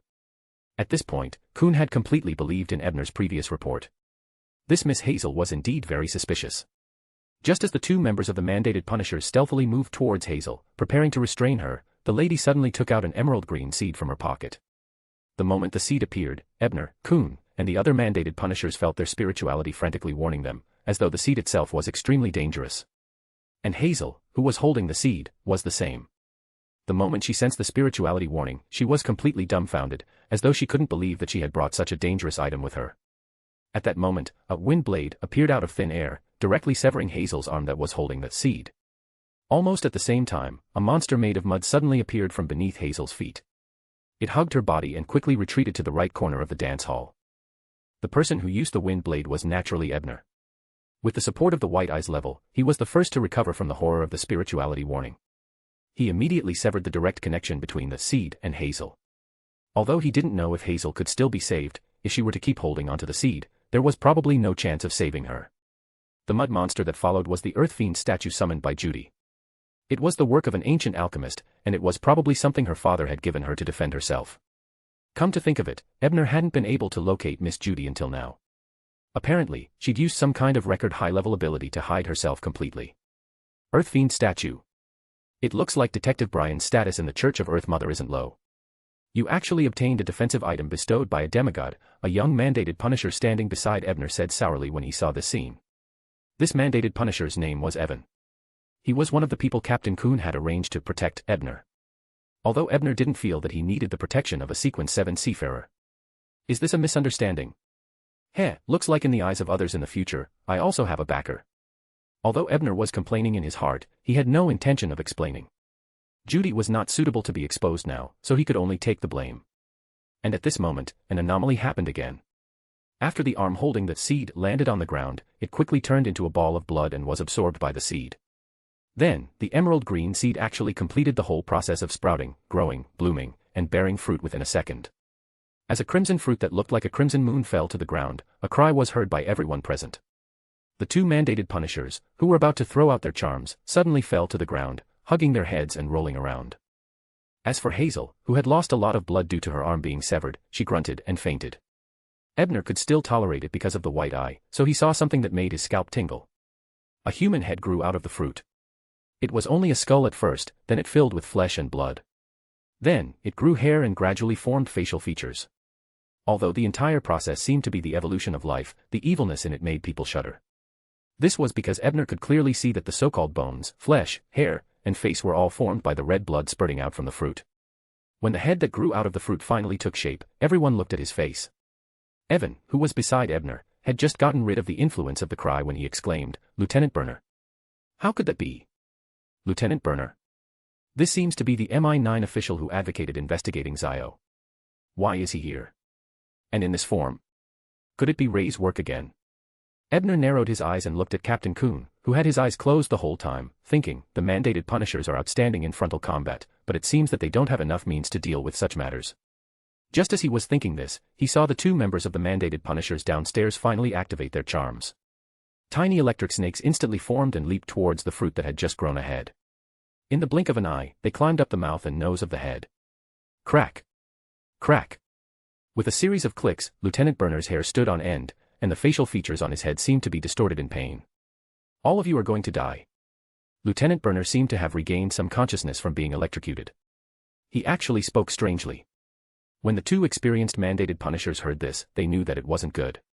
They immediately used Windblast's flying ability and flew backward at high speed. Almost at the same time, the flower that grew out of the seed revealed a hideous mouthpart that was full of teeth and bit the spot where the two mandated punishers were standing. It was as if a 1,000-kilogram hammer had smashed into the ground, shaking the entire space. Chapter 124, A Crazy and Chaotic World. When the blooming blood flower hit the ground, the entire space shook. A drop of blood flowed out from the corner of eye on Captain Kuhn's forehead. Its color was exactly the same as the fruit. The drop of blood only appeared for an instant before vanishing. If Ebner hadn't activated the eye of pure white to observe the entire situation, he wouldn't have noticed it at all. Ebner frowned and was about to remind them, but at that moment, the flowers and fruits with Lieutenant Bellner's face in the hall on the first floor went completely mad because they hadn't killed the two Windblast. It controlled the stem of the flower to sweep everywhere, not even sparing the illusory guests. This made some of the Beyonders who were pretending to be illusory suffer immediately. After being struck by the flower stem, not only would his body suffer heavy injuries, but even his mind would feel as though there were electric currents running through it, forming a barbed whip that constantly lashed at his soul. This was a result of Lieutenant Bellner's powers as an interrogator. He had also been corrupted and mutated by the primordial moon's aura. The two Windblast who were flying in midair naturally wouldn't stand by idly when they saw this. One of them took out a mirror and released fire of light in an attempt to burn the blood-colored flower. The other wore a red glove with crystal lenses. Immediately after, he condensed a blazing white flame spear in his palm and threw it at Berner. Berner and the flower, who were almost unable to move, were immediately struck. Golden illusory flames that emitted the majestic aura of the sun burned their bodies to their heart's content. As the flaming spear approached them, crimson flames suddenly appeared. The golden and red flames complemented each other, forcing the giant blood-red flower to swing its stem violently in an attempt to extinguish the flames. The fruit with Belna's head rolled on the ground, looking rather comical. However, although they looked like they were in pain from the burning, and Berner was screaming non-stop. In fact, the effects of the flames and holy aura were not ideal. Their auras did not weaken much. However, the attacks of the two Windblessed had given the Beyonder guests who had been swept into the battlefield a chance to catch their breath. They immediately endured the pain and ran to the edge of the hall as fast as they could. Two of them were too heavily injured and had lost their mobility. With the help of Judy's Earth Demon statue, they moved to the vicinity of Hazel. Outside the headquarters of the Daily Observer, Zio stood beside the road card and turned to look at the 5-story building not far away. Through the glass window, although she could still see the lights and shadows inside, her eyes were filled with worry. The words that Furs had relayed to Ebner when she came out, together with the martial law order that MI9 had just issued, made her understand that something had definitely happened at the ball. Just as she was about to find someone to beat up, she suddenly felt the light around her dim. The rare bright crimson moonlight had disappeared. Zio couldn't help but look up, and her eyes widened in shock. This was because a huge shadow had appeared above the building, covering the moon like a curtain. In the isolated space, Captain Kuhn saw that the effects of the fire of light were gradually fading, and the Windblessed's attacks didn't hurt Belna at all. Although Captain Kuhn's face was still calm, he had made up his mind. He decided to use the holy artifact he had contracted. Even if it was because the contract time was too short and he didn't have a tacit understanding with the holy artifact of the church, using it now would definitely result in a greater mental corruption. The primordial moon's aura has weakened. A deliberate cry of surprise reached his ears. It was the voice of the detective related to the Church of Earth Mother. When Kuhn heard this, he suddenly stopped what he was about to do. He carefully sensed through the black eyeball on his forehead and found that Berna's aura was indeed much weaker than before. Even the wound that was burned by the last bit of light fire did not recover. Although he didn't know why the other party suddenly acted like this, since the opportunity had appeared, he had to seize it. Without his reminder, the two experienced Windblessed immediately activated the sealed artifacts in their hands after hearing Ebner's words. A bright pillar of light wrapped in holy flames and crimson fire ravens descended from midair, enveloping the huge flower beside him and Berner. For the mandated punishers, such a large target with no mobility was the best fixed target. If it were not for its strong survival and recovery abilities, they would not have been so passive. Under the illumination of the fire crows and the holy light beam, the flowers and fruits that had lost the support of external forces quickly disintegrated, as if they had encountered snow that burned red iron balls. Amidst an indescribable buzzing sound, Berner's distorted face turned even more hideous, appearing abnormally painful. He drove the fruit around with difficulty, jumping up and down, his expression gradually becoming frightened and confused. Then, these emotions were quickly sucked away by space, allowing him to regain his calmness. It was only at this moment that he finally realized that his condition was not right. "Where is this?" Lieutenant Berner's voice trembled slightly.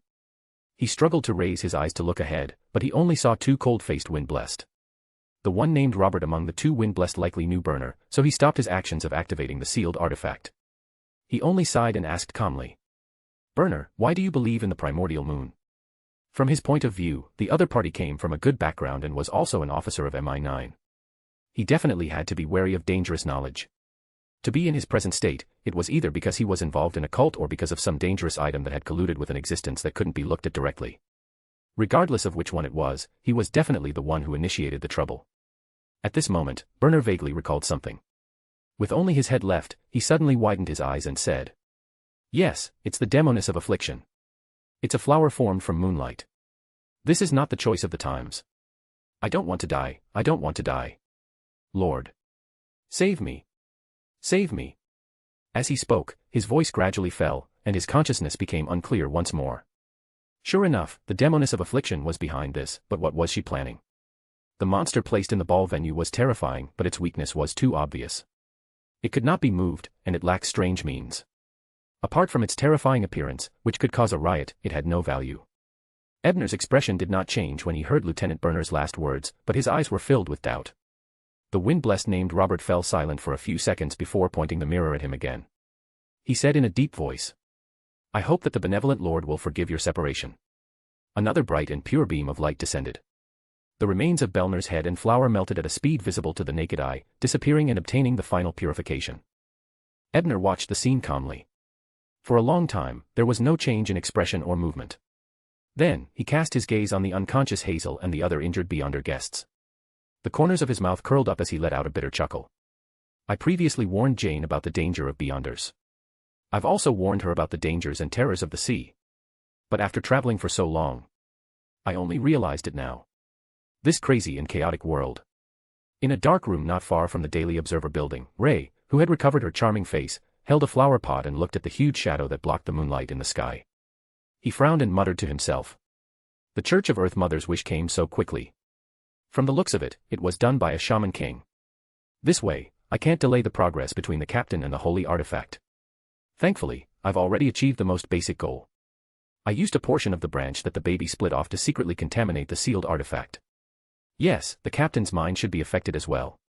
It's impossible for him to have such a tacit understanding with a holy artifact in a short period of time.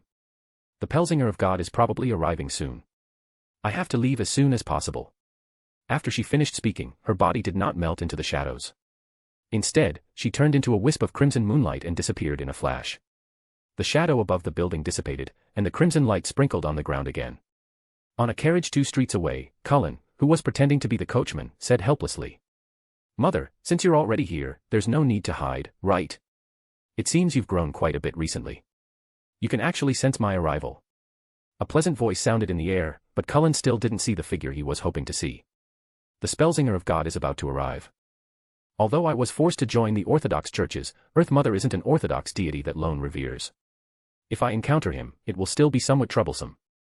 The voice paused for a moment before continuing, "By the way, there's news about the Tree of Elders' Heart. If you're willing to pay £2,000 or something of equal value, we can make an exchange." After that, Cullen asked a few more questions, but there was no reply. Only then did he confirm that his mother had left. He sighed and grumbled, "Didn't you just fail to help me find the Shaman King's Beyonder characteristic and not fulfill your promise? Why did you hide from me for nearly a century and refuse to meet me? Maybe it's because Miss Helen doesn't know how to face you. I heard that 100 years ago, you seemed to have a younger sister." At this time, Judy, who came out of nowhere, added with a smile. Cullen was shocked by her sudden appearance. When he saw who it was, he changed the topic. "Is it over there? Did you get it?" "It's over, but our plan has gone awry. That primordial moon believer named Windsor Baring has been arrested by the mandated Punisher." Chapter 125, The Coming Headlines. In the office on the top floor of the headquarters of the Daily Observer, Spellzinger of God Ace Snake sat behind a desk and listened to Captain Coon's report. There was no expression on his face, but the way he leaned forward indicated his seriousness. Captain Coon flipped open his notebook and described the events of the night in detail. He then repeated the results of the interrogation of the relevant personnel. Finally, he said, "Yesterday morning, I used sealed artifact 1-025 to divine the true culprit behind the attack on the Lord's believers. The final outcome pointed to this ball. Miss Hazel's testimony after she woke up also indicated that she stole the treasure of a charming lady at the ball, which is the seed that caused a disaster. The primordial moon aura that Detective Ebner Bryan sensed at the ball originated from that seed. The reason why the Forsaken One entered Backland and reported to the church was to find believers who were tempted by the primordial moon. And according to the latest information they provided, the tempted believer became a demoness of pleasure's advancement to affliction. Finally, we just obtained the Beyonder Circle that Lieutenant Berner had previously inquired about how to resist the demoness of afflictions. We even spent £8,000 to buy a Beyonder item from the Sun domain. In summary, we have confirmed that the mastermind behind the assassination of the believers and the mandated punishers is this demoness of afflictions." Having reported to this point, Captain Coon, who was wearing a modified captain's hat, closed the notebook in his hand and waited for His Excellency Spellzinger of Gods to ask about the details. The Spellzinger of God, Ace Snake, thought for a moment, as though he was digesting the captain's report. After a long while, he said in a magnetic voice, "Logically speaking, there's no problem. I basically agree with your point of view. However, do you have any idea why the demoness of agony treats us so well? There's one thing. In the previous operation of the mandated punishers, he heavily injured a demoness of pleasure. She might very well be the same person as this demoness of afflictions," Coon immediately replied, clearly prepared. Spellzinger of Gods shook his head slightly and said, "She wouldn't go around in circles just for revenge. In fact, even the attack this time only looked dangerous. Even if no one saw through it in advance, something happened to His Highness and those ordinary people. In reality, it would only embarrass the church. In the end, I would most likely be demoted and transferred. My intuition tells me that her goal isn't that simple. She definitely has a bigger plan. Your Excellency, your deduction is very reasonable. It's just that we can't guess that witch's thoughts at the moment." Captain Coon smiled bitterly. He didn't think that if something really happened, it would only be rather embarrassing. After all, it was the lives of innocents. It was something he swore to protect when he became a mandated punisher. Demonesses are always scheming. Furthermore, this one has been corrupted by the primordial moon. She's probably even more unpredictable. Yes, I approve of you using 1-025 to divine demonesses again. You have to capture her as soon as possible, Ace Snake said with a smile. Yes, Your Excellency. Captain Coon nodded. Next, the two of them talked about how to handle the aftermath and how to deal with the people involved. As the instigator of this incident, Miss Hazel should have been imprisoned under the Holy Wind Cathedral as an experimenter. However, her father is a member of Parliament of the House of Commons, and she has a wide network of friends. She's also related to the military, and her family is a devout believer of the Evernight goddess. Therefore, to avoid some trouble, we decided to hand her over to the Church of Earth Mother. After all, she might have been contaminated by the primordial moon, and the Church of Earth Mother has more experience with such pollution than us. Captain Coon didn't have a good impression of the troublemaker. He only didn't punish her too severely because he was worried about her influence and because she was only being used. Not a bad punishment. Earth Mother is biased towards the god of combat, and she doesn't have a good relationship with the Church of Evernight.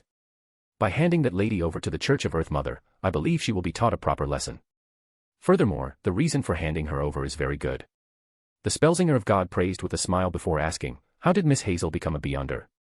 Have you investigated clearly?" Speaking of this, Coon became serious again as he replied, "She refused to tell us in the beginning, but through some means, we made her reveal some truth. It turns out that she met a teacher by coincidence. That teacher led her onto an extraordinary path.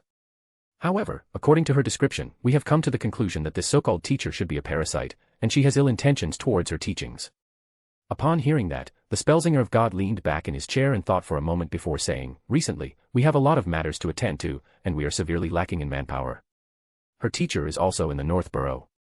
It's best to inform the Church of Evernight and get the Nighthawks to deal with the parasite." "Yes, Your Excellency." Coon had just nodded in response when the hat on his head suddenly trembled. He hurriedly apologized to the Spellsinger of God and listened to the voice coming from the hat.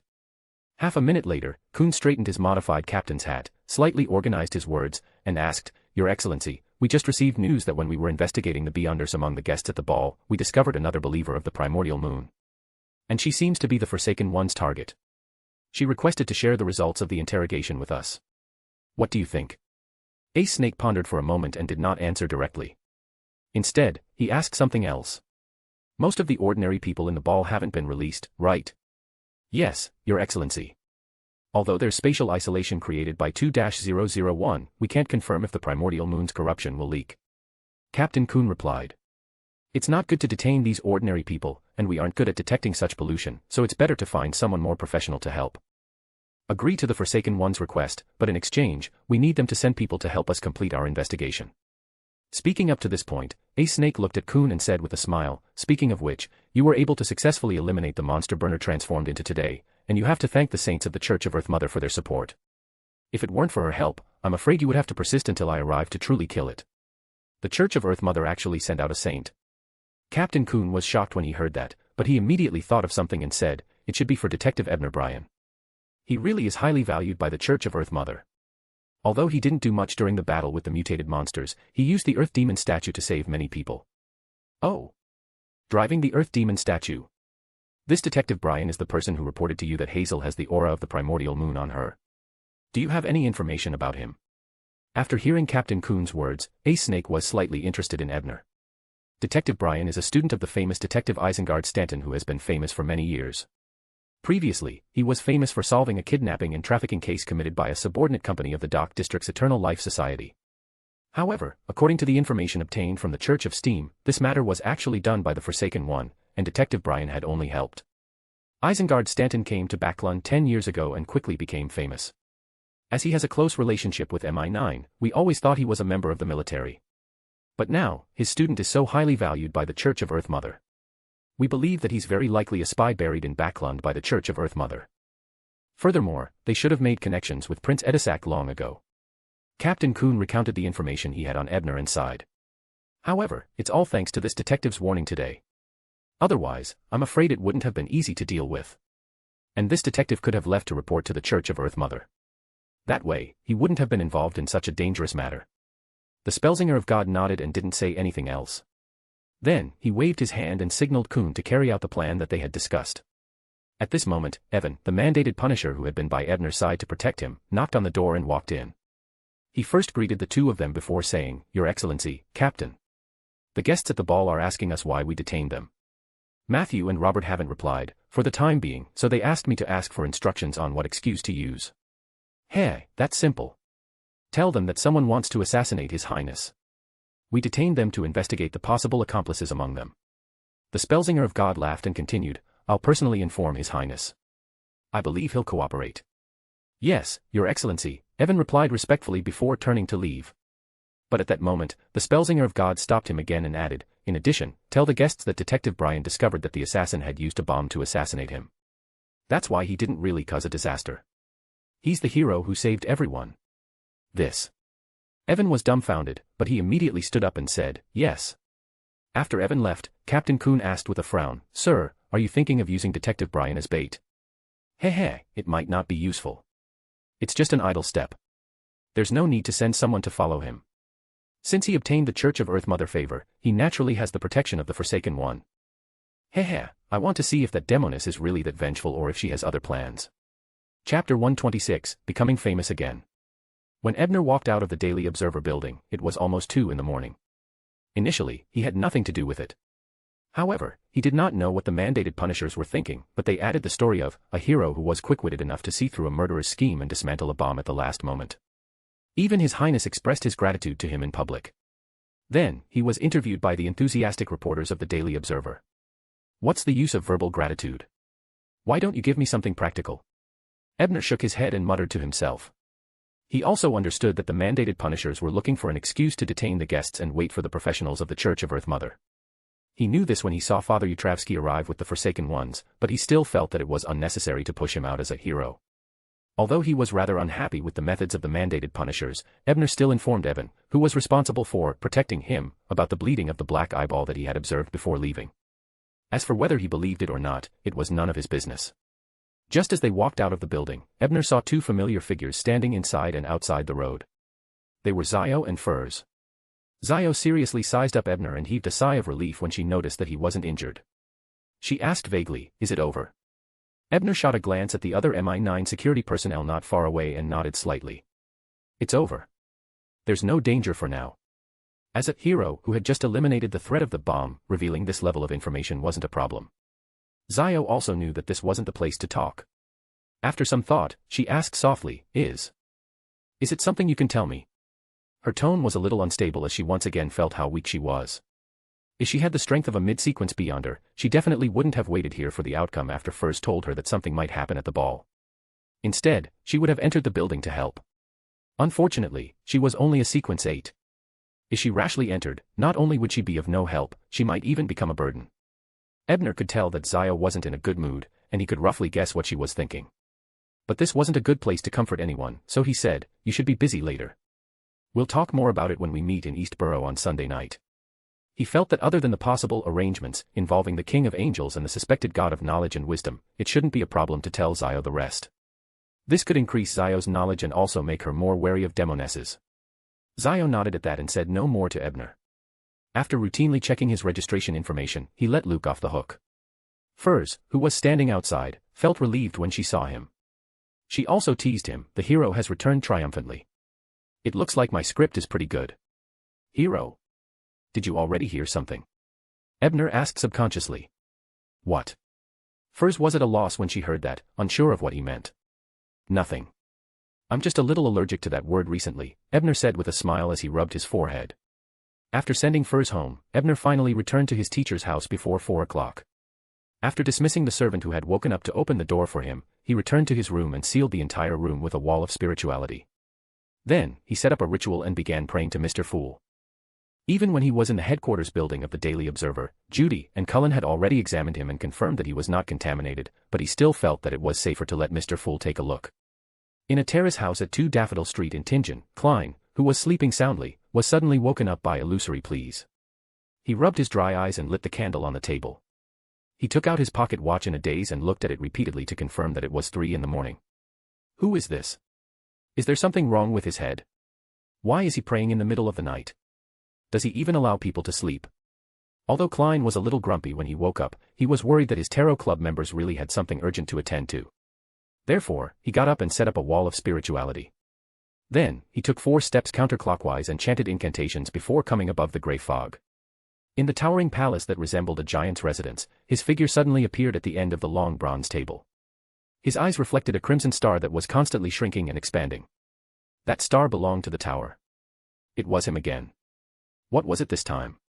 Klein raised his right hand and spread his spirituality to touch the star that represented the tower. With a boom, he saw a distorted and blurry scene. He saw Mr. Tower sitting on a chair in a dark corner, dressed in a well-tailored dark blue gown. His hands were clasped together as he held his buried forehead.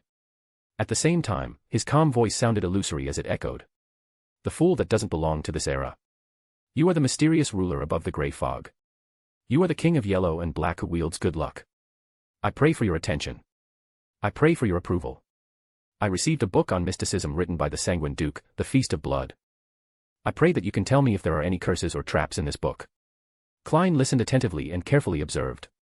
Finally, he understood what Mr. Tower had described. Was he so happy that he couldn't sleep after obtaining a mysticism book that he came overnight to make me a firewall? However, books with mysticism knowledge are exactly what I need right now. However, what sequence is the Sanguine Duke? From the name, he should be a high-level beyonder. After some deliberation, Klein decided to help the tower take a look. This way, it would be easier for the fool to ask him some questions about the debt that the tower owed him. Of course, the most important thing was that the grey fog was sufficiently safe. Even if there was a problem with the book, it would be very difficult to threaten him on the grey fog. But even so, Klein first conjured a fountain pen and goatskin parchment and wrote. Bringing the Feast of Blood mentioned by Tower with the grey fog won't bring me any danger. Holding the silver chain, Klein nearly made contact with the words on the goatskin with the topaz pendant. He half closed his eyes and recited the divination statement. Bringing the Feast of Blood mentioned by Tower with the grey fog won't bring me any danger. Bringing the Feast of Blood mentioned by Tower with the grey fog won't bring me any danger. After repeating it 7 times, he opened his eyes and looked at the pendulum. He nodded slightly. The topaz pendant was rotating clockwise, which meant there was no danger. Therefore, Klein no longer hesitated and began responding to the tower's plea. In Detective Isengart's bedroom, Ebner prayed several times before finally stopping.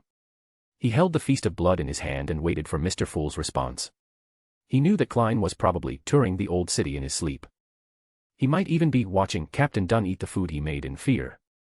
Therefore, there was an 80% chance that he wouldn't respond so quickly. As time passed, Ebner took a deep breath and constantly consoled himself not to worry about personal gains and losses. Since the Forsaken didn't see any problems, it shouldn't be a big deal. Confirming to the fool was just an additional layer of insurance. At that moment, his vision suddenly blurred as he realized that an illusory fog was spreading out from his surroundings. In the middle of the thick grayish-white fog was an ancient high-back chair. Sitting on the high-back chair was a mysterious existence whose appearance and figure was indiscernible. It was a mysterious existence that overlooked everything. He finally responded. It seemed like he was fine. Ebner almost blurted out in surprise.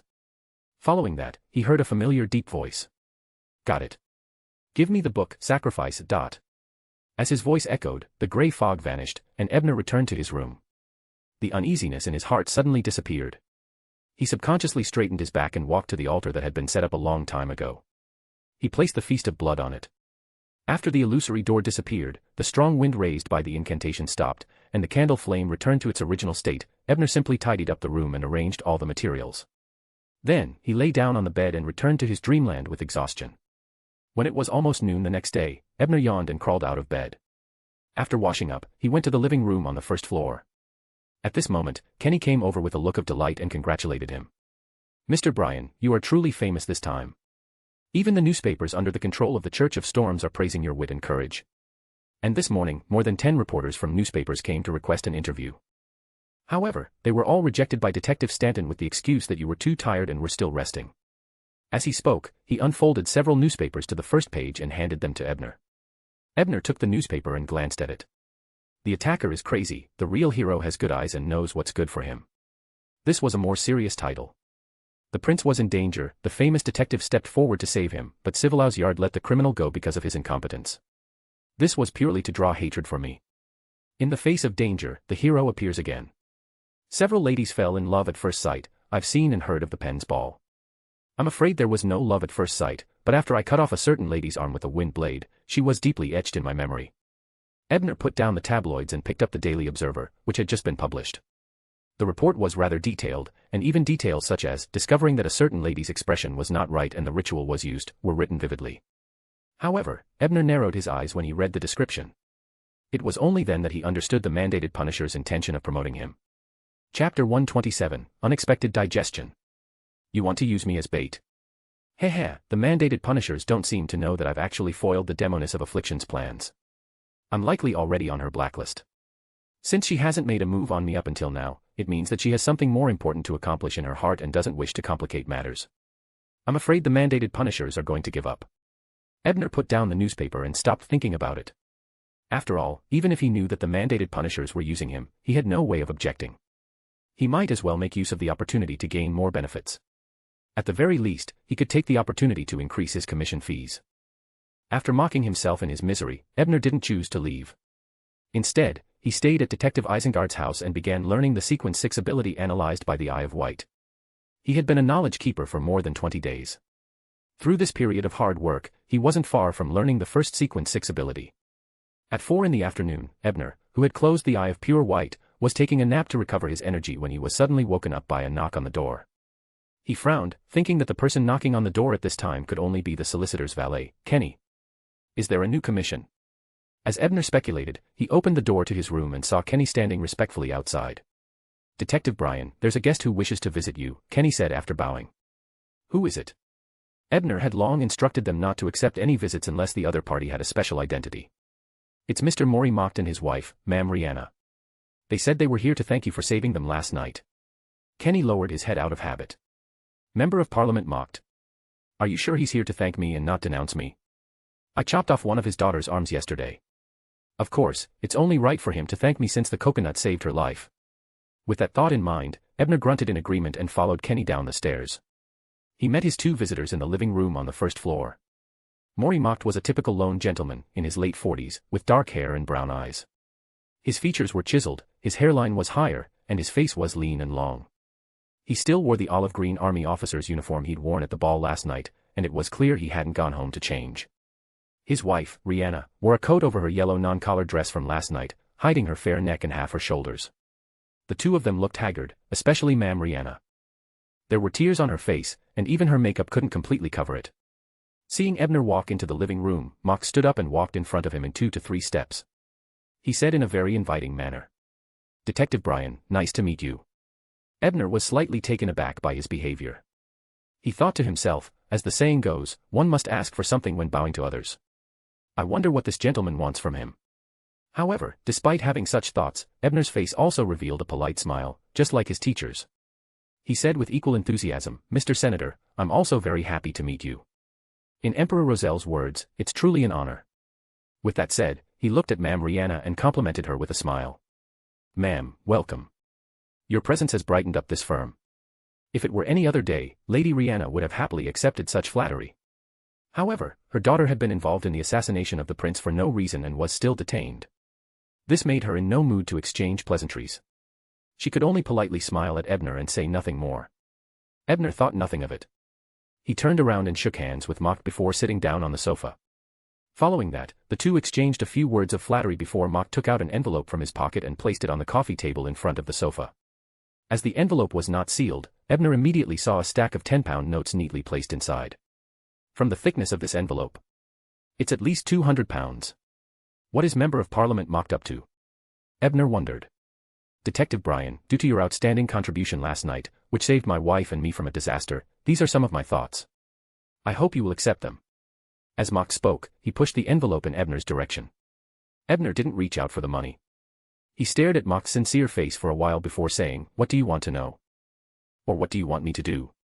Speak. I knew I couldn't hide it from you, Detective Brian. Mock's expression changed slightly as he let out a long sigh. However, this money is indeed to thank you for saving our family.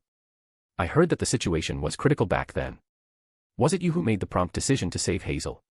So that's how it is. This senator is here to find out what happened. Does he want to know what level of mistake his daughter made in this matter? He actually came to find me. That means that the mandated punishers aren't very fond of this senator who believes in the goddess. Ebner nodded thoughtfully before saying with a smile, "Mr. Senator, there's no need to probe. If you wish to know something, I'll inform you of it. However, before I answer, I have to ask if you know of the existence of beyonders." He only retired after working hard in the army until he became a major. Furthermore, he was in a godforsaken place like East Balham. He wouldn't know about beyonders, right? Yes, I know. Because I didn't notice anything abnormal at the ball, and Hazel suddenly disappeared right under my nose. Therefore, I've already guessed that this is a beyonder event, Mock said after exhaling. Then it's easy. Ebner nodded. Then, he stood up and set up a wall of spirituality around the two of them in front of Mr. and Mrs. Mock so that the servants wouldn't hear what they shouldn't hear. Simply put, a heretic cult believer used Miss Hazel to bring a dangerous item that could kill everyone in the hall on the first floor to the ball. I discovered this dangerous item and reported it to His Highness and the mandated punishers. A dangerous item that can kill so many people. Mock's heart sank as he gained a new understanding of the seriousness of the matter. He exhaled once again and asked with a wry smile, "Why is it Hazel?" "That's because Miss Hazel is also a beyonder. She's also a beyonder who doesn't have much common sense regarding beyonder matters. People like her are the easiest to be used by cultists." Ebner knew that she was still being kept in the dark, so he directly exposed her. "Hazel is a beyonder. Why didn't I know? Where did she get the potion formula from?" Mock immediately stood up in shock and anger when he heard that. When he served in East Balham, he knew the actions of the Orthodox Church's beyonder teams. If ordinary people were embroiled in beyonder matters, they would likely be very tolerant. But it's different for beyonders to be involved in a case. He felt that Hazel wasn't directly used as a test subject by the Church of Storms because of him. It seems like Hazel secretly acknowledged a teacher. But you don't have to worry, because your family is in the North Borough.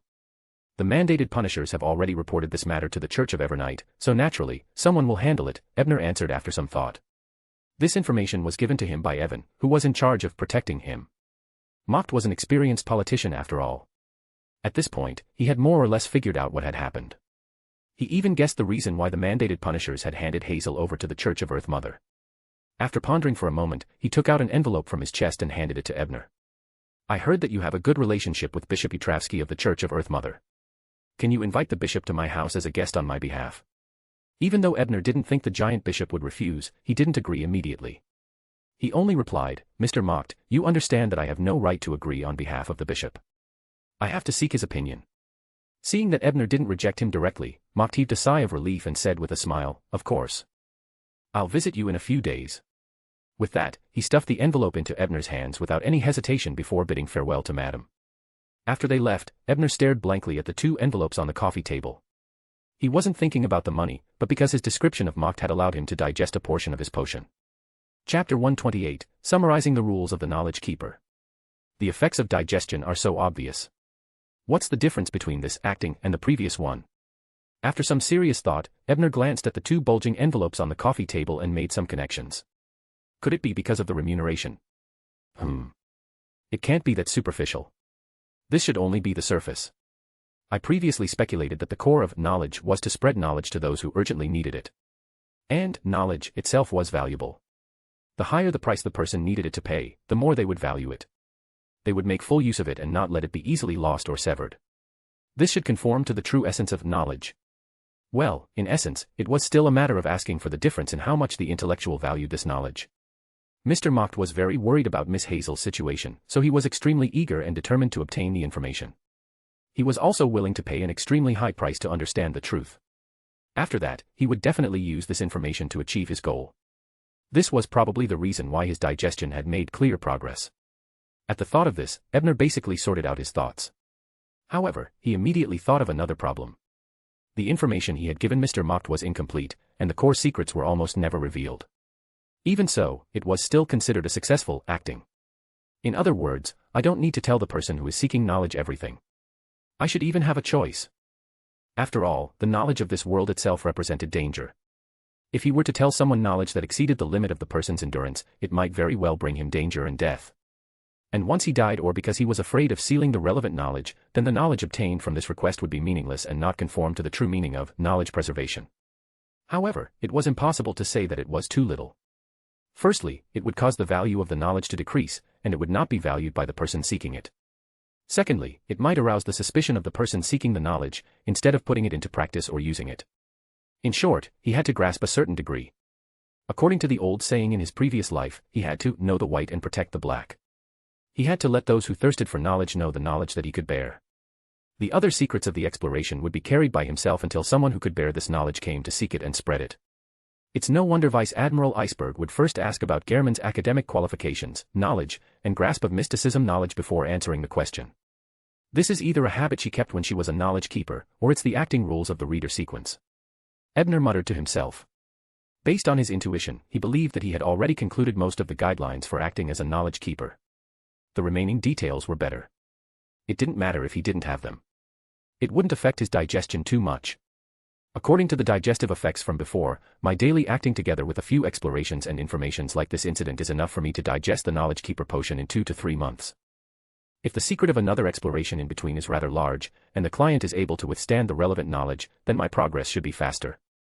At the thought of this, Ebner laughed self-deprecatingly. More secrets.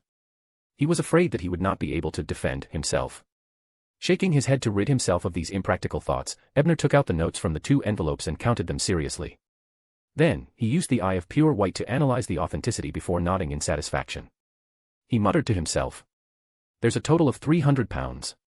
Mr. Mocht is very willing to spend money for his daughter. And from the looks of it, when I really invite Father Yutravsky to his house as a guest, I'm afraid I'll have to pay an introduction fee. After putting away the money, Ebner looked at the sky and realized that the sun was about to set. It was already late to go to the Harvest Church in the south of the bridge. I'll go tomorrow afternoon. Tomorrow is also the day that Judy and the others will meet with Wichlina. I can go and hear the results of the meeting. I can also invite Father Yutravsky on behalf of Mocht.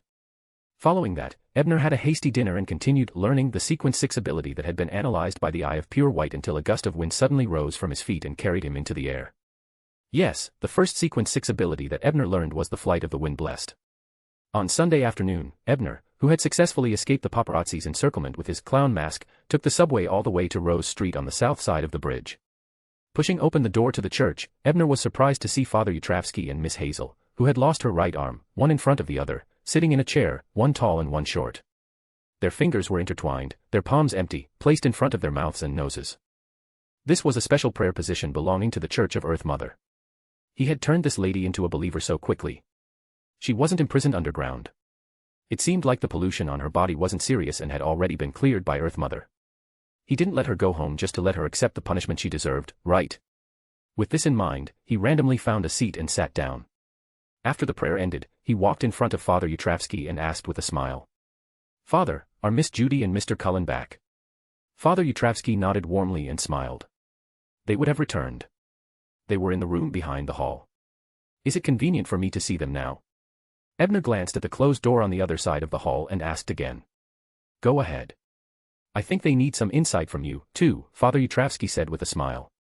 Ebner thanked the priest and nodded to Miss Hazel before heading to the other side of the church hall. Hazel looked at Ebner's back with a complicated expression. She had already heard everything from the mandated punishers and the Forsaken Ones in the past 2 days.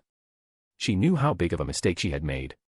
She also knew that it was this detective in front of her who had severed her arm to save her life. She bit her lip and made up her mind. She caught up with Ebner in 2 or 3 steps and whispered, "Thank you," before he realized what she was doing. Then she quickly turned back to the sacred emblem and resumed her praying posture. Ebner was taken aback by her actions, and then he burst into laughter. He thought to himself, it's not easy for this arrogant lady to say thank you to the person who cut off her arm. Has she improved? At 14 Dakota Street, Wichlina arrived at the temporary residence that Prince Edisak had arranged for her after meeting with the Forsaken Ones. Feeling the strength that filled her body once again, she, who had not coughed for a long time, could not help but sigh. In terms of treatment and healing, the Church of Earth Mother is indeed powerful. The medicine that the young lady concocts is much stronger than the chubby apothecary on Lexington Street. Unfortunately, they still don't trust me and refuse to remove the root of the illness that Ray left behind.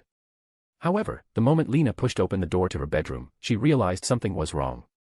Apart from the smell left behind by the servants and maids, there was the smell of a stranger. Lena took Ice Claw and carefully inspected it. Soon, she found a spot in the corner of the room that wasn't very harmonious. His breathing quickened after seeing me, but he didn't give me any sense of danger. Is he not targeting me? Could he be a thief? Just as Lena thought this, a figure suddenly appeared in the corner. He looked at Lena awkwardly and stuttered, Miss Lena, I don't mean any harm. I'm here to give you something. Give me something. Lena's heart stirred, but she didn't let down her guard. Frowning, she asked repeatedly, "Who are you? Who are you working for? And what are you giving me?" "Ma'am, my name is Shoko. I was originally a police officer. I met an old man in my dream. He asked me to give you this invisible necklace." Shoko moved his gaze away from Lena's face and spoke normally. At the same time, he recalled the woman in the carriage he met on Duke Avenue. The feeling she gave him was very similar to the woman in front of him. Upon hearing the old man who had appeared in her dream, Lena's eyes narrowed and suddenly sharpened. She urgently asked, "What else did the old man say?" "He said that although the ring he gave you last time allowed you to luckily avoid being pursued several times, you still couldn't escape the demoness senses. And this necklace can temporarily shield you from the mark she left on your body." Shoko had already heard these words many times in his dreams, so there wasn't the slightest bit of sluggishness in his words. In the room behind the Harvest Church, Ebner and the Forsaken One had greeted each other. Just as they were about to ask about the outcome of their meeting with the demoness, they heard Viscount Cullen say with a smile, "I've already contacted the Tree of Elders' Heart. It's worth £2,100. Ebner was delighted to hear that. He did not care about anything else and quickly calculated his assets. Back when he was in Darville, he already had about £800. In the past few days, he had sold quite a number of charms and beyonder characteristics. Together with the money he received from the commission. Well, after deducting the expenses from buying various ingredients in the past month, he currently had about £1,500 in cash. The gap is £500. Where should I get the money? I remember that in the novel, Danitz made it very clear where his assets were when he was giving his last words. Should I borrow some first? Chapter 129, The Witch's Purpose. Of course, Ebner was only thinking about it. After all, most of Danitz's wealth had been exchanged for property. Not only was it difficult to take action, but it was all in Byam. Before he learned how to travel, it wasn't easy to go out to sea. The gap is £600. By the way, Miss Justice asked me for the telepathist potion formula last time. Yes, since Mr. Full's delivery business is already online, I can sell the formula at the Tarot Club tomorrow. If I ask for £500, Miss Justice probably won't reject it. As for the remaining £100, I can earn it by selling whatever I have. After making some calculations in his heart, Ebner gradually came to a conclusion. He then nodded at Viscount Cullen and said, "I need some time to raise funds. Can we do the transaction tomorrow night? To raise £2,100 in a day." Cullen silently muttered to himself, feeling that he had underestimated the wealth of this detective in front of him. However, Viscount Cullen soon returned to his senses and said with a nod, "Sure, I'll make a trip to the vampire treasury later." At this moment, Ebner suddenly thought of something and asked, "How many hearts of the Tree of Elders do you have in total? If there were more, I could sell them to my teacher and perhaps earn some intermediary fees from him." "There's only one." "Why do you ask?" Viscount Cullen asked curiously. "Nothing." Ebner shook his head in disappointment. Then, he stopped harping on the topic and turned to ask Judy about her meeting with Witch Lena today. Seeing the question, Judy put away the silly smile on her face and said solemnly, "I've already confirmed that the disease on the witch, Lena, comes from indirect contamination of the godhood of the primordial moon." Indirect contamination of godhood. In his shock, Ebner immediately racked his brains and quickly understood the meaning behind Judy's words. Lena was a disease planted by the demoness of afflictions, and this disease came from indirect contamination of godhood. Doesn't that mean that demoness Ray has a bit of godhood from the primordial moon? As though she had seen through Ebner's thoughts, Judy shook her head slightly and said, "The godhood shouldn't be attached to Ray. Although she has been corrupted by the primordial moon, she hasn't lost her rationality. Besides, since the Church of Storm's Grade 1 sealed artifact can divine part of her actions, it means that she hasn't fused with godhood. So, it's the monster that Dr. Leonardo turned into." Ebner quickly had a new theory. "That's what Cullen and I think as well." In addition, according to the mandated Punisher's description of the captured primordial moon believer, Windsor Bearing, she had previously helped Leonardo hold a secret deed ritual. The latter might have undergone some abnormal changes during this ritual. Judy also felt that things were a little tricky. Having godhood meant that she had at least a demigod's level. Although the items on her could also activate demigod-level powers, she was still lacking in level augmentation. As for finding their parents if they couldn't defeat them. This was, after all, a mission for their team. It wasn't like the previous night, where the safety of the blessed was at stake. Perhaps the Church's demigods wouldn't easily take action again. Don't worry too much. We expected this, didn't we? That's why the Holy Church sent me here. At this moment, Captain Arsnov suddenly opened his eyes and said, "But Captain, the Holy Relic is still too much of a burden for you." Judy glanced at the huge square box behind her captain, her voice full of worry. Captain Arsnov smiled and shook his head. No problem if it doesn't take more than 10 minutes. Those words sounded like a flag being inserted. Ebner complained in his heart. However, they had not even found the whereabouts of the demoness, so it was still too early to consider how to kill her. Don't worry too much, Judy. If necessary, I still have some means. Cullen smiled and comforted her. Then, he looked at Ebner and smiled. Besides, we have the help of Bishop Utravsky and Mr. Detective. Bishop Utravsky might be able to become your strong ally, but I can at most provide some intelligent support. Ebner thought, but on the surface, he asked again, by the way, Miss Judy, did that witch mention Demoness Ray's motive? Just call me Judy. Well, actually, that witch doesn't know too many details. I can only confirm that Ray has been plotting against the mandated Punisher team's captain, Coon. At this moment, Judy had already adjusted her emotions, and a smile appeared on her face again. Planning on Captain Coon. What does she want? To snatch the Church of Storm's holy item. Ebner was somewhat puzzled. After all, Captain Coon was a Sequence 5 ocean songster. The holy item that matched him was definitely something that a sailor would pass through. It was completely useless for a demoness. It can't be a plot to snatch the holy artifact. If the demoness really dares to do so, the Lord of Storms will definitely send down lightning. Cullen used his hand as a comb. After tidying his hair, he denied it. The sacred relic of the church was not that easy to obtain. If she's not after the holy artifact, then she must be after something else. Ebner asked thoughtfully, do any of you know what the ritual for the Demoness of Afflictions to advance to the Demoness of Despair is? What Beyonders wanted were nothing more than formulas, ingredients, mystical items, and ritual items. Judy and Cullen looked at each other and slowly shook their heads. Even though the latter had lived for hundreds of years and could be said to be very knowledgeable, he had not touched upon the knowledge of the Demoness advancement ritual. At this moment, Captain Arsnov, who had been sitting motionless all this while, spoke again. To the Demoness, she will first experience the threat of the Sequence's ability after drinking the potion. Therefore, the ritual is usually used to reduce this threat. In other words, the Demoness of Despair would first experience despair. Wait, no matter which despair it was actually an extreme emotion, right? Previously, Captain Coon had used the isolation space created by the Black Eyeball in the Daily Observer's headquarters building to absorb human emotions. And I saw a drop of blood dripping from the corner of the eye, of the pitch-black eye. With the two combined, Ebner gradually had an idea of the Demoness plan. He guessed that she might want to snatch this Grade 2 sealed artifact. After informing the few Forsaken Saints of his speculation, Cullen seriously thought for a moment and shook his head. That sealed artifact is similarly difficult to obtain. After all, it is controlled by Captain Coon himself. And Coon is also a high-ranking deacon who contracted a sacred object. Even if the Demoness has a monster with godhood, she won't be able to defeat him for a while. This is Backlund. The Church of Storms might have demigod reinforcements at any time. On the side, Judy had a different opinion. She felt that since the Demoness dared to set her eyes on Coon, she must have some confidence. She suggested reporting this speculation to the mandated Punishers and asked them to be more careful. The two of them argued for a while, but they couldn't convince each other. In the end, it was Captain Arsnov who made the decision.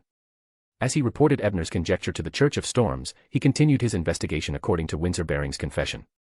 He thoroughly investigated who else was related to Leonardo's becoming a heretic, and who introduced the Demoness to Leonardo. He hoped to use this opportunity to find the Demoness whereabouts. After they reached a consensus, Ebner offered to take his leave. When he returned to the cathedral's hall and realized that Hazel had returned to her room to rest, he took the opportunity to mention Member of Parliament Mock's invitation to Bishop Utravsky. As Ebner expected, the giant bishop readily agreed. Chapter 130, Parasite. That night, Ebner and Zio met at the place they had agreed to meet and told her what had happened in the past 2 days with a choice. Zio was somewhat depressed after hearing that because she still couldn't help. Ebner didn't comfort her either, because he felt the same way. It was difficult for him to deal with a witch, let alone a Demoness of Afflictions who had a deity as her helper. Following that, seeing that it was getting late, Ebner handed the second copy of the Feast of Blood to Zio before bidding her farewell and taking a public carriage back to Detective Isengard's house. As soon as he entered, he was called to the office by the teacher. I found out which court noble the badge on that carriage belonged to, Detective Isengard Stanton took a puff and said slowly. Ebner almost failed to react when he heard this. However, he recalled that at Inspector Wayne's funeral, a troublemaker had said that the inspector had been killed by a woman in a carriage using poison, and the badge on the carriage belonged to a royal. That's because almost all the nobles in the palace are loyal to the lone royal family. They aren't very passionate about socializing, making them appear rather mysterious. Therefore, I spent a few days to figure out the origins of that badge. With that said, Detective Isengard flicked the ashes in his pipe before continuing, it belongs to the Court Count Lorena family. Lorena House. Ebner searched his memory to make sure the name hadn't appeared in the original. And he hadn't seen it in the firm's dossier. The ancestor of the Lorena family was once a servant of William I, the founder and protector. He was conferred the title because he saved the lives of the royal family members on the battlefield. He has always been loyal to the Augustus family, Detective Isengard explained simply to his student. The lone royal family and the Demonis sect had a secret deal, so it was reasonable for a Demonis to borrow a palace earl's carriage. However, I don't have the means to investigate a palace earl. Should I ask Prince Edisac? Yes, I might be able to tell the Forsaken One. That would be a good direction to investigate. In addition, he could commission an investigation from Miss Justice at the Tarot Club tomorrow. With this in mind, Ebner gradually came up with a plan. He nodded at his teacher and said, "I'll investigate it." He still remembered the solemn expression on Detective Isengard's face when he wanted him to investigate the truth behind Inspector Wayne's death. Monday morning. Empress Borough, in Earl Hall's luxurious villa. "Why are you visiting so early?" Audrey looked at the sky outside before looking at Viscount Glaint. Glaint looked around and only saw a golden retriever squatting beside him. He lowered his voice and said, "I was going to the racecourse, but I met Kance on the way. He told me something very interesting. Really interesting. I thought I'd pass by here, so I came to share it with you." "What is it?" Audrey asked with interest. Glaint replied without paying attention to the words. "You know about the assassination attempt at the headquarters of the Daily Observer on Friday night, right? It was the case that Detective Bryan discovered and successfully stopped. There's more to that case." "Of course I do. According to Mr. Hanged Man's guess, that detective might very well be a beyonder. If it wasn't inconvenient, I really wanted to get to know him." Audrey's eyes lit up as she pressed in a reserved manner. "What follow-up?" "I'm not too sure about the details. Kance refused to tell me. He only told me that Member of Parliament Mock's daughter was involved in this case and was imprisoned by the church. It seems like she took on an evil beyonder as her teacher." Glaint spread his right palm. "An evil teacher? Was Kance telling this to Glaint?" Audrey nodded indiscernibly and asked without hiding her curiosity. "Has the evil beyonder been captured?" "No, that beyonder escaped." Glaint paused for a moment and said, "This is what I'm talking about. Back then, everyone who participated in the capture forgot what they were doing, be it MI9, the Nighthawks of the Church of Evernight, or even a high-ranking deacon of the Red Gloves who carried a holy relic. Just like that, they returned to their homes. Imagine that scene. This, just hearing it made one's hair stand on end. What kind of ability could do this? Yes, I'll ask at the Tarot Club in the afternoon. Mr. Tower and Mr. Hangman should know. This matter is so strange. Perhaps Mr. Fool will be interested." Many thoughts flashed through her mind as Audrey couldn't help but smile. This was the beyonder world she yearned for. "What are you thinking about?" Viscount Glaint, who was sitting opposite him, couldn't help but ask in puzzlement. Audrey suddenly snapped out of her daze, tilted her head slightly, and smiled. "Didn't you make me imagine the Nighthawks forgetting their original intentions and returning to the cathedral?" "Ha ha." Glaint laughed awkwardly before sighing. "I wonder which pathway's high-level beyonder that heretic is from. It really matches my imagination of such matters. It's too cool. When Hazel is released, I'll definitely ask her."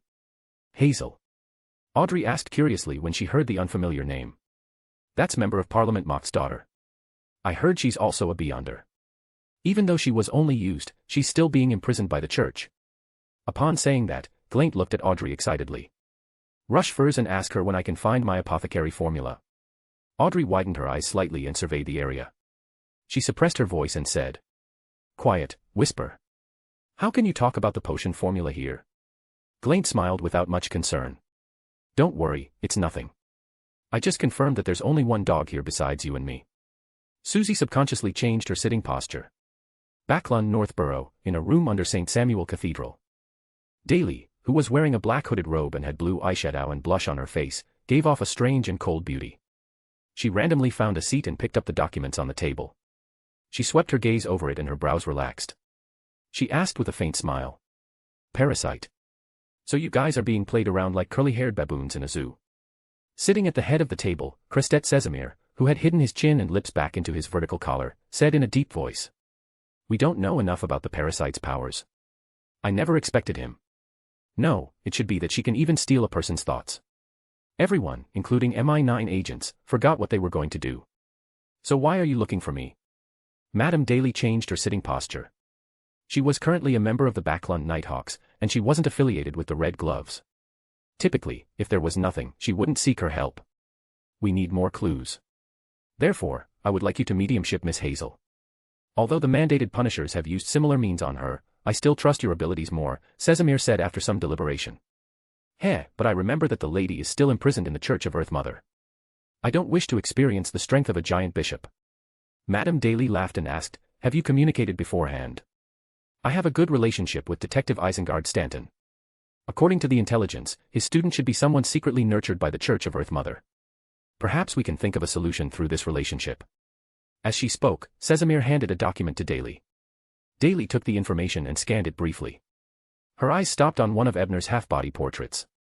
I think I've seen this person somewhere before. At 3 in the afternoon, above the endless grey fog, the magnificent palace stood silently. Ebner, who had come here once again, had just regained his vision when he saw Miss Justice looking at the end of the long mottled table. She greeted him in a light tone. Good afternoon, Mr. Fool. Following that, Audrey turned to Ebner and Elgar and greeted them. Good afternoon, Miss Justice, Ebner replied with a smile. At this moment, Audrey, who had turned back to look up, suddenly saw an ancient-looking book on the table to the fool's right. It lay there quietly, casually, like an ordinary object. What book is that? To be placed by Mr. Fool's hand, it must be something extraordinary. Perhaps it contains the secrets of a deity. Audrey guessed curiously. Although Klein couldn't see Audrey's expression, he could still guess her thoughts from the changes in her emotions. He felt that it wasn't in vain that he had kept the book for a few more days and didn't immediately return it to the tower after checking it. However, the knowledge in this book was indeed very helpful to him. Seeing that Mr. Fool had no intention of explaining, Audrey subconsciously glanced at the Hanged Man and tower and realized that they had also noticed the ancient-looking book. Mr. Hanged Man's eyes and actions revealed his puzzlement and surprise, as well as his inevitable guesses. After all, a book placed by the mysterious and lofty Mr. Fool definitely wasn't an ordinary item. Mr. Tower's reaction is a little strange. He seems quite happy, but not curious. Could it be that he recognizes the book? Ebner was actually somewhat speechless. He had roughly guessed that Klein was planning on using this as an excuse. As he chuckled inwardly, he spoke first. Honorable Mr. Fool, there's no new Roselle diary this time. He planned on delaying a few times before giving the diary. After all, Mr. Fool's current ability to pay was limited. If he took out too many diary pages, he might not be able to maintain his character profile of equivalent exchange. I don't have to be so worried anymore. Upon hearing that, Klein was somewhat disappointed as he exhaled in relief. Chapter 131, Continuous Transactions. Seeing that Tower didn't take out the diary this time, Klein looked at Justice and the Hanged Man. Mr. Fool, I still need 1 to 2 weeks before I can return to the continent, Alger said respectfully with his head lowered. After experiencing the sacrificial and bestowment rituals, he no longer dared to rashly test Mr. Fool. Klein acutely sensed the slight change in his attitude, and he felt relieved. It looked like his £10 experiment fee wasn't wasted. The effect was very obvious. It was just that he had been a little tight on funds for the past week. I'm sorry, Mr. Fool. I didn't manage to gather any new Roselle diary pages. Miss Justice felt a little guilty. She believed that she would definitely find Furs when she returned and get her to gather a few more diary pages as soon as possible. When the Fool Klein saw that there was indeed no new diary, he didn't say anything. He leaned back in his chair and said, You can begin the exchange. With that said, Audrey immediately looked at Tower Ebner, who was diagonally across the long bronze table, and asked, Mr. Tower, is there any news about the telepathist potion formula? Ebner was already prepared to raise money, so he nodded and replied with a smile, I've already obtained the formula. You can know its content with £500. The transaction will be witnessed by Mr. Fool. You don't have to worry that it's fake. He obtained the telepathist formula in just a week. Mr. Tower's ability to find the formula is indeed very strong. Does he have extensive and reliable resources and connections in this field? Audrey was somewhat surprised, but she quickly nodded and replied, No problem. I'll be able to sacrifice the money to Mr. Fool when I return. She trusted the Fool very much and never doubted that she would obtain the fake formula. Seeing that she had readily agreed, Ebner applied for a pen and paper from the Fool. He silently wrote down the telepathist formula and handed it to Justice, who sat opposite the long table. Audrey took it and looked at it expectantly. Main ingredients: complete pituitary gland of the adult rainbow salamander, 10 milliliters of spinal fluid from the Fallsman rabbit. Supplementary ingredients: chestnut spore 5 grams, dragon tooth grass powder 8 grams, white sprite flower 3 petals, 100 milliliters of pure water. Excellent. Audrey praised as she carefully memorized the formula. She decided that after sacrificing the gold pounds to Mr. Fool, she would head to her treasure vault to search for it. After the transaction of the formula ended, Ebner looked at the silent the hanged man in justice, who was in high spirits, and said again, I'm selling a mystical item. Which of you is interested? Upon hearing this, Audrey immediately cast her gaze over. Even her spectator powers couldn't hide the intense interest in her eyes. When Alger heard that, he turned to look at Ebner and asked in a deep voice, what kind of mystical item? Ebner looked up at Klein and asked, respectfully, Honorable Mr. Fool, can you help me conjure the image of a mystical item? Klein was similarly curious about the mystical item mentioned by Tower. After some thought, he felt that it shouldn't be a problem to conjure an image. Hence, he smiled and said, sure. After obtaining permission, Ebner immediately conjured a ring embedded with red and black gems. It came from the Eternal Life Society's Morella, who was the boss behind the service company that made Ebner become a hero for the first time. He had already appraised this ring a long time ago. It wasn't forged from a Beyonder characteristic, but the piece of gem that had been pieced together had been stained with the blood of 2 Beyonders. It had also been processed by an artisan, giving it the powers of a swindler and provost. And this portion of the ability was only at sequence 8. He had long finished analyzing it and could simulate it. There was no need for it. I call this ring fake rage. The person wearing it can create illusions on targets above 1 person and below 5, and incite the target's anger in the illusions, causing them to kill each other. Of course, I can also create illusions without using my ability to incite anger. However, if the target is rational and calm, they will quickly see through this illusion. The effects will be much worse. This mystical item doesn't have any negative effects. If I wear it for a long period of time, I'll feel a little frustrated, but I can use cogitation or Beyonder powers to suppress it. Furthermore, as long as I take it off, it will quickly recover. In the end, it will only be effective for a year. After a year, it will become an ordinary gemstone ring. After hearing Ebner's introduction, Audrey looked at the ring with sparkling eyes, not hiding her fondness at all. Putting aside the ability, the key was that the red and black gemstone was very beautiful. It aroused Miss Justice's desire to buy it. Mr. Tower, how much does it cost? Ebner thought for a moment and gave a false high price. £400. Normally speaking, if a similar item appeared at a teacher's gathering, the transaction price would be around 300. All right, I'll take it. I'll sacrifice it to Mr. Fool along with the telepathist's fee later, Audrey said without any hesitation, afraid that the hangman would come out to intercept her. Klein sat in the seat of honor and secretly sighed. Miss Justice sure is rich. Including the formula from before, she spent £900 in just a short period of time. The total value of 2 Daffodil Street is only £850. Alger was actually somewhat interested in the ring. He originally wanted to say something, but he knew that he couldn't beat Justice in terms of wealth. In the end, he would only benefit the tower for nothing, so he could only give up. At this moment, Ebner, who had made 2 deals in a row, didn't stop. He said again, I also want to sell a Beyonder characteristic, lawyer's Beyonder characteristic. According to the progress of the analysis, another main material of the erudite scholar would be analyzed in a few days. Ebner planned to save more money. Is Tower selling so much because he killed a lawyer? The hanged man immediately made the connection when he heard that. As for Klein and Audrey, although they were somewhat wistful about the Tower's activity, they were mostly puzzled. Beyonder characteristic? What's that? Audrey asked the question that Klein wanted to ask. At that moment, Ebner recalled that other than Alger, the other 2 likely didn't know what a Beyonder characteristic was. Hence, after some deliberation, he explained. There is a law in mysticism. This law is called the law of Beyonder characteristics' indestructibility. The Beyonder characteristic will not be destroyed or reduced. It will only shift from one object to another. It won't be destroyed, nor will it decrease. It will only shift from one object to another. Audrey ruminated over Mr. Tower's description and felt that this simple sentence contained too many meanings. Her emerald green eyes turned, and when she saw that the hangman didn't show any signs of surprise or contemplation, she immediately understood that this tarot club member had long known of this law. I'm the only one who doesn't know, she thought with some grievance. And Mr. Fool seemed to see through her thoughts from the color of her emotions. He silently added inwardly, and me. I don't know either.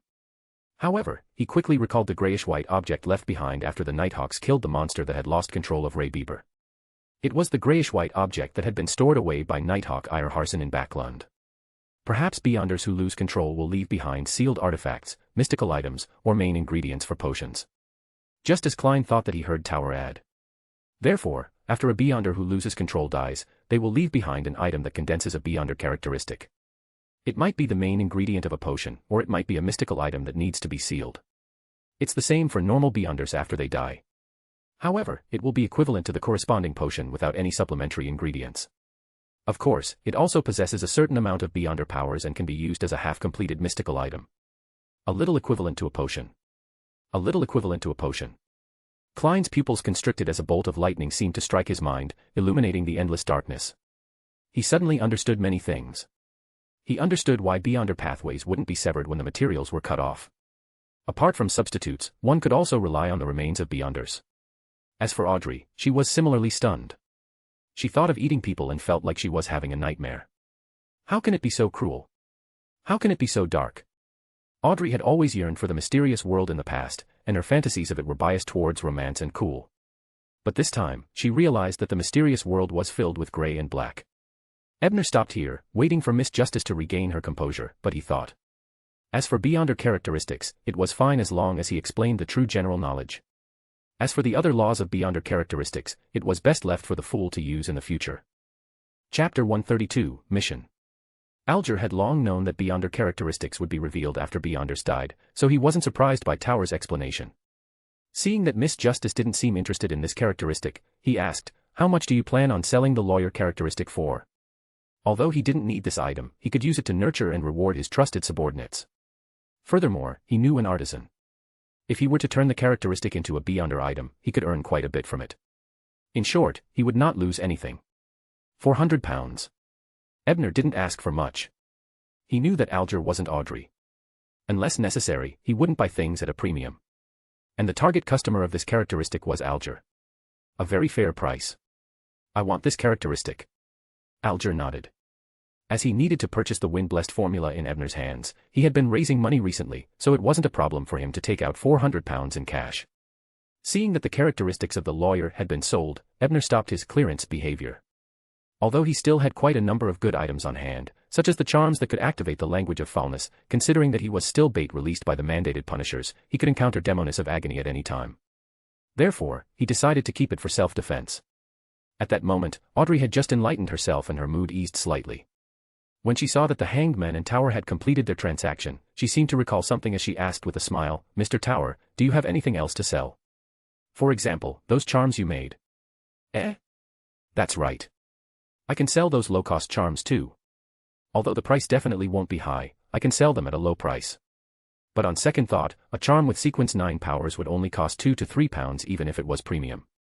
How much would he have to sell to make up for the money needed for the other main ingredient? And even if the cost of creating charms with the powers granted to him by the White Eye was very low, it still required time. It was truly not worth it. Ebner thought for a moment before giving up on the idea of selling charms to make a fortune. Instead, he had another thought. Hence, he smiled and asked, "Miss Justice, it looks like you have a good impression of the charm I gave you. Thank you for your gift, allowing me to experience the powers of an apprentice." Audrey felt that Tower was truly a gentle gentleman. She had only expressed her yearning for the powers of an apprentice at the Tarot Club, and he had specially given her a charm that could open the door. "I do have many similar charms. Miss Justice, do you need them?" Ebner asked with a smile. Justice originally wanted to say 100, but considering how it was impossible for Mr. Tower to create so many, and how sacrificing so many things at once was disrespectful to Mr. Fool, Audrey finally said reservedly, "I want 10 charms with different effects. It's fine as long as the level is similar to the previous one." "Yes, Mr. Tower, what do you think of 50 pounds? This is twice as much as I imagined. Miss Justice is really generous." Despite her thoughts, Ebner still reminded her, this charm can't be used directly in battle. 10 of it is only worth 30 pounds at most. He didn't want her to feel that he had cheated her of her money when she learned the true price in the future. "It's all right, Mr. Tower. Didn't you not charge any fees for explaining the law of beyonder characteristics? Besides, I previously promised you to pay attention to the Tree of Elders, Tree of Hearts, but I haven't made any progress. Therefore, this premium will be my compensation," Audrey said with a smile. 20 pounds as an apology gift. Miss Justice sure is rich. Sitting in the seat of honor, Mr. Fool sighed inwardly once again. His weekly salary was only 4.5 pounds. 20 pounds was his salary for more than a month. Ebner shook his head with a smile. Be it 30 pounds or 50 pounds, he had no intention of accepting the money because he actually wanted to use the charms as payment for a commission. Hence, under Justice's expectant gaze, he said, "Miss Justice, actually, I wish to entrust you with something. 10 charms will be the advance payment for the commission. If the follow-up information is of value, I'll also give you a payment that will definitely satisfy you. How about it?" "What commission?" Audrey was taken aback as she asked cautiously. I wish for you to investigate Earl Lorena of the Lone Kingdom. I need his detailed information, Ebner said as he deliberated over his words. Earl Lorena. He seems to be a palace noble. Audrey muttered to herself before looking at Ebner seriously and asking, Mr. Tower, what do you want to do? She did not want to harm others because of her, so she had to ask for the reason before giving the information. I suspect that Earl Lorena is related to the Demoness sect. There might even be a Demoness in one of his properties. Miss Justice, I'm guessing that they might do something to harm Backlund. That's why I asked you to investigate Earl Lorena. Ebner knew Justice's concerns, so he'd nailed the court Earl and the Demoness together as soon as he'd opened his mouth, giving his commission a justification. As expected, after hearing Ebner's words, Miss Justice, who already had some understanding of the Demoness sect, was immediately filled with a sense of mission and responsibility. She immediately nodded solemnly and said, All right, Mr. Tower, I will quickly investigate Earl Lorena. And when Alger heard the Demoness sect's name, his heart stirred slightly. He asked without batting an eyelid, which sequence Demoness is it? Ebner glanced at him and knew that he was testing him again. He was probably using the level of the Demoness he was investigating to reverse engineer his sequence. However, he didn't mind it and only replied solemnly, It's a sequence 5 Demoness of Afflictions. Sequence 5. Alger was alarmed when he heard that. After all, a sequence 5 could already be considered a powerhouse. In Alger's eyes, the few pirate admirals at sea were only at that level. And for Tower to be tracking such a dangerous figure, it meant that his strength wasn't simple. It was no wonder he knew so much. As for Mr. Fool, who was sitting in the seat of honor, although he was also in awe of sequence 5, to him, existences above sequence 7 were very strong. They were existences that could beat him, the fool. There was no difference. Chapter 133, Communication. After Ebner's request, the transaction segment came to an end, and the meeting automatically entered the free exchange segment. As soon as this segment began, Alger, who had a change in attitude towards the Fool and the Tarot Club, took the initiative to mention.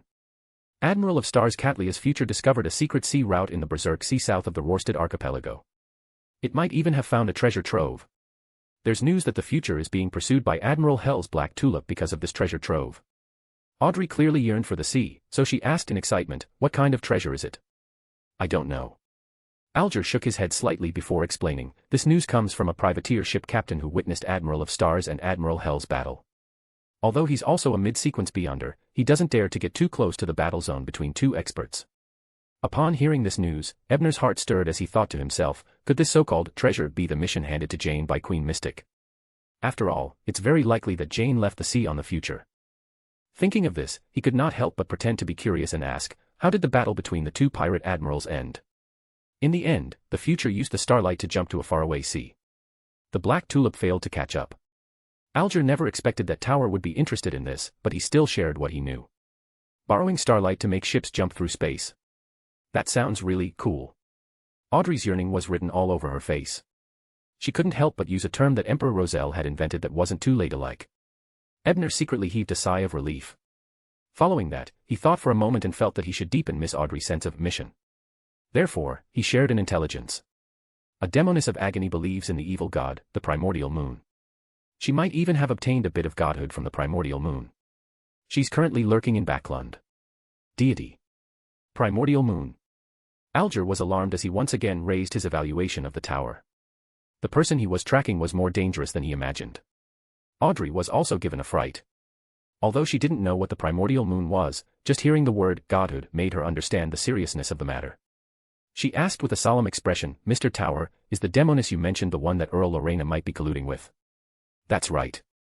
Ebner gave an affirmative answer. Upon hearing this, Audrey couldn't help but value Mr. Tower's request even more. At the same time, she felt a strong sense of immersion, participation, and mission. However, she still asked hesitantly, then what's the primordial moon? Upon hearing this question, Ebner was about to give a simple explanation when he heard a light knock on the table.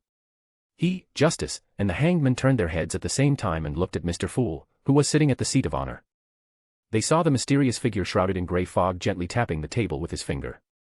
Ebner couldn't help but be surprised, but he immediately recalled that the Feast of Blood he had uploaded seemed to have a chapter regarding the primordial moon. So Mr. Fool was trying to show his presence. Klein indeed wanted to show his presence. If he didn't even participate in topics involving evil gods and deities, it would make him, a mysterious existence who had revived, appear too strange and easily arouse suspicion. Thankfully, the Feast of Blood mentioned this terrifying existence, and Miss Justice's question was just right. As Klein thought this, he said leisurely. Apart from the Evernight goddess, there are two other deities who wield the authority related to the moon. One of them is the Sanguine's ancestor, Lilith. Although it's rumored that she has long perished, she often gives authentic sanguine responses. As for the other one, he is an existence known as the primordial moon. He only appeared in the southern continent after the Pale Era at the end of the Fourth Epoch. He was worshipped by many secret organizations in the southern continent. And most of the people who pray to him will change bit by bit. They will become cruel, crazy, and filled with the desire to reproduce. As for the rest, there's a high chance that they will lose control on the spot and become true monsters. There was once a sanguine viscount who attempted to pray due to the danger, but in the end, she became a piece of meat that only knew how to mate and reproduce. She and the cows, sheep, horses, rats, and even plants and rocks gave birth to strange descendants. Each one of them was equivalent to creating a new monster race. Fortunately, she was quickly eliminated, and so were her descendants. The primordial moon is that dangerous? Audrey's heart raced from Mr. Fool's description. This made her deeply realize that the secret existence other than the seven deities wasn't that trustworthy. Yes, the benevolent and gentle Mr. Fool was an exception. Alger was filled with joy, glad that Mr. Fool was a god who could communicate and was even willing to communicate. He wasn't as crazy and unreasonable as the primordial moon. Thank you for your answer, Mr. Fool. After Audrey snapped back to her senses, she stood up, lifted her skirt, and bowed to Klein. There's no need to stand on ceremony, Miss Justice. This is still an advance payment, Klein said with a chuckle. I'll do my best to gather Roselle's diary for you. Audrey promised again. Then, she turned to look at Ebner and asked, Mr. Tower, can I secretly report this demoness to the Church of Evernight? Ebner smiled when he heard that. Actually, the Church of Storms and the Church of Earth Mother already know of this news. Perhaps they have already informed the Church of Evernight. Audrey was speechless. She felt that since the Church knew, it didn't matter if she was involved in this matter. However, after some thought, she thought of her advantage and nodded. I'll investigate Earl Lorena through my connections. If there's any progress, I'll pray to Mr. Fool and tell you. With that said, she belatedly realized that she had taken the liberty of being the Lord of the Fool. She hurriedly apologized to the mysterious existence at the front. Sorry, Mr. Fool. This is just a personal request of mine. I hope you can agree to it. It's fine. I agree, Klein said with a warm smile. He wouldn't reject such a trivial matter. Besides, he wasn't very fond of evil gods and demonesses. Only then did Audrey heave a sigh of relief and return to her seat. She thought for a moment before sharing the news that Klein had brought this morning. Finally, she asked, does anyone know which pathway's ability this is? The demigods of the Jacob family had fled. Were the Nighthawks that unreliable? Ebner was first taken aback when he heard that, but on second thought, he felt that there was nothing wrong with it. After all, the demigods of the error pathway were about to be eaten up by Amon. The official Beyonders of the various churches had probably not encountered a demigod of this pathway for a very long time. Without any experience, it was normal to be caught off guard. Yes, after Leonard joins the Red Gloves, the situation will improve. With this in mind, Ebner realized that Alger didn't seem to be familiar with the powers of the error pathway. Hence, after organizing his words, he said, according to what I know, there are two demigods from two pathways who can do what you say. Which two?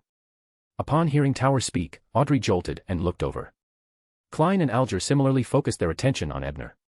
If the spectator pathway reaches sequence 4 and becomes a manipulator, it can allow the body of heart and mind to enter someone's mind island through the sea of collective subconscious. It can directly tamper with their subconscious and silently control them to do all kinds of things. At this point, Ebner glanced at Audrey. Indeed, he realized that this lady had once again broken through the state of a spectator.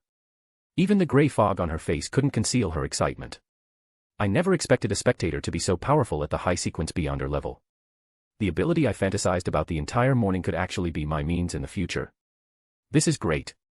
Audrey suppressed the little pride in her heart and happily fantasized. As for Alger and Klein, they felt great fear for the psychology alchemists at the same time. After all, no one wanted to be controlled unknowingly. Ebner ignored the three of them and continued, a sequence 5 dream stealer of the Marauder pathway can also do something similar because they can steal the other party's thoughts of putting it into practice. However, since even a high-ranking deacon of the Nighthawks has been tricked, it's only possible that he's a demigod. After hearing this, Audrey nodded thoughtfully before politely saying, thank you for your answer, Mr. Tower. I have no further questions.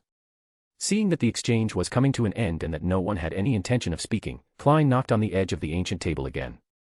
He looked at Ebner and said, Tower, the content of the book you sacrificed doesn't have any hidden dangers or traps. This was confirmed through divination and many other means. Otherwise, he wouldn't have dared to open it.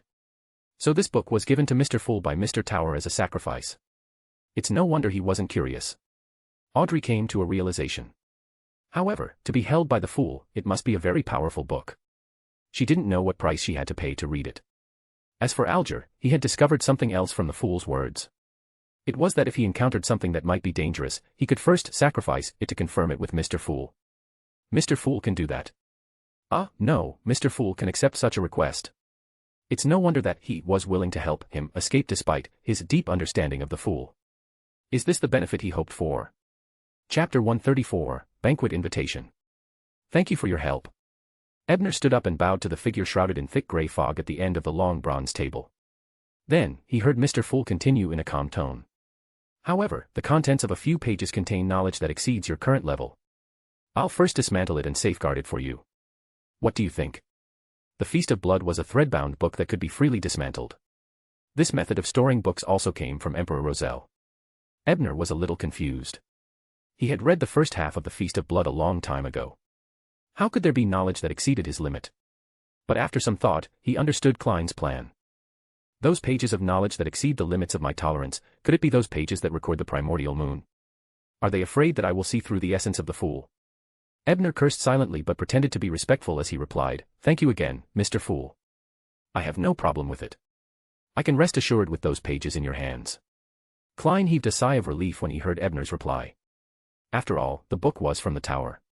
He had to seek the other party's opinion before he could leave those pages behind. If it was the true book of the Feast of Blood, he might not dare destroy it. However, through divination, he knew that it was a copy. Although it was quite old, there was nothing special about it. And he had just repeated the contents of those pages. Strictly speaking, Tower didn't suffer any losses. After the gathering ends, I'll return the Feast of Blood to you. Klein smiled at Ebner. Ebner thought for a moment and knew that according to the so-called equivalent exchange principle set by the Fool, he probably owed a favor this time. Hence, he took the initiative to ask, "I wonder what other payment you need other than Roselle's diary." Klein, who was waiting for a similar response, smiled again. Information regarding the Antigonus family or the secret order. As expected, I want to ask this. Ebner thought to himself, but after a moment of thought, he replied, "I'll gather some information about them and give it to you at the next gathering." Is that all right, Mr. Fool? I have to spend some time thinking about what I can tell and what I can't say. Klein was somewhat disappointed, but he still nodded slightly. No problem. If the information you gather exceeds the value of this appraisal book request, I will compensate you further.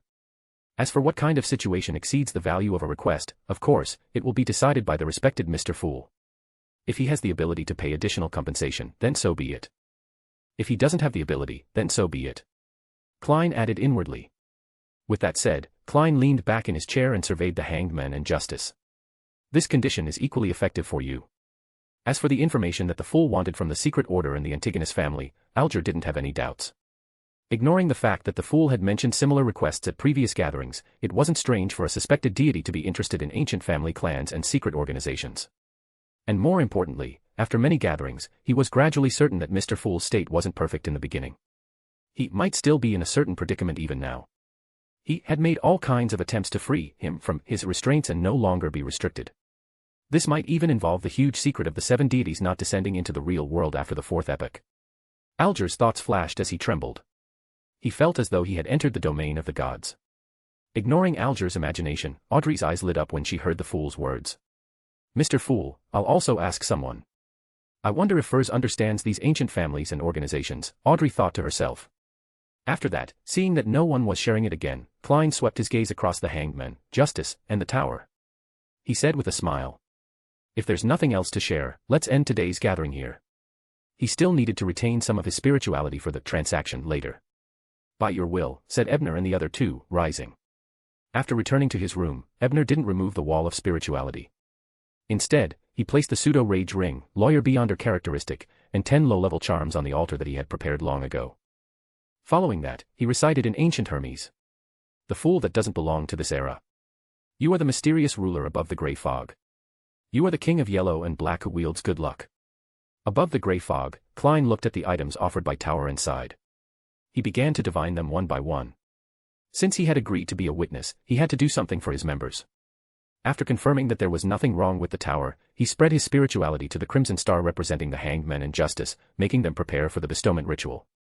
After all the transactions were completed, Klein looked at the 1,300-pound note floating in the grey fog and secretly swallowed a mouthful of saliva. Then, with great willpower, he moved his gaze away and extended his spirituality to the red star representing Tower. Upon seeing the cash drop from the door of summoning onto the altar, Ebner first secretly praised Mr. Fool's delivery service before using the eye of pure white to inspect it one by one before keeping it close to him. This way, my total liquidity will increase to 2,800 pounds. If I exclude the 2,100 pounds I spent on buying ingredients tonight, I'll still have 700 pounds left. As for the other main ingredient of the polymath, although I still don't know what it is, it shouldn't be less than 1,000 pounds. It might even be more expensive than the Tree of Elders core. There's still a huge gap in funds. After making some calculations in his heart, Ebner immediately felt that he still did not have enough money to spend, and working hard to earn money was probably his main mission in the next stage other than acting. Thankfully, little son will join the Tarot Club in another 2 weeks. Perhaps the materials needed can be exchanged from him. At this moment, Ebner sensed that the wall of spirituality he had set up had been touched. He knew that it was Kenny knocking on the door. Upon seeing this, he hurriedly tidied up the traces of the ritual before removing his spirituality. He sat back behind his desk and said, "Come in." "Is there another client?" Ebner asked with a smile as Kenny pushed the door open. "Detective Brian, its Member of Parliament mocked." Ebner was not surprised by his visit. After all, the other party had spent money. How could he not come and confirm the results? He tidied his clothes and led Kenny to the living room on the first floor. He saw Mocked in formal attire. He did not bring his wife, Rihanna, with him this time. He was smoking a cigarette in the smoking area in the corner of the living room. When he saw Ebner coming down the stairs, he immediately stubbed out his cigarette and came up to him in 3 steps. He said warmly, "Detective Brian, it's nice to see you again." "I'm just as pleased, Senator," Ebner returned with a polite nod. After the two sat on the sofa and exchanged a few pleasantries, Mocked couldn't help but ask, "Detective Brian, do you know where Bishop Utravsky is?" "I've already asked on your behalf." "The bishop has already agreed. He would be happy to visit your house." Ebner nodded. "It's truly my honor." The slight fatigue on Mock's face vanished. He looked at Ebner with a burning gaze and asked with a smile, "I'll hold a banquet at home on Wednesday night. I hope you and Mr. Bishop can attend." "I think there's no problem." This time, Ebner agreed on Bishop Utravsky's behalf. After all, he had already considered such a situation when he asked yesterday, and the giant bishop didn't object. "I'll hand the official invitation to you and His Eminence tomorrow." Mocked had been working on his daughter's matter for a few days, and now that there was finally an outcome, he couldn't help but heave a sigh of relief. At 7 in the evening, Ebner, who had 2,800 pounds in his pocket, didn't dare to squeeze into the subway. Instead, he took a rental carriage to the Harvest Church on Rose Street in the South Borough of the Bridge. Chapter 135, Deal. The rental carriage slowly stopped outside the rather eye-catching Harvest Church. Ebner, who was carrying a huge sum of money, surveyed the area before entering the hall. Viscount Cullen was currently sitting in the first row on the right. He was playing with the undead bird named Silica while talking to Judy. The first thing that attracted Ebner's attention was a black suitcase beside Cullen's feet. Its surface seemed to be covered with a wall of spirituality. Sensing that Ebner had walked in, Cullen casually greeted him, while Judy welcomed him with a smile. "Your classmate, Roman, has already thought things through and doesn't intend to continue entangling with Alex. Although I see that she still has some insincere words in her subconscious, at least she won't take things too hard." Ebner was stunned for a moment before he remembered who Alex was. "How did you persuade Roman?" "I only used a beyonder item to strengthen her subconscious that Alex doesn't have any true feelings for her. Yes, I also added some memories to her. Now, she doesn't remember that she actually spent a week at the Harvest Church. She only remembers attending a beautiful ball with you." After hiding her last words, Judy glanced guiltily at Ebner, then changed the subject. "By the way, that Alex became Prince Edisac's advisor through the recommendation of Witch Lena. His family also feels that his social status is extraordinary because of this. They are already considering breaking off the engagement with Roman. Become Prince Edisac's advisor? That might not be a good thing. After all, His Highness was a tragedy of a main account. Not many people around him would have a good ending in the future." Ebner grumbled under his breath for a while before turning his attention away from these trivial matters. Right now, what he was most concerned about was the matter of trading materials. As a result, he did not notice Judy's wandering gaze. All his attention was focused on Cullen, who was using a mantha extract to tease the little bird. Sensing that Ebner was looking at him, Viscount Cullen stopped what he was doing. Amidst the discontented chirping of Silica, he turned around and asked with a smile, "I've already brought the items. Have you gathered all your money?" Ebner nodded and smiled. "Can you let me verify if it's the material I need?" Cullen casually sprinkled some powder ground from spirituality materials. After the satisfied Silica returned to the spirit world, he said apologetically, "Sorry to keep you waiting." As he spoke, he lifted the suitcase to his chest and undid the hidden button with a snap. The wall of spirituality on it shattered, turning into a breeze that passed through the prayer hall. Ebner, who had long activated his spirit vision, immediately saw bursts of strange and resplendent light. It was a spiritual luster that could only be emitted by an extraordinary main material. There was a 20-centimeter square box inside the suitcase. It was made of tin and had many patterns. It was simple and heavy. Cullen held the black leather case in one hand and opened the silver but slightly dull tin box. The item inside looked like a heart carved from wood.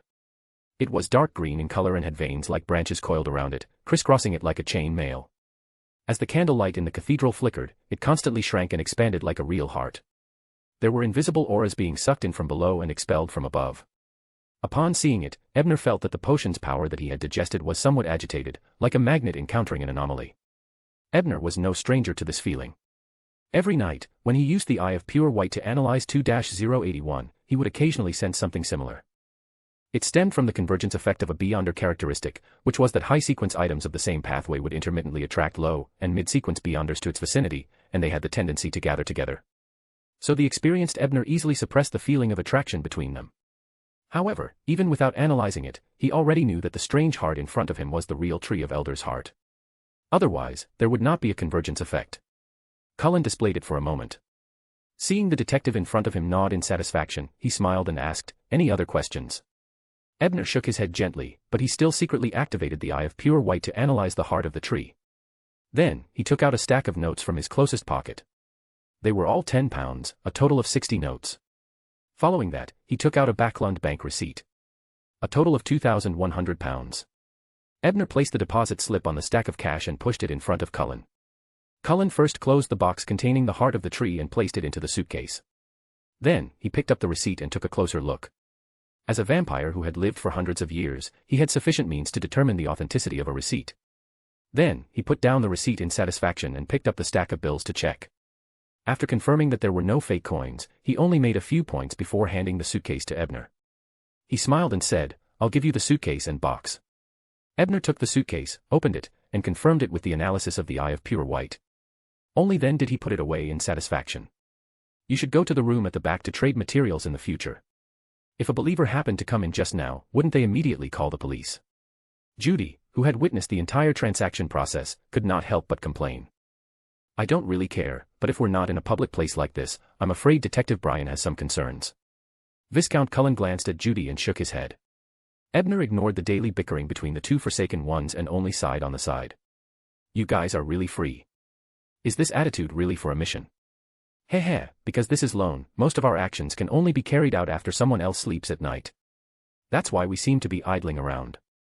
After you leave, Judy and I will be going to the related personnel's dreams to investigate the case." Viscount Cullen tucked the bills into his pocket and explained slightly. At this point, Ebner remembered that his teacher had found out that he had not yet spoken to the Forsaken Ones about Earl Lorena, so he organized his words and recounted his experiences at Inspector Wayne's funeral, as well as his subsequent speculations to Cullen and Judy. Earl Lorena. Court aristocrat. Unfortunately, we can't touch this clue. Otherwise, we might be immediately expelled. Cullen sighed after hearing that. In the Lone Kingdom, handling cases was always difficult. This made their team very uncomfortable. "What about informing the Church of Storms?" Ebner asked. "We don't have any concrete evidence, and our identities are special. I'm afraid it will be very difficult for the mandated punishers to fully trust us. At most, we will be on guard and secretly investigate." Cullen had seen many similar matters in his long life, so he knew very well how the officials would react and handle them. "Evidence," Ebner muttered before looking in the direction of Empress Burrow. He thought to himself, "I can only believe Miss Justice's abilities." Empress Burrow, in Earl Hall's mansion. Audrey stood on the stairs and looked at her father, who was about to walk out of the mansion to welcome the guests. She whispered to the golden retriever beside her. "Susie, slip into the living room and hide. Remember what Dad and the others said. Tell me when you get back." Susie quickly wagged her tail as though she was confused by Audrey's choice of words.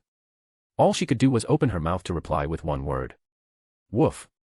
Chapter 136, Upload Materials. At 10 in the evening, Susie sneaked out of the door of the living room and sneaked back to Audrey's room. The latter hurriedly found an excuse to make the maidservants leave for the time being before locking the door. She turned her head to look at Susie, who wasn't sure if she was still a pet. Did you hear, or did something happen? The golden retriever, Susie, squatted there calmly and howled, shaking the surrounding air. Yes, I heard the Earl and a few nobles discussing something in the study. One of them, Marquis Sosna, started the conversation and talked about which lady was more charming. Seeing that Susie's words were so surprising, Audrey immediately felt extremely embarrassed. She fell silent for a few seconds before interrupting. Susie, just ignore this Marquis and repeat the rest of their conversation. Later, she would have to disclose Marquis Sosna's words to her mother and persuade her father to cut ties with Marquis. All right, Susie replied happily. They discussed the prince's assassination at the headquarters of the Daily Observer. They said that the murderer's target might not be His Highness, but the Church of Storms and the mandated punishers. Is that so? Audrey asked in surprise. In the past 2 days, she had seen the heroic deeds of the brave and resourceful detective at the headquarters of the Daily Observer. Were they all fake? No, that's not right. The detective's story should be true. I guess it was also his quick wit that allowed him to see through the murderer's plan and save the ordinary people in the building at the time. However, I'm afraid that even the detective himself doesn't know that there is a deeper reason behind this, but I do. Just as Audrey was feeling satisfied with herself, Susie answered very honestly, I can't give you a definite answer. This is just what I heard. I heard from the Viscount who was discussing this matter that it was said by Prince Edisac himself. By the way, that Viscount also said that Prince Edisac seems to have become enemies with Earl Lorena recently. Earl Lorena. Audrey didn't expect to hear this name. Thinking of Tower's request and the demoness that the Earl might be colluding with, she hurriedly asked, Susie, who's the Viscount that's discussing this matter? Now that she knew the name, she wanted to find out more about it while waiting for the ball. Audrey, I don't know so many people. I only knew that person was a Viscount after hearing the Earl address me that way. After all, I'm just a dog that has just started learning. Susie shook her tail and lowered her head. Audrey was momentarily stunned before she beamed. Susie, you've already done very well. This is your reward.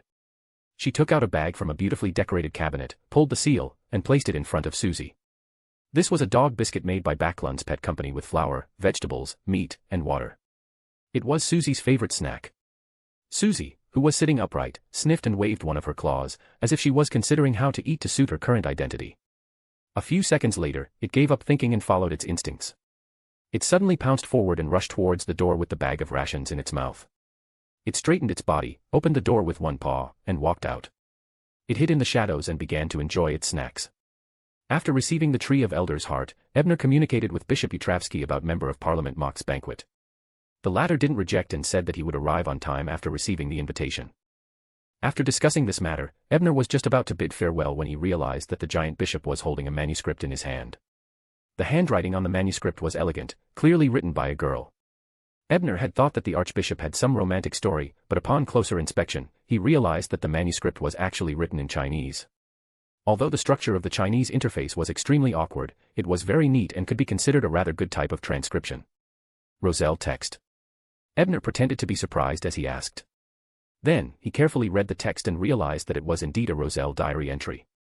September 22nd. Today, I received information regarding Stiano's golden armor spell. This is truly an impressive technique. Stiano lives up to being one of the founders of the Moses ascetic order. This spell is actually comparable to a guardian's core ability. Yes, I've decided. I'm going to modify this spell into Roselle's golden armor spell again. It needs to have 12 different styles. Alright, Emperor. It seems like you really intend to create the golden holy garment. I wonder if the final transformation of this technique is successful. Just as Ebner was grumbling to himself, Bishop Utravsky saw that he was interested. The smiling man said. This is the manuscript that Miss Hazel copied from Roselle. She seems to like copying manuscripts, so I gave her a few of my personal collection for reference. Is he trying to cultivate her character? Speaking of which, why does the Church of Earth Mother's style seem a little off? Isn't copying scriptures the style of a certain Western continent sect? Ebner lampooned silently, but on the surface, he sighed. I never expected Miss Hazel to be interested in Roselle's text. She's interested in the basics of mysticism. Although she didn't say it, I can sense that the more she learns, the more ashamed she is of her ignorance. Bishop Utravsky shook his head. Where is Miss Hazel? She still needs to be imprisoned underground most of the time. Only when praying to Mother will she be allowed to come up. After that, Ebner didn't chat with the giant bishop. After bidding farewell to the people in the hall, he left the Harvest Church in a carriage. However, he didn't immediately return to his teacher's house. Instead, he headed for his residence in East Borough. After all, the tree of Elder's heart was also what his teacher needed. Ebner did not want to use it to test his humanity. Even if his teacher treated him very well, he would not steal his students' items. Moreover, the teacher's house could be said to be both commercial and residential. People came and went. He was indeed worried about leaving such a precious thing there. After entering his room, Ebner took out the spare materials that he had kept here and began to set up the ritual and altar. A main ingredient worth £2,100 naturally couldn't be placed in a house in East Borough. It was safer in Sapphira Castle. However, I can't let the fool help for nothing. Although it's unlikely that he will reject it, I can't be too casual with my attitude. It's better to be respectful, or I might scare him away. With this in mind, Ebner took out a pen and paper and silently wrote Roselle's diary that he had seen at the Harvest Church. With his excellent memory, he even imitated Hazel's handwriting. After doing this, he placed the diary and the leather box containing the tree of elders on the altar before sitting down. He leaned forward and placed his hands in a praying position against his forehead. Then, she chanted in ancient Hermes. The fool that doesn't belong to this era. You are the mysterious ruler above the grey fog. You are the king of yellow and black who wields good luck. At 10 p.m., it happened to be Klein's turn to patrol the cemetery. Just as he returned to 2 Daffodil Street, he heard illusory pleas before he could take off his hat. It can't be Mr. Tower again, right? I just held the tarot club today, and there's already something I need to pray to the fool. Klein thought as he prepared to enter the living room and head to his room on the 2nd floor. At that moment, he heard the bathroom door open again. He hurriedly turned around to check, only to see his sister, Melissa, walk out. You're back. Melissa seemed very sleepy as she rubbed her eyes. Klein pretended to cover his mouth and yawned. Yes, I need a beautiful dream. I have to go to work tomorrow morning. He was supposed to take turns on Monday, but because of the cemetery mission assigned by Captain, his holiday was deducted by 1 point. He did not know if he could apply for a special allowance because of this. Melissa tersely acknowledged as she suddenly thought of something. Elizabeth went to the town of Lamud for a vacation. Her family owns an estate there. Lamud town seems to be in the suburbs. But where she goes has nothing to do with me. Klein thought in puzzlement. However, these scattered thoughts flashed through his mind as he looked at Melissa. He forced a smile and nodded. Then I hope she has a good time. I just want to get some sleep as soon as possible. Crossing to Melissa, he entered his bedroom and locked the door behind him. Following that, he took out the ritual silver dagger and created a sealed wall of spirituality. Then, Klein took 4 steps counterclockwise and silently chanted the incantation. He resisted the chaotic screams and went above the grey fog. In this illusory and boundless world, sitting at the head of the ancient modeled bronze table, he casually looked at it and realized that the prayer had indeed come from Mr. Tower. Chapter 137, Casper's Invitation.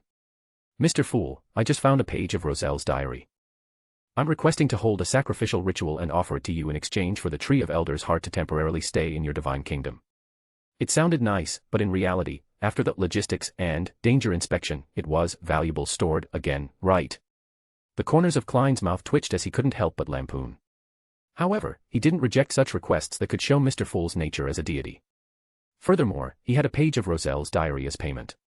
After some maneuvering, Klein looked at the emerald green wooden heart in the suitcase and muttered to himself, this is the main ingredient of a mid-sequence potion.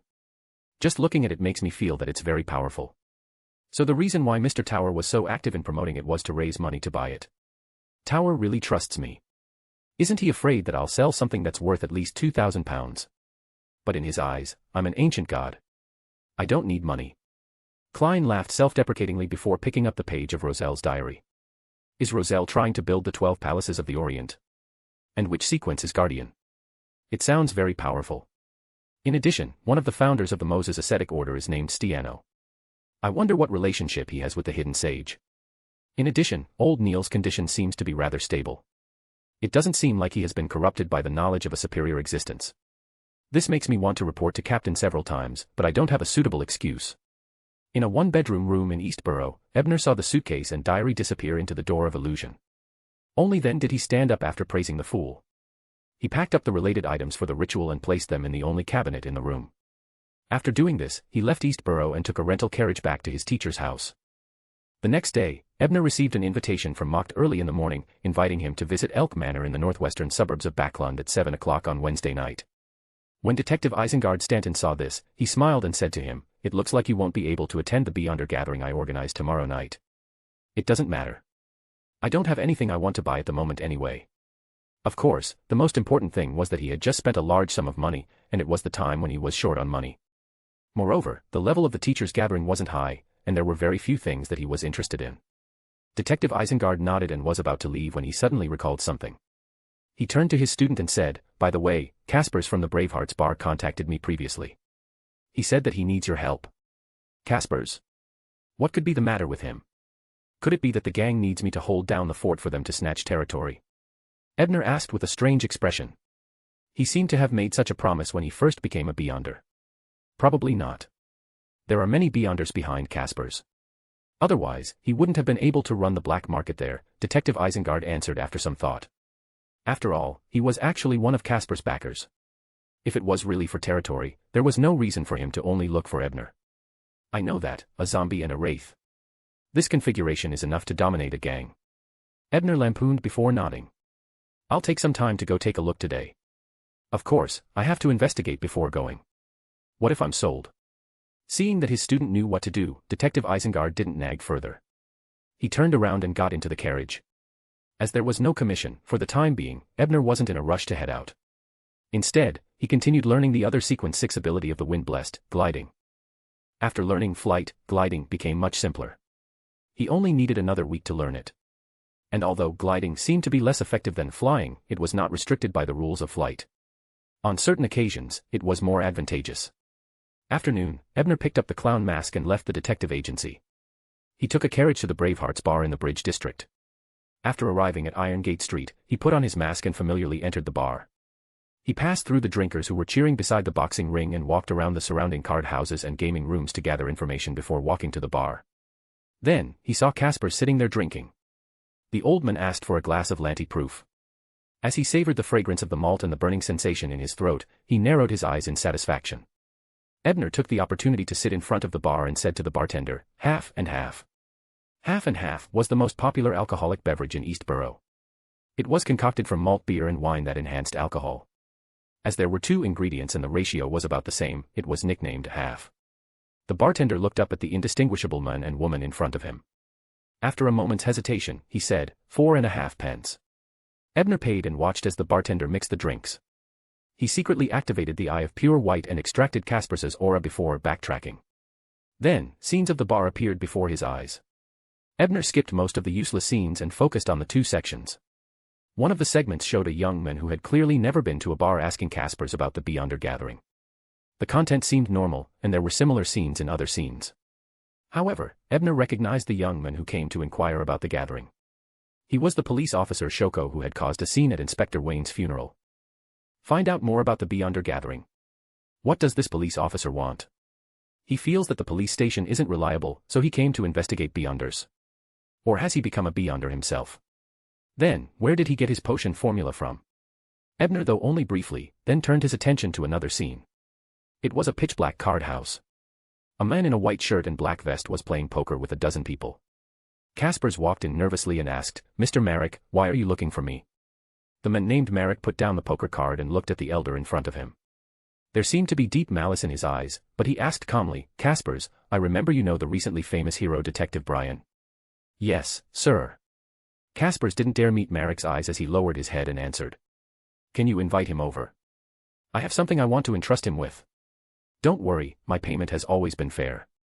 I won't harm others for no reason. You know that." Marek raised his chin. The retracing of the scene ended here. Ebner frowned. He never expected that it was someone from the Rose School of Thought Temperance faction who wanted to find him. After all, he had nothing to do with them other than the matter regarding Jane. Glancing at the drunk Caspers next to him, Ebner drained the half in his hand and left the Bravehearts bar.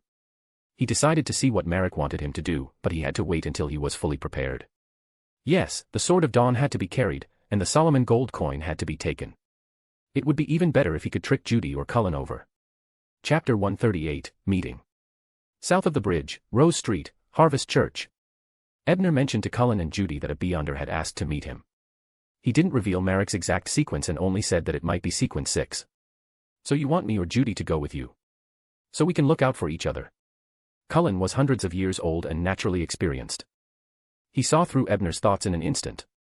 Judy twirled her long brown hair with her fingers, looking curious. She had never been to a bar in Backlund, so she naturally had the idea of seeing it. Maybe there's some unexpected information. Anyway, you guys have nothing to do now and can only act in the middle of the night.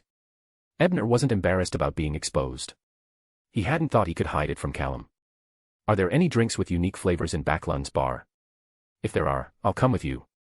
Judy said with a smile. Although it was just an excuse, it was her true thoughts. She and Ebner had become familiar with each other, and she didn't think that such a level of help would do any good. Besides, she was still feeling a little guilty about what had happened with Roman, so she was more than happy to help out with Ebner's request. Ebner expressed his gratitude to her and introduced some local products such as Southville beer and dessert beer.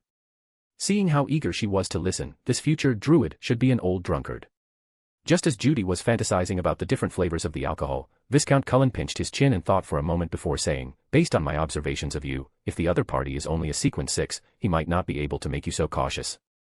At this point, he looked at Ebner with a faint smile before continuing, therefore, this matter has to be considered according to how many mid-sequence beyonders he has, or if he has a powerful sequence 5. Of course, as there might not be any conflict, it's not very dangerous. As expected of a wise old man. Ebner silently cursed. He knew that the other party was deliberately exaggerating the difficulty before setting the price. Hence, he exhaled and said, Viscount Cullen, I really want to ask for your help. Just say it directly. What do I have to do to agree? It better be a friendship price, or I won't need you to come along. With Judy around, there should be quite a bit of security. Don't worry, we are friends. It's just that after we return safely from the bar, in exchange, I hope you can do me a small favor. The black-haired, red-eyed Viscount with a lack of masculine aura smiled and said his request. What can I do for you?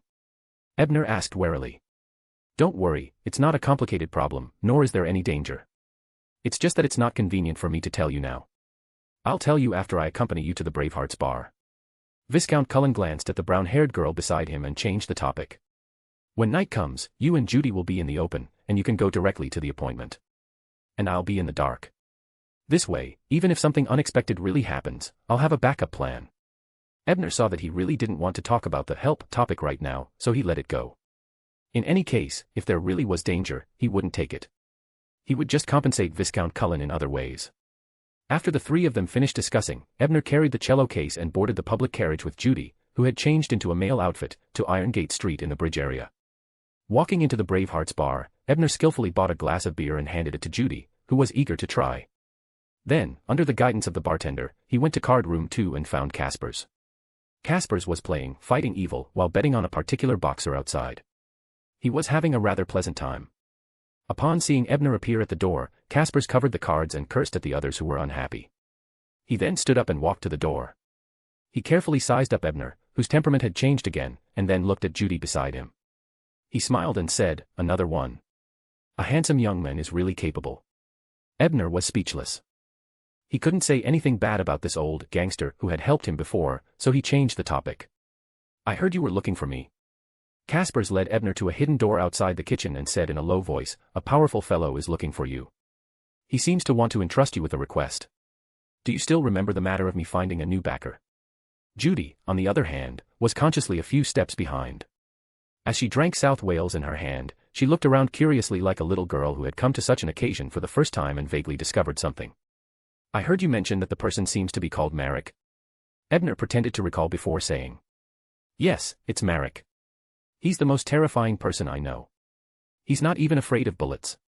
You have to know that there are many Beyonders who have cooperated with me, but he's the only one who can do this. Caspers seemed to be sighing, but in fact, he had used this method to reveal Marek's background to Ebner, although Ebner was already aware of Marek's origins. I understand. Ebner nodded, accepting the favor. I'm just sending a message. Now you know how dangerous this person is. Although he doesn't have any evil deeds, if you don't wish to see him, I can help you pass it on. Caspers frowned slightly and said in a slightly hinting tone. Ebner deliberately adjusted his position and took the opportunity to sneak a glance at Judy. Seeing her nod slightly, he smiled at Caspers and said, it's okay. Since I'm here, it's better to meet this Mr. Marek. And I haven't thanked him after what happened with Jane. Caspers looked at him deeply before clenching his right fist and striking his left chest. May the storm be with you. Then I'm doomed. Who doesn't know that the Church of Storms cleaned up the battlefield afterward? After cursing silently, Ebner asked, I want to go see Marek with Judy, the girl who was drinking beer in the back. Is that okay? Caspers looked at Judy in surprise. Seeing that she had raised her cup and returned a sweet smile, he retracted his gaze and deliberated. I have to ask. Wait here. He didn't ask Ebner why he wanted to bring Judy with him. A nosy person wouldn't live long in this line of work. Even if Ebner was the son of his friend, he was already a beyonder who had grown up and was no longer the same as before. Seeing Casper's exit through the hidden door at the back of the kitchen, Ebner pretended to look over his shoulder and asked Judy, who had taken a long swig of beer, "How's it going?" "This beer tastes good. It's refreshing." "It's just that the malt used to make wine isn't an expensive breed," Judy said seriously. Ebner supported his forehead with his hand and said helplessly, "I'm asking if there are any problems with this place." Judy put down her glass, then pointed vaguely with her finger at several people who had stopped at different places in the bar. "The man has arranged for puppets to keep an eye on this bar, and I don't think those puppets are alive." "Zombies, I know." Just as Ebner thought this, he heard Judy continue, "And I just seem to feel prying from the spirit world. I don't know if it was an illusion or if there really was something. Could it be that Miss Sharon was here as well?" A thought struck Ebner, and he actively reduced the conversation. About 10 minutes later, Caspers returned to the kitchen. "You guys can go together." He agreed, Caspers said in a deep voice. "Those two from the Temperance faction should know Judy's strength." Ebner smiled and nodded. Next, he and Judy followed behind Caspers, who was walking with difficulty, through the hidden door of the back kitchen and into a dark alley behind the bar. There were high walls on both sides of the alley, and behind the walls were individual manors. After walking along the alley for about 3 to 4 minutes, Caspers suddenly stopped and lightly knocked on a door that was disguised as a wall by the side of the road. After obtaining permission, he then led Ebner and Judy in. It was a small house that was sandwiched in the middle of a row of houses. If one didn't look carefully, they wouldn't notice it at all. Seeing the trio enter, the man in the white shirt and black vest slowly stood up. It was Marek. And sitting in front of him was a woman wearing a black Gothic regal dress and a small bonnet of the same color. Her face was pale, but her pale blonde hair and exquisite appearance complemented each other's strengths. "Detective Brian, I have something to entrust you with." Chapter 139, Sharon and Marek. "Detective Brian, I have something to entrust you with," Marek said in a hoarse and deep voice as he looked over with his eyes that were filled with malice. "So direct. Don't they even need to make small talk or introduce themselves?" Ebner was first taken aback before he felt relieved. Marek was a member of the Temperance faction after all. Most of his attention was focused on resisting madness and desires. He probably didn't pay much attention to small matters. As Ebner thought this, he turned to look at Caspers. The latter immediately came to a realization and quickly left the house after bowing. Seeing that the only ordinary person had left, Ebner heaved a sigh of relief. He then looked at the Temperance faction duo in front of him seriously and asked, "Shouldn't you introduce them first?" Even if he was being commissioned, he had to take the initiative and not be led away. After all, he was not weaker than the two people in front of him. The pale but exquisite-looking lady looked at him and then at Judy, who was fiddling with her hair. With a calm expression, she said, "Sharon." Marek also said simply, "Marek." "I think you heard my name from Caspers. What's the difference between this introduction and not introducing? If I hadn't read the novel, I would have thought that you had used a fake name." Ebner grumbled, but on the surface, he asked, "Miss Sharon, Mr. Marek. Since you came to me, you should know me. I wonder what you want me to do." Marek saw that he couldn't suppress the other party in terms of aura. He wasn't good at controlling the pace of the conversation, so when he heard Ebner's question, he could only scratch his slightly messy hair and say, "We heard some news and believe that you have some connections with the Church of Earth Mother. Therefore, our initial request was for you to introduce a Forsaken One or a bishop." Having said that, he saw the girl who was playing with her long brown hair stop. She continued, "But now we've changed our minds. The only factions that guess that I might be related to the Church of Earth Mother are the mandated Punishers, the Machinery Hive Mind, and Prince Edisac. Perhaps the Nighthawks and MI9 will also receive some news." Where did it leak to Sharon? Yes, there was a high chance that the Church's official team was fine. It was likely that the Prince or MI9 had leaked the news. Various thoughts raced through Ebner's mind, but he kept his composure and asked, "Why?" "Because this lady and the sanguine Viscount lying in ambush outside the house are both Forsaken Ones." Without waiting for Marek to reply, the blonde-haired, black regal dress Sharon answered with an ethereal voice. "Mr. Cullen, you have lived for so long in vain, yet you were discovered by someone directly." Ebner's calm face stiffened, but he immediately recovered. But before he could say anything, a group of black bats passed through the living room window and entered the room. They quickly pieced together and formed Cullen's figure. He came out just like that. Was he that impatient? What happened to the light and darkness? Ebner was dumbfounded. He felt that things were going out of control. However, Cullen didn't have a smile on his face as usual. On the contrary, he looked at Sharon with an extremely serious expression and asked, "Why do you have her keepsake on you?" Sharon, who was wearing a black regal dress, calmly replied, Marek and I were nearly discovered by the Rose School of Thought demigods. She helped us. Cullen nodded upon hearing this. His expression eased slightly, but he still said in disbelief, she actually handed that thing to you. She clearly valued it very much in the past and refused to let it go easily. I don't know why either, but the premonition I got from the spirit world is that holding this thing won't do me any harm. Sharon fell silent for a moment before her illusory voice sounded again. Ebner was confused by this conversation. He did not understand what they were talking about at all. He could not help but turn around to look at Judy, only to find that this girl was looking at Cullen with a gossipy expression as if she was imagining some touching plot. Ebner didn't want to pry into Cullen's privacy. He pressed a hand to his forehead, determined to steer the question back to the right path, so he cleared his throat and said, "Ahem, excuse me, Miss Sharon. It's getting late, and I think we'd better get back to business. What exactly do you want to entrust me with?" When Sharon heard that, she turned her head to look at Marek beside her. The latter immediately understood and ruffled her messy brown hair again. She said, Sharon had previously followed Wraith Steve from the Rose School of Thought's Indulgence faction. She discovered that he has made contact with a demoness of agony who believes in the primordial moon. He didn't specially explain what the Rose School of Thought was. After all, everyone present was a member of the Church of Earth Mother, so they shouldn't be unfamiliar with the Rose School of Thought. Hearing this, Ebner and Judy looked at each other in surprise. They hadn't expected the clue they'd been looking for to show up here. The Rose School of Thought also has believers of the primordial moon, so Steve doesn't reject the demoness of afflictions. We aren't sure what they are plotting, but according to our investigations after the matter, Sharon and I are certain of one thing. That is, the demoness of agony wants to use the Indulgence faction's demigod, Zatwin, to do something. Marek clasped his hands and tried his best to suppress his madness as he said. Regardless of what the demoness plan is, if she wants Zatwin to take action, then the bait she released must be real. And anything that might make Zatwin stronger must be destroyed. Sharon opened her lips and added with an illusory voice. So that's how it is. Their original plan was to get me to contact the Forsaken, then use the hands of the Forsaken to destroy the demoness plan, preventing the Rose School of Thought's demigod from becoming stronger. But because I didn't act according to the plan and directly brought the Forsaken one to their doorsteps, they changed their strategy at the right time. Instead of calling it a commission, it was better to say that they were deliberately revealing information. Anyway, they were very certain that the Forsaken one wouldn't ignore the primordial moon believers. Wait a minute. That's not right. If that's the case, wouldn't the commission be in vain? Not only did they not have to pay me the commission fee, but I even got a favor from Judy and Cullen. What a loss. While Ebner was letting his imagination run wild, Viscount Cullen asked directly, "So, you just want to tell us about this matter and not actually have a commission?" We never expected Detective Brian to have such a close relationship with the Forsaken Ones. Marek said as he clenched his teeth. Although there's no need for a commission, we will still pay for it. A gang controlled by Steve is helping him and Jason abduct living people to satisfy their desires. We will destroy this gang and rescue the survivors. Then, we can give the credit to Detective Brian.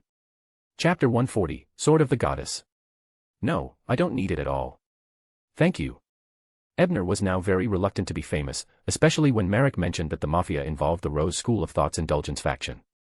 Originally, even ordinary people like Casper's, who weren't deeply involved, had been killed to vent their anger, much less him. He was 100% certain that he would receive revenge. In that case, forget it. I thought you were preparing some ritual. With that said, Marek clearly frowned and asked in a slightly hoarse voice, "Then, what reward do you want? Let me make it clear first. If it's too much, we might not agree." The reason why he and Sharon were willing to pay Ebner a certain amount of referral fee was because they wanted to build a good relationship with the Forsaken Ones. However, if they paid too much, it wouldn't be worth it. What do I want? Ebner looked at Marek, whose face was abnormally pale, and his heart stirred. He said, "I want you to demonstrate the ability of a zombie for me.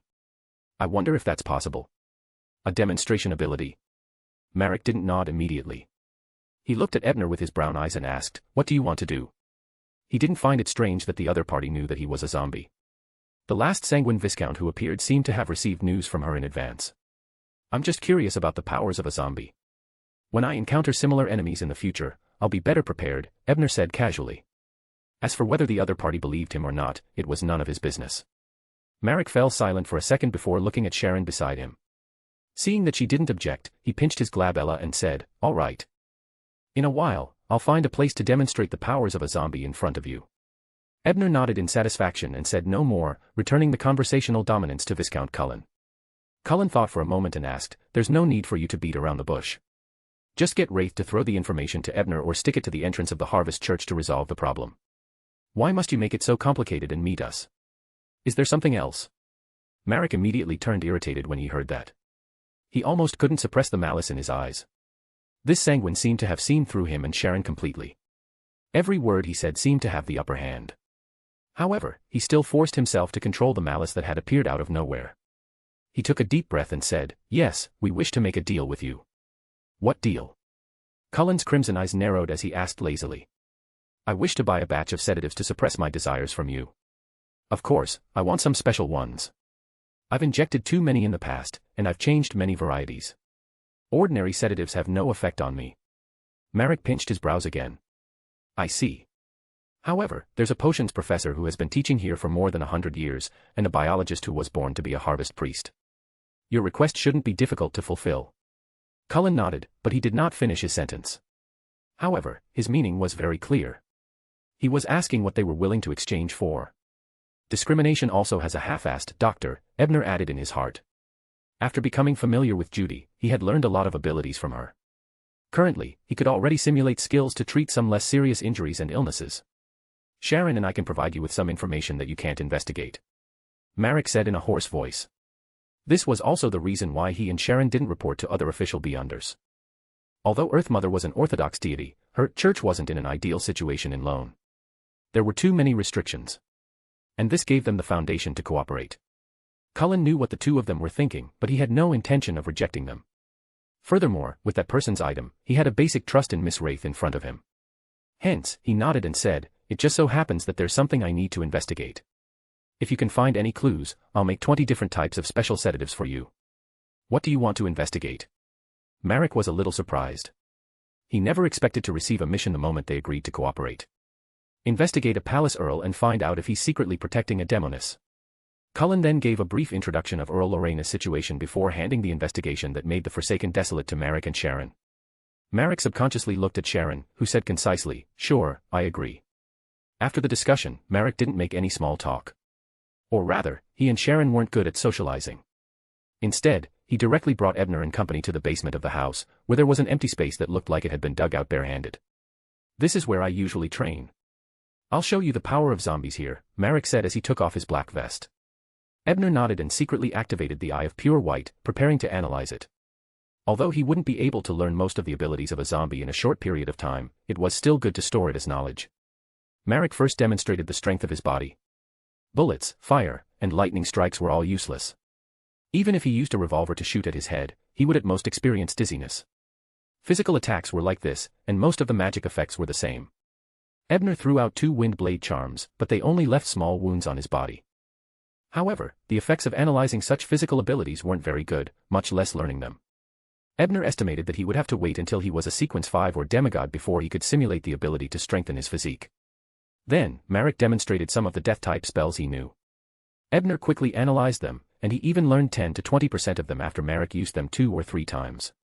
Just as Ebner was watching Marek's demonstration, Christette Sesamir, who was holding a silver suitcase, walked down from the public carriage with a lady in a medium's black robe. They looked up at the old house by the roadside, where Isengard Stanton Detective Agency was. As a high-ranking deacon of the Church of Evernights Nighthawks team, one of the 22 powerful figures in the upper echelons of the church, and a member of the 3 giants of the Red Gloves, Christette Sesamir wasn't someone who cared about ostentation.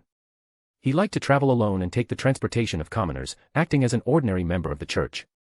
As for the lady beside him, there was no need to mention them. Daly was born a commoner, so she didn't care about such things. Why doesn't a famous detective who earns at least £1,000 a year renovate his house? Isn't that very suspicious? Daly retracted her gaze and asked curiously. As a Nighthawk, this was also a professional habit. I once asked Detective Stanton this question, and his answer was, "There's no need. Because the house is built too well, not many guests would dare to come in and entrust it. He doesn't want to only do missions for the rich and powerful." Sesamir tidied his golden-brown sideburns and replied with a smile. Daly nodded thoughtfully. Then she saw Sesamir ring the bell at the door. Soon a footman opened the door.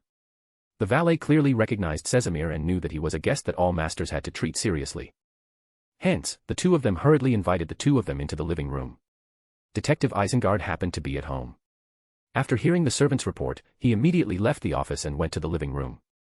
"Detective Stanton, sorry to disturb you. This is my colleague, Madame Daly." Sesamir stood up and shook hands with Isengard before introducing Daly to him. Detective Isengard looked at Daly, who was wearing blue eyeshadow and blush. He smiled and said, "Nice to meet you, beautiful lady." "It's good to see you too, Detective Stanton." Daly stood up and returned the greeting. Although she liked to add jokes in her words, she wasn't someone who couldn't be differentiated. She was still polite to the elder whom she had met for the first time. After exchanging pleasantries, Casimir got straight to the point and asked, "I wonder if your student, Detective Ebner Bryan, is around. We have some matters to consult him about. He's here to look for that kid again. He sure has been causing trouble recently." Detective Isengard sighed inwardly, but he shook his head and said, "He hasn't returned. I wonder why you're looking for him." Hearing this, Casimir was slightly disappointed, but he still stated his intentions. "I heard that Detective Bryan has a very good relationship with Bishop Petravsky. I wish to entrust him to introduce my colleague to the bishop. You guys are also here for this matter." Detective Isengard was taken aback when he heard that. Although he didn't know what had happened at the Daily Observer's headquarters last Friday night, he had roughly restored the scene from the day through his students' words and the information from his own channels. He just didn't know which faction the attacker came from. And later on, he had also heard the news that the Church of Evernight had raided a sewer and returned empty-handed. Detective Isengard lit his pipe, took a deep breath, and said, "Last Saturday, Member of Parliament Mocht came to entrust Ebner with the same matter. He offered a price of £300. After saying that, he glanced at Casimir, knowing that the other party would definitely not be able to reimburse him for this price. Indeed, His Excellency Casimir, who was used to taking public transport, stiffened. He repeated, £300. It wasn't that he couldn't afford it, but he felt that it wasn't necessary for him to spend so much money just to introduce him. Did Member of Parliament Mocht send Miss Hazel's dowry ahead of time? Daly teased with a smile. At the same time, she reminded Casimir that Member of Parliament Mocht was willing to pay for his daughter, so there was no need for them to compare. Casimir came back to his senses and looked at Detective Isengard. "For the sake of an old friend, can you help?" Detective Isengard flicked his pipe and smiled. "It's not impossible, but you have to answer a question of mine." "What question?" Casimir asked in surprise. "When I sold the Clown Beyonder characteristic the last time, why did you come personally to retrieve it?" This question had troubled Detective Isengard for quite some time. He originally believed that the Nighthawks had a case that involved his law firm, which was why the Sword of the Goddess had come personally to investigate. But after so many days, there was no news. Casimir hesitated for a moment before replying, "It's nothing. I just happened to be free that day. You know, I've never minded doing things personally." "Liar. That day, you came in a carriage from the Church of Evernight. It's obvious how serious you are." Although Detective Isengard had such thoughts, he didn't expose him. He looked at Casimir, who remained calm, and chuckled. "So that's how it is. I thought something had happened to me." As he spoke, he took another puff and said to Casimir, "Mocht will hold a banquet tomorrow at a manor in the suburbs to invite Bishop Petravsky. And as a loyal believer of the goddess, when the congressman invites the bishops of other churches, he will definitely invite a bishop of the same level as the Church of Evernight. Otherwise, it will attract criticism." With that said, he looked at Daly who was sitting beside him, and continued with a smile. "And inviting a female bishop here would probably make it less likely to cause any conflict." Chapter 141, Audrey's Clues. Empress Borough, in Earl Hall's luxurious villa. Audrey, who had just returned from her treasury, sent the maidservant away. Then, she sighed and squatted down to the golden retriever, Susie, beside her. "Sigh, the main ingredient of a telepathist is only the spinal fluid of a Farsman rabbit. I'm still lacking the pituitary gland of an adult rainbow salamander." Susie wagged her tail in puzzlement but didn't say a word. She just stared at Audrey. "Forget it. There's no need to be too anxious." Audrey consoled herself. Then, she sorted out the information she could get on the surface about Earl Lorena and made a book. Following that, she got Susie to guard the door while she used her spirituality to seal the room and quickly set up the ritual and altar. "The fool that doesn't belong to this era." The girl's sweet voice soon sounded in the room. Tingen City, inside a terrace house at 2 Daffodil Street. Klein was discussing the assassination at the Daily Observer with Benson and Melissa. Melissa insisted that Detective Bryan's discovery of the explosives wasn't reasonable. His reasoning was likely fabricated, and the real reason was that the detective had accidentally seen the criminal's crime. Then, in order to gain the trust of others, he had deduced the existence of the bomb. Although this detective's actions can still be considered a hero, he might not be a capable person, Melissa said. Benson laughed and said, "Melissa, you have to know that luck is also a type of ability when it comes to working. If this hero detective can maintain such luck, then he has outstanding abilities." "Benson, that's not right." Melissa pouted indignantly. As for Klein, he listened thoughtfully. He remembered that Mr. Hangman had once determined that Detective Bryan was a beyonder. If he's a beyonder, it wouldn't be difficult to understand the process of discovering danger first and then reverse it. After all, I often do this. Could it be that the detective is also a seer? Is the metaphysical detective all right? Just as Klein lampooned inwardly, he suddenly heard a buzzing whisper. His head went dizzy for a few seconds. Someone is praying to me. He placed his right hand behind his back and chuckled at his brother and sister. Emperor Roselle once said that the more truth is explained, the clearer it becomes. Continue. I'll go back to my bedroom to get a report. As for whether Roselle had said it or not, it wasn't important. I'm also imparting social knowledge to Melissa. Benson laughed before continuing the discussion with Melissa.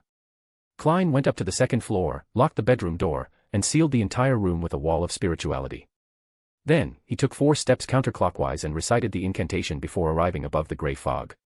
In the towering palace that resembled a giant's residence, his figure suddenly appeared at the end of the long bronze table. His eyes reflected a crimson star that was constantly shrinking and expanding. Klein raised his right hand and spread his spirituality to touch the star that symbolized justice. With a boom, he saw a distorted and blurry scene. He saw Miss Justice wearing a beige dress, sitting on a chair in the bedroom, her hands clasped together as she prayed softly. Klein listened for a while and roughly understood that Miss Justice was talking about the request she received at the Tarot Club yesterday. Do you get the relevant information so quickly? Miss Justice is very efficient. Sigh, it's a pity that my attempt to open a SMA failed. Otherwise, I could have used this kind of commission to investigate some matters. Klein sighed for a few seconds before responding to Justice's plea. After some maneuvering, Klein looked at the prepared information in front of him and began to consider how to pass this matter to Tower. After all, Miss Justice had not only sacrificed the information, but she had also mentioned her own guesses. This required him to consider how to pass it on. It's definitely impossible for me to repeat it myself. It's beneath my status. How can there be a mysterious existence personally acting as the messenger? He deliberated for nearly a minute before he suddenly had an idea. He conjured the scene and voice of Miss Justice's prayer, turning it into a mosaic-like movie scene. With a tap of his finger, Klein cast the light screen that he had repeatedly replayed into the crimson star that symbolized the tower. After watching Marek's demonstration, it was already very late, so Ebner decided to return to his teacher's house to rest. As for the promise he owed Cullen, he could only ask about it later. After all, he didn't seem to be in a hurry. Hillston Borough, Isengard Detective Agency. As soon as Ebner entered, he was stopped by his teacher. Don't be in a hurry to rest. I have something to tell you. Detective Isengard beckoned him to come to his office. Teacher, what's the matter? Ebner asked curiously after following him in. Just now, the Sword of the Goddess brought a lady named Daly over for a visit. She wishes to entrust you to introduce Bishop Utravsky. Detective Isengard sat back behind his desk and said as he took a document. The Sword of the Goddess? Madame Daly. Why are they entrusting this matter? Ebner was somewhat speechless. It had only been a few days. It had already been 3 times. That Ma'am Daly's dressing gives me the feeling that she's a spirit medium. I'm guessing that after their previous operation failed, they wanted to find new clues from Hazel, who was imprisoned in the Harvest Church. As Isengard spoke, he handed over a document and continued, this is the payment the Sword of the Goddess originally planned on giving you. Teacher, your intuition is very accurate. With such talent, you might really become a prophet in the future. However, Madame Daly should be a necromancer now. With that thought in mind, Ebner took the document and opened it. It was a certificate of legal possession. Unfortunately, I don't really need it anymore. As Ebner looked at the proof, he felt a little wistful. Ever since he advanced to Sequence 7 and could use the white eye to imitate a polymath, he rarely used firearms. Putting the gun permit aside, he casually asked, is it the matter where the Nighthawks collectively forgot the mission content and circled the sewers before returning to the cathedral? You are very well informed. That's right, it should be that incident. However, it's not just the ordinary Nighthawks. Even the demigod deacons of the Church of Evernight might have been tricked, Detective Isengard said with a smile. A demigod-level deacon. Ebner was somewhat surprised. After all, Audrey hadn't mentioned a demigod when she mentioned this in Sapphira Castle. But why did I hear that the high-ranking deacon sent by the church is the Sword of the Goddess? According to the information I received, it's very likely that they're arresting a demigod from the Marauder pathway. To deal with a demigod, there naturally has to be a demigod. However, I'm guessing that the saint hiding in the shadows from the church has also been tricked. Detective Isengard clearly knew the actions of the Orthodox churches better than Ebner. Even with just a tiny clue, he could guess the cause and effect. Ebner glanced at Detective Isengard and said thoughtfully, Teacher, are you also acting as a knowledge keeper? Detective Isengard's hand that was about to light a cigarette paused. He looked at his student in surprise and said in surprise, you've summarized the acting principles of the knowledge keeper so quickly. Judging from your reaction, there shouldn't be any problems. Just as Ebner was about to discuss this topic with his teacher, he suddenly discovered that his vision had turned illusory, producing a thick grayish-white fog. In the depths of the endless fog, there was a high-backed chair that seemed to forever exist there. On the high-backed chair sat a faint figure. Mr. Fool. Is Klein looking for me? Or does someone want to send me a message? Just as this thought appeared in Ebner's mind, he saw a blurry figure wearing a beige dress appear in the hazy gray fog. She maintained her praying posture and kept saying, Honorable Mr. Fool, I've already gathered some information regarding Earl Lorena. Among these superficial documents, the only suspicious part is that his youngest son, Leland, disappeared 3 years ago, and he didn't deliberately search for it. Instead, it's Prince Edisac, Leland's friend, who has been searching for his whereabouts. It didn't stop until the end of last month. And at the same time, Prince Edisac and Earl Lorena have publicly become enemies. Of course, this is all my personal speculation. I hope it will be of help to Mr. Tower. Here, I request to sacrifice you. Please pass this information to Mr. Tower. Ebner was shocked at first, but then he lowered his head and hid his surprise. He only said silently to himself, Praise you, Mr. Fool. Then, everything he heard and saw disappeared as if it had never appeared. Prince Edisac and Earl Lorena are enemies. Also, although the image just now was fleeting, why does the young man in the photo at the top of the document look familiar? Chapter 142, Prelude. Although Ebner found the photograph that flashed past somewhat familiar, before he could seriously recall it, he heard Detective Isengard return to the previous topic. I told them about Member of Parliament Mock's banquet tomorrow night. I believe you will meet Madame Daly. Upon hearing this, Ebner snapped back to his senses. He estimated in his heart that with Madame Daly's character, she probably wouldn't clash with Bishop Utravsky. Only then did he nod and say, I understand, teacher. Later, after talking to Detective Isengard about what had happened tonight at the Bravehearts bar, Ebner returned to his room. After sealing the spirituality, setting up the altar, and holding the ritual, Ebner saw the information gathered by Miss Justice on the altar. After habitually praising Mr. Fool, Ebner flipped open the book and began reading it seriously. He picked up the photo of Earl Lorena's youngest son and studied it for a moment. Soon, he understood the source of the familiarity. Leland looks a lot like Witch Lena. Lena, maybe Leland. That's why she had an affair with Prince Edisac, because they were originally good friends. And Prince Edisac suddenly stopped searching for Leland's whereabouts at the end of last month, and then became enemies with Earl Lorena. From the looks of it, it might not have been his wish for Lena to become an assassin. In that case, maybe we should ask Lena about the whereabouts of the Demoness of Afflictions. After all, she should know a thing or two about where her father can hide people. With this in mind, Ebner wrote his theory on a piece of paper and set up the ritual again. Then, he took a step back and said in ancient Hermes, Me. I summon in my name. A spirit that wanders between life and death, a friendly friend that can be driven, a messenger that belongs solely to Cullen Tia. Woo. Wind surged within the wall of spirituality as the candle flames used for the ritual rapidly expanded. Soon, a tiny bird with silver-white illusory wings flew out. After dripping several drops of amantha extract that had been prepared long ago to the little bird, Ebner gave it the note he had written and the book of information. The bird first inhaled the scent of the extract in its mouth in enjoyment, then tilted its head and studied the pile of information that was taller than its body. Then, it flapped its illusory wings, and the information was lifted up by a gust of cold wind. The bird chirped at Ebner as if to say goodbye, then flapped its wings again and disappeared with the information. South of the bridge, Harvest Church. After resting for a while, Cullen and Judy were about to set off again to investigate the suspect's dream when they saw the little bird, Silica, appear in front of them with the information. Cullen smiled and rewarded her with some spiritual material powder before flipping through the information. After a moment, Cullen looked up and handed over the information. Judy, go to Talam's dream again tonight and contact him. Tell him we need to meet with Witch Lena again as soon as possible. Understood. Judy nodded solemnly. She had always been serious when it came to serious matters and never argued with Cullen under such circumstances. Empress Burrow, Earl Lorena's residence. The Earl of Lorena of this generation was named Harwich. He was about 50 years old, tall and thin. His black hair was nearly half white, but his eyes were sharp. Just as he was about to go to bed, he suddenly realized that his bedroom had been sealed by someone's spirituality. The two bodyguards outside the door hadn't even noticed it. The Earl was alarmed, but he didn't panic. Apart from his calm attitude, he was also a mid-sequence beyonder. Who's there? Come out. The Earl deliberately shouted with a spiritual voice, hoping to attract the attention of the bodyguards and guards in the mansion.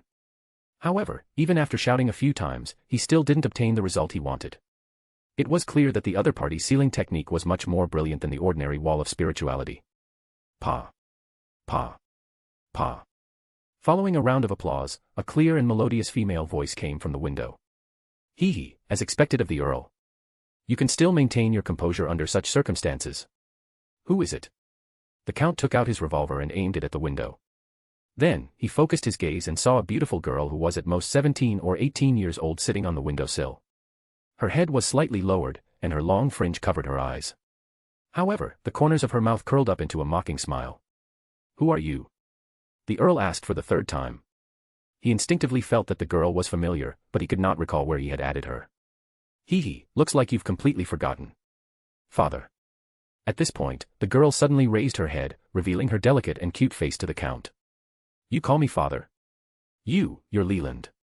The Earl's eyes widened at the words, but he quickly reined in his emotions and said coldly, What are you doing back here?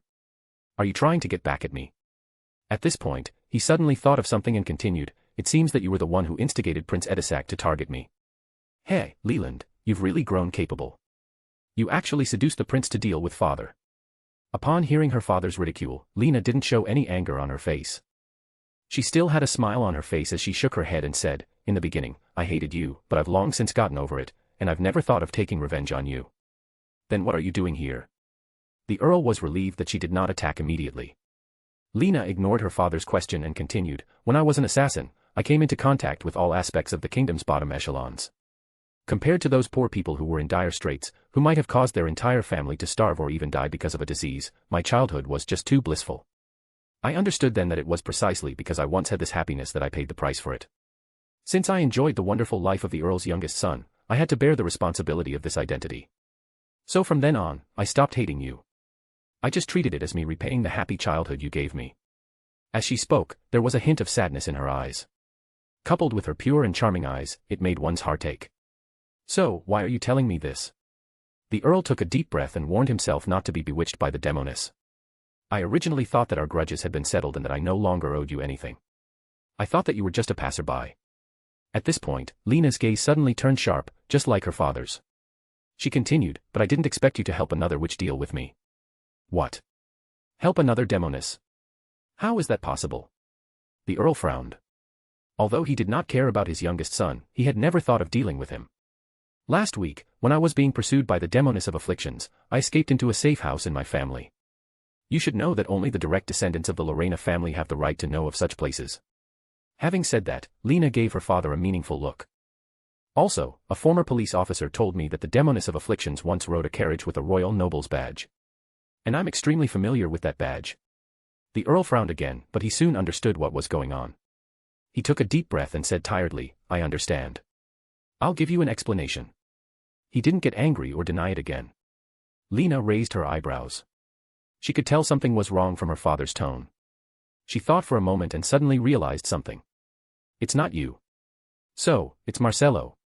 Marcello was Lena's eldest brother, the Earl's eldest son, and heir. I said that I'll give you a satisfactory explanation. You don't have to worry about this anymore. The Count didn't reply but instead spoke forcefully. I understand. Lena nodded thoughtfully, then snickered. But you don't have the right to order me around now.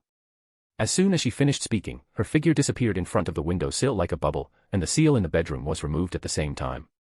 The spirituality fluctuation that had been released from the lockdown alarmed the bodyguards outside. They quickly pushed the door open and rushed in. Seeing that the Earl was staring out of the window in a daze without being injured, they heaved a sigh of relief and asked worriedly, Earl, what happened? The Earl shook his head slightly and told his bodyguards that he was fine. He thought to himself, Your Majesty. What do you want? Isn't it enough that I sacrificed a son? Without the tacit approval of the royal family or the king, how could his successor be undetected after meeting the demoness for so long?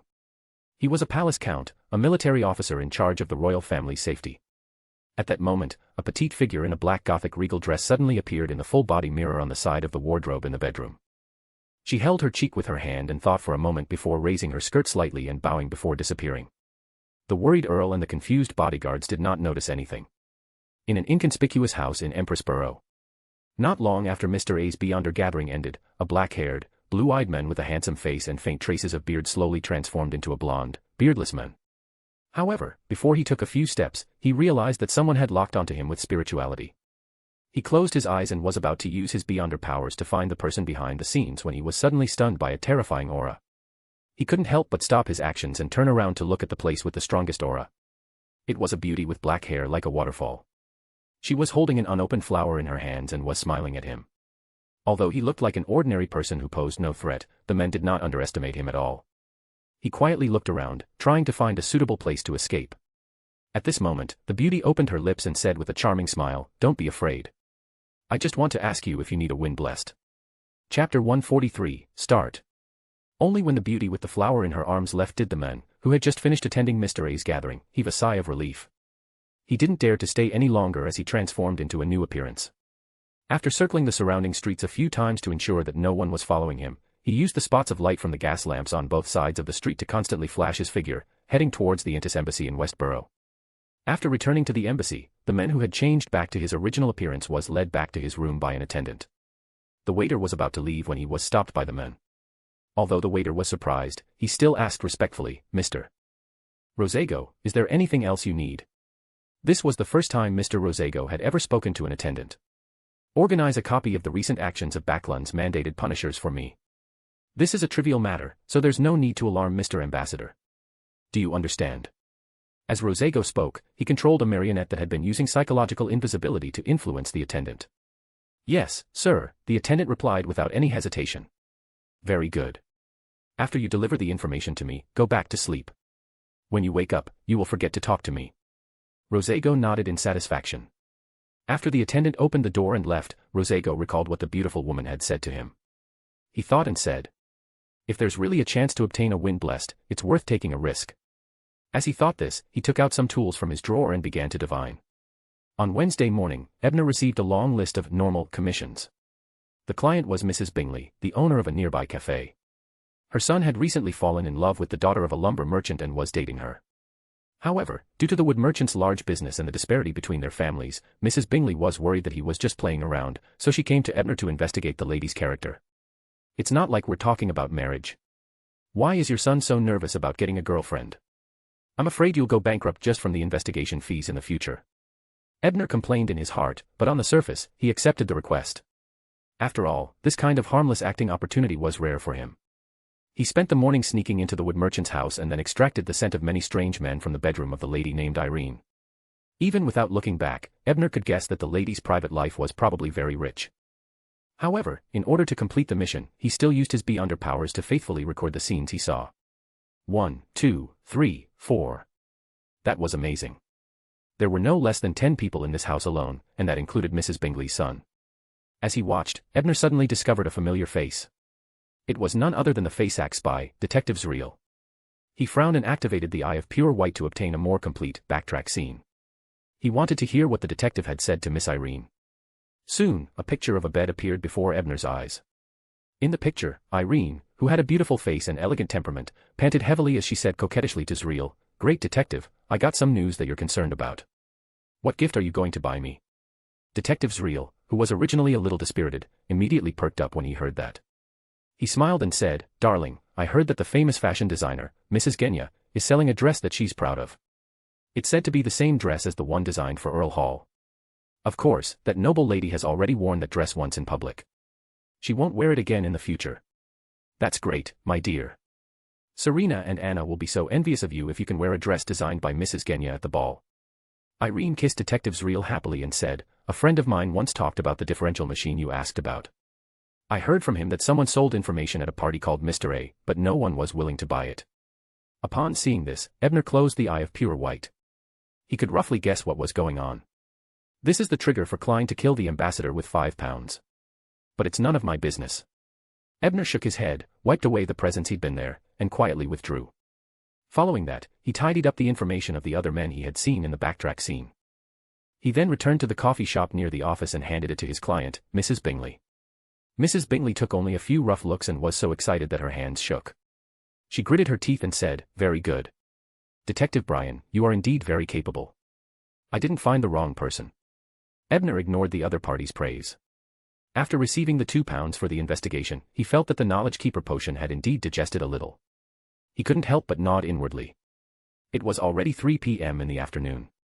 As the manor in the northwest suburb was on the other side of the Tussock River, if they wanted to reach it, they had to take a detour to the bridge area to cross the river. It would take at least 3 hours by carriage, so there wasn't much time. So Ebner hurried back to the law firm to change into his most appropriate suit. Then, he looked at his beyonder items, hesitated for a moment, and took everything with him except the Sword of Dawn. He had offended many people now, so it was always better to be prepared. After tidying his clothes, Ebner called for a relatively comfortable rental carriage. After paying a price of 2 soldi, he finally got the coachman to agree to take him to the northwest suburbs. Along the way, he received a letter from the little bird, Silica. Cullen told him in the letter that he and Judy had already met with witch Lena in the morning. The other party said that she had gone to her father last night to confirm the news, and learned that the one who really hid the witch was her elder brother. This news was confirmed by Miss Sharon. Lena gave the address where a brother might be hiding his mistress. They were in South Borough, West Borough, and Northwest suburbs. The Forsaken Ones had already set out to investigate them one by one. The northwestern suburbs. What a coincidence. Ebner muttered to himself. He was slightly lost in thought and had a premonition that something was about to happen. On the terrace of a manor in the northwestern suburbs, Ray solemnly set up the altar with a lot of bloody materials. Then, according to the binary ritual law, she placed a candle to represent herself and placed the pot of flowers in the corresponding position to symbolize God. Taking a deep breath and putting on a charming smile, Ray took out the items needed for the ritual one by one. After doing all of this, she skillfully used the ritual silver dagger to guide her spirituality to flow around the altar, creating an invisible and sealed wall. Then, she extended her right hand and used her spirituality to ignite the candle that represented her. In the flickering, yellow light, Ray picked up a small bottle. The liquid inside was very similar to the perfume Ebner had found in Dr. Leonardo's house. Carefully, she unscrewed the bottle cap and dripped a drop into the candle flame. With a leap, illusory fog spread out, bringing with it the strangeness of the blood-colored moon. Ray couldn't help but take a step back and recite in ancient Hermes. The unique crimson moon, the symbol of life and beauty, the mother of all spiritual powers. I pray that you will bestow upon me the power to interfere with divination and backlash it. After reciting the incantation, Ray closed her eyes and repeated it 7 times in her head. Seeing that there was nothing unusual about the altar, she took out the silver pocket watch she always carried and looked at the time. Then her lips curled up slightly as she muttered to herself, almost. Under the Holy Wind Cathedral, Captain Coon of the Mandated Punishers and Robert of the Windblessed took out a humanoid puppet the size of a palm from the storage room that had powerful sealing powers. Chapter 144, Progressive. Sealed Artifact 1-025 was also known as a possession puppet. It looked like an ugly puppet the size of a palm and wore clothes in the Southern Continent style. It came from a silent disciple who had been killed in the Colonial War. With most of its powers sealed by the Holy Cathedral, it could be used in limited ways. Usage method: after unlocking the first seal of the 9 seals, one can possess the equipment used to assist in divination, such as the silver mirror, tarot cards, gold coins, and so on. Then, one can use the equipment used to possess the body for divination. The symbol of intention obtained from the divination this time is relatively clear. The interpretation is relatively simple and has an extremely strong resistance to interference. Note: after each divination, it must be sealed again within 3 minutes and can only be used again every 3 days. If it is used more than 10 times consecutively, it must be placed underground for a year. Remember not to let it see the moon during this period. Recalling the use report of the sealed artifact in his hand, Captain Coon said solemnly to Evan, another member of the team who had long taken out various related items and was ready for divination, "I'll unlock the first seal of 1-025 later and let it possess the divination astrolabe. Remember, you only have 3 minutes. After 3 minutes, I have to seal it again. Evan, old Reed isn't around today. We can only rely on you. Don't worry, Captain. Old Reed has told me the details." Evan took a deep breath and said firmly, "All right, I'll unlock the first seal now." Captain Coon nodded, then turned to the Windblessed behind him and said, "Robert, take 2-063 and prepare to provide support at any time to prevent any accidents." 2-063 was the round golden mirror that was used to cast fire of light in the headquarters building of the Daily Observer. "Yes, Captain." Robert, the Windblessed, also replied solemnly. He understood what the captain meant. If there really was an accident, he would do his best to keep Evan alive. As for facing himself, he naturally had to immediately seal 1-025 when the time came. Otherwise, no one present would survive. After giving the instructions, Coon composed himself and took off a badge made of wind, waves, and lightning symbols from the possession puppet. The moment the badge was removed, the puppet underwent a visible change. It gave off the feeling that it was alive. Coon had already seen the changes, so he was not surprised. He immediately placed the puppet's body on the prepared astrolabe. Then, 10,025 slowly merged into the astrolabe like a projection. Evan, on the other hand, picked up his pen and quickly sketched out the demoness relevant events on the astrolabe according to the date and time he had already grasped. The process was as if God had helped. Soon, the astrolabe, planet, and palace elements fell into the corresponding palace according to the constellation. However, just as he was about to complete the last part, something unexpected happened. Evan, who was drawing, screamed and threw down his pen. He held his head and fell to the ground in pain. Next, 1-025 abruptly separated from the astrolabe. The other badges on his body also collapsed one after another. When only 3 of the 8 badges were left, the puppet's body suddenly grew bigger, becoming as tall as a person. The originally stiff puppet wore a strange smile. At the same time, an ominous aura filled the entire Holy Wind Cathedral. Captain Kuhn was the first to recover. Without hesitation, he took out an exquisite box. He violently tore open the seal runes on the exterior of the box, and a blue pocket watch with 12 black diamonds on it appeared in his hand. It was the church's sacred item he had contracted, timeless calamity. Click. Captain Kuhn pulled up the top button and turned the second hand back to a tick before pressing it again. A second later, as the color of the black diamonds on the surface became lighter, silver bolts of lightning shot out with an intense, violent aura of destruction, densely attacking the puppet and trapping it in the electric net.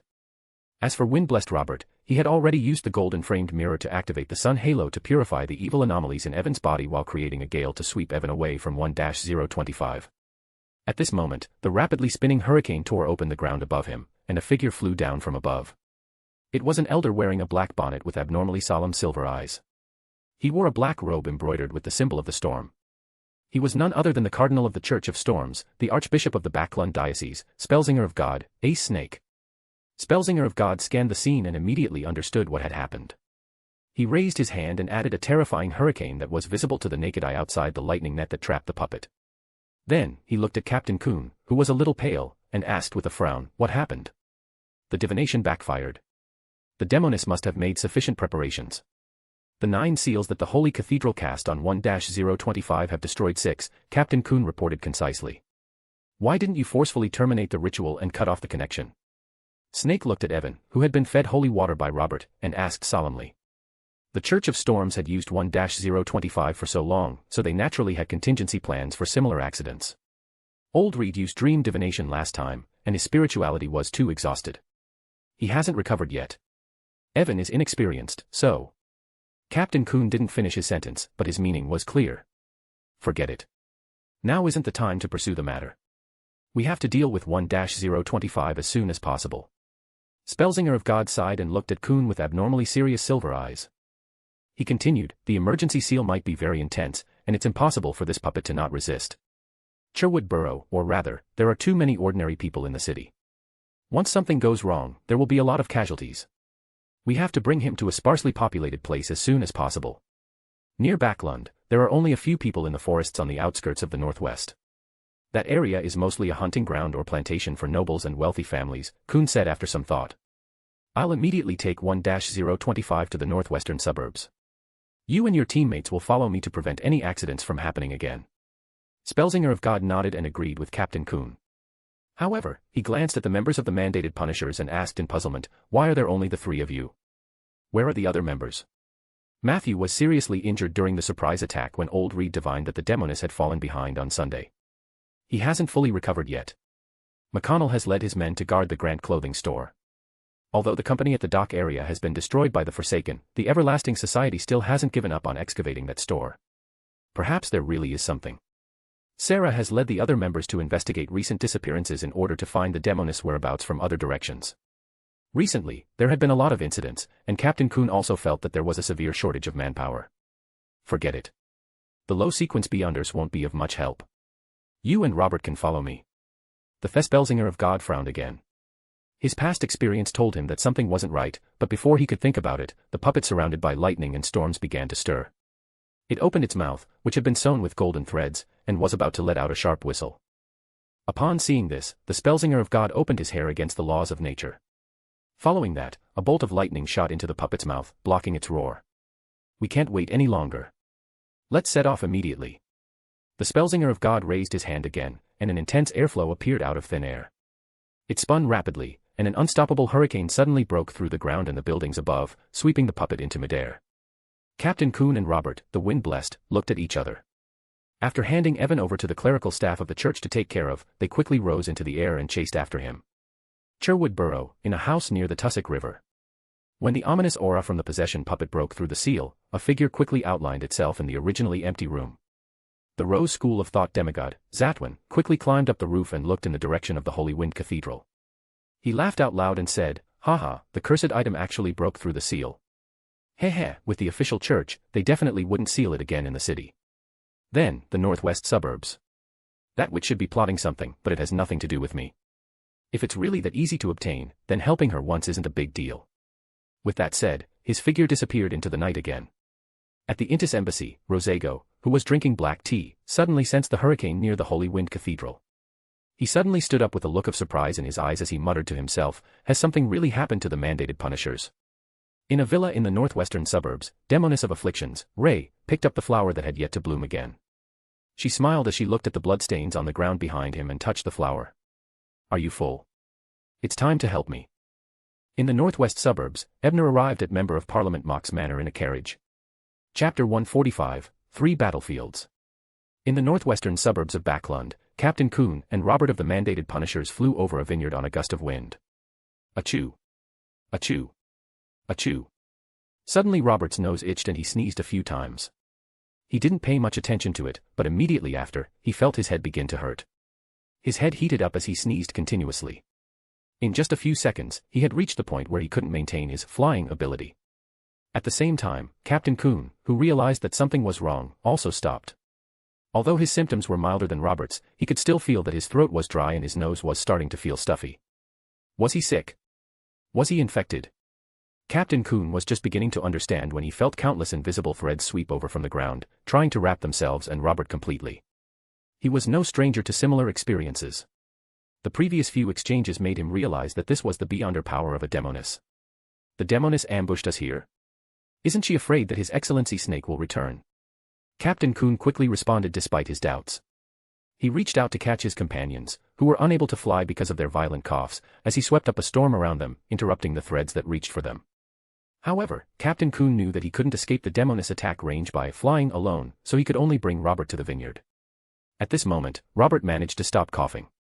He took out the gold-framed mirror in his pocket and activated the fire of light and holy water.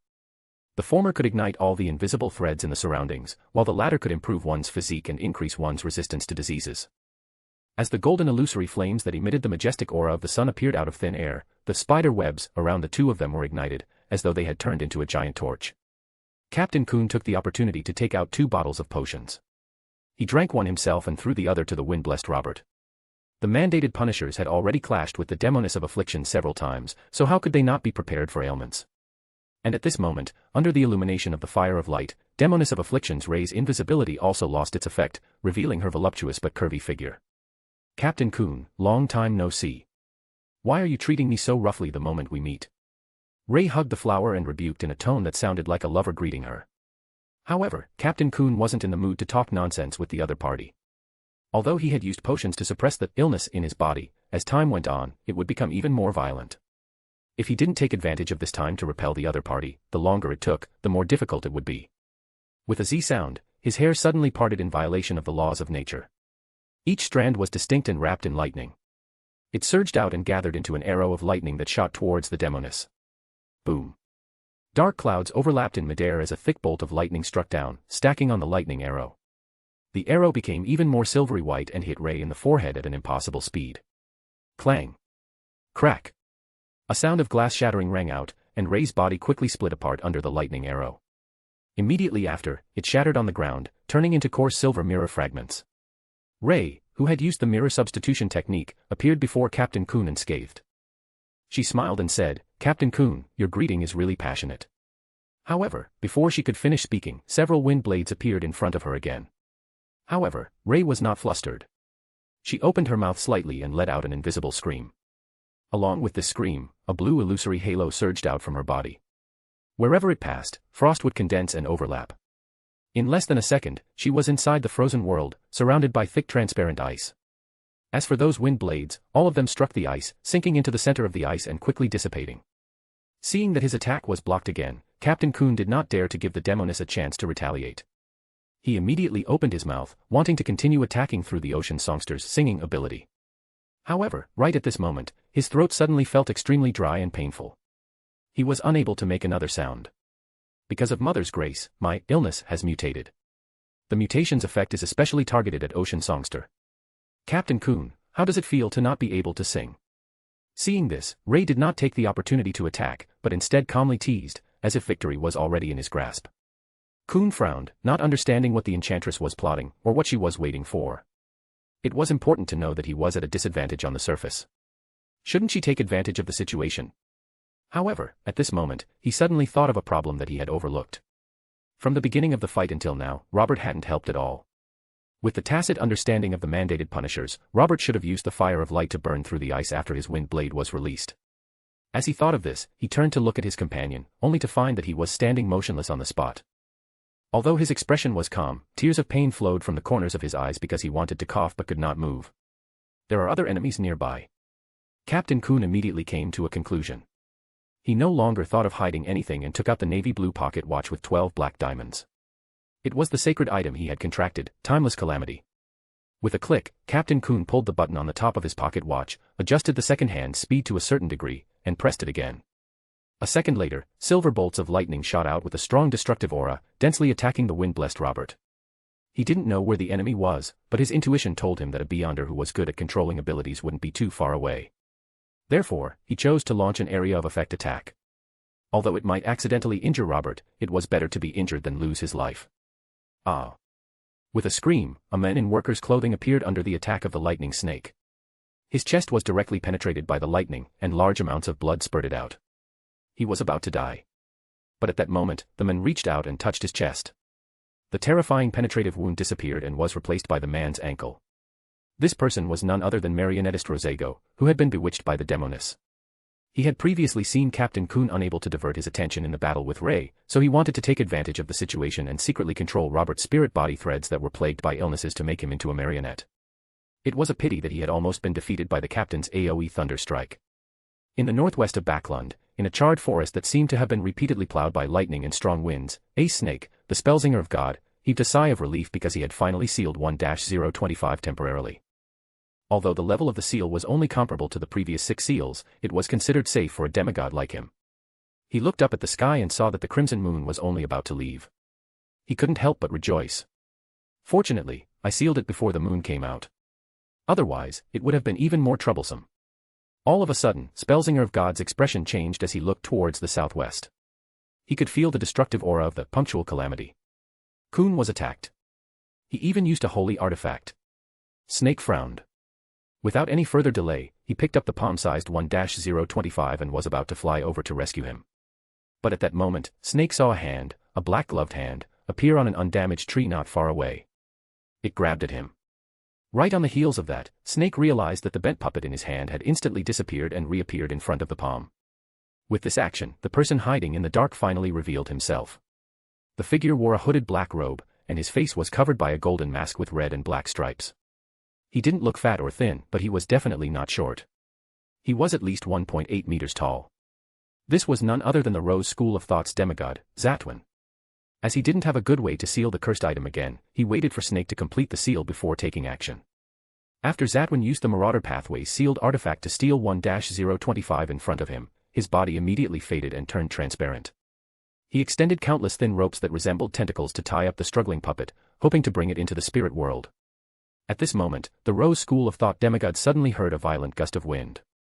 It collided with the air and produced an explosive sound. Boom. The possession puppet was sent flying and landed on the ground. As for the transparent string that bound it previously, it collapsed and returned to its human form. At first, Zatwin couldn't help but drift upward at an angle. Then he transformed into a wraith. No, an evil spirit's form. He allowed the wind to blow through his body, no longer moving with it. He saw the airflow turn rapidly as an unrestrained tornado suddenly rose up, sweeping the rocks, soil, leaves, and tree trunks into the air. Zatwin didn't pay much attention to the strong winds. His eyes were focused on the puppet that had been sent flying. As an evil spirit, he wasn't affected by the tornado. However, he soon realized that his judgment was wrong. The wind blades and other rocks in the tornado had actually hurt him. The powers of the lawyer pathway. The Spellsinger of God had previously used a mystical item to exert the ability of bribe on a possession puppet, distorting or weakening my evil spirit body. Zatwin had an epiphany, but there was no time for him to dwell on it, for God's singer had opened his mouth to sing. He accepted the bribe and also established a connection. As this thought flashed through Zatwin's mind, the body of the evil spirit suddenly transformed into a hideous puppet. The puppet grabbed its neck with its short arms, but it was the first to let out a shrill cry. Not far away, the songster of God was about to show his singing voice when his neck was suddenly grabbed by an invisible hand. His singing stopped abruptly. As the hand on his neck became more forceful, the Spellsinger of God had no choice but to strike himself with lightning. Only then did he forcefully pull away the cursed hand that was pinching his throat. But taking advantage of this opportunity, Zatwin, who had transformed back into an evil spirit, had already flashed in front of 1-025. When Snake saw this, he exerted strength with his feet, causing the ground around 1-025 to instantly crack open. Red magma spewed out, blocking the Wraith's approach. In the Backlund North Burrow, Steve, who had received Zatwin's message and was rushing to the northwestern woods with Mirror Jump, suddenly stopped. This was because he saw a figure appear from a window not far away. It was a figure formed from light golden hair, blue eyes, a pale face, and a dark black Gothic regal dress. Chapter 146, Intense. In Moose Manor, in Member of Parliament Mock's meticulously decorated dining room, a huge crystal chandelier hung down from the dome. It shimmered with countless candlelight, illuminating the entire room as though it was daytime. In the corner on the right, the band members wearing vests and bow ties played a brisk melody.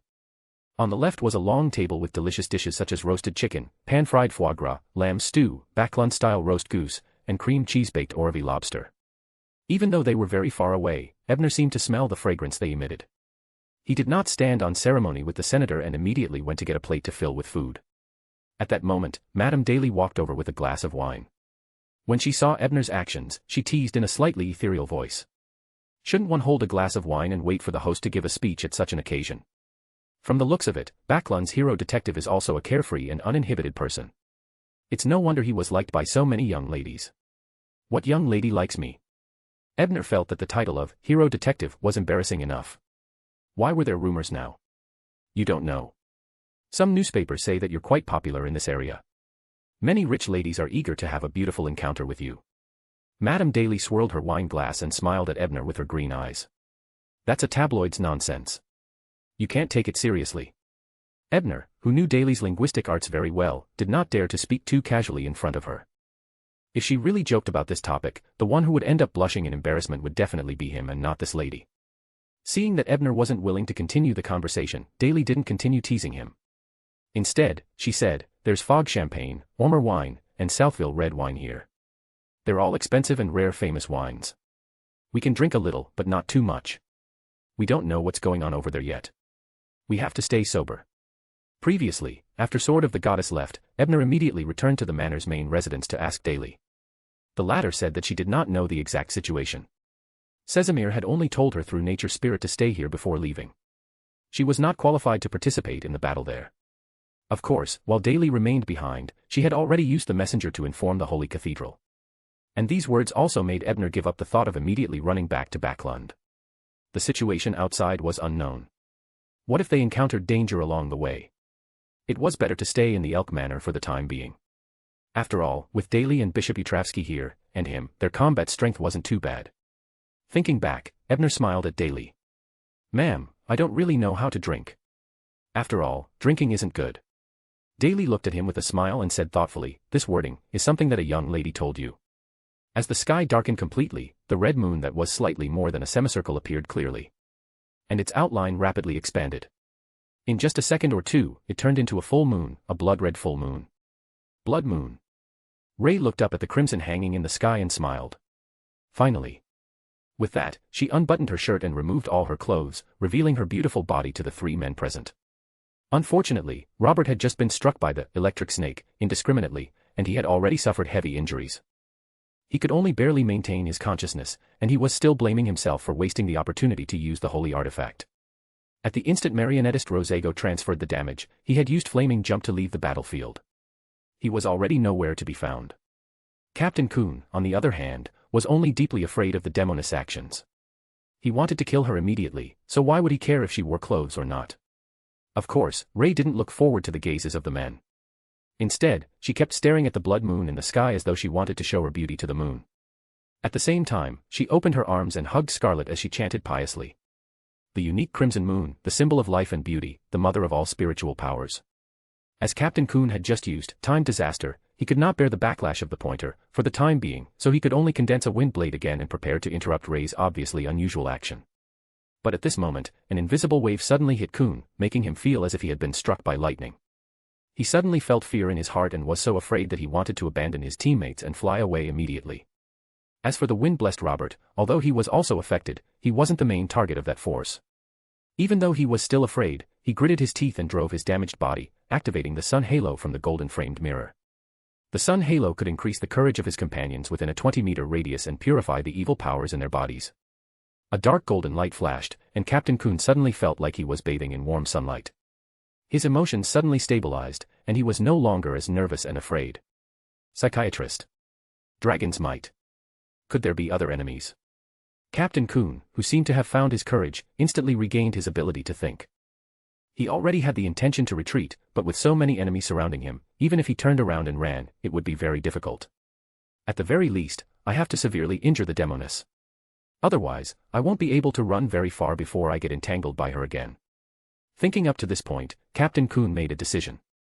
He wanted to wait until the time disaster could be used, then immediately release its maximum output to create an opportunity for himself and Robert to escape.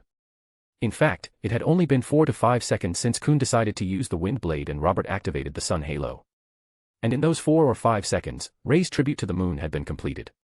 The complicated tattoo on her back had come to life again in the light of the moon, faintly linked to the pot of unopened flowers. Soon after, an extremely evil aura rose. The flower suddenly grew to more than 3 meters tall. The blooming flower was covered in disgusting blood, and there was a mouthpiece filled with sharp teeth at the stamen. Apart from that, the flower had escaped the restrictions of the flower pot and used many branches as its limbs. It was like the evolved version of the flower in the Daily Observer headquarters. What the hell is this? Rosago, who was controlling his marionette in the distance, couldn't help but widen his eyes when he saw this scene. If not for the wind-blessed having a chance of succeeding, he would have already leaped away. However, Kyun was not surprised by the flower's existence. What surprised him was the aura of the flower. After all, he did not feel such pressure when facing His Excellency God's songster. Alright, the game has officially begun. My little friend wants to eat more. Ray laughed charmingly, then pointed with her delicate hand. The flower waved the note excitedly and lunged at Kyun. Kyun was not going to wait for death. He spread his hair again, and silver lightning gathered in an instant, forming an arrow of lightning that directly hit the mouthpiece of the stamen. The flower stopped in its tracks after being hit, but all of its petals turned even redder. It suddenly swung its dozens of branches in the direction of the two. The lightning strike that could severely injure any beyond or below the level of a demigod was useless apart from making the flower furious. Seeing this, Kyun hurriedly rushed to Robert's side. After pulling him up, he immediately flew into the air to avoid the whipping branches. However, at this moment, Robert suddenly lost control of his emotions without any warning. He bawled loudly as he continuously wrestled with Kyun, who was holding onto him with one hand. He screamed, "Let me go. Let me go. I don't want to be a burden. Let me die." Psychiatrist's frenzy. Robert, who had been surrounded by self-reproach, almost collapsed after being attacked like this. He temporarily lost his rationality. Captain Coon's flying trajectory slightly deviated due to the unexpected twist and turn, and was immediately hit by a branch.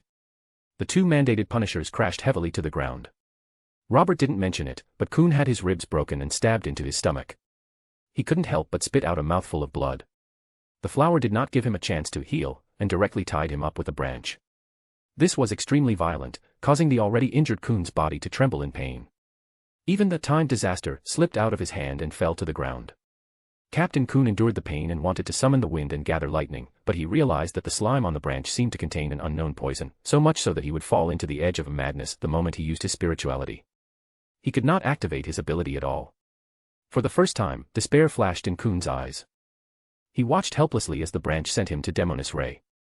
That's much better. Ray reached out a finger and lifted Coon's chin, smiling as he continued, "You know what, Captain Coon? If you didn't have that thing on you, I would have raided the empty Holy Wind Cathedral today. So your target is really 2-001.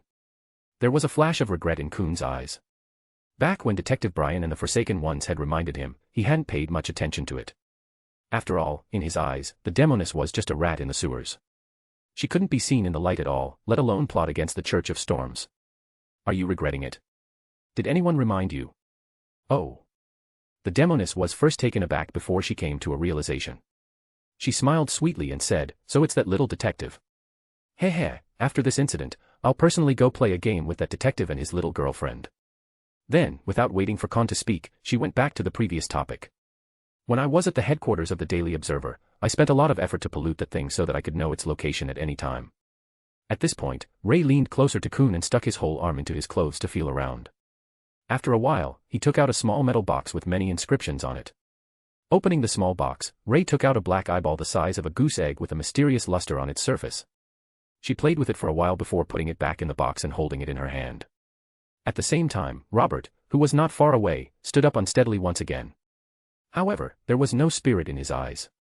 Clearly, he had become Rosego's marionette.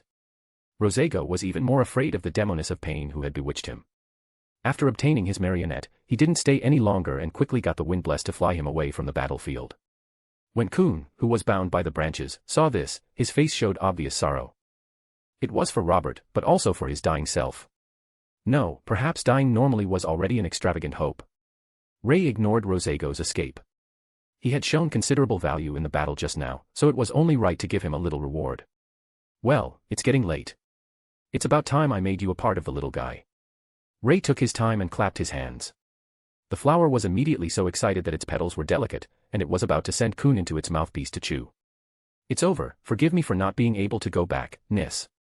Captain Kun closed his eyes. At this critical moment, illusory bats the size of a palm suddenly flashed out of the moonlight and swarmed towards Captain Kun's branches. Chapter 147, Hatred. The illusory bats constantly attacked the branch with their claws that had mysterious symbols and patterns, tearing it apart in the blink of an eye. Immediately after, the group of bats carried Captain Kun's body, which had fallen off from the branches, and cleverly avoided the other branches that were dancing around the flower, slowly landing on the ground. Watching the bats gradually converge into a handsome man with black hair and red eyes, the originally desperate Kun finally heaved a sigh of relief and said gratefully, "Thank you, Forsaken." With that, he looked at the demoness with hatred. Since he wasn't dead, he had to avenge Robert. The handsome man who saved Kun was naturally Cullen, who had quickly rushed over after noticing the eruption of the evil aura. He looked at the huge strange flower with a grave expression. On the other side, Ray did not seem surprised by Cullen's appearance. The corner of her mouth even curled up, but it quickly disappeared. "Kill them." Ray pointed and ordered the giant flower. The flower's petals turned red again, swinging dozens of branches toward Cullen and Kun. However, at that moment, countless vines suddenly grew out from the ground. They quickly weaved into a net to block the whipping path of the branches. Although they were shattered, they successfully stopped the twitching branches. Behind the large web woven with vines, Judy revealed herself. She looked at the giant flower, which was constantly using the branches to jump forward. She beckoned to the ground, and immediately after, clumps of thorns rose from the ground, drowning the giant flower from all directions, and stabbing the spikes on her body into the flower stems. Seeing this, Ray only chuckled and ignored it, but her eyes were on an open space on the other side of the vineyard. As expected, the thorns that pierced into the roots of the giant flower quickly turned yellow and withered, quickly turning into dust. Hiss. "This flower's poison is even more powerful than my thorns." "No, that's not poison, that's pollution." Judy narrowed her eyes and observed for a moment before waving her hand to remove the other plants she had cultivated. The primordial moon's corruption was too effective against her creation. Such contact with it was a waste. After destroying many of the thorns, the flower seemed to become increasingly agitated. It opened its mouth and spat out countless white pollen. "That is. Don't let the pollen touch you. It will let you passively reproduce its offspring." With just a glance, Judy could tell the effect of the pollen and immediately reminded her. "Leave it to me." As a potions professor who had been teaching for 100 years, Cullen was already prepared for the primordial moon's tricks. As he spoke, he threw out several bottles of potions. The medicinal liquid sprinkled in the air like raindrops on the pollen, instantly combining with it. Then, with an indignant illusory roar, most of the pollen was neutralized and destroyed. Only a small portion of it landed on the ground and began to grow crazily after coming into contact with the grass or other plants. To this, Judy simply waved her hand again and created a sharp-toothed thorn bush that gnawed at the plant. She ate all of the plants that had been infected by the pollen. Finally, she had Cullen pour the potion over the thorn bush and kill it. And at the same time, behind the giant flower, a giant that was even taller than the giant flower appeared out of thin air. His entire body was covered in silver-white armor.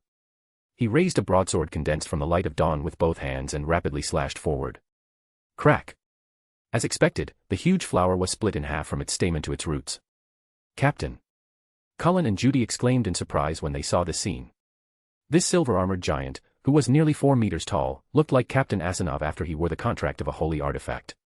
Unfortunately, this state was too much of a burden for the captain, who was still a guardian. It couldn't last long. Holy artifact of the Silver Knight's ability. It seems to only be able to use the Sword of Dawn and borrow light to hide. But this isn't enough. Seeing the giant flower beheaded, Ray was still not moved at all. She even had the leisure to comment on it, but towards the end, her voice had a tinge of regret. Her attitude instantly put everyone on alert. As expected, under the crimson moonlight, the giant flower rapidly recovered as though it had never been hurt by the Silver Knight. It opened the huge mouthpiece in the stamen, roared, and waved its branches to fight the silver-armored knight that was even larger than it. Undying bodies. But Beyonders of the warrior pathway could weaken the mystery of their opponents. With the augmentation of a holy artifact, even those undying creatures shouldn't be able to recover. Seeing this scene, Cullen couldn't help but frown. If they couldn't find a way to break the regeneration of that flower, when the captain's burden reached its limit, the few of them would probably have to run away. I know what's going on. That witch. That flower's original form is actually the tattoo on the witch's back. That's why she took off her clothes, because she needs moonlight to shine on her tattoo. Kuhn recalled the various actions of the witch, and his heart stirred as he blurted out. Tattoo. Cullen carefully sized up Ray, and the latter clearly sensed his gaze but did not mind at all. She even deliberately puffed out her chest and winked at him. So confident. Are you sure we can't do anything to her? At the thought of this, Cullen suddenly disappeared. When he reappeared, he was already behind the demoness. At this moment, a silver-white revolver with a long barrel appeared in his hand. This was the sealed artifact that Cullen had grasped. It was called Red Peach A, and it was forged with the Beyonder characteristic of light sacrifice. It could produce bullets condensed from holy light. With a loud bang, a magnificent and pure beam of light shot out from the barrel and hit the ice wall around the demoness. Under the scorching heat of the sun, the ice on the periphery quickly melted, but the bullet condensed from holy light was still unable to penetrate the final layer of frost that clung to the demoness. Cullen fired a few shots at the same spot but was unable to achieve any results. At this moment, the demoness seemed to have finally reacted. She revealed a charming smile, and immediately after, 5 transparent frost spears stabbed into Cullen's body. Cullen's body rapidly turned incorporeal as it was tainted with a faint red color, turning into a hazy moonlight. The moonlight instantly shattered, turning into red scales that dissipated on the spot and rapidly reformed in the distance. This was the moonlight transformation ability of a Scarlet Scholar. No. The frost around her seems to have been strengthened by the tattoo. Attacks below the level of a saint are useless, Cullen said to Judy with a frown. He knew that Judy's Beyonder items likely still had a few demigod powers. Although the abilities of Record are close to that of a demigod, without the augmentation of a demigod's level, they are only slightly stronger than your revolver. They might not be useful. Judy shook her head. At this moment, Captain Kuhn, who had picked up the time disaster, said, I can launch an attack to break the layer of ice, but it will take 10 seconds to prepare. Are you crazy? I've also heard of that holy relic of yours. 10 seconds. I'm afraid your body won't be able to hold on for much longer, Cullen said in surprise. To me, killing her is more important than my life. The fury in Kuhn's eyes burned, and the hatred in his voice was almost tangible.